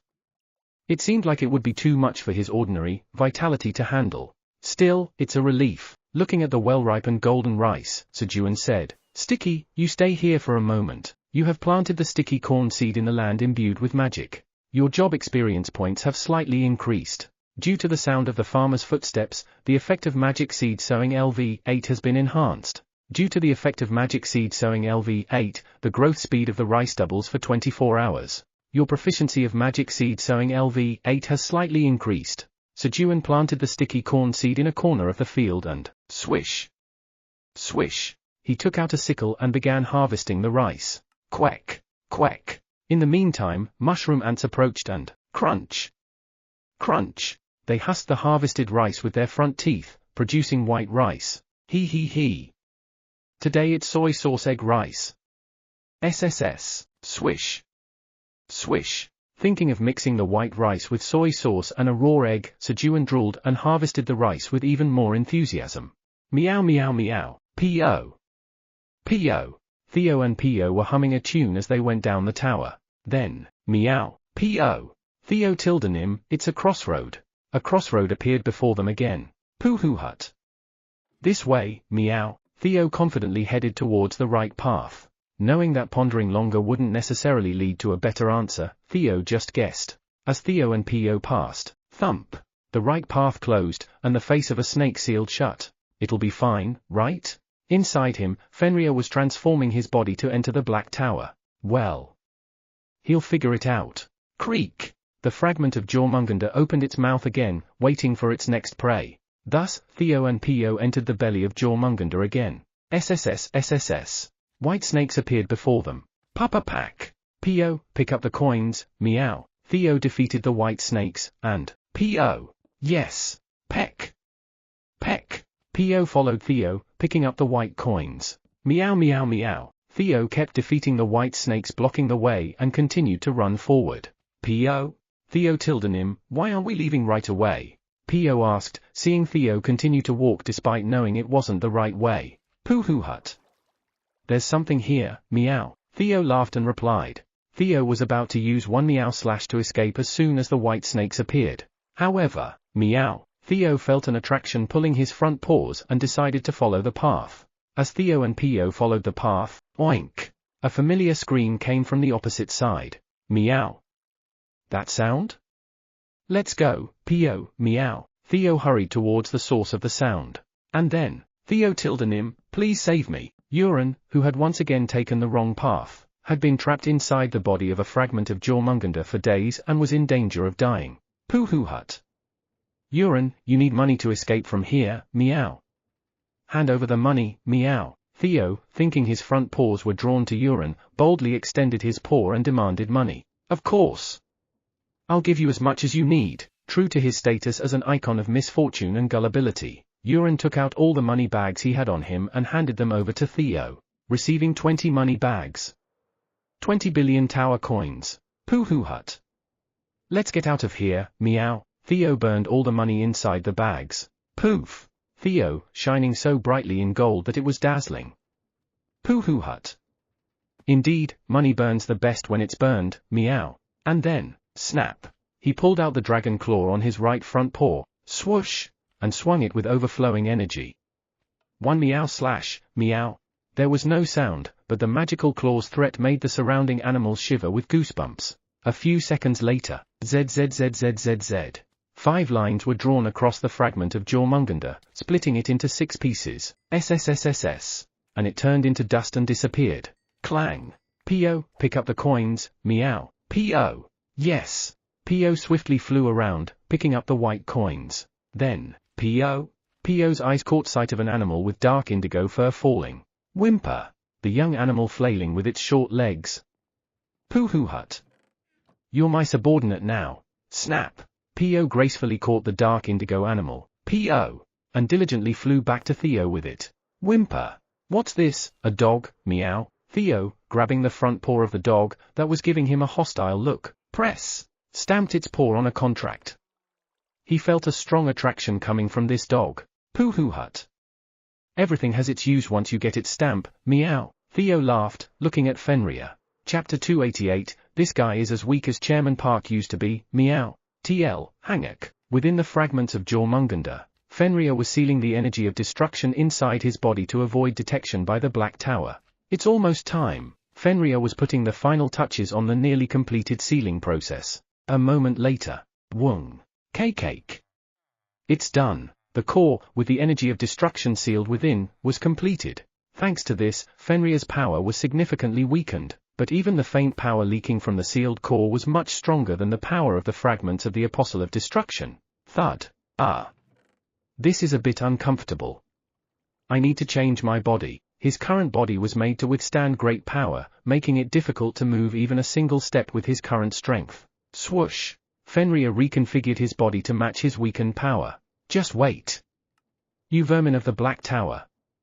I, Fenrir, the god-devouring wolf and the first seat among the Apostle of Destruction, will show you my terror. Kekekek. As Fenrir was about to show the inhabitants of the Black Tower his terror with a sinister laugh, ting. Something pierced through the gap in Fenrir's reconfiguring body and struck the core. And then, the shock caused Fenrir's core to be ejected from his body. The attack that pierced through a moment lasting less than 0.00001 seconds, and hit Fenrir's core was Theo's one meow slash. It was a stroke of luck for all beings in the Black Tower, but a misfortune for Fenrir. However, Fenrir's misfortune was not over yet. SSSS. The ejected core of Fenrir continued to escape as the body of the Jormungandr fragment turned to dust. The vertical speed approached zero due to gravity, and it began to fall downwards. Whine. Grr. Trying desperately to catch his core with his incredibly weakened body, reconfigured after the core was ejected. P.O. Snap. A tiny creature snatched it away. King. King. Let it go. My core. As a result, Fenrir could only helplessly flail and watch as his falling core was beyond his reach. King. I'll kill you. Thus, Fenrir expressed his rage and sent murderous intent towards the leader-looking creature among the tiny ones. Squeeze. Poohoo-hut. Hashat. The leader-looking creature let out a villainous laugh and spoke in an incomprehensible language, then stamped its front paw on something. For Fenrir, who had lived for thousands of years, it was the worst misfortune in a very short period of less than 10 minutes. The unluckiest day in Fenrir's life. Poohoo-hut. I've got a splendid subordinate, meow. Today, I, Vice Chairman Theo, am working hard as always, meow. Of course, for Theo, it was the best day. And then, P.O. Theo Tildenim, I'm still above this guy, right? P.O. looked anxiously at Fenrir. Somehow, it seemed highly probable that a higher-ranking officer had just been added. 99th floor of the tower, in the kitchen. Swoosh. Swoosh. Sejun mixed freshly cooked fluffy rice with egg fruit and soy sauce using both hands to evenly blend the ingredients in a large bowl. And then, press. Press. He shaped the soy sauce egg rice into small rice balls with his hands, NOM, and put it in his mouth. Munch. Munch. He. Delicious. It would have been more surprising if it wasn't delicious. Soy sauce egg rice is a fail-proof dish as long as the rice isn't weird or the eggs aren't spoiled. Is the soup ready? Sejun checked the egg soup made with fishbone broth. Chop. Chop. Chop. And added chopped green onions and Pyongyang chili peppers. A moment later, guys, it's time to eat. Park Sejun called the animals, queuing. Okay. The animals, who had been waiting behind him for the cooking to be finished, cheered at the dining table. A moment later, click. Quenji, is it delicious? Sejun asked Quenji, who had quickly emptied the bowl full of soy sauce egg rice and was offering the bowl back to him. Queuing. Queuing. It's delicious. Dad is a genius. In response to Sejun's question, Quenji, who was eating the soy sauce egg rice, excitedly praised the dish. Doomchit. Gungshil. Quenji, who was doing the butt dance and shoulder dance that hadn't been seen lately, showed just how delicious it was. He. Try the egg soup too. It tastes even better that way. Pleased with Quenji's reaction, Sejun packed the rice bowl full and handed it to Quenji. Queuing. Got it. Slurp. Feeling a little thirsty, Quenji gulped down the egg soup. The egg soup Sejun made with Pyongyang chili peppers. The spicy egg soup cleanly washed away the greasiness of the soy sauce egg rice, leaving a slight spiciness that stimulated the appetite once again. At that moment, wharp. A mouthful of greasy soy sauce egg rice. And then, slurp. Another sip of the spicy egg soup. An invincible combination that could be endlessly consumed. Swoosh. Quenji's body shone brightly in gold from the tonic effect of the rice. Ah. This isn't the time. Seeing the rapidly diminishing soy sauce egg rice and egg soup, Sejun hurriedly ate as well. Vitality. He used a skill to quickly digest the food and eagerly continued eating. You have consumed 100,000 grains of rice. The rice will have a rice as medicine effect. A total of 100 stats in strength, stamina, agility, and magic power will randomly increase. You have gained 23 strength, 9 stamina, 37 agility, and 31 magic power. Thanks to eating about 30 bowls of rice, activating the rice as medicine effect 3 times, strength increased by 53, stamina by 23, agility by 110, and magic power by 114. A 2-for-1 effect of enjoying delicious food and becoming stronger. Quenji, is this how you feel? Sejun, having finished the rice and now gulping down the egg soup directly from the pot, looked at Quenji with envy. 75th floor of the tower, Merchant Street. Please give me 10 rainbow trouts. Each rainbow trout is 3 tower coins, is that okay? What? 3 tower coins? Has the price of rainbow trout gone up that much? The merchant who had entered an ingredient store was greatly surprised by the shop owner's words because the price had tripled since 2 weeks ago. You've been away for a while, haven't you? Seems like you went to some remote place. Yes.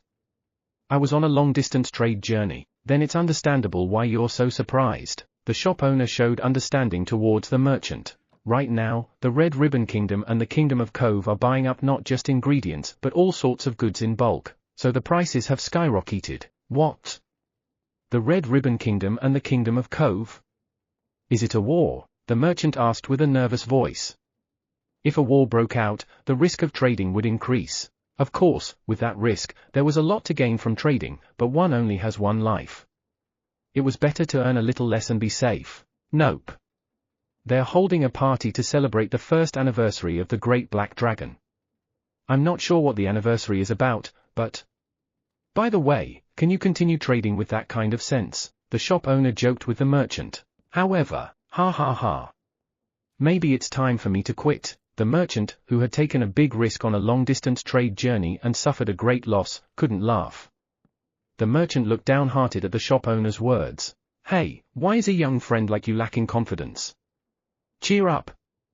Instead, I'll give you some good information. Not wanting to lose a customer, the shop owner decided to give the young merchant some information. If you have something that needs appraisal, try visiting the branch of the Wizards Association.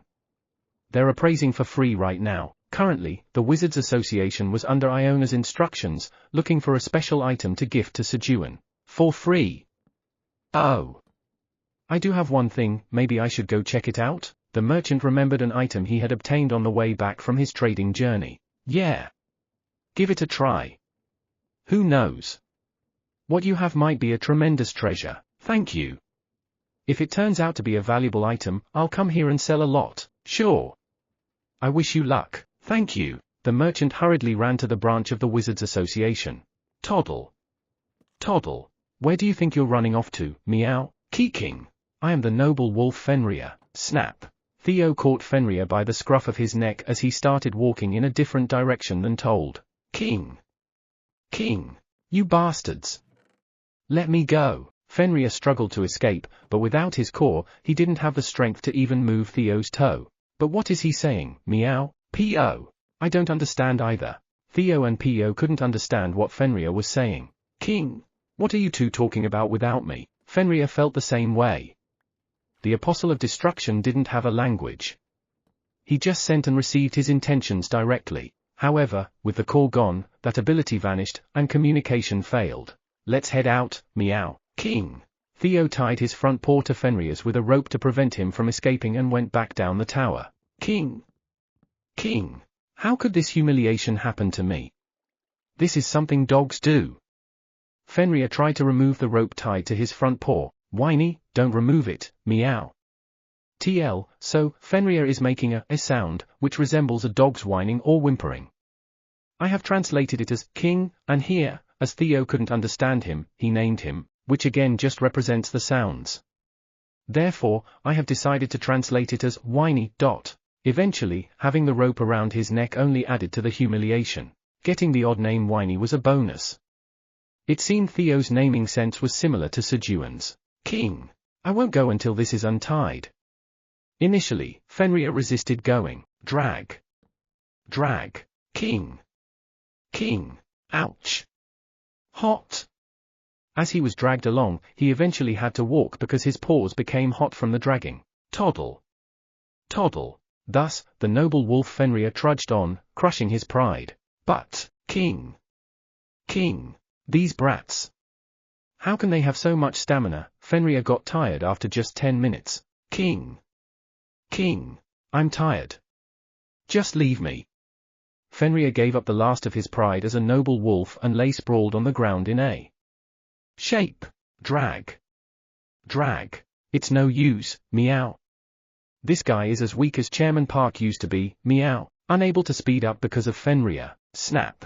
Theo carried Fenrir on his back. King. It's so soft and comfortable. Fenrir immediately fell asleep. Gororong. Unaware that his combat power was now rated below Sejun, officially the weakest on the 99th floor of the Black Tower. Thus, with the sound of Fenrir snoring, Theo reached the 55th floor. Black Rabbit, come to Chairman Park's party, meow. The first one Theo sought out to invite to Sejun's party was Black Rabbit. But, Payak, Uncle, isn't that too much? How can you tell me about the party so late? Black Rabbit, feeling slighted, complained to Theo. Meow. What are you talking about? I told you first, meow. Theo was unaware that news of Sejun's first anniversary event had already spread throughout the Black Tower. Payak? Really? That's right, meow. Payak? Then what's this rumor going around the tower? Pooh hut. It's actually good, meow. I was planning to make Chairman Park's party grand anyway, meow. Payak. Me too. Since it's Uncle's first anniversary in the tower, we should have a party loud enough to shake the Black Tower. Pooh hut. Great, meow. But where is the leader rabbit, meow? Payak? Leader rabbit? Oh, you mean Dad? That's right, meow. We have to invite him to Chairman Park's party, meow. Payak. Coco, take Theo to Dad. Pack. Yes. At Black Rabbit's command, the leader of the guards, Coco, who had been hiding, showed himself. Although Black Rabbit and Theo had already seen Coco despite his stealth, revealing himself had no real significance. Day 364 of being stranded, dawn. In Sejun's bedroom. Zzzzz. He. He's fallen into a deep sleep. Flamey began to move her roots, watching Sejun snore in his sleep. And then, Podori. Sejun Tildenim is sleeping, so now's the time to eat up and grow quickly. Flamey encouraged Podori to grow by giving it a lot of nutrients. However, Flamey Tildenim, with the new member here, can I just fall behind? Podori, ignoring Flamey's sincerity, spouted nonsense. No. Don't worry. I will not let you fall behind. Whoosh. Flamey answered, creating flames with her roots. There's no falling behind, only death as an alternative. No. I'll follow to the end. Podori absorbed the nutrients given by Flamey with a do-or-die attitude, and, boom. With a small earthquake, Podori grew significantly. Chapter 289, I invite you to Chairman Park's party, meow. TL, Hangak, Tower Floor 55. On the way to visit the rabbit couple, founding members of the cave farm. King. Fenrir, who had been sleeping soundly on Theo's back and even drooling, suddenly started crying out. Why is the little whiny suddenly like this, meow? Theo, taken aback. P.O. Well, let's just knock him out for now. That's a good idea, meow. Thump. Theo knocked Fenrir out cold by hitting him on the back of the head. King. These guys, I'm just hungry. Fenrir was forcibly put into a sleep mode. Carrying the unconscious Fenrir, Theo moved on. Pooh hut. Is the leader rabbit here, meow? Looking at the giant carrot field, Theo asked Coco. Pack. Yes. The father of the Black Rabbit, the Supreme King, is staying here. Coco answered Theo's question. The father rabbit was here, farming carrots with his wife and other children. Meow. But if the leader rabbit's son is a king, why is he farming, meow? Theo, whose daily life was all about leisure, asked in a voice filled with incomprehension. It's because he said he finds farming more comfortable than living luxuriously in the royal palace, so he moved here. Pooh hut. That sounds similar to Chairman Park, meow, Theo said, reminiscing about Sejun, who worked hard every day without a day off. Suddenly, I miss Chairman Park, meow. Then, peek, peep, pwee, pang. The rabbits, having heard Theo's voice, came rushing out to greet him.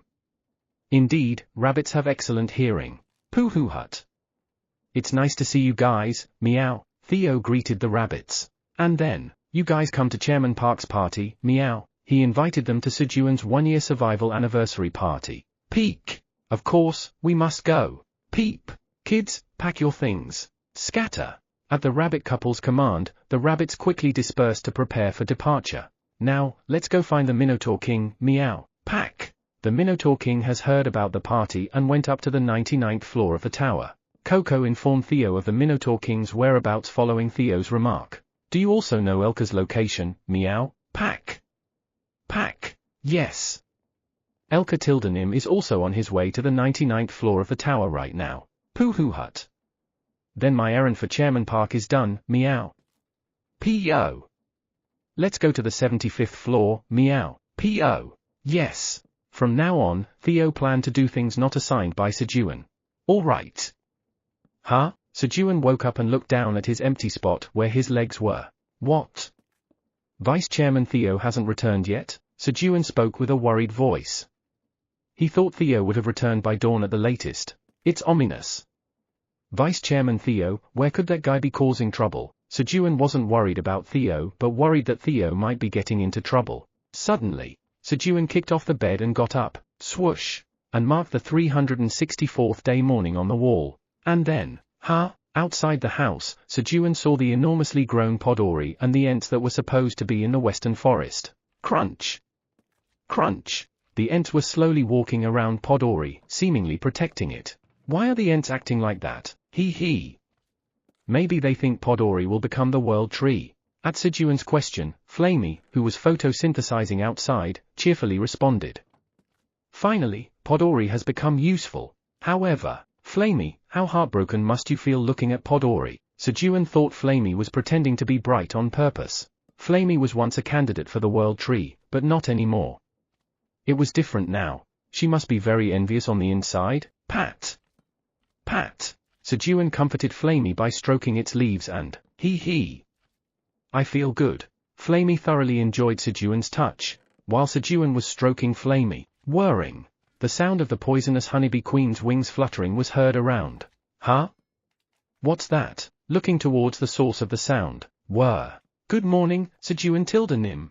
Rubbing. The poisonous honeybee queen, a founding member of Sejun's cave farm, greeted Sejun by rubbing her body against his face.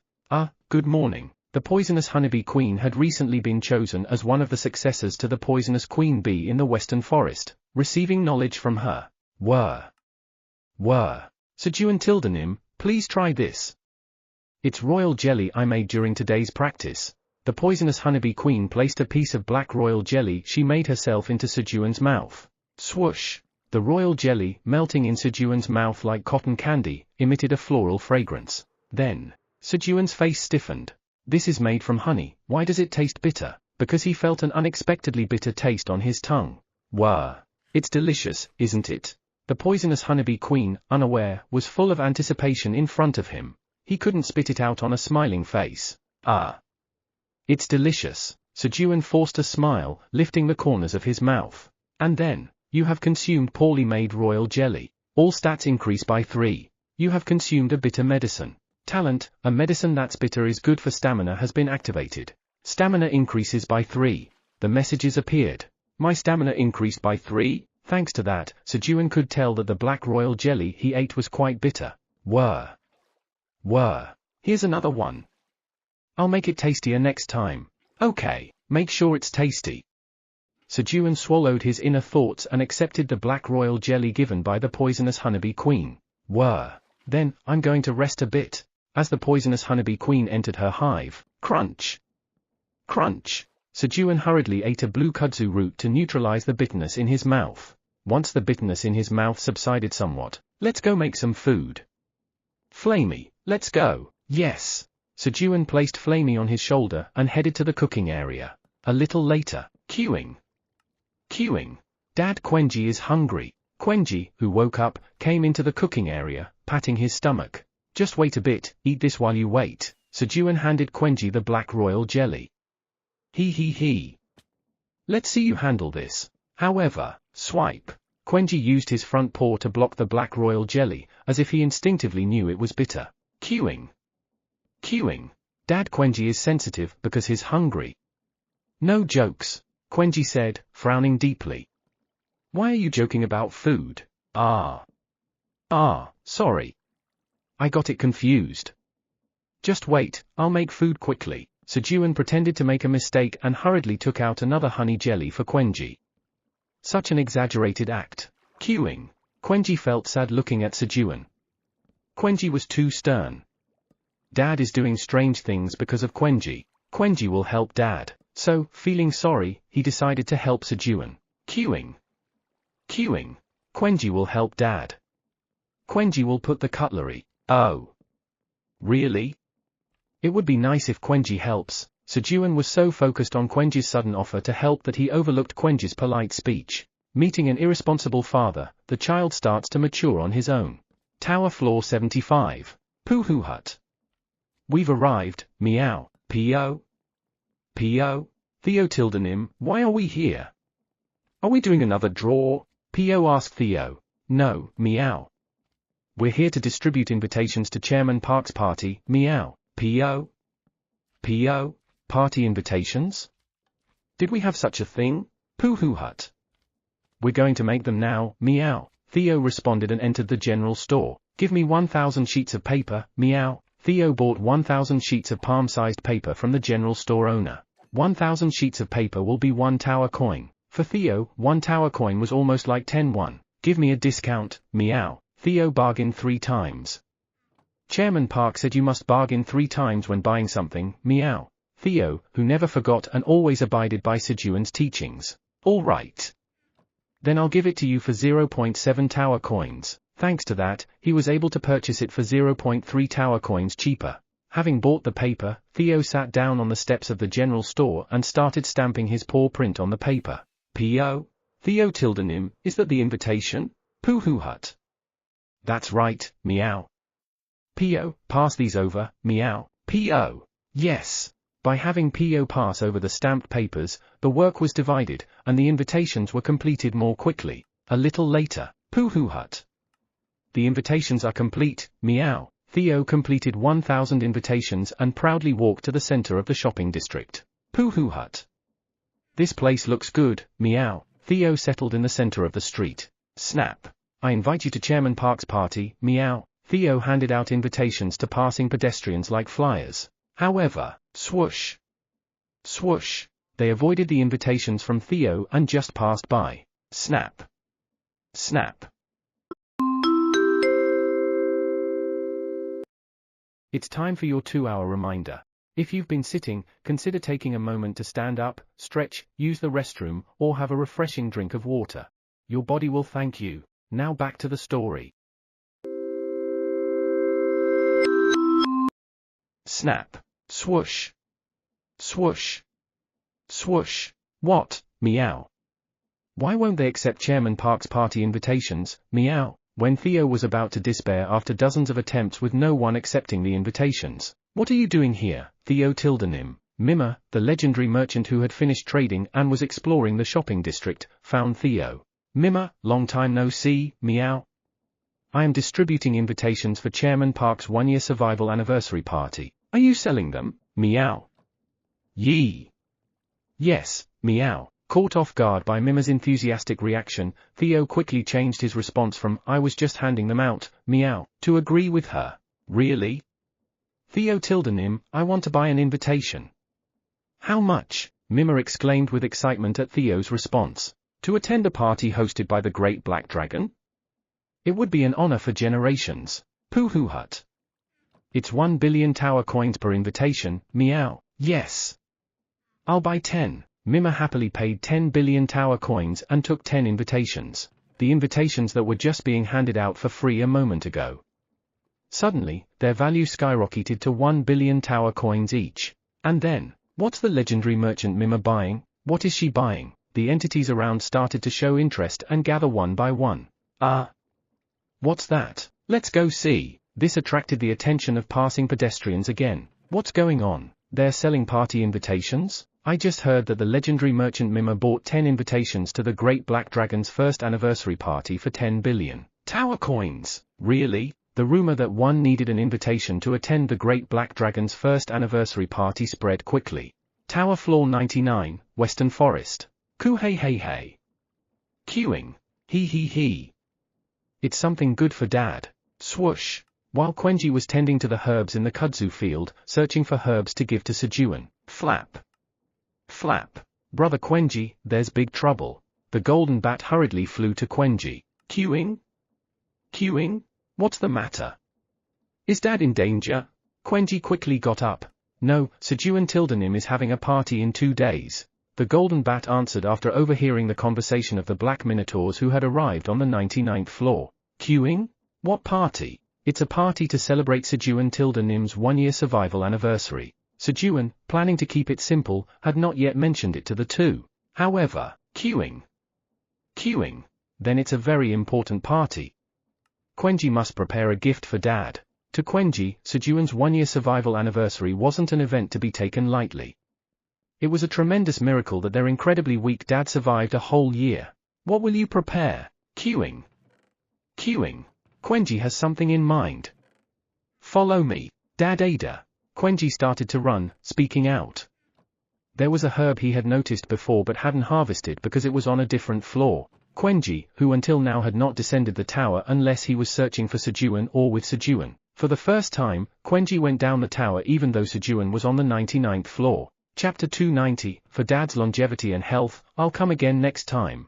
TL, Hanguk. In front of the Black Tower in Hanamdong, where Sejun's family lives. Kim Kai, we've confirmed 500 containers, each adjusted to 1 kilogram. Side dishes? We've prepared 10 types of side dishes that Sejun-Nim usually enjoys, such as stir-fried anchovies, sausage and vegetable stir-fry, and soy sauce marinated eggs, each weighing 1 kilogram, for a total of 500 containers. Good. Lastly, the recipes? We've recorded all of Kim-Nim's Kim Kai stew, and side dish recipes. The employees of the Korean Awakeners Association answered Kim Dong-sik's questions. And then, Master, we're all set. Kim Dong-sik made the final report to Han Taijun. Great. Then let's move to the tower. Yes. Following Han Taijun's command, 1,000 members of the Earth Defense Force entered the Black Tower, each carrying a container of Kim Kai and side dishes. Let's go. Yes. Han Taijun and Kim Dong-sik, each holding a recipe book, were the last to enter the Black Tower. On the 75th floor of the tower. Flap. P.O. Please line up properly. P.O., busily flying around, shouted at the approximately 300 people queued up to buy invitations. The price of one party invitation was 1 billion tower coins, and those in line were mostly powerhouses, influential figures, or wealthy individuals, but, I am Theo-Nim's next right front paw. I'm not scared. P.O. controlled them without being intimidated. He. I'll work hard and earn Theo-Nim's recognition. With the thought of receiving praise from Theo, P.O. diligently surveyed the surroundings. Those in line also did not want to cause a commotion and fall out of favor with Theo, so they voluntarily followed P.O.'s control. However, not everyone was like that. Snap. Hey! Long time no see. A hyena beast-man casually put his arm around the shoulder of the merchant in front. Huh? Who? Before the clueless merchant could ask who it was, crack. My dad is the boss of the 88th floor of the tower, Karuja. How about we swap places? Pressing down hard on the merchant's shoulder with his strength and status. Whoosh. He naturally took the spot by pulling the other person behind. It was cutting in line. And then, P.O. No cutting in line. Please line up properly. Of course, P.O., who was watching like a hawk, caught him immediately. However, what? Why are you treating customers like this? Haza, the son of the 88th floor boss Karuja, objected to P.O.'s attitude despite having cut in line. Usually, most would have bowed their heads and complied, but, P.O., you're not the only customer here. Everyone else is a customer too, so please line up properly. P.O. was not a softie. Eek. If it were the 88th floor, you wouldn't even be a mouthful. Haza, who had always lived as he pleased on the 88th floor relying on his father's power, was very annoyed by the current situation. Still, since this wasn't his territory on the 88th floor, Haza was trying his best not to resort to violence. Eek. How old are you? P.O. I'm old enough for my age. So how old are you? P.O. I've lived for 47 days. What? Your blood hasn't even dried on your back yet. TL, it's a Korean saying, I don't know if it's an idiom or not, which means someone is too inexperienced. Crack. Losing his temper at P.O.'s response. Crunch. Haza grew in size, transforming into his combat form. Growling. I'll kill you. Haza, now 3 meters tall, opened his mouth wide to pounce on P.O. Frozen by the murderous attack, P.O. was about to be torn to shreds by Haza's sharp teeth when, shield, bang. A blue, opaque wall appeared in front of P.O., blocking Haza's attack. Grr. Who is it? Haza looked for the one who blocked him. And then, QQ, are you okay, P.O.? P.O. Yes. Thank you. Haza's eyes caught sight of a pure white hamster talking to Pio. Although he had heard about Iona. Who is that? Haza couldn't recall. But, it's the second stage of rage. Run away quickly. Ah. But Theo Tildenim is here, isn't he? Right. We need to tell Theo Tildenim quickly. Those who knew Iona's identity hurriedly called for Theo. Iona, have you come? Meow. Dad Ada. Hearing that Iona had arrived, Theo rushed over. Coyote, coyote, coyote.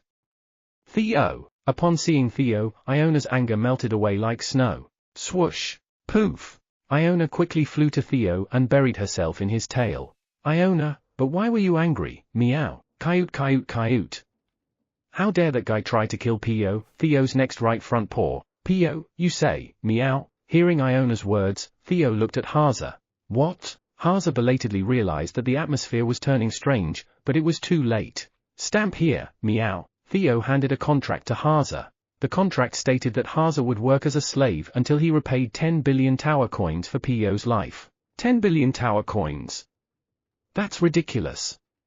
How could that bird's life be so expensive? Haza denied the content of the contract. But, Poohoo Hut.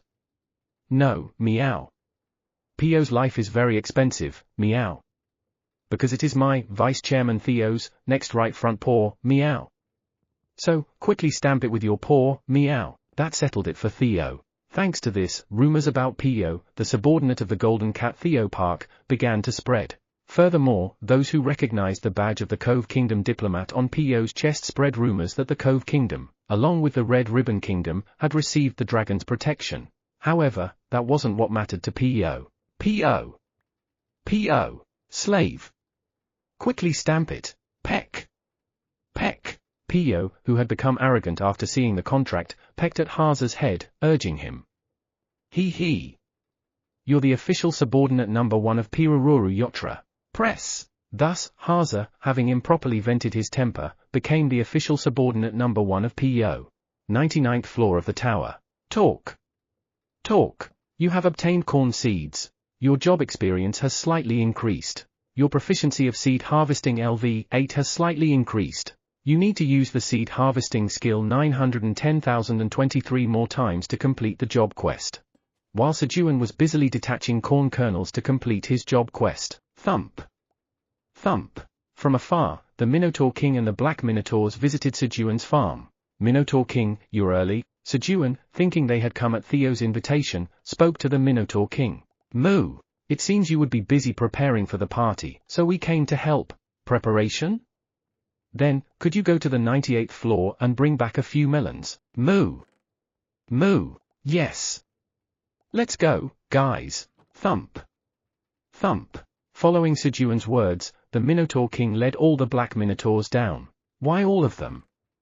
Why? Sejun, unaware of the spread of the party news in the Black Tower, puzzledly watched the Minotaur King leading all the Black Minotaurs away. The modest party Sejun imagined versus the grand party the Minotaur King envisioned. The quantity of a few they thought of was vastly different. I'm a bit hungry. Nom. Watching the departing Black Minotaurs, Sejun ate the meat given by Eileen. You have consumed Eileen's healthier meatball piece. You must eat all the pieces to experience its effects. 455 pieces remaining. The message came with a feeling of fullness. It was convenient for filling the stomach when he was too lazy to prepare a meal. Thus, having filled his stomach, talk. Talk. Sejun lost track of time while harvesting seeds. Huh? It's already evening, why hasn't Quenji come? Toryong. Sejun rode Toryong to the western forest, looking for Quenji, who hadn't returned even after dinner time had passed. However, Quenji. Where are you? Despite calling for Quenji, he was nowhere to be found upon Sejun's arrival in the western forest. Where did Quenji go? Eileen, could you please find Quenji? So, Sejun asked Eileen for help. The tower's administrator says Quenji is on the 88th floor. The 88th floor? Why would Quenji be there? Sejun found out that Quenji was on the 88th floor. 88th floor of the tower. Brother Quenji, are you sure there are herbs here? The golden bat, flying around and looking at the surroundings, asked Quenji. The area was a wasteland with only grey rocks in sight. No plants were visible. Queuing. Queuing. Yes. Just trust me. Bang. Quenji, who was flying alongside, answered confidently and increased his speed. Flap. Flap. Let's go together. The golden bat flapped its wings hard, following Quenji. After a while, coo hey hey hey. Queuing. Hee hee hee. Here it is, he said, looking at a huge red rock sitting alone in the middle of the wasteland. Huh? The golden bat tilted its head at Quenji's words. Then, bang! Quenji threw a rock at the red rock with telekinesis. Screech! A bud, disguised as a rock, bloomed open, screaming in a way that disoriented its prey's sense of balance. And, wriggle! Wriggle! Hundreds of tentacles inside the bud stirred in the air, trying to ensnare its prey. Thinking the rock thrown by Quenji was prey, it attempted to devour it. At the same time, the name appeared above the monster. Red Rock Corpse Flower, a monster capable of hiding its name through camouflage. Queuing.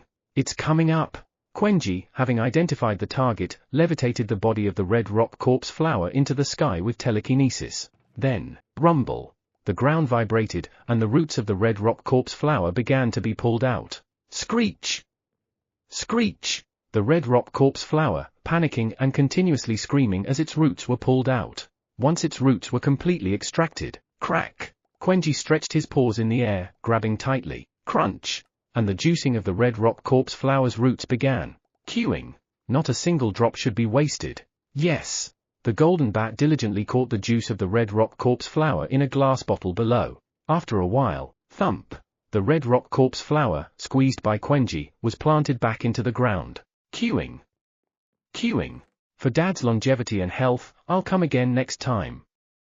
Golden bat, off we go. Quenji said his farewells to the Red Rock Corpse Flower, promising to return next time, and flew towards the 99th floor. Screech! The Red Rock Corpse Flower hurriedly fled elsewhere, while Theo was turning Haza into Pio's subordinate. Gororong!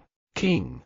I'm hungry. Fenrir, who had been sleeping on top of Theo's bundle, woke up due to hunger. King! They're not around. Fenrir looked around and, realizing that Theo and Pio were nowhere to be seen, took a step to run away when, Gura! His stomach loudly grumbled. King! King! I'm so hungry. Those evil bastards didn't even feed me. It was quite a blow to the dignity of Fenrir, the god-devouring wolf and the first seat among the apostles of destruction. Sniff sniff. King! There's a delicious smell coming from over there. Fenrir hurriedly followed the scent. Thump! Thump! But this place was too crowded for Fenrir to navigate. King! King! He was bumped and jostled by the feet of passers-by dozens of times. King! Almost there. Gulp! Finally, following the scent, Fenrir saw an item in a merchant's hand and swallowed his drool. And, King! I'll eat it well. Bam! He jumped towards the item held by the merchant. However, bam! Bam! No matter how much he jumped, his body wouldn't leave the ground. King! King! I'm too tired now. Is it just not going to fall? Exhausted, Fenrir lay down on the ground, hoping the merchant's item would just drop when, oh! It's a puppy? The merchant lowered his posture, seeing Fenrir sprawled out beneath his feet, exposing his belly. This is it. This is what it means to submit to me. Fenrir pushed his belly out even more. And, shuck! As the merchant sat down completely, suddenly, Fenrir grabbed the item from the merchant's hand in his mouth and dashed off. Chapter 291, Quenji. It seems like the gift got mixed up. TL, Hangak. Phew. After hearing the shop owner's words, Merchant Sejun immediately went to the Wizard Association's branch for a free appraisal. I should quit being a merchant. Sejun gave a bitter smile as he looked at the palm-sized item in his hand. He hadn't hoped for a huge windfall. He just thought it would be nice if he could recover the losses from this business trip. Of all things, a cursed seed. The item Sejun had appraised was a seed of a plant called the Dark Bloom. As it grows, it attracts all sorts of dark and negative energies, making its surroundings gloomy and dark, hence the name Dark Bloom. Because it carried negative energy and nobody would eat it, there was a time when dark blooms had overrun a floor of the tower. The black dragon had nearly caused their extinction. Since then, dark bloom seeds were considered plants to be eradicated on sight, rendering them worthless. Considering the effort to dispose of it, maybe I should pay someone to take it. The wizard had earnestly advised him to burn and dispose of the dark bloom seed, so Sejun ended up keeping it because he couldn't just throw it away. Should I ask the blacksmith to burn it? As Sejun thought about going to the blacksmith, King! King! A pitiful whimpering sound came from beneath his feet. When Sejun looked down following the sound, oh? It's a puppy? A dark navy-colored puppy, with its pink tongue sticking out slightly, was lying on its back, showing its belly, and acting coy. Cute. As Sejun squatted down to touch the puppy's belly, snap.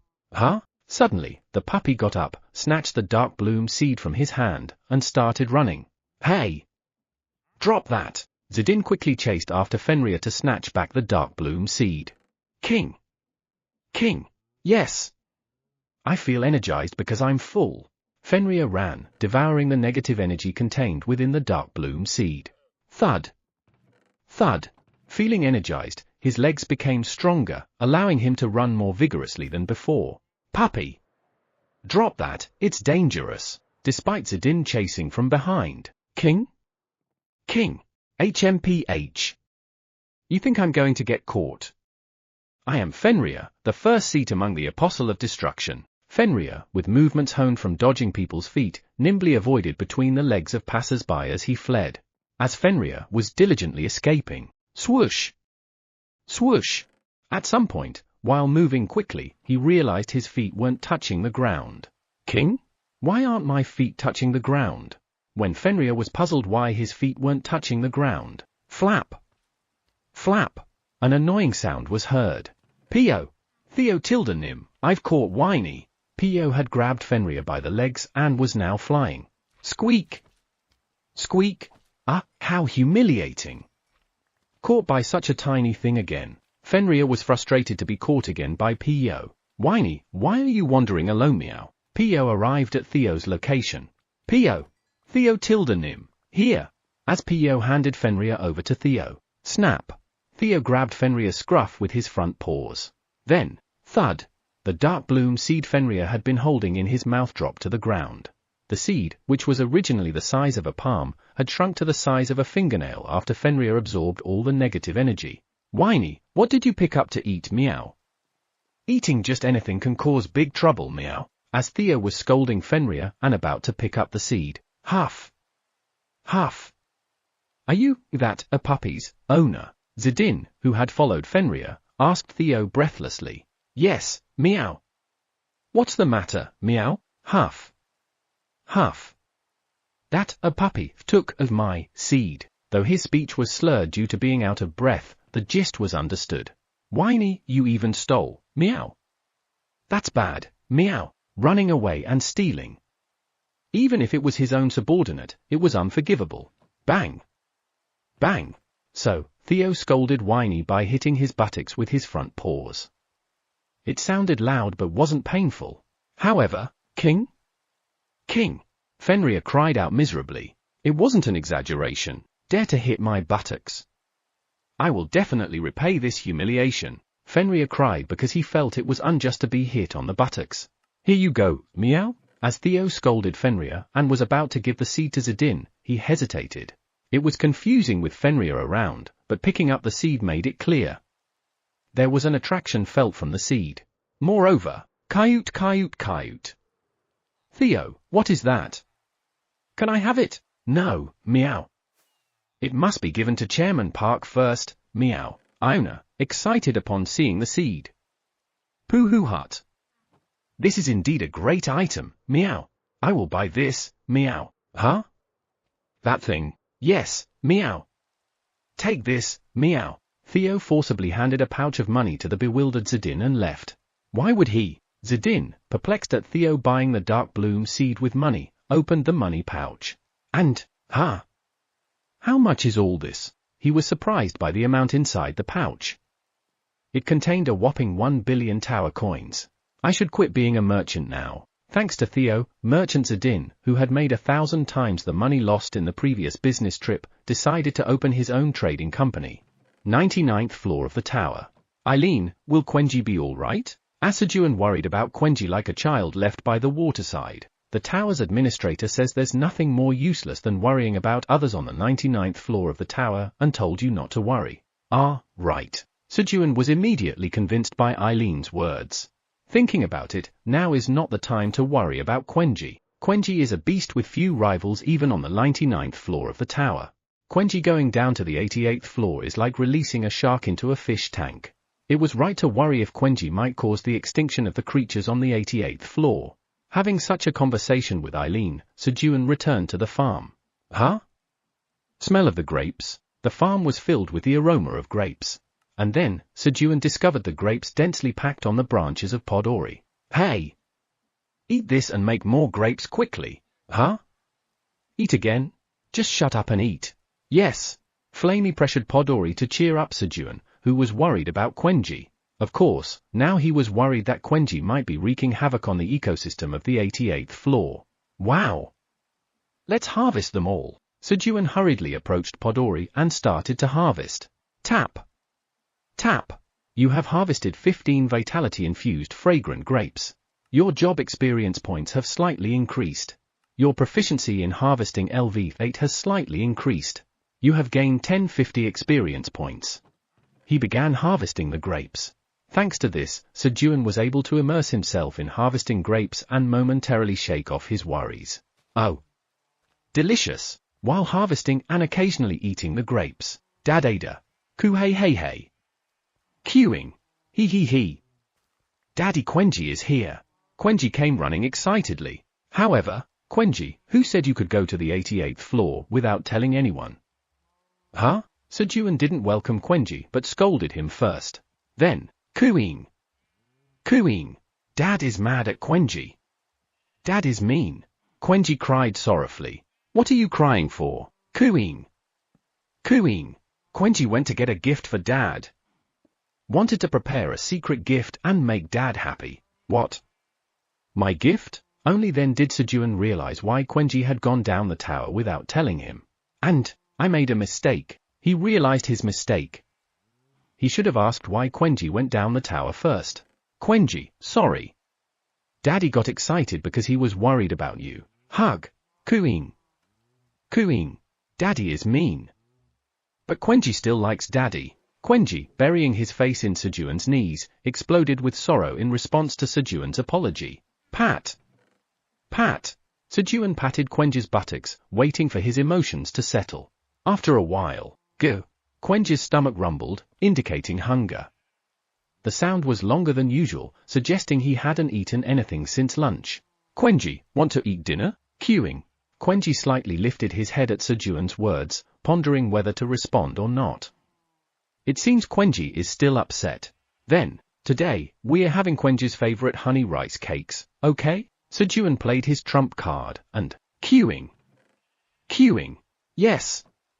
Quenji is hungry. Honey rice cakes. Quenji disarmed by Sejun's trump card. Ku-hey-hey-hey. Queuing. He. Quenji wants to eat honey rice cakes quickly. Quenji nestled in Sejun's arms as they headed to the kitchen. Munch. Munch. Lick. Lick. Ku-hey-hey-hey. Quenji, is it tasty? Sejun asked as Quenji took a bite of rice cake with his right front paw and dipped it into honey from a glass jar with his left front paw. Queuing. Queuing. Yes. It's delicious. Quenji answered Sejun's question with a bright expression. Quenji, you need to tell me where you're going before you go anywhere in the future, okay? Queuing. Queuing. Understood. Next time, I will definitely tell you before I go. That's right. Here, eat some more. Sejun brought out more rice cakes from the void storage. After finishing their meal, queuing. Dad, I ate well. Quenji gave Sejun a polite bow. Igwa. My baby is too cute. He. Quenji, shall we eat grapes for dessert with Daddy? Ku-hey-hey-hey. Queuing. He.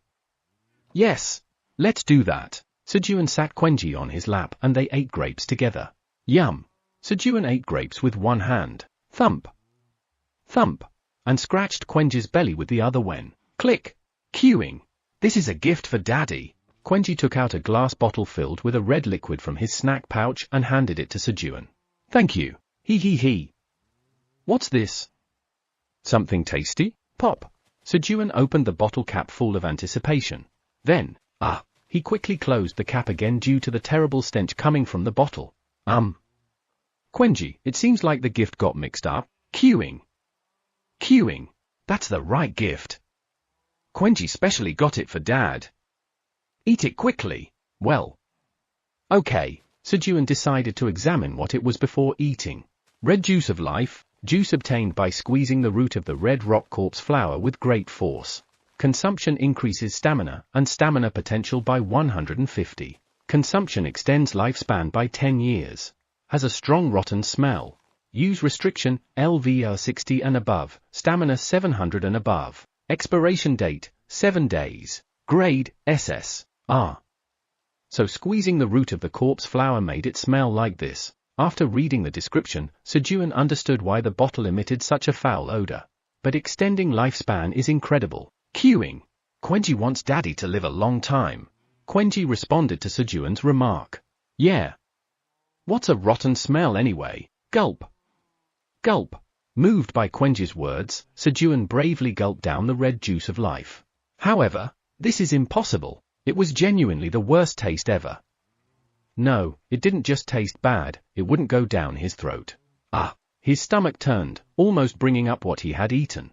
Quenji, I'm sorry. Ah! Just as Sejun couldn't hold it in and was about to spit out the red life juice. Chairman Park, I have arrived. Meow. Boom. Theo, with Fenrir on his back, clung to Sejun's face and covered Sejun's mouth while pressing on both cheeks. Gulp. At the same time, the red juice of life was miraculously swallowed. You have consumed red juice of life. Your stamina and stamina potential have increased by 150 each. Your lifespan has increased by 10 years. Thanks to that, his lifespan was extended by 10 years. Phew. Sejun sighed in relief for not spitting out Quenji's gift. Meow. Chairman Park just pooped from his mouth. Meow. Kee, that's not mannerly. P.O. Keeking. Instead, he had to endure being misunderstood by the animals as having pooped from his mouth. Coo hey. Yum. Yum. Only Quenji, who had preemptively blocked his nose with telekinesis, continued to enjoy the grapes unbothered. Chapter 292, Your name is now Blackie. TL, Hanguk, Purple Tower, 53rd floor. I found it. I must call Flamey Tildenim quickly. Veronica, who found the farm on the 53rd floor of the tower under the instructions of Flamey. Thud. As soon as she planted a piece of root given by Flamey into the ground, the root began to send signals to Flamey's roots. Meanwhile, swoosh! Veronica began dealing with the surrounding purple lizards. I have to do well even in such tasks to receive praise. Veronica, the tower farmer of the Purple Tower, who always gets scolded by Flamey for not being able to farm properly. Wanting to hear words of appreciation from Flamey, she wielded her dual daggers diligently and started slicing through the lizards. While Veronica was busily clearing the area, bang! Bang! A giant lizard appeared. Ah! What is that? Veronica was startled by the sight of the lizard's mouth. Wriggle! Wriggle! This was because hundreds of tentacles connected to the lizard's tongue were squirming around its mouth. Arg! Die! Crescent moon beheading. Unable to bear the disgust, Veronica swung her daggers in an X shape. Slish! Slish! 2 crescent moon-shaped energies from her daggers quartered the giant lizard's body. Thump! The giant lizard fell. Phew! Veronica felt relieved as the creature that gave her goosebumps died. Then, how dare someone kill my host? Wriggle! Wriggle! Tentacles emerged from the body of the giant lizard, forming a shape. It was a fragment of the Apostle of Destruction, the sea-devouring monster, Kraken, occupying the 6th seat. However, what the hell? What was inside it? Moonlight Soul Cleaver. Veronica, who had never encountered a fragment of the Apostle of Destruction before, thought of it as a parasitic creature inside the lizard and quickly swung her dual daggers. Swoosh! Swoosh! The released sword energies overlapped, creating a full moon-shaped energy with a saw-like edge that flew towards the Kraken fragment.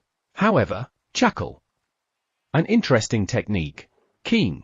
The Kraken fragment easily destroyed Veronica's attack with just one of its tentacles. How could? As Veronica was baffled by the overwhelming power of her opponent. Swoosh! A tentacle from the Kraken fragment swiftly flew towards her, attempting to capture her. Then, rumble! The ground vibrated, and, thud! A giant root burst out of the ground, piercing through the body of the Kraken fragment. And then, fire, blaze up! Following Flamey's words, to die like this. The Kraken fragment burned away and disappeared. Clang! Leaving behind dozens of coins with tentacles drawn on them. Pick! Pick! Hee hee! Should I say someone gave these to me on the way to the master? as Flamey was excitedly picking up the coins and thinking of ways to give them to Sejun. Thank you, Flamey Tildanim, for saving me. Veronica expressed her gratitude to Flamey for saving her life. Oh my! If it were our master, he wouldn't have even struggled with something like this. Flamey was about to say something to Veronica but swallowed her words. Thinking about it, if Sejun were here, he would have been dead long ago. I'm sorry, Flamey Tildanim's master must be good at farming and strong. I admire him. Thanks to this, Veronica overestimated Sejun's abilities. Is this the farm? Yes. Good.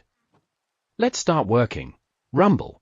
Flamey moved the roots to create a boundary for the farm and, yip, began purifying the farm with the power of purification. Nominative nom. Ha. It doesn't smell bad now, does it? Pooh-hoo hut. You passed, meow. You don't smell like shit anymore, meow. Sejun passed Theo's breath test after eating dozens of vitality-infused fragrant grapes.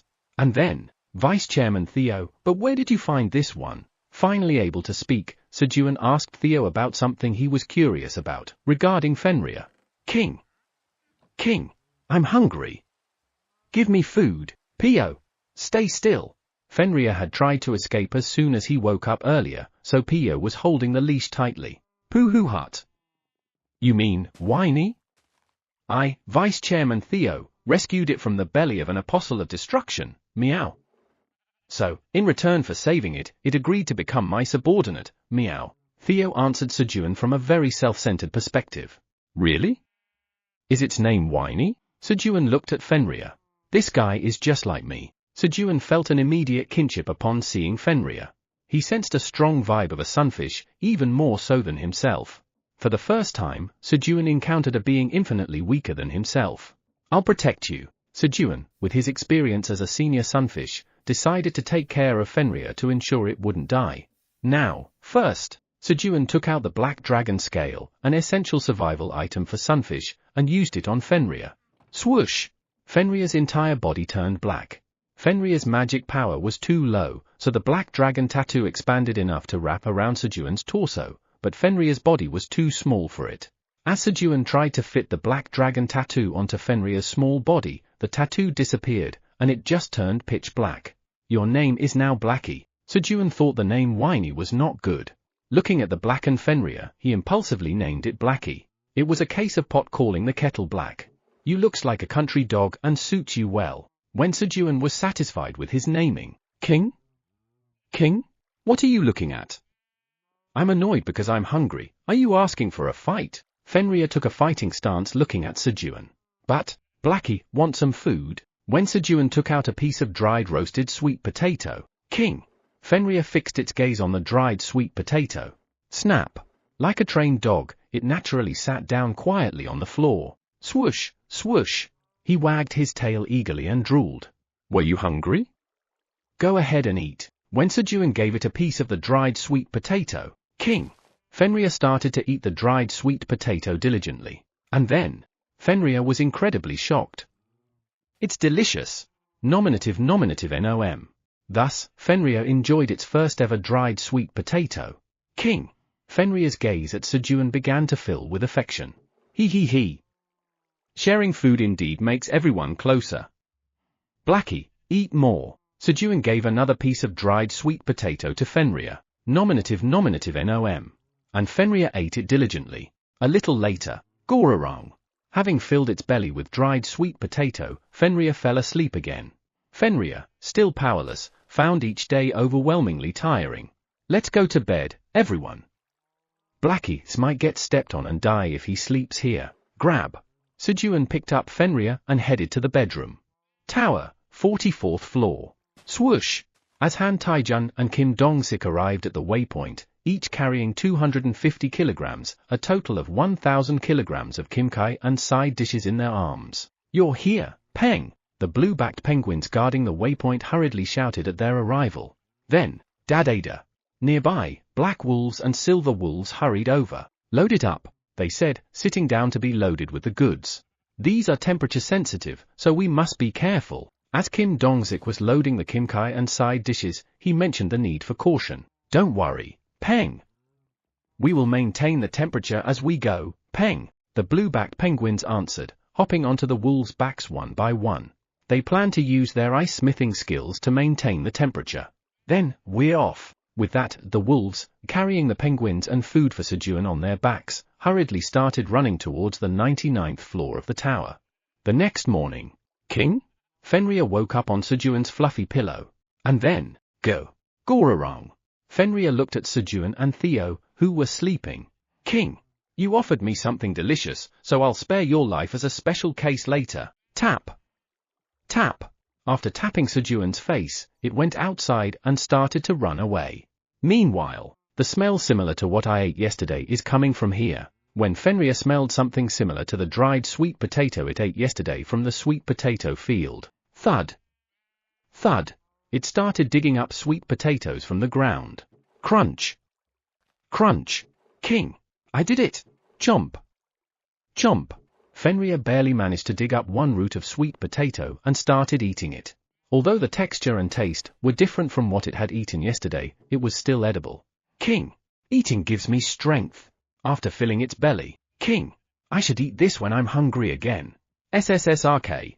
Dragging a sweet potato almost as big as itself, Fenrir continued to run away diligently. When Fenrir had run away from the house's front yard for a while, flap.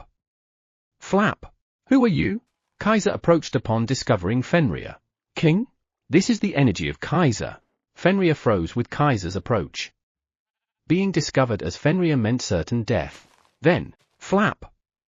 Flap. Kaiser, what's going on? What's with this dog? Did Sejun bring it to guard the house? Kellyan and Ramtur also flew over to look at Fenrir. King? Why are Kellyan and Ramtur here? Fenrir was puzzled to see the dragons. The leaders of the dragon tribe usually guarded their own towers and didn't roam together like this. Moreover, they usually didn't allow other dragon tribes into their towers. Don't know. Maybe Theo brought it. Theo did? But doesn't it emit a familiar energy? Now that you mention it, I faintly feel the power of destruction. Could this be a fragment of Fenrir? Among the 12 apostles of destruction, Fenrir had the closest appearance. While the dragons were contemplating Fenrir, Blackie, Sejun's voice calling for Fenrir was heard. Having woken up to find Fenrir missing, you dare to roam around without fear, you sunfish. He hurriedly came out to look for it. As Sejun approached Blackie with Theo hanging on his leg, Sejun, step back. I feel the energy of an apostle of destruction from this creature. Right. Step back. Sejun, stay away. The dragons were trying to protect Sejun by preventing him from approaching Fenrir. Wait, please. Theo said he rescued it from the belly of an apostle of destruction.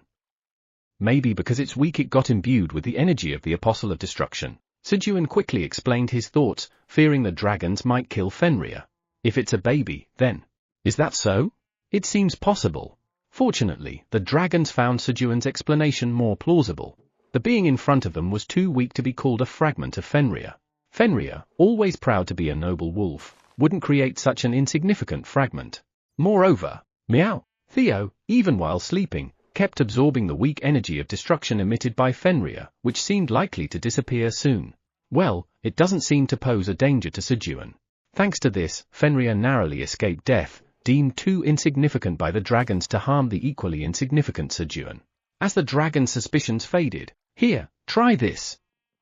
These are freshly harvested grapes, and they are delicious. Sejun offered the dragon's vitality-infused fragrant grapes.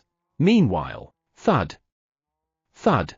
As the dragon's attention shifted to the grapes, Fenrir continued to run away diligently. King? King. Oh. Wait, this place is too strange. Realizing something was off about this place, Fenrir stopped in its tracks. Its goal was to obtain the black, round, oval fruit that Kaiser had eaten. There was no place as suspicious as this one, guarded by Kaiser and other dragon leaders. King! King! He! I am indeed a genius. I've infiltrated the enemy's secret base without even realizing it. Thud! Thud! Praising itself, Fenrir returned and sat next to Sejun's leg, looking up at him. It absolutely wasn't because it wanted more roasted sweet potato. However, drip! Drip! Contrary to Fenrir's thoughts, drool was overflowing from its mouth. Then, wheeze! Sejun tilde nim tilde? The The poisonous honeybee queen, having finished her royal jelly-making practice, called Sejun with black royal jelly in hand. And then, King! That's it! Seeing the black royal jelly, Fenrir scratched Sejun's leg with its front paws. King! King! Give me that! Hand it over! Fenrir demanded the black royal jelly. It was black and round. It was definitely what it had been looking for. Blackie, you want this? He. Then you must eat it. Sejun, who was having trouble with the black royal jelly, grinned and happily placed the black royal jelly into Blackie's mouth. And then, Keying? This is what Kaiser ate. Fenrir fainted from the bitterness of the black royal jelly. Chapter 293, Harvesting Persimmons. TL, Hangak. He. I knew this would happen. Sejun felt an indescribable sense of satisfaction watching Fenrir pass out after eating something bitter like himself. Swoosh! Sejun returned home, carefully placed the unconscious Fenrir on the bed, and covered him with a blanket. And then, swoosh! He marked the date he had missed in his haste earlier. The 73rd tally mark was completed. Above it were tightly packed 7 rows of 10s each. Tomorrow marks a year. Swoosh! Sejun gently caressed the history of his 365 days etched on the wall. Should I start preparing for the party? He went outside to prepare for a party celebrating 1 year of survival. It was going to be a busy day preparing food for the animals invited to the party, because he planned to visit the farms on other floors to harvest crops. As Sejun stepped outside, queuing, Quenji wants to help Daddy. Quenji was waiting to help Sejun. But, gurgle! Quenji's belly clock, signaling mealtime, interrupted Quenji's words. Ku hey. Queuing. He. But Quenji is low on fuel. Quenji scratched his head and laughed awkwardly. Let's grab something to eat on the way and head out. Queuing. Okay. Clank. Sejun opened the void storage to take out some simple food. Ku hey. Quenji eagerly followed Sejun into the void storage and filled his snack pouch. Shortly after, Toryong. Sejun called Toryong to head towards the location of waypoint. Master, we have arrived. Okay, thanks. Sejun looked down at his knees in response. Gorarong. Kurarong. Kurong. Pirarong. Animals that had eaten breakfast were sound asleep on his knees. Click, click, click. Sejun opened the void storage and carefully placed the animals on the storage floor without waking them up. And then, see you in a bit. He. Okay. He lastly put Flamey down from his shoulder and closed the door. Having become alone, Sejun placed his hand on the red crystal. Loading other floors saved waypoint. Saved waypoints of other floors, 7-98th floor, -85th floor, -83 road floor, -77th floor, -55th floor, -49th floor, -44th floor. The floor Sejun could go to appeared. First, I should go see the persimmon tree. Sejun selected the 49th floor and disappeared. While Sejun was away from the 99th floor, the black minotaurs were controlling the entrance of Tower 99. It was to let in only those invited to Sejun's party. However, click! Here is the invitation to the Great Black Dragon's 1-year anniversary party. Beings appeared, offering a paper stamped with Theo's paw print as an invitation. What should we do? It's okay since it has Vice Chairman Theo's stamp. Despite feeling something was off, Minotaur 700 and Minotaur 800 accepted the invitation because Theo's paw print was clear, allowing visitors to enter the 99th floor. Here's the invitation. Invitation here. Thus, the two received the invitations and allowed one visitor after another into the 99th floor. You have arrived at the 49th floor farm. You have moved from the top floor, 99th floor, to the 49th floor. You have descended 50 floors. Due to the effect of title, retrogressor, all stats increase by 50. Sejun's for stats increased by 50 each, totaling a 200 increase in stats. He. Feel pretty good. Sejun didn't feel much excitement other than feeling a bit better. This is because Sejun's total stats were close to 2,500. Adding 200 to 2,500 would make 2,700. Now, a 200 stat increase didn't make much difference to Sejun. Wow! There are so many sweet persimmons. Sejun looked around and cheered at the sight of ripe persimmons hanging heavily on the tree. Even a rough count of the persimmons on a single tree seemed to number in the hundreds. Clank! Sejun left the door of the void storage slightly open so the animals could come out once they woke up. Master! Click! After being briefly separated, Flamey, who was extremely excited to see him, climbed onto his shoulder. And then, oh! This looks good. Sejun grabbed a fist-sized, temptingly ripe persimmon, spun it around, and yanked it. Then, pop! The persimmon smoothly separated from the branch. This looks delicious. Sejun, looking at the well-ripened orange persimmon, swoosh! Rubbed it on his clothes once, crunch! And took a bite. The crunchy texture of the sweet persimmon was felt along with its sweetness. Crunch! Crunch! Eating the persimmon, Sejun walked out of the farm. Wow! This is incredible. Sejun marveled at the sight of the endless green meadow in front of him. It was a field of sturdy blade green onions, planted at Han Taijun's request under Sejun's direction. Thanks to that, the supply of sturdy blade green onions to Earth had increased, and the distance from the 49th floor to the 41st floor was shorter, reducing transport time. After viewing the huge field of sturdy blade green onions, Sejun returned to the farm and hum, pop pop pop, started humming a tune and began to seriously harvest the persimmons. Meow! Meow? Where is this? Meow! Theo, who had woken up from his sleep and stretched lazily, looked around. And then, that way, meow! Quickly figuring out Sejun's knee position, he ran towards Sejun eagerly. Chairman Park! Slap! He clung to Sejun's leg. Vice Chairman Theo, did you sleep well? Sejun asked, looking at Theo clinging to his leg. Yes, meow. But I'm not in a good mood, meow. Rubbing. Theo rubbed his face against Sejun's leg and answered. Why are you in a bad mood if you slept well? That's because Chairman Park left me behind, meow.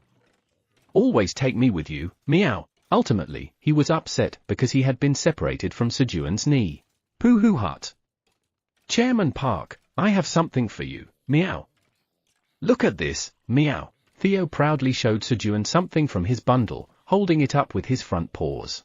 Sunflower seed? Sejun said, looking at the seed Theo presented.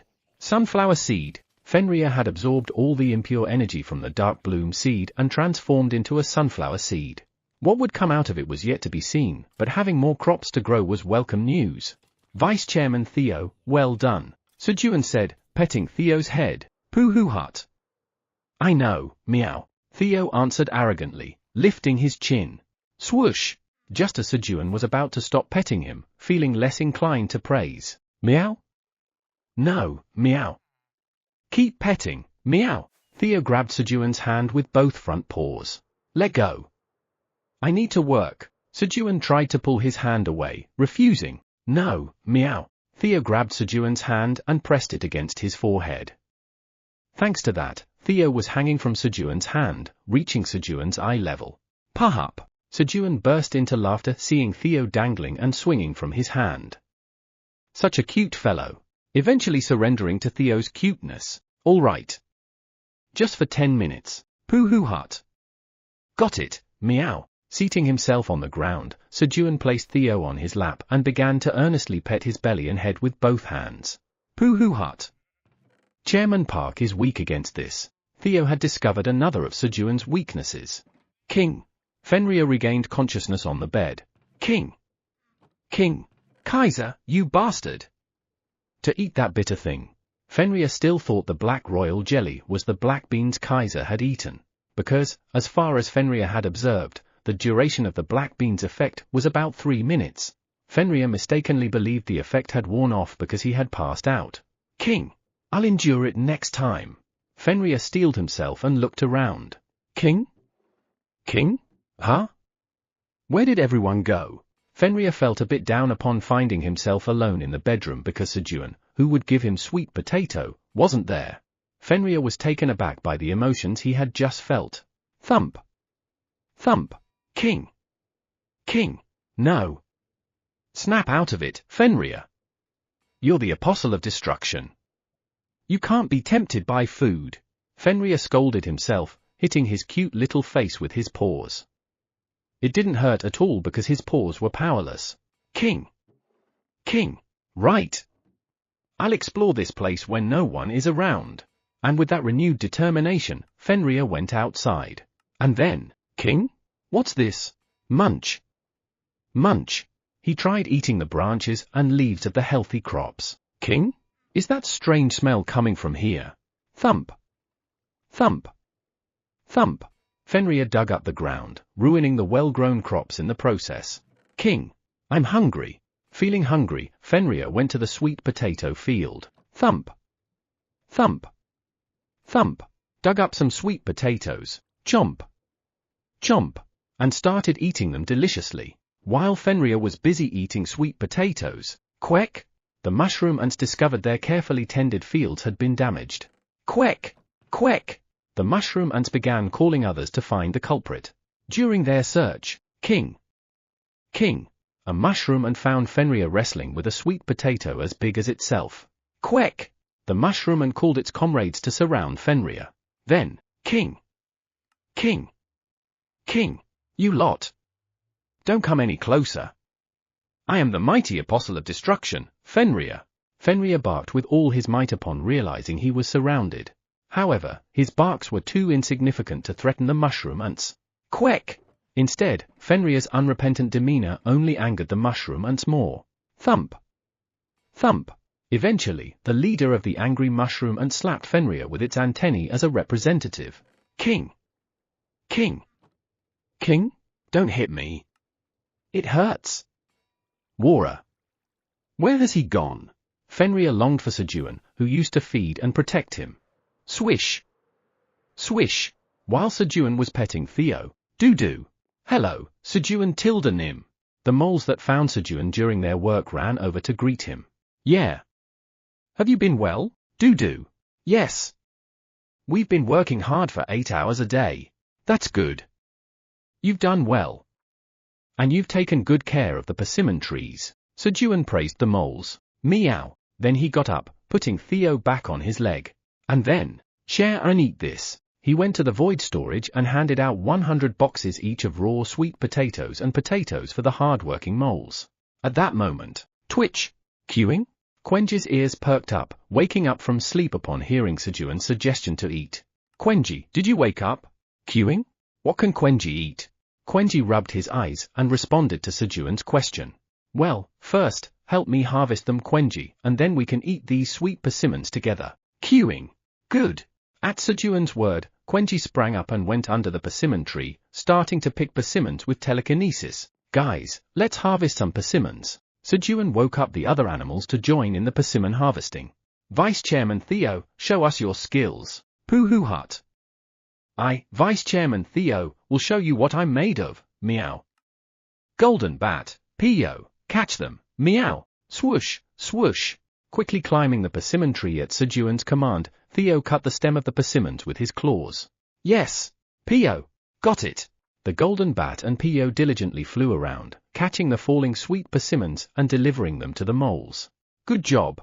Thanks to them, Sejun didn't need to climb the persimmon tree and only had to pick the persimmons within reach. Thump. Thump. While they were picking persimmons. Huh? This? Sejun spotted a large persimmon with a pointed end. This is a daebong persimmon, isn't it? He.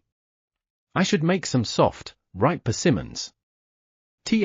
Persimmons, specifically hongsi, which are the fully ripened persimmons, are very soft and difficult to harvest.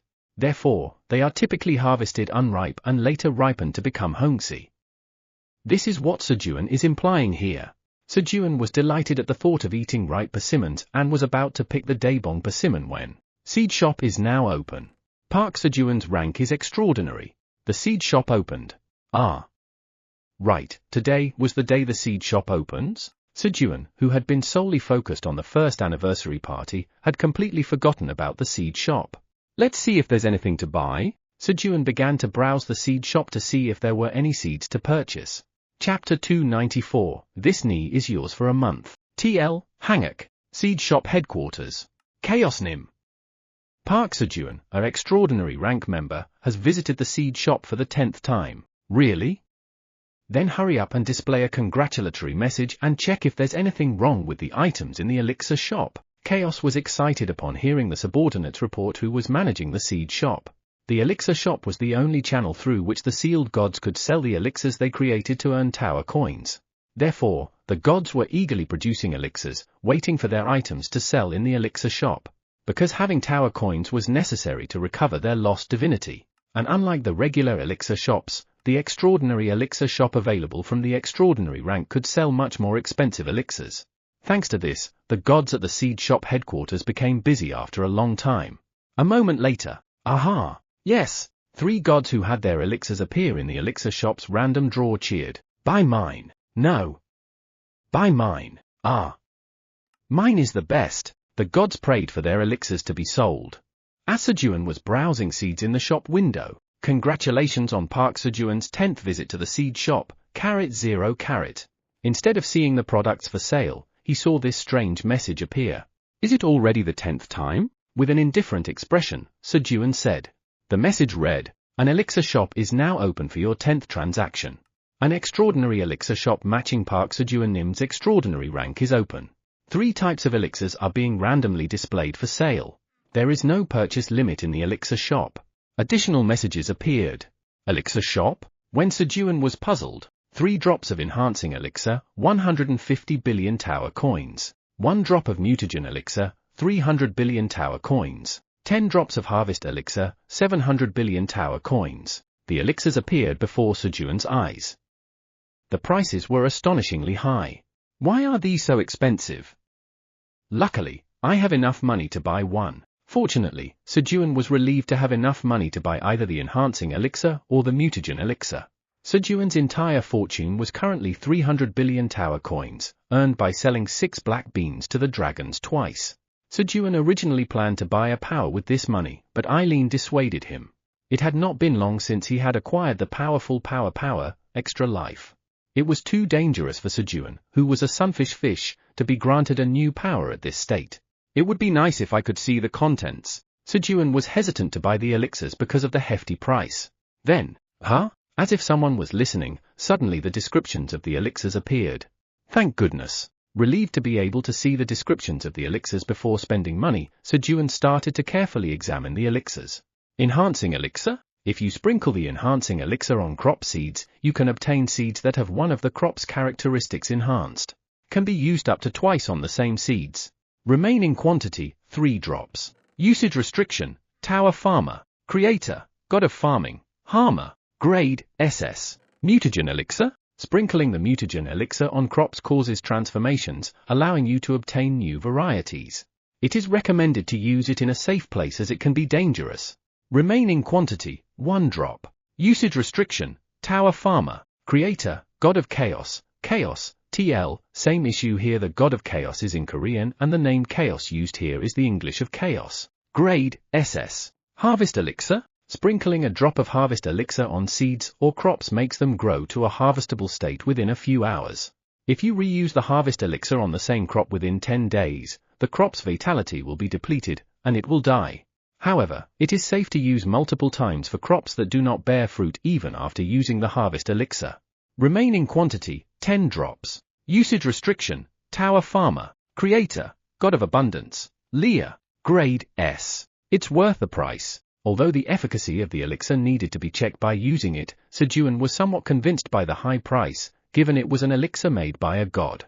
And then, you have purchased 3 drops of enhancing elixir. A total of 150 billion tower coins will be withdrawn from Park Sejun's account at the seed bank.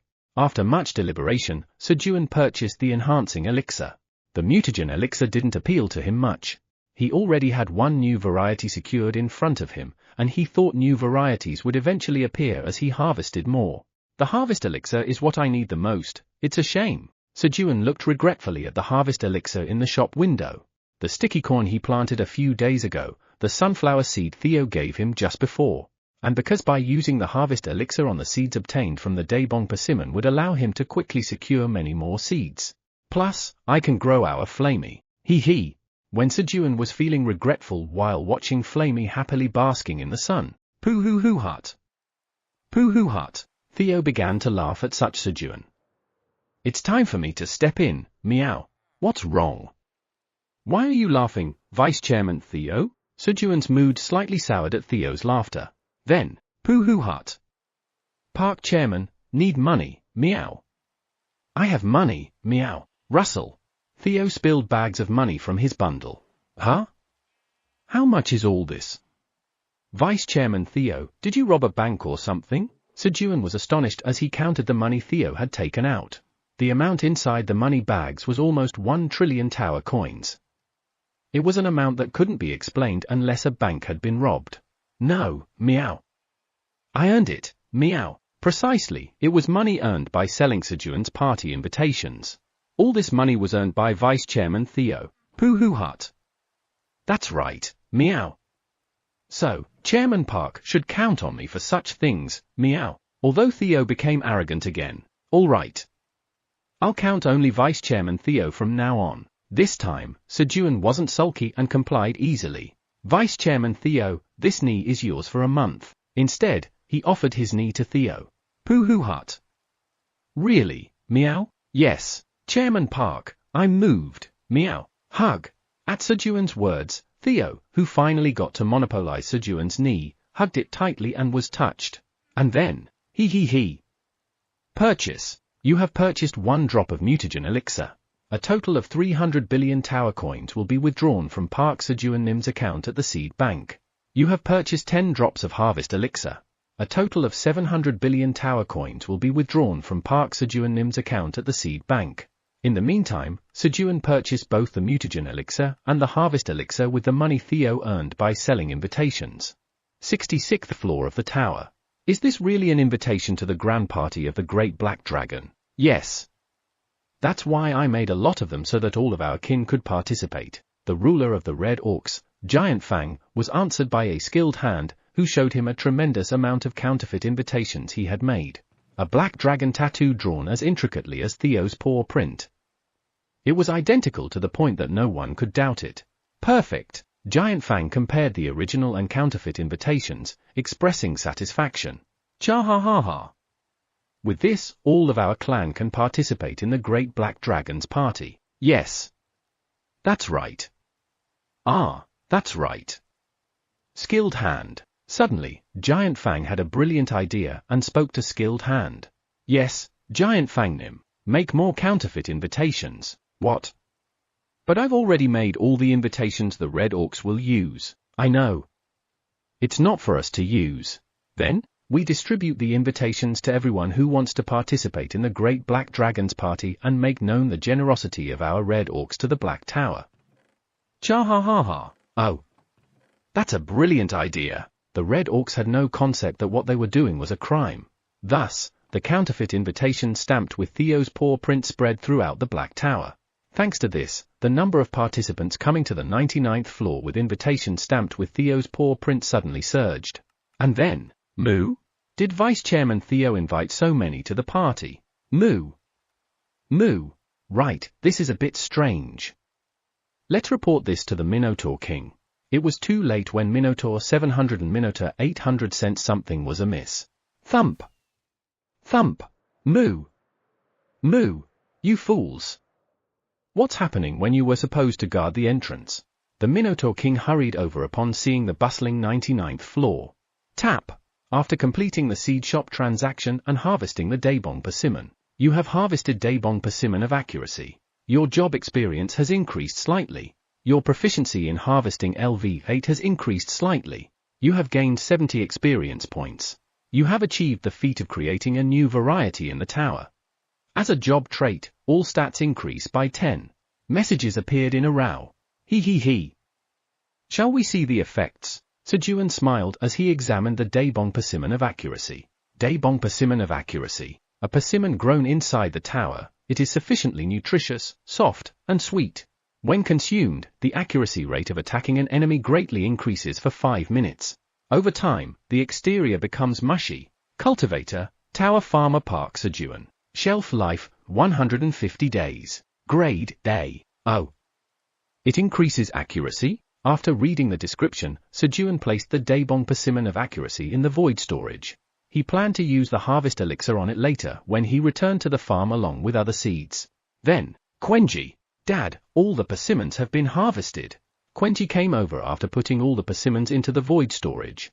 Good job. Sejun quickly hugged Quenji, worrying that Quenji might cling to his leg and fight with Theo. And then, Tor Yong. Sejun called for Taoyong and returned to the waypoint with the animals. The next destination was the tangerine farm on the 85th floor of the tower. The peach farm on the 55th floor and the banana farm on the 77th floor were skipped, as the rabbits and monkeys would bring them. 4th floor of the tower. Clatter! Clatter! A black skeleton squatting down brought its hand close to a grape sprout that had just sprouted. Woong! Pop! Green light shone, and the grape sprout grew rapidly, turning into a grapevine in an instant. As expected of the king of farming, the hunters working part-time murmured as they watched the black skeleton that could instantly grow grape sprouts into grapevines. Thud! The king of farming, who had used its ability, suddenly knelt down and took a praying posture. If it prays in this state for a few days, it will regain the power to grow another grape sprout into a grapevine. The king of farming didn't know its name, how it could grow crops, or why it needed to pray to regain power. It simply acted according to the memories engraved in its soul. Oh great God! As it earnestly prayed to a God whose name it couldn't remember today, "My child, do you hear my voice?" A voice speaking to the king of farming soul. "Yes, I can hear you." "But who is speaking to me?" "I am the one who oversees abundance. I am the God of abundance, Leah." "Ah. Lord Leah?" The king of farming remembered the name of the god to whom it had been praying. "And then, you must help a person named Park Sejun earn a lot of tower coins in every possible way. Do you understand?" "Yes." The king of farming received a divine command from the god of abundance, Leah. "How should I earn a lot of tower coins?" Pondering over the divine command. Thunk! A sign was placed at the entrance of the grape farm. "Grapes for sale at a high price." LOL. Imagine a shop IRL with this sign. Chapter 295, Let's Go Beat Them. Hangak, you have arrived at the 85th floor of the Black Tower. You have moved from the 99th floor, the top floor, to the 85th floor. You have descended 14 floors. Due to the effect of title, retrogressor, all stats increase by 14.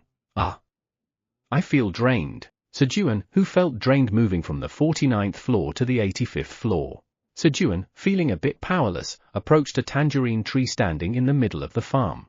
"The tangerines are not ready yet," Sejun said, looking at the tangerine tree, which only had lush green leaves.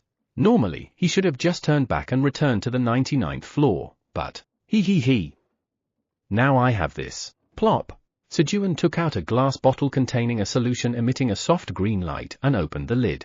"And, this drop is worth 70 billion tower coins." He tilted the bottle with extreme concentration. Money aside, if he accidentally drops 2 drops, the tree could die from vitality depletion. By the way, this tangerine tree is the last tangerine tree in the Black Tower. Meaning, if the tangerine tree in front of him dies, tangerines will be extinct in the Black Tower. He could never eat them again. That can't happen. "I will definitely eat them." Sejun had already made plans to create a winter vibe by building an igloo using ice cubes, covering himself with a warm blanket and snuggle around with the animals while peeling and eating tangerines. Drip! With high concentration, he managed to drop only 1 drop of the harvest elixir on the tangerine tree. Then, pop pop pop! Buds formed on the branches of the tangerine tree, quickly blooming flowers and beginning to grow fruit. Good! Sejun confirmed that the tangerines began to grow. Since it would take a few hours for the tangerines to grow enough to be harvested, he looked around the farm. Wow! It's completely clean. Endless acres of fertile land. Thanks to the black minotaurs turning over the soil up to tens of meters deep in search of kudzu roots, the soil became very fertile. Of course, the kudzu was completely extinct because of the black minotaurs on the 85th floor. Golden Bat, P.O., please help me. Yes. P.O. Yes. Can't waste this good land. Sejun, driven by his farmer's instinct, had the golden bat and P.O. scatter corn seeds. Flap! Flap! Flutter! Flutter! While the golden bat and P.O. were flying around scattering corn seeds. Tap! Tap! You have obtained corn seeds. Your job experience has increased slightly. Your proficiency in harvesting LV8 has increased slightly. You need to use the seed harvesting skill 871,821 more times to complete the job quest. Sejun harvested corn seeds from the corn stored in the void storage for the golden bat and P.O. to scatter. While the 3 of them were working, meow, meow, meow, Theo lay on Sejun's lap, stretching out lazily. Cura wrong. And Iona kept sleeping on Theo's tail. For reference, Iona has been with them since the 75th floor. Lastly, Quenji was, bam, just staring at Sejun's hand. Specifically, at the corn stalk from which Sejun was removing the corn kernels. Quenji was utterly charmed by the sweetness that increased the more he chewed the corn stalk. Pop! Once Sejun had removed all the corn kernels from the corn. Queuing. Daddy Quenji wants to eat it. Quenji raised his front paws. Quenji, after all, you're the only one here who eats this. Where did he learn to raise his hand? Here. Curious, Sejun fed the corn stalk into Quenji's mouth. Chew.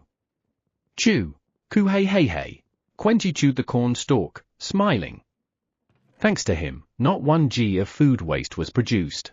Good work, everyone. Let's distribute the wages. Clink. The black skeletons handed out 10 bunches of vitality-infused fragrant grapes as wages to the workers who had finished their work. And, Colonel Jackson, we did it. Good. You all worked hard too. Among the workers, Jackson and 10 hunters affiliated with the Navy were happy to see the grapes they received as wages. The hunters, holding the number tickets in front, had to find another hunter with a ticket to buy, and only after working for 10 hours did they receive the valuable grapes.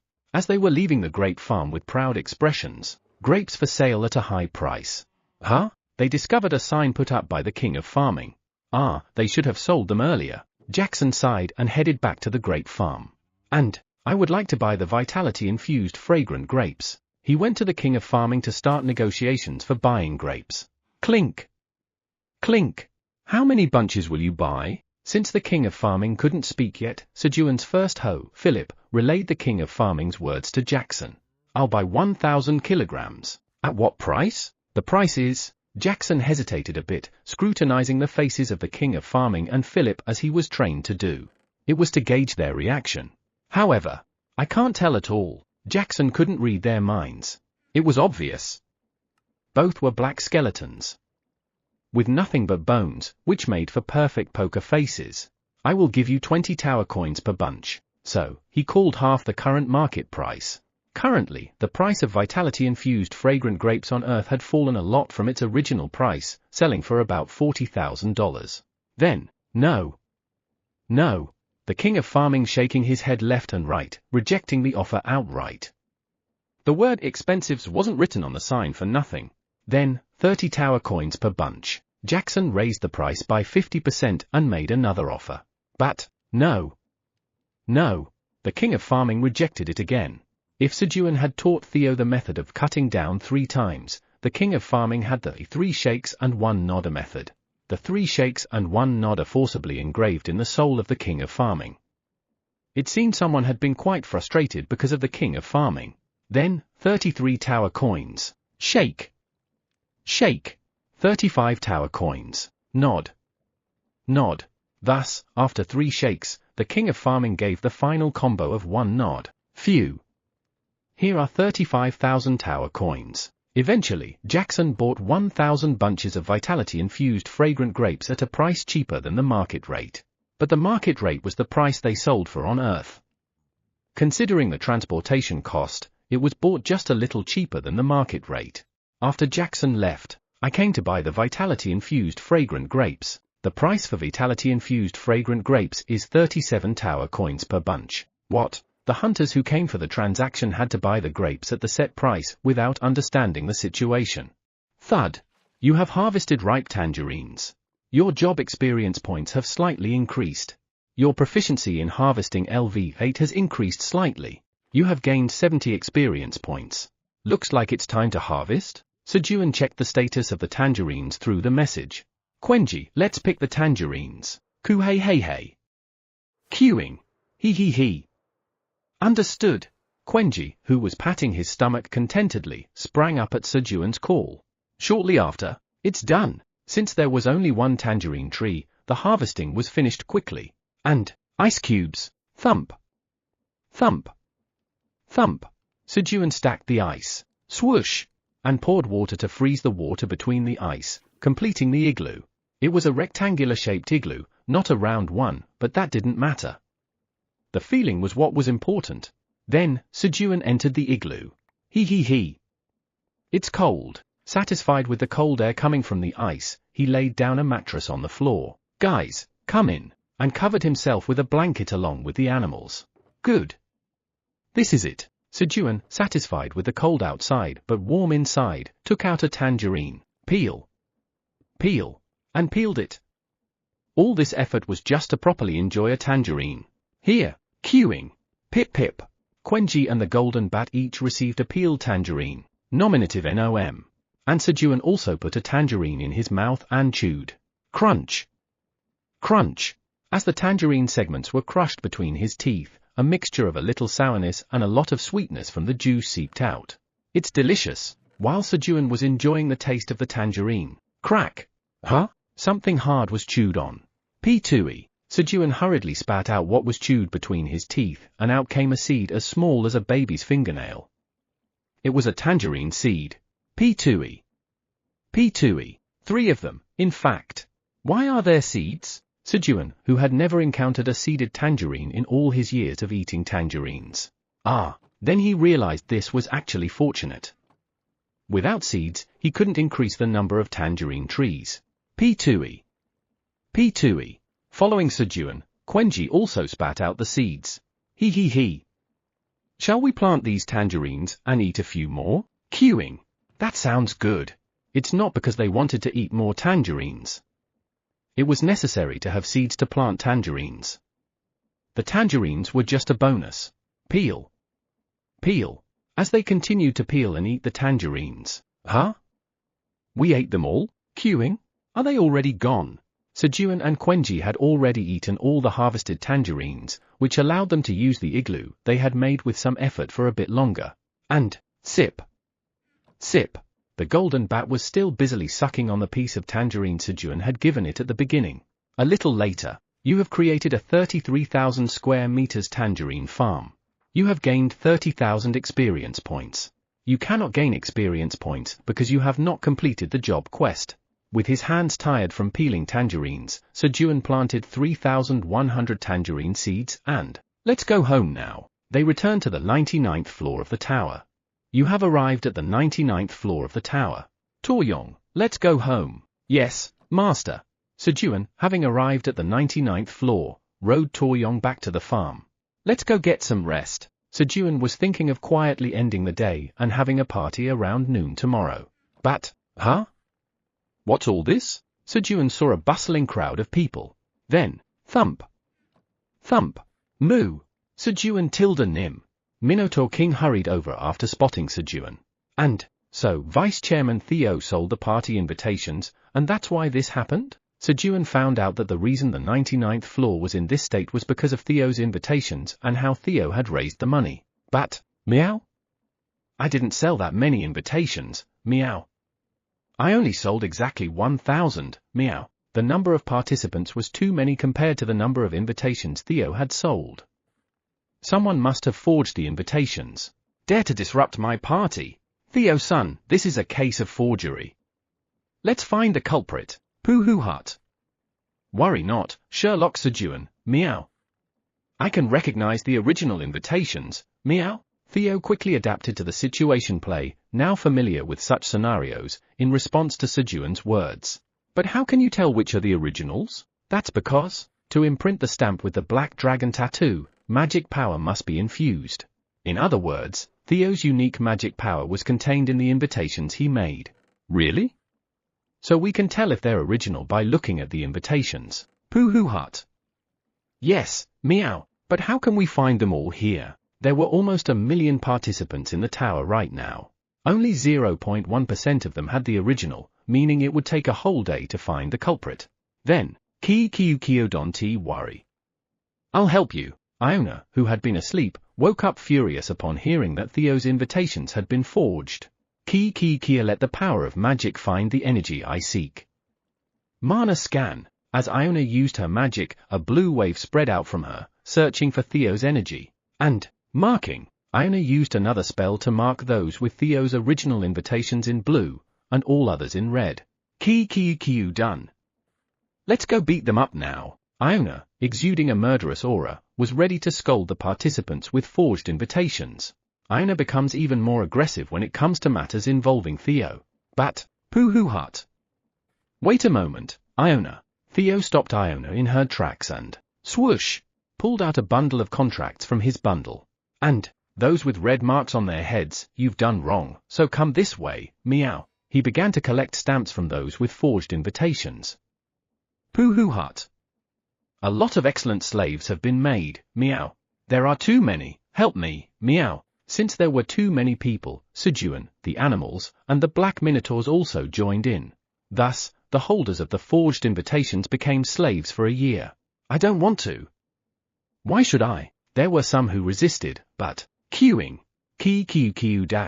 Moo, Quenji, Iona, and the Minotaur King, the trio of destruction, exuded murderous intent, quickly calming them down. Confess nicely now. It won't be fun if I have to find you later. I'm sorry. It was me. I'm sorry. Under Iona's murderous threat, the main culprits, including the Red Orc Giant Fang and Skilled Hand, were quickly caught. Just as they were smoothly catching the main culprits behind the forged invitations and processing the slave contracts. Master, Blackie is being attacked. Flamey reported Fenrir's anomaly to Sejun. Chapter 296, You Fool. It's this way. TL, Plod. Flamey Nim, someone is heading towards Sejun Nim's house. It's a thief. When Podori reported the thief infiltrating Sejun's farm. How dare they enter the master's farm? Flamey was furious. However, aren't you going to catch the thief? Let's just watch for now. No action was taken. This is a chance to see if Blackie, who has been emitting a bad vibe since Theo brought him, is trustworthy. Flamey couldn't trust Blackie. So, Flamey decided to test whether Blackie could continue to stay by Sejun's side. Blackie, what will you do? Flamey watched Fenrir.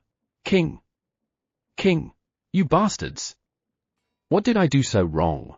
Fenrir, who had been hit on the butt with a mushroom ant's antennae, gritted his teeth in humiliation and sat in front of Sejun's house. Very quietly, because if he wandered around carelessly, he might get beaten up by the mushroom ants again. But then, King, I am Fenrir, the god-devouring wolf, first seat among the apostle of destruction. Bring it on. Fenrir quickly regained his confidence and, thud, started exploring the farm again with vigorous steps. As Fenrir was diligently moving around the farmland, plod, something approached with cautious steps. It was not visible, but it felt close. King, how dare you enter my territory without fear? Back off! Fenrir barked loudly towards the direction of the intruder. Suddenly, the thief revealed himself from thin air. What is this dog? There must be something over there. Thump! Kick! The thief kicked Fenrir away and tried to enter Sejun's house. But, King, that's the house of the guy who gives me tasty things. And I am, the apostle of destruction, Fenrir. Grr! Fenrir, wanting to repay the kindness he received, bit the thief's foot with all his might. He wouldn't let him go. This damn dog. I'm already so annoyed. The thief, feeling a bit of pain from Fenrir's bite, grimaced in irritation. Thief Camel stole an invitation to enter the 99th floor of the tower. He came to the 99th floor aiming for a windfall, but there was nothing to steal here except for crops. So, he was in a bad mood. And now a dog was provoking him, pushing Camel to the limit of his patience. Die! Swoosh! Camel drew his sword and swung it at Fenrir without hesitation. King, I can dodge such an attack easily. Fenrir tried to lightly dodge the sword. The trajectory of the sword was so clearly visible that even if he wanted to get hit, he couldn't. King, I thought I could dodge, but I can't. The sword was getting closer, but his body was still in the same place. King, I've become weak. Despite the attack being visibly clumsy, he couldn't dodge it because his body's capabilities didn't follow. King, to die here so futilely? It's regrettable. I wanted to eat that yellow and chewy thing one more time. Fenrir regretted not being able to eat more of the dried sweet potato as the sword approached him closely. Then, Krueng! Don't touch Blackie! Bang! Quenji used his telekinesis to headbutt the thief, sending him flying. Camel was crushed by the overwhelming physical force, leaving no trace behind. Blackie, are you okay? Sejun, who came running late, checked Fenrir's body to see if he was hurt. King, where did you go? I almost died. They beat me up because you weren't here. Fenrir, seeing Sejun, burst into tears of sorrow and whined. And then, you may not have abilities, but you have loyalty. Blackie, you pass. Let's work together from now on. Flamey, sitting on Sejun's shoulder, looked at Fenrir with satisfaction. While dealing with the thief who had infiltrated Sejun's house and rescuing Fenrir. Meow? Why is Yoren here, meow? Theo, who was staying behind to receive a slave contract, asked Yoren, standing in front of him, remembering that Yoren had bought an invitation. Ha ha ha. Well, someone stole it. The owner who got his invitation stolen was Yoren. As always, Yoren was very unfortunate. You're an idiot for losing that, meow. Ha ha ha. I know, good, meow. I'll make an exception for Yoren, meow. Seeing the unfortunate Yoren, Theo decided to show some mercy. Ah. Thank you. As Yoren was about to leave upon Theo's word, where are you going, meow? Theo caught Yoren. Hey? You just said you'd make an exception? Pooh-hoo hut. For Yoren, it's half a year as a slave, meow. Stamp your print, meow. Ah. Thank you, press. Yoren stamped his print on the contract Theo offered. What to do? Sejun was lost in thought, seeing the crowd bustling in the tower. But since they were guests who came to his party, he decided to enjoy the party together. So, what should the menu be? While Sejun was pondering the menu, Krueng. Krueng. Stay still. Blackie, sit. Quenji was training Fenrir with a piece of dried sweet potato. King. King. Hey stupid bear, give me my food. That's mine. Of course, the dignified wolf Fenrir did not listen to Quenji. It was fortunate that Quenji did not understand Fenrir's words. Then, Quenji, you shouldn't do that. Sejun, who was thinking about the menu, saw what Quenji was doing and said. He. I know a bit because I've seen it on YouTube. Blackie, when Sejun called Fenrir, King? King. Ah. Why are you calling me? Just give me the food. Fenrir, who had unknowingly recognized his name, turned his head at Sejun's call and got annoyed. Blackie, sit down. As Sejun held a piece of dried sweet potato over Fenrir's head. King. King. I'm hungry. Give it to me quickly. Fenrir lifted his head to see the dried sweet potato, and, click! As his head went up, his buttocks naturally touched the ground. Swoosh! Swoosh! Wagging his tail vigorously and scratching the ground was a bonus. Blackie, good boy. Here, when Sejun praised Fenrir and gave him the dried sweet potato. King. It's food. Chomp. Chomp. Chomp. Fenrir eagerly ate the dried sweet potato from Sejun's hand. And, thump. Thump. King. King? King. I've finished eating. Do you think I'll be full with this? Give me another. Fenrir, who had quickly eaten a piece of dried sweet potato, hit Sejun's foot with his front paw, calling Sejun. Blackie, sit. Sejun trained Fenrir to sit again. King. King. Ah. Annoying. Following Sejun's command, Fenrir sat down again with his buttocks. Oh. I must be a genius. I trained it to sit in just 2 tries. Sejun, who had only seen sitting training a few times on YouTube. Realizing that Fenrir had successfully sat down with his training, he thought, was this my true calling? Come to think of it, there are many animals around me. To some extent, it was true, but not this time. It was just that Fenrir was smart. Blackie, sit. King. King. Just give it to me. I'll do it because it's you. Fenrir had perfectly mastered sit. Krueng. Blackie, sit. King. Don't make me laugh. Fenrir didn't even pretend to listen to Quenji's words. Krueng. Blackie, if you don't listen to Big Brother, you'll get in trouble. When Quenji tried to scold Fenrir with a stern face. Thud. Thud. Fenrir hurriedly climbed onto Sejun's left foot. King. King. Hey. That guy is bothering me. Scold him. Fenrir whined for protection while scratching Sejun's leg. Fenrir recognized Sejun as his protector. Purple Tower, 53rd floor. Stagger. Veronica, who had gone to the 99th floor of the tower at the summons of Tir Peton, the leader of the Purple Dragons, walked towards the farm with a precarious gait. Then, cough. Cough. Veronica coughed and vomited a tremendous amount of purple blood. the ground soaked with purple blood. Sizzle. Even the land, already containing considerable poison, began to dissolve, unable to withstand the extreme poison in Veronica's blood. Swoosh! Phew! I'll need to recuperate for a few days. Feeling a bit better after vomiting blood, Veronica started walking towards the farm again with unsteady steps. A few hours earlier. Flamey Nim, Lord Tyr has summoned me, so I will be back shortly. Okay. Veronica was summoned by Tyr Peton. Tyr had called Veronica to check if she had found any crops effective for dragons. Fortunately, with Flamey's help, Veronica had found a few crops and, here they are, confidently presented the crops to Tyr. However, are you ignoring my words? Bring me crops that are effective for dragons, not this tasteless garbage. Tyr, having tasted the crops, was furious with Veronica. The crops Veronica brought had no effect on dragons and were also tasteless.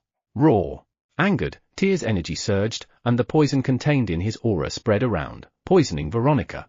Veronica arrived at the farm on the 53rd floor in a poisoned state. Flamey Nim, I'm back. I need to rest. Thump. As soon as she reached the farm, Veronica leaned against Flamey's roots and lost consciousness. Veronica, are you okay? Flamey called out to Veronica, but Veronica was already unconscious. Oh. Veronica, you've been poisoned? Don't worry. I'll detoxify you. Yay! After examining Veronica's body, Flamey detoxified the poison accumulated in her body with the flames of purification. However, why is the skin color changing? The purification power was too strong, and Veronica's dark skin turned stark white. The toxins that Veronica had painstakingly balanced through the principle of Mithridatism to build up her poison resistance were cleanly detoxified. A few moments later, Why? Regaining consciousness, Veronica was distressed that the poison, which should have been comfortably breathable, was now uncomfortable. And, Kia! The dark elf's resistance has disappeared. Realizing her poison resistance had vanished, Veronica screamed. Flamey Nim, why has my body become like this? I don't know. Flamey feigned ignorance. Flamey Nim, what should I do? Veronica, now unable to live in the Purple Tower, asked Flamey for help. She was enduring the poison with magic, but there was a limit. Don't worry. I have a good idea. What is it? Go to the Black Tower. The Black Tower?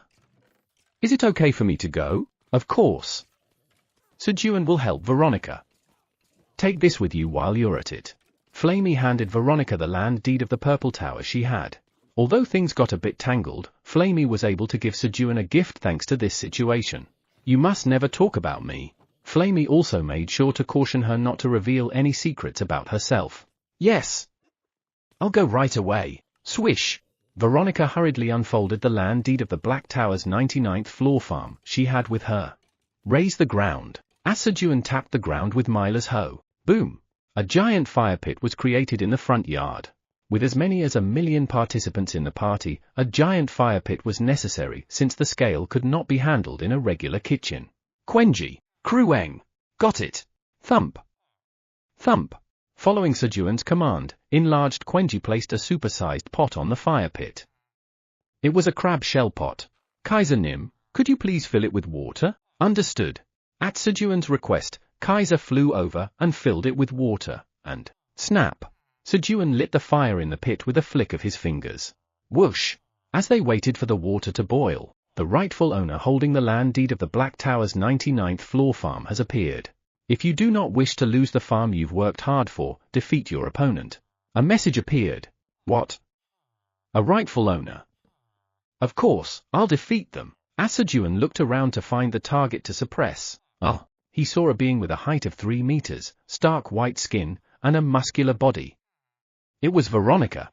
SSSSSS. A tremendous feeling of intimidation came from Veronica. She's strong? Just as Sejun was about to hurriedly call Quenji. Click! It is an honor to meet you, Lord Sejun, the Tower Farmer of the Black Tower.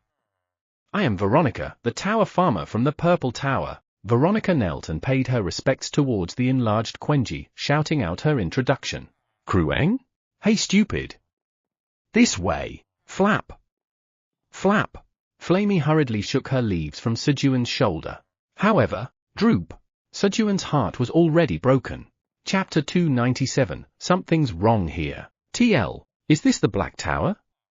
Impressive. As soon as she arrived on the 99th floor of the Black Tower, Veronica admired the various types of crops and the vast farm that came into view. Then, a quest has been generated. Quest: eliminate or negotiate with Park Sejun and his group, who have illegally occupied the farm in the Black Tower, and reclaim the rights to the land.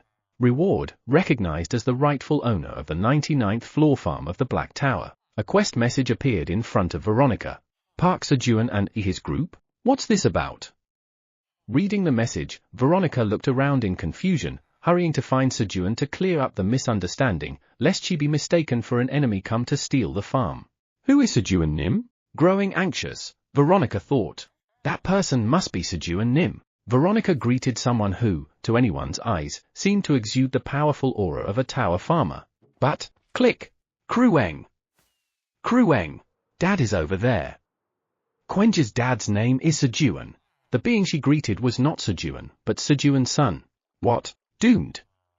Trying to avoid misunderstanding, Veronica ended up insulting the other party. She quickly turned her head in the direction pointed by Quenji's front paws. Flap! Flap! Veronica, it's this way! Only then did she see Sejun and Flamey, who was busily flapping leaves on Sejun's shoulder. Sejun Nim, I'm sorry I didn't recognize you. Veronica hurriedly apologized to Sejun.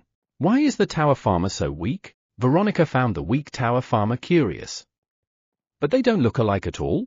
When Veronica was puzzled by the different appearances of Quenji and Sejun. It's okay? It can happen? But what is a tower farmer from the Purple Tower doing here? Sejun spoke to Veronica with a voice full of wariness, slowly moving towards Quenji. He thought of hiding behind Quenji if necessary. Thinking back, there had been incidents of assassins infiltrating from the Purple Tower, killing several people, and stealing land deeds. Moreover, the opponent was a tower farmer from the Purple Tower. He couldn't let his guard down, as an attack could come unexpectedly. Veronica, who came because she couldn't stay in the Purple Tower. While Veronica was pondering what to say, flutter! Flutter! Sejun, are you okay? Stay away from Sejun. Sejun, are you hurt? Dragons, feeling the wave of teleportation magic, hurriedly flew in. And then, it's a dark elf, right? If it's a dark elf, they're from the Purple Tower, right? Then, let's kill her. Growling. The dragons who discovered Veronica raised their energy. It was the dragons' will not to leave anything that could endanger Sejun nearby. Why are there 3 dragons here? And both the Great White Dragon and the Great Red Dragon are together? Veronica was puzzled why dragons from other towers were together, but that wasn't the immediate concern. Great dragons! I am Veronica, a tower farmer from the Purple Tower. I wish to seek asylum. As the dragons were about to attack without question, Veronica shouted out urgently. Asylum! Kaiser was surprised by Veronica's words. If the tower farmer from the Purple Tower sought asylum, it was a welcome development for him. Tyr Peton would probably protest, but what could he do? Cuckoo cuckoo. It's his own fault for not managing the tower farmer well. It would be fun to see Tyr's angry face. Foo hoo hoo. I'm looking forward to it. The dragons imagined Tyr's furious reaction and delighted in the thought. Asylum? Sejun, who had been listening from the side, made a puzzled expression when, thud, thud. Fenrir, who had eagerly moved to sit in front of Sejun, arrived. King! King! I sat down. Give me the yellow and chewy one quickly. Fenrir, having sat down, boldly requested dried sweet potato. Blackie, did you sit down on your own to get a snack? Good boy, Blackie. Here. When Sejun took out and gave him a piece of dried sweet potato, chomp, chomp, chomp. Fenrir began to eat the dried sweet potato deliciously. I want to eat some too. Sejun, enticed by Fenrir eating deliciously, put a piece of dried sweet potato in his mouth. Krueng! Daddy Quenji wants to eat too. All right. Here, swoosh! He put a handful of dried sweet potato into Quenji's mouth. Ku hey hey hey. As Sejun, Quenji, and Fenrir were amicably sharing dried sweet potatoes. Are you really here to seek asylum? Kaiser asked Veronica again, using the Eye of Truth. The Eye of Truth is high-level magic that can discern lies. If Veronica lied, it would be detected. Yes. I want to seek asylum. Veronica responded more firmly to Kaiser's question. Veronica, who had inadvertently mentioned seeking asylum, but upon reflection, she found it tiresome to be harassed by Tyr Peton, the leader of the purple dragons. And she disliked the idea of going back to the purple tower to rebuild her poison resistance. Because the process of building up poison was very painful. Of course, it would be easier since she had done it once before, but pain was still pain. She decided to just live in the Black Tower from now on. Good. However, I will place a subordination contract to ensure you cannot harm our Sejun. Do you agree? Yes. Veronica immediately agreed to Kaiser's question. Though he asked, refusal meant death. There was no other answer but to accept. It was a true for false question with only one correct choice. Then let's begin the subordination contract. Zing. As Kaiser used his magic, a black orb was created in the air. Sejun, imbue your magic power here. Yes. Following Kaiser's instruction, Sejun infused the fist-sized orb with his magic power. Party A, Park Sejun. Sejun's name was engraved on the surface of the black orb in golden letters. Now, you imbue it with your magic power. Yes. Party B, Veronica. Veronica also imbued her name into it, with the letters in white, unlike Sejun's. The contract is completed. This contract is notarized in the name of the Great Black Dragon, Kaiser Pratani. Notarized by Kaiser Pratani, Kaiser's name was engraved along with his words. As the contract was about to be completed, notarized in the name of the Great White Dragon, Kellyan Mamib. Notarized in the name of the Great Red Dragon, Ramterzahir. The two dragons imbued the orb with their magic power, engraving their names as well. This was their way of showing Sejun that they were also helping him. Notarized by Kaiser Pratani, Kellyan Mamib, Ramterzahir. While the contract bearing the names of the three dragons was being made, all of them are leaders? Veronica was greatly surprised to hear the names of the three dragons. It was rumored among the tower farmers of other towers that Eileen was the manager of the Black Tower. So she thought the other dragon statues were of similar level dragons, but they were not at all. Then, Kaiser Nim, am I supposed to carry this around like this? Click. Click. Sejun tossed and caught the completed contract orb, asking. In the presence of the great dragons, Sejun inconsiderately complained about something uncomfortable. And that too, while playing with an orb that had the names of three great dragon clan leaders written on it. Shouldn't this be stopped? When Veronica was looking at the dragons, wondering if she should intervene. Why is it uncomfortable? Instead of getting angry, Kaiser paid close attention to Sejun's words. It could roll away and get lost. As Sejun rolled the contract orb on the ground. King. Black fruit. Seeing a round black object in front of him, Fenrir rushed and leapt towards it. Whether he could swallow it or not was not important to Fenrir. The fact that it was a black fruit mattered to him. But, slip. The orb slipped not into Fenrir's mouth but onto his chin. Whoosh! King? Fenrir, with the orb sliding under his belly, did a 360-degree turn in the air, thud, and landed on the ground in a triumphant pose. King! King! It hurts! Damn it! And in front of the dragons, too, Fenrir, whose dignified wolf pride was wounded in various ways. Blackie, are you okay? Sejun hurriedly called out to Fenrir, but, just leave me be. Fenrir, enduring the pain, did not respond. He wanted to be alone. However, Kaiser Nim, I think Blackie has fainted. Please heal him. Understood.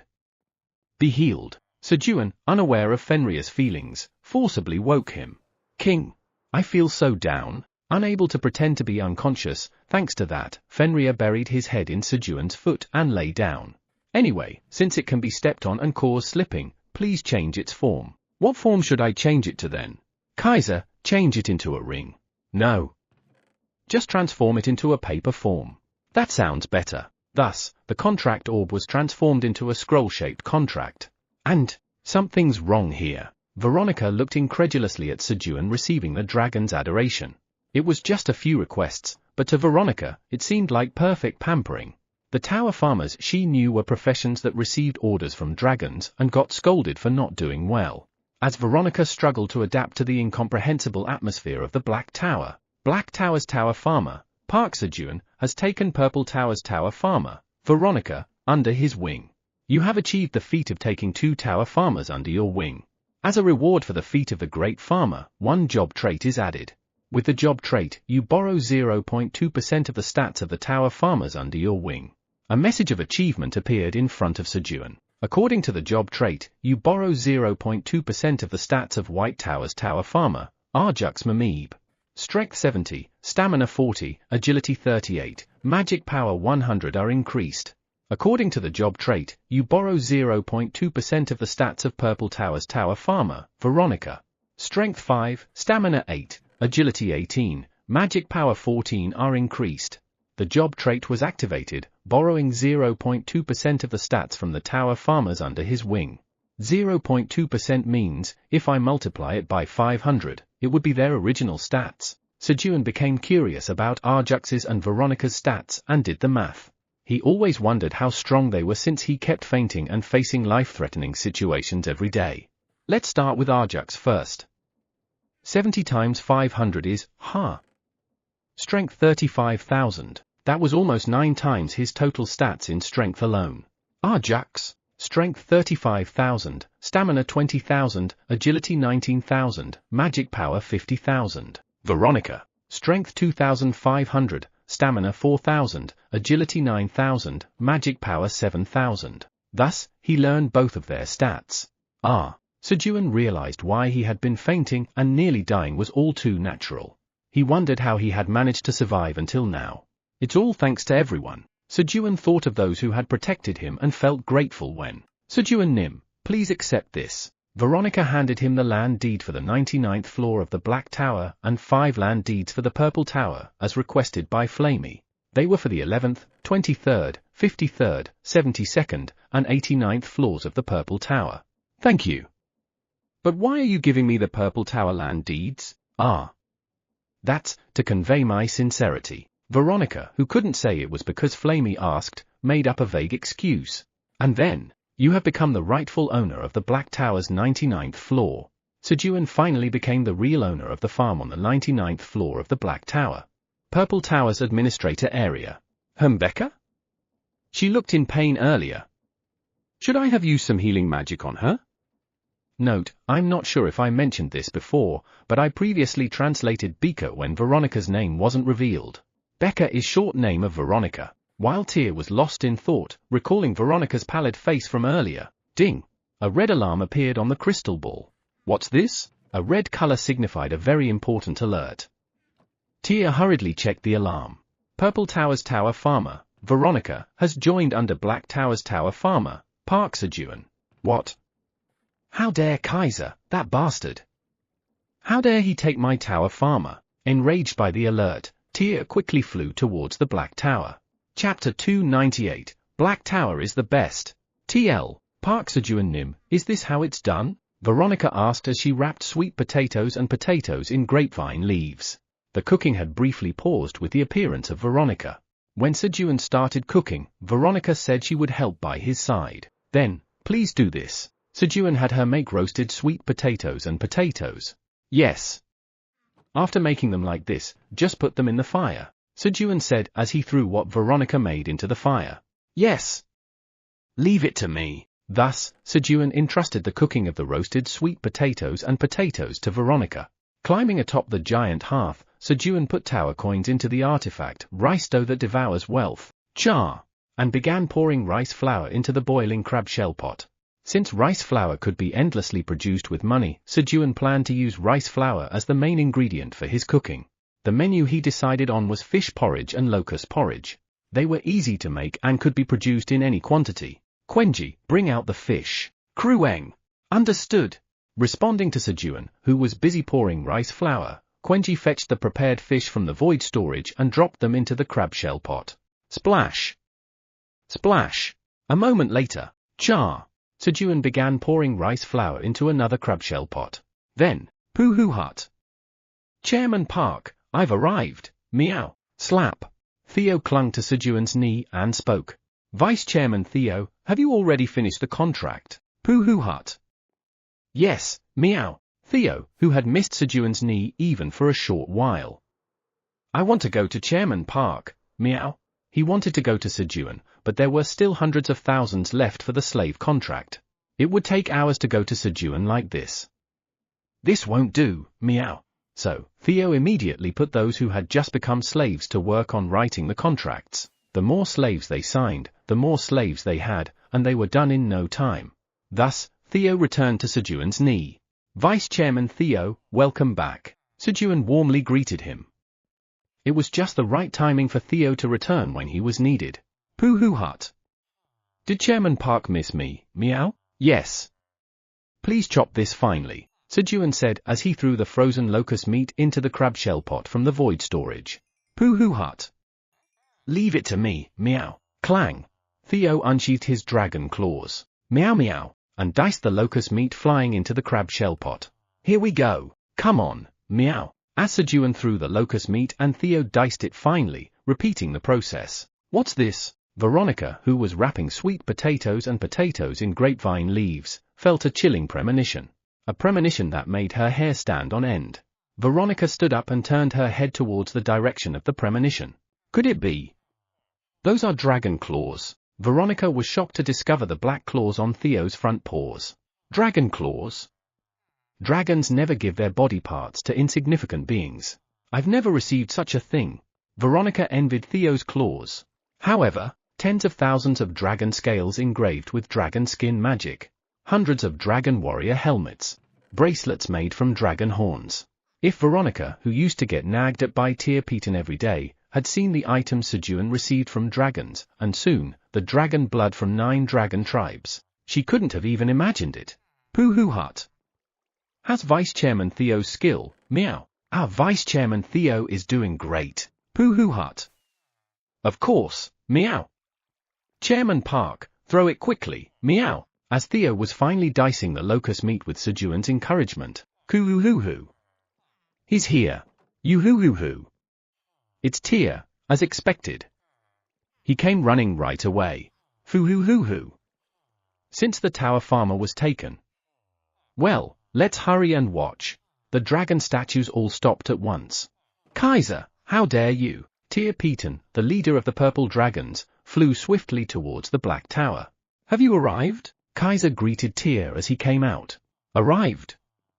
You dare say that after stealing my tower farmer? Tyr was even more infuriated by Kaiser's composed demeanor. Kaiser had a lot of pent-up frustration from Tyr's constant nagging, intentionally provoking him. And then, goo. As Kaiser anticipated, the enraged Tyr gathered his energy, ready to confront him. However, what are you talking about? Stealing the tower farmer? Your tower farmer came to seek asylum on his own. Kaiser, with a tone of injustice, further incited Tyr's anger. There was no reason for him to be angry as he was already winning the situation. Of course, that only made Tyr more infuriated. What? You think I would believe that? It's clear to me that your tower farmer kidnapped our Becca. Tyr believed that Sejun had infiltrated the purple tower to kidnap Veronica. But that was a statement made out of ignorance of Sejun's capabilities. No, it's not like that. Veronica used the land deed to come here herself. Oh. Here come the witnesses. What? Witnesses? As Tyr looked around at Kaiser's words. You-hoo-hoo-hoo. Witness 1 is here. Foo-hoo-hoo-hoo. Witness 2 has arrived. Kellyan and Ramtur, who came to watch the enraged Tyr, approached with laughter. And then, Kaiser is right. She came to the Black Tower on her own. Yes. And Veronica stated herself that she sought asylum without any coercion.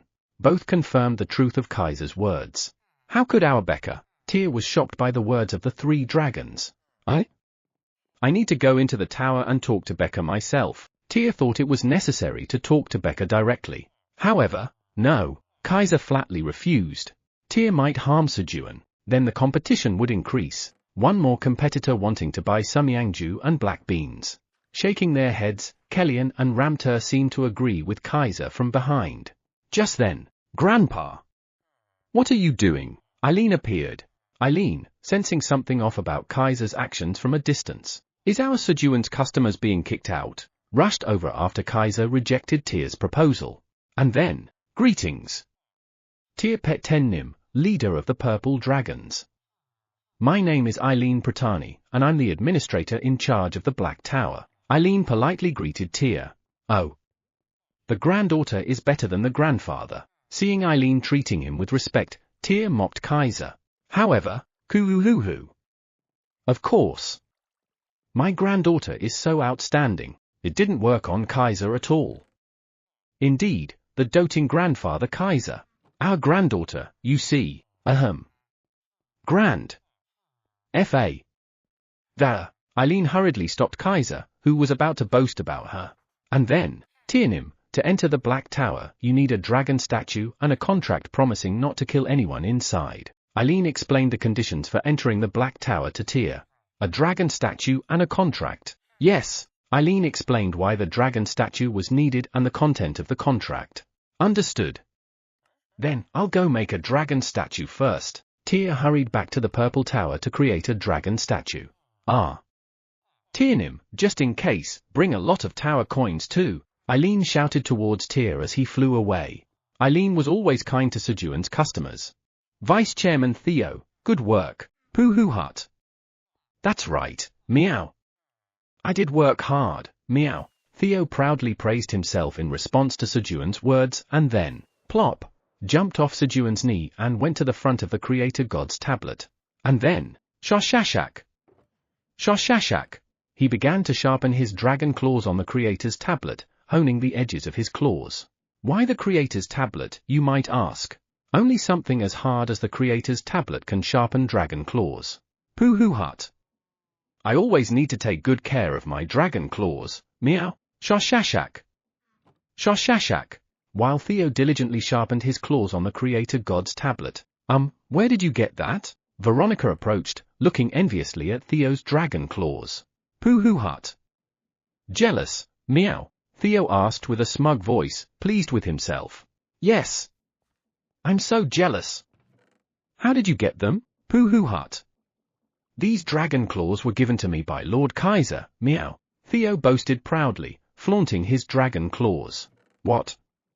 Directly by Lord Kaiser. Veronica was astonished by Theo's words. Not just any great black dragon, but Kaiser, the leader of the great black dragons, gave him his claws. How did you receive them? Veronica asked excitedly. Pooh Hut. Because I am Chairman Park's right hand, meow. Really? That's amazing. If I dedicate myself to Sejun Nim, ready to lay down my bones here. Veronica imagined becoming Sejun's left hand and receiving dragon claws. I've finished them. Sejun had completed the fish porridge and locust porridge. Quenji, please move this over there. Krueng. Understood. Quenji carried the crab shell pot with both front paws. Thump. Thump. And moved it to where the party participants were gathered. You guys, move these. Quick. Sejun asked the mushroom ants to move the fruits. The persimmon Sejun had harvested himself, and melons, bananas, peaches brought by other animals. And then, crop gigantification. He used the skill to enlarge the cherry tomatoes and grapes.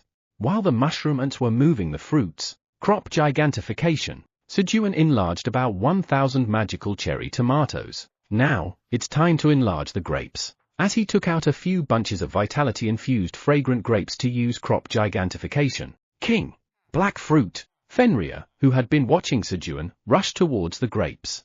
Blackie, no. Sejun quickly raised his hand holding the grapes to stop Fenrir. He remembered from YouTube that grapes were one of the foods dogs shouldn't eat.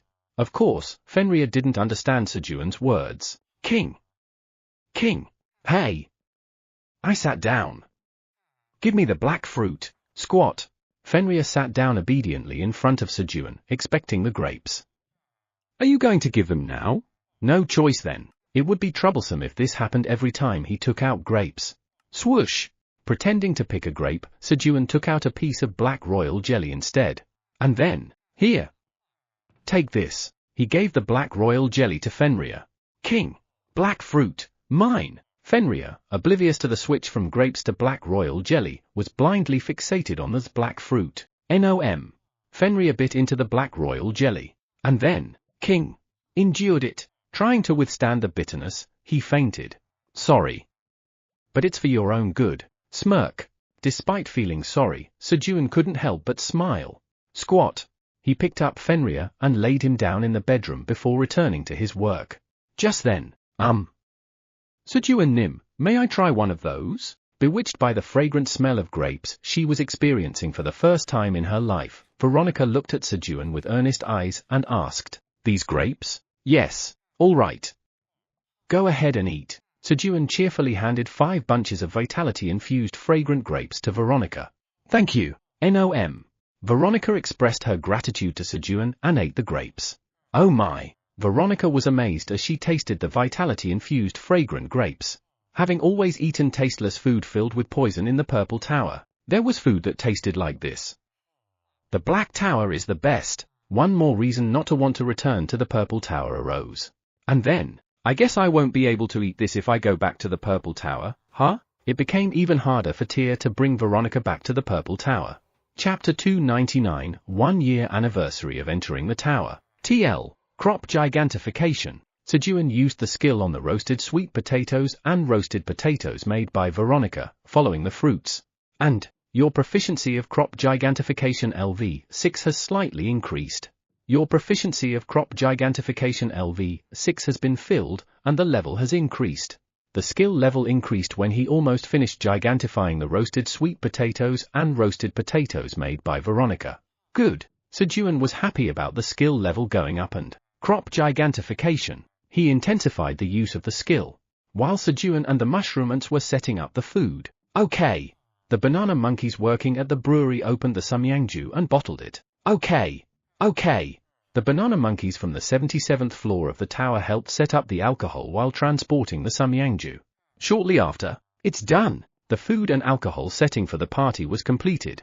Once the party preparations were done, thump. The Minotaur King, ranked first on the 99th floor, and Pink Fur, ranked third, approached. For reference, the second rank was Iona, and the fourth rank was Quenji. Moo. Sejun Nim, please ride. The Minotaur King approached and extended his palm. Okay. When Sejun got on the Minotaur King's palm, swoosh! The Minotaur King moved his hand above his head. Click! And Sejun jumped down from the Minotaur King's palm, landing on top of his head. Pooh hut. I can see well. Meow. Coo hey. Crueng. He. Quenji can go even higher than this. Pio. Me too. Keep quiet, everyone. Of course, other animals were also present. He. Flamey too. As Sejun got on the Minotaur King's head. Coo-ah! Attention, everyone! Pink Fur, standing next to the Minotaur King, shouted loudly to draw attention. Thank you, Pink Fur. Sejun expressed his gratitude to Pink Fur and, so many have come. He looked at the 1 million slaves looking at him. The incredible energy focused on Sejun, but, meow, thanks to Theo's talent, energy drain, he was not intimidated at all. Chairman Park, don't worry. Vice Chairman Theo will protect you, meow. Sejun became comfortable thanks to Theo. Iona, cast some sound amplification magic, please. He asked Iona for magic. Kayut. Yes, oh wind. Iona cast the magic on Sejun. Ah. Thank you all for coming to my 1-year survival anniversary party. Sejun expressed his gratitude to those who participated in the party. Though most of them came with illegal invitations, he was touched by how many attended his party. He. I'm totally popular. Feeling elated and proud, Sejun was in high spirits. Let's all eat our fill and enjoy the party. Let the party begin, he boldly shouted to the 1 million people who came to his party, getting carried away by the atmosphere. He was going to regret his words soon. Wow! Long live the great black dragon! A tremendous cheer responded to Sejun's shout. He. When Sejun laughed at the cheers directed at him. Pooh hut. I am the right hand of Chairman Park, meow, coo hey. Crueng. He. Quenji is Daddy's son. Theo and Quenji also felt proud at the cheers directed at Sejun. Pio. I am the right front paw of the golden cat Theo Park, Pirururu Yotra. Pio too. As Sejun and the animals felt proud. Nyam. One by one, participants started eating the food. Chew. Kaya. Once they tasted it, they began eating the food like there was no tomorrow. What's this? Is it tasty? Seeing their actions, other participants also ate the food out of curiosity. And the food and alcohol disappeared even faster. And soon, 2 crab shell pots were empty. It was thanks to making the porridge deliberately bland and serving shrimp paste as a side dish instead. The bland porridge and salty shrimp paste mixed in the mouth, creating a harmony that made it impossible to stop eating. The situation with the other foods was no different. The food prepared by Sejun quickly diminished. I shouldn't have told them to eat their fill. Sejun regretted his words as he saw the food supplies dwindling. It would have been easy to just say that the prepared food had run out, but I made a promise. Sejun wanted to keep his word. Eileen, could you make a giant pot with these scales? Sejun asked Eileen to make a giant cooking pot, giving her the scales he had. The tower's administrator says to leave it to her. Eileen responded and took away 100 scales. A short while later, the tower's administrator says they have completed a pot with the features you wanted. A pot with a black sheen appeared in Sejun's palm. The pot, with a lid and handles on both sides, had a strange beauty to it, whether because of the quality materials used or its simplicity. Not bad? Sejun examined the pot with a satisfied expression. Black pot, a very sturdy pot made using the scales of the great black dragons. It won't break, no matter how strong the force. It's engraved with advanced fire magic, so the pot heats up by infusing magic power into the handles without needing fire. The size can be adjusted as desired, and dividers can be created in the center of the pot, up to 8 divisions possible. Usage restriction, strength over 500, magic power over 1000. Creator, Eileen Pratani. Grade, unmeasurable. Huh? It even has fire magic engraved? Sejun was surprised, as fire magic was not among his requests. The tower's administrator says that without engraving fire magic, it wouldn't be possible to heat the dragon scales. Ah, right. It was dragon scales, after all. Placing dragon scales over ordinary fire wouldn't make them hot. Thanks. Eileen, you're the best. Sejun praised Eileen with an admiring voice. Without Eileen, it would have just been a sturdy bowl. Great! Feeling good with his new equipment, Sejun started cooking again. First, let's enlarge the pot. Sejun placed the pot on the ground with the lid open and thought about the size he wanted. Wuong! And it transformed into a giant pot with a diameter of 100 m and a depth of 10 m. Since I need to make 2 types of food, Sejun touched the pot again, thinking of dividers. Clang! And dividers were erected, splitting the pot in half. Good, pack! Sejun jumped onto the handle of the pot, crouched down, and began to lower his posture. Click! While infusing magic power into the handle with his right hand to increase the pot's temperature. Ice cube! He extended his left hand towards the pot, creating ice cubes and dropping them into the pot. As the ice touched the heated pot, it quickly melted into water. Once the pot was half filled with water. Artifact, the rice dough that devours wealth has consumed 10,000 tower coins and produced 5,000 kilograms of top-grade rice flour. Whoosh! Sejun poured the rice flour into the pot. And then, Vice Chairman Theo, go. Right meow. Shak. Quenji, go. Krueng. Quenji is ready. Bang! Sejun took locusts and fish out of the void storage and threw them to Theo and Quenji, who were standing on either side of the pot, alternating between the two. Quenji, thinking it was just Sejun and Theo having fun, asked to be thrown some as well. Krueng! Bang! Quenji, lacking the ability to extend magical claws, used telekinesis to mash the fish, so there was no need to mash the fish separately. Good! Once all the porridge ingredients were added, Quenji, close the lid. Krueng! Got it! Thump! Quenji closed the pot lid with telekinesis. A short while later, done! Sejun completed the fish porridge and locust porridge with Theo and Quenji.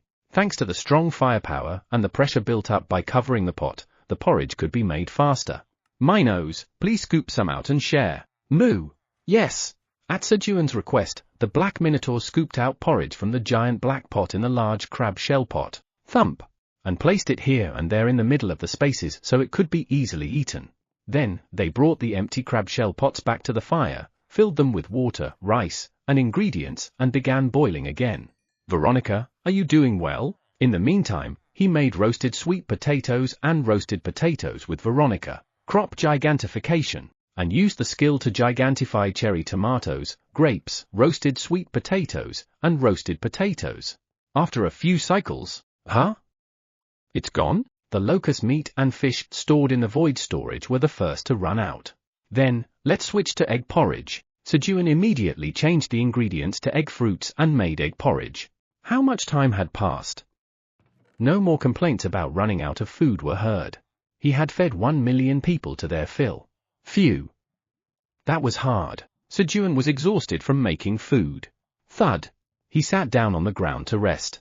Then, you have achieved the great feat of feeding 1 million people to their fill. As a reward for the great feat, you have acquired the title, Saint of Feeding. As a reward for the great feat, all stats increase by 100. Rewards are given according to the contribution of those who helped with the great feat. A message appeared in front of the tired Sejun. Huh? There was such an achievement. Sejun was surprised when he saw the message. Meow? Chairman Park, I have awakened a talent. Meow. Krueng. Quenji has also awakened a talent. Me too. Theo, Quenji, and Veronica, who helped Sejun the most, awaken new talents. Theo awakened a talent for strong fur that doesn't fall out easily and provides strong defense. Quenji awakened a gourmet talent, feeling full from eating delicious food. Veronica awakened a talent called 100 poison immunity, having resistance to 100 poisons. And, Moo, the black minotaurs who helped carry the food for Sejun saw their stats increase by about 10. He. Guys, let's eat. Sejun, revived by the achievement rewards, got up. Good. Meow. Krueng. Good. Pip. Pio. The animals, who were starving while waiting for Sejun to cook, cheered and celebrated. Shortly after, okay. Let's eat. Sejun began to eat with the animals, setting down pots full of egg porridge and shrimp paste. And, Pip. Phew. I'm so full I can't eat anymore. Pio. Me too. I'm so full I can't even fly. When the golden bat and Pio caressed their protruding bellies after eating to their fill, you have fed the two to their fill. Due to the effect of the title, Saint of Feeding, all stats permanently increase by 0.2. A message appeared in Sejun's view. Huh? What?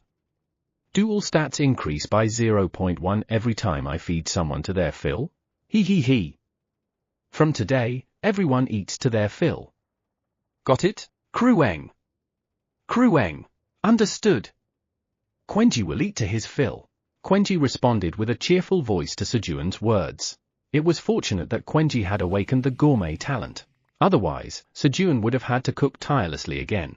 After the meal was over, let's go to bed early. Krueng. Dad, good night. Following Sejun's words, Quenji went to sleep with pink fur, and the tired Sejun hurried home. And, Sejun Nim, what about me? Veronica was left alone. Veronica, follow me. Flamey took Veronica and put her to sleep inside the cave. The next morning. All right. Sejun woke up early. First, I need to take care of the black beans. He put Theo on his leg and, click, opened the void storage. And then, click, he took out 2 black beans from the golden box of abundance. As Sejun was about to leave the storage with 6 black beans intended for sale to the dragons. King, where have you been? Huh? It's the black fruit. Fenrir, who had woken up and was looking for Sejun, noticed the black beans in Sejun's hand.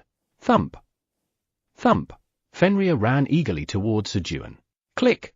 Sitting in front of Sejun, Fenrir looked at him boldly. Now that I've sat, give it to me. Do you want this because you sat down, Blackie? Good boy. Here, Sejun happily gave Fenrir a black royal jelly, switching it with the black bean. King. Bitter. Unable to withstand the bitterness, Fenrir fainted again. Sleep well. Sejun placed Fenrir on the bed and, swoosh, marked the date on the bedroom wall. Day 366 of the being stranded. No, day 366 of entering the tower. The word stranded had disappeared from Sejun's thoughts by now. Then, Sejun Nim, we've arrived. Wolves carrying kimchi and side dishes from Sejun's mother, Kim Emiran, arrived, marking the start of the true celebration of Sejun's 1 year of entering the tower. Chapter 300, Eating Kimchi Stew. TL, Black Tower Administrator Area. The moment Sejun achieved the great feat of feeding 1 million people to their fill. Kehehehe. It's complete. Eileen was checking the heart fragment of Kyra with a proud smile as the magic activation was completed. Then, woo-ong, the crystal orb vibrated. King? What's this? Eileen checked the crystal orb. Black Tower Farmer Park Sejun has achieved the great feat of feeding 1 million people to their fill. One of the 3 great achievements for the growth of the Black Tower has been fulfilled. Kehehehe. Sejun has done something amazing again. Eileen was happy when she read the alarm about Sejun's great achievement. As a reward for helping with the great achievement, your heart will be strengthened. Eileen, who helped with Sejun's great achievement, also received a reward. Thump. Thanks to this, Eileen's heart began to beat more powerfully than before. Goo. And an aura containing even denser magic power spread around her. However, King. This shouldn't happen. Eileen wasn't happy about the reward but was troubled instead. Her plans to give a gift to Sejun would be hindered as her magic power became stronger. King. This will interfere with my plan to give a gift to Sejun. Eileen was deeply troubled. Minotaur King. Pink Fur. Chase all of them away. They've ruined my plan. Eileen vented her frustration on the 1 million slaves who had helped Sejun achieve his great feat. As seen from the reward, the greatest contribution was made by Eileen, who had created the black pot for Sejun. The 1 million slaves, who had been eating and sleeping well, were driven out from the 99th floor of the tower at dawn, clueless about the reason. Sejun Nim, hello. We've also arrived. Peng, the blue-backed penguins, who had come with wolves carrying kimchi and side dishes without spoiling them by regulating the temperature, also greeted Sejun. Ah, welcome. But did you bring that from outside the tower? Sejun asked Elka, looking at the plastic containers carried on the wolves' backs. Since there was no plastic in the tower, it was 100% a product brought from Earth. Yes. Humans named Han Taijun and Kim Dong-sik asked us to deliver it to Sejun Nim, saying it's been a year since Sejun Nim entered the tower. Taijun and Dong-sik? What is it? Sejun asked with anticipation in his voice upon Elka's confirmation that it was indeed from Earth. It's kimchi and side dishes made by Sejun Nim's mother. What? My mom made it. Excited by Elka's words, Sejun grabbed a kimchi container and opened it. Click. Click. Click. Click. Then, wow! The deliciously cooked kimchi revealed itself in front of Sejun, accompanied by a drool-inducing aroma. Sejun cut the kimchi into appropriate sizes with his dagger and put it in his mouth. Crunch. Crunch. Upon tasting it, he immediately knew. Yes. It's our homemade kimchi. Crunch. Crunch. Nostalgic for the taste, Sejun continued to cut, eat, and eat some more. As he indulged in the taste of the kimchi, a quarter of the kimchi in the container quickly disappeared. Guys, put it in the void storage for now. Sejun decided to store the kimchi and side dishes in the void storage to prevent them from spoiling. Clang. As Sejun opened the void storage. Yes, understood, Peng. The wolves and penguins began to neatly stack the kimchi and side dish containers, while the animals were filling up the void storage. He. Have they woken up? Sejun went to the place where the 1 million slaves stayed, intending to feed them and increase their stats. Of course, unlike yesterday, he planned to only feed them rice porridge. As long as they were fed to their full, their stats would increase. But, there was no one there. Where did everyone go? Sejun, unaware that Eileen had driven them all away, was puzzled. Peep, Pee, Peepia, Piang. Dozens of rabbit families ran towards Sejun. They had arrived just in time for the party date Theo had told them about. Thanks to this, the thought of increasing stats that had filled Sejun's mind until just moments ago disappeared. Guys, welcome! Only the happiness of seeing the rabbits remained. As Sejun was happily greeting the rabbits. Click! Peep! Sejun Nim, thank you for inviting us to the 1-year survival anniversary party. P. Thank you. Mother and father rabbit couple expressed their gratitude on behalf of everyone for the party invitation. You've worked hard. There was a special emotion in their eyes as they looked at Sejun. Thank you. It's all thanks to you guys. The look in Sejun's eyes as he gazed at them was no different. It had to be. The rabbit couple Sejun first met when he was living alone and lonely in the tower. The moment he made fire with a plastic water bottle. The moment he made grilled fish and consumed protein for the first time. The moment Sejun first awakened. The moment he harvested the first cherry tomatoes he had grown from seeds. There was the rabbit couple, who always joyously celebrated as if it were their own achievement during those first monumental moments Sejun experienced in the cave. Sejun Nim, guys, when their eyes began to moisten. Click! Peep!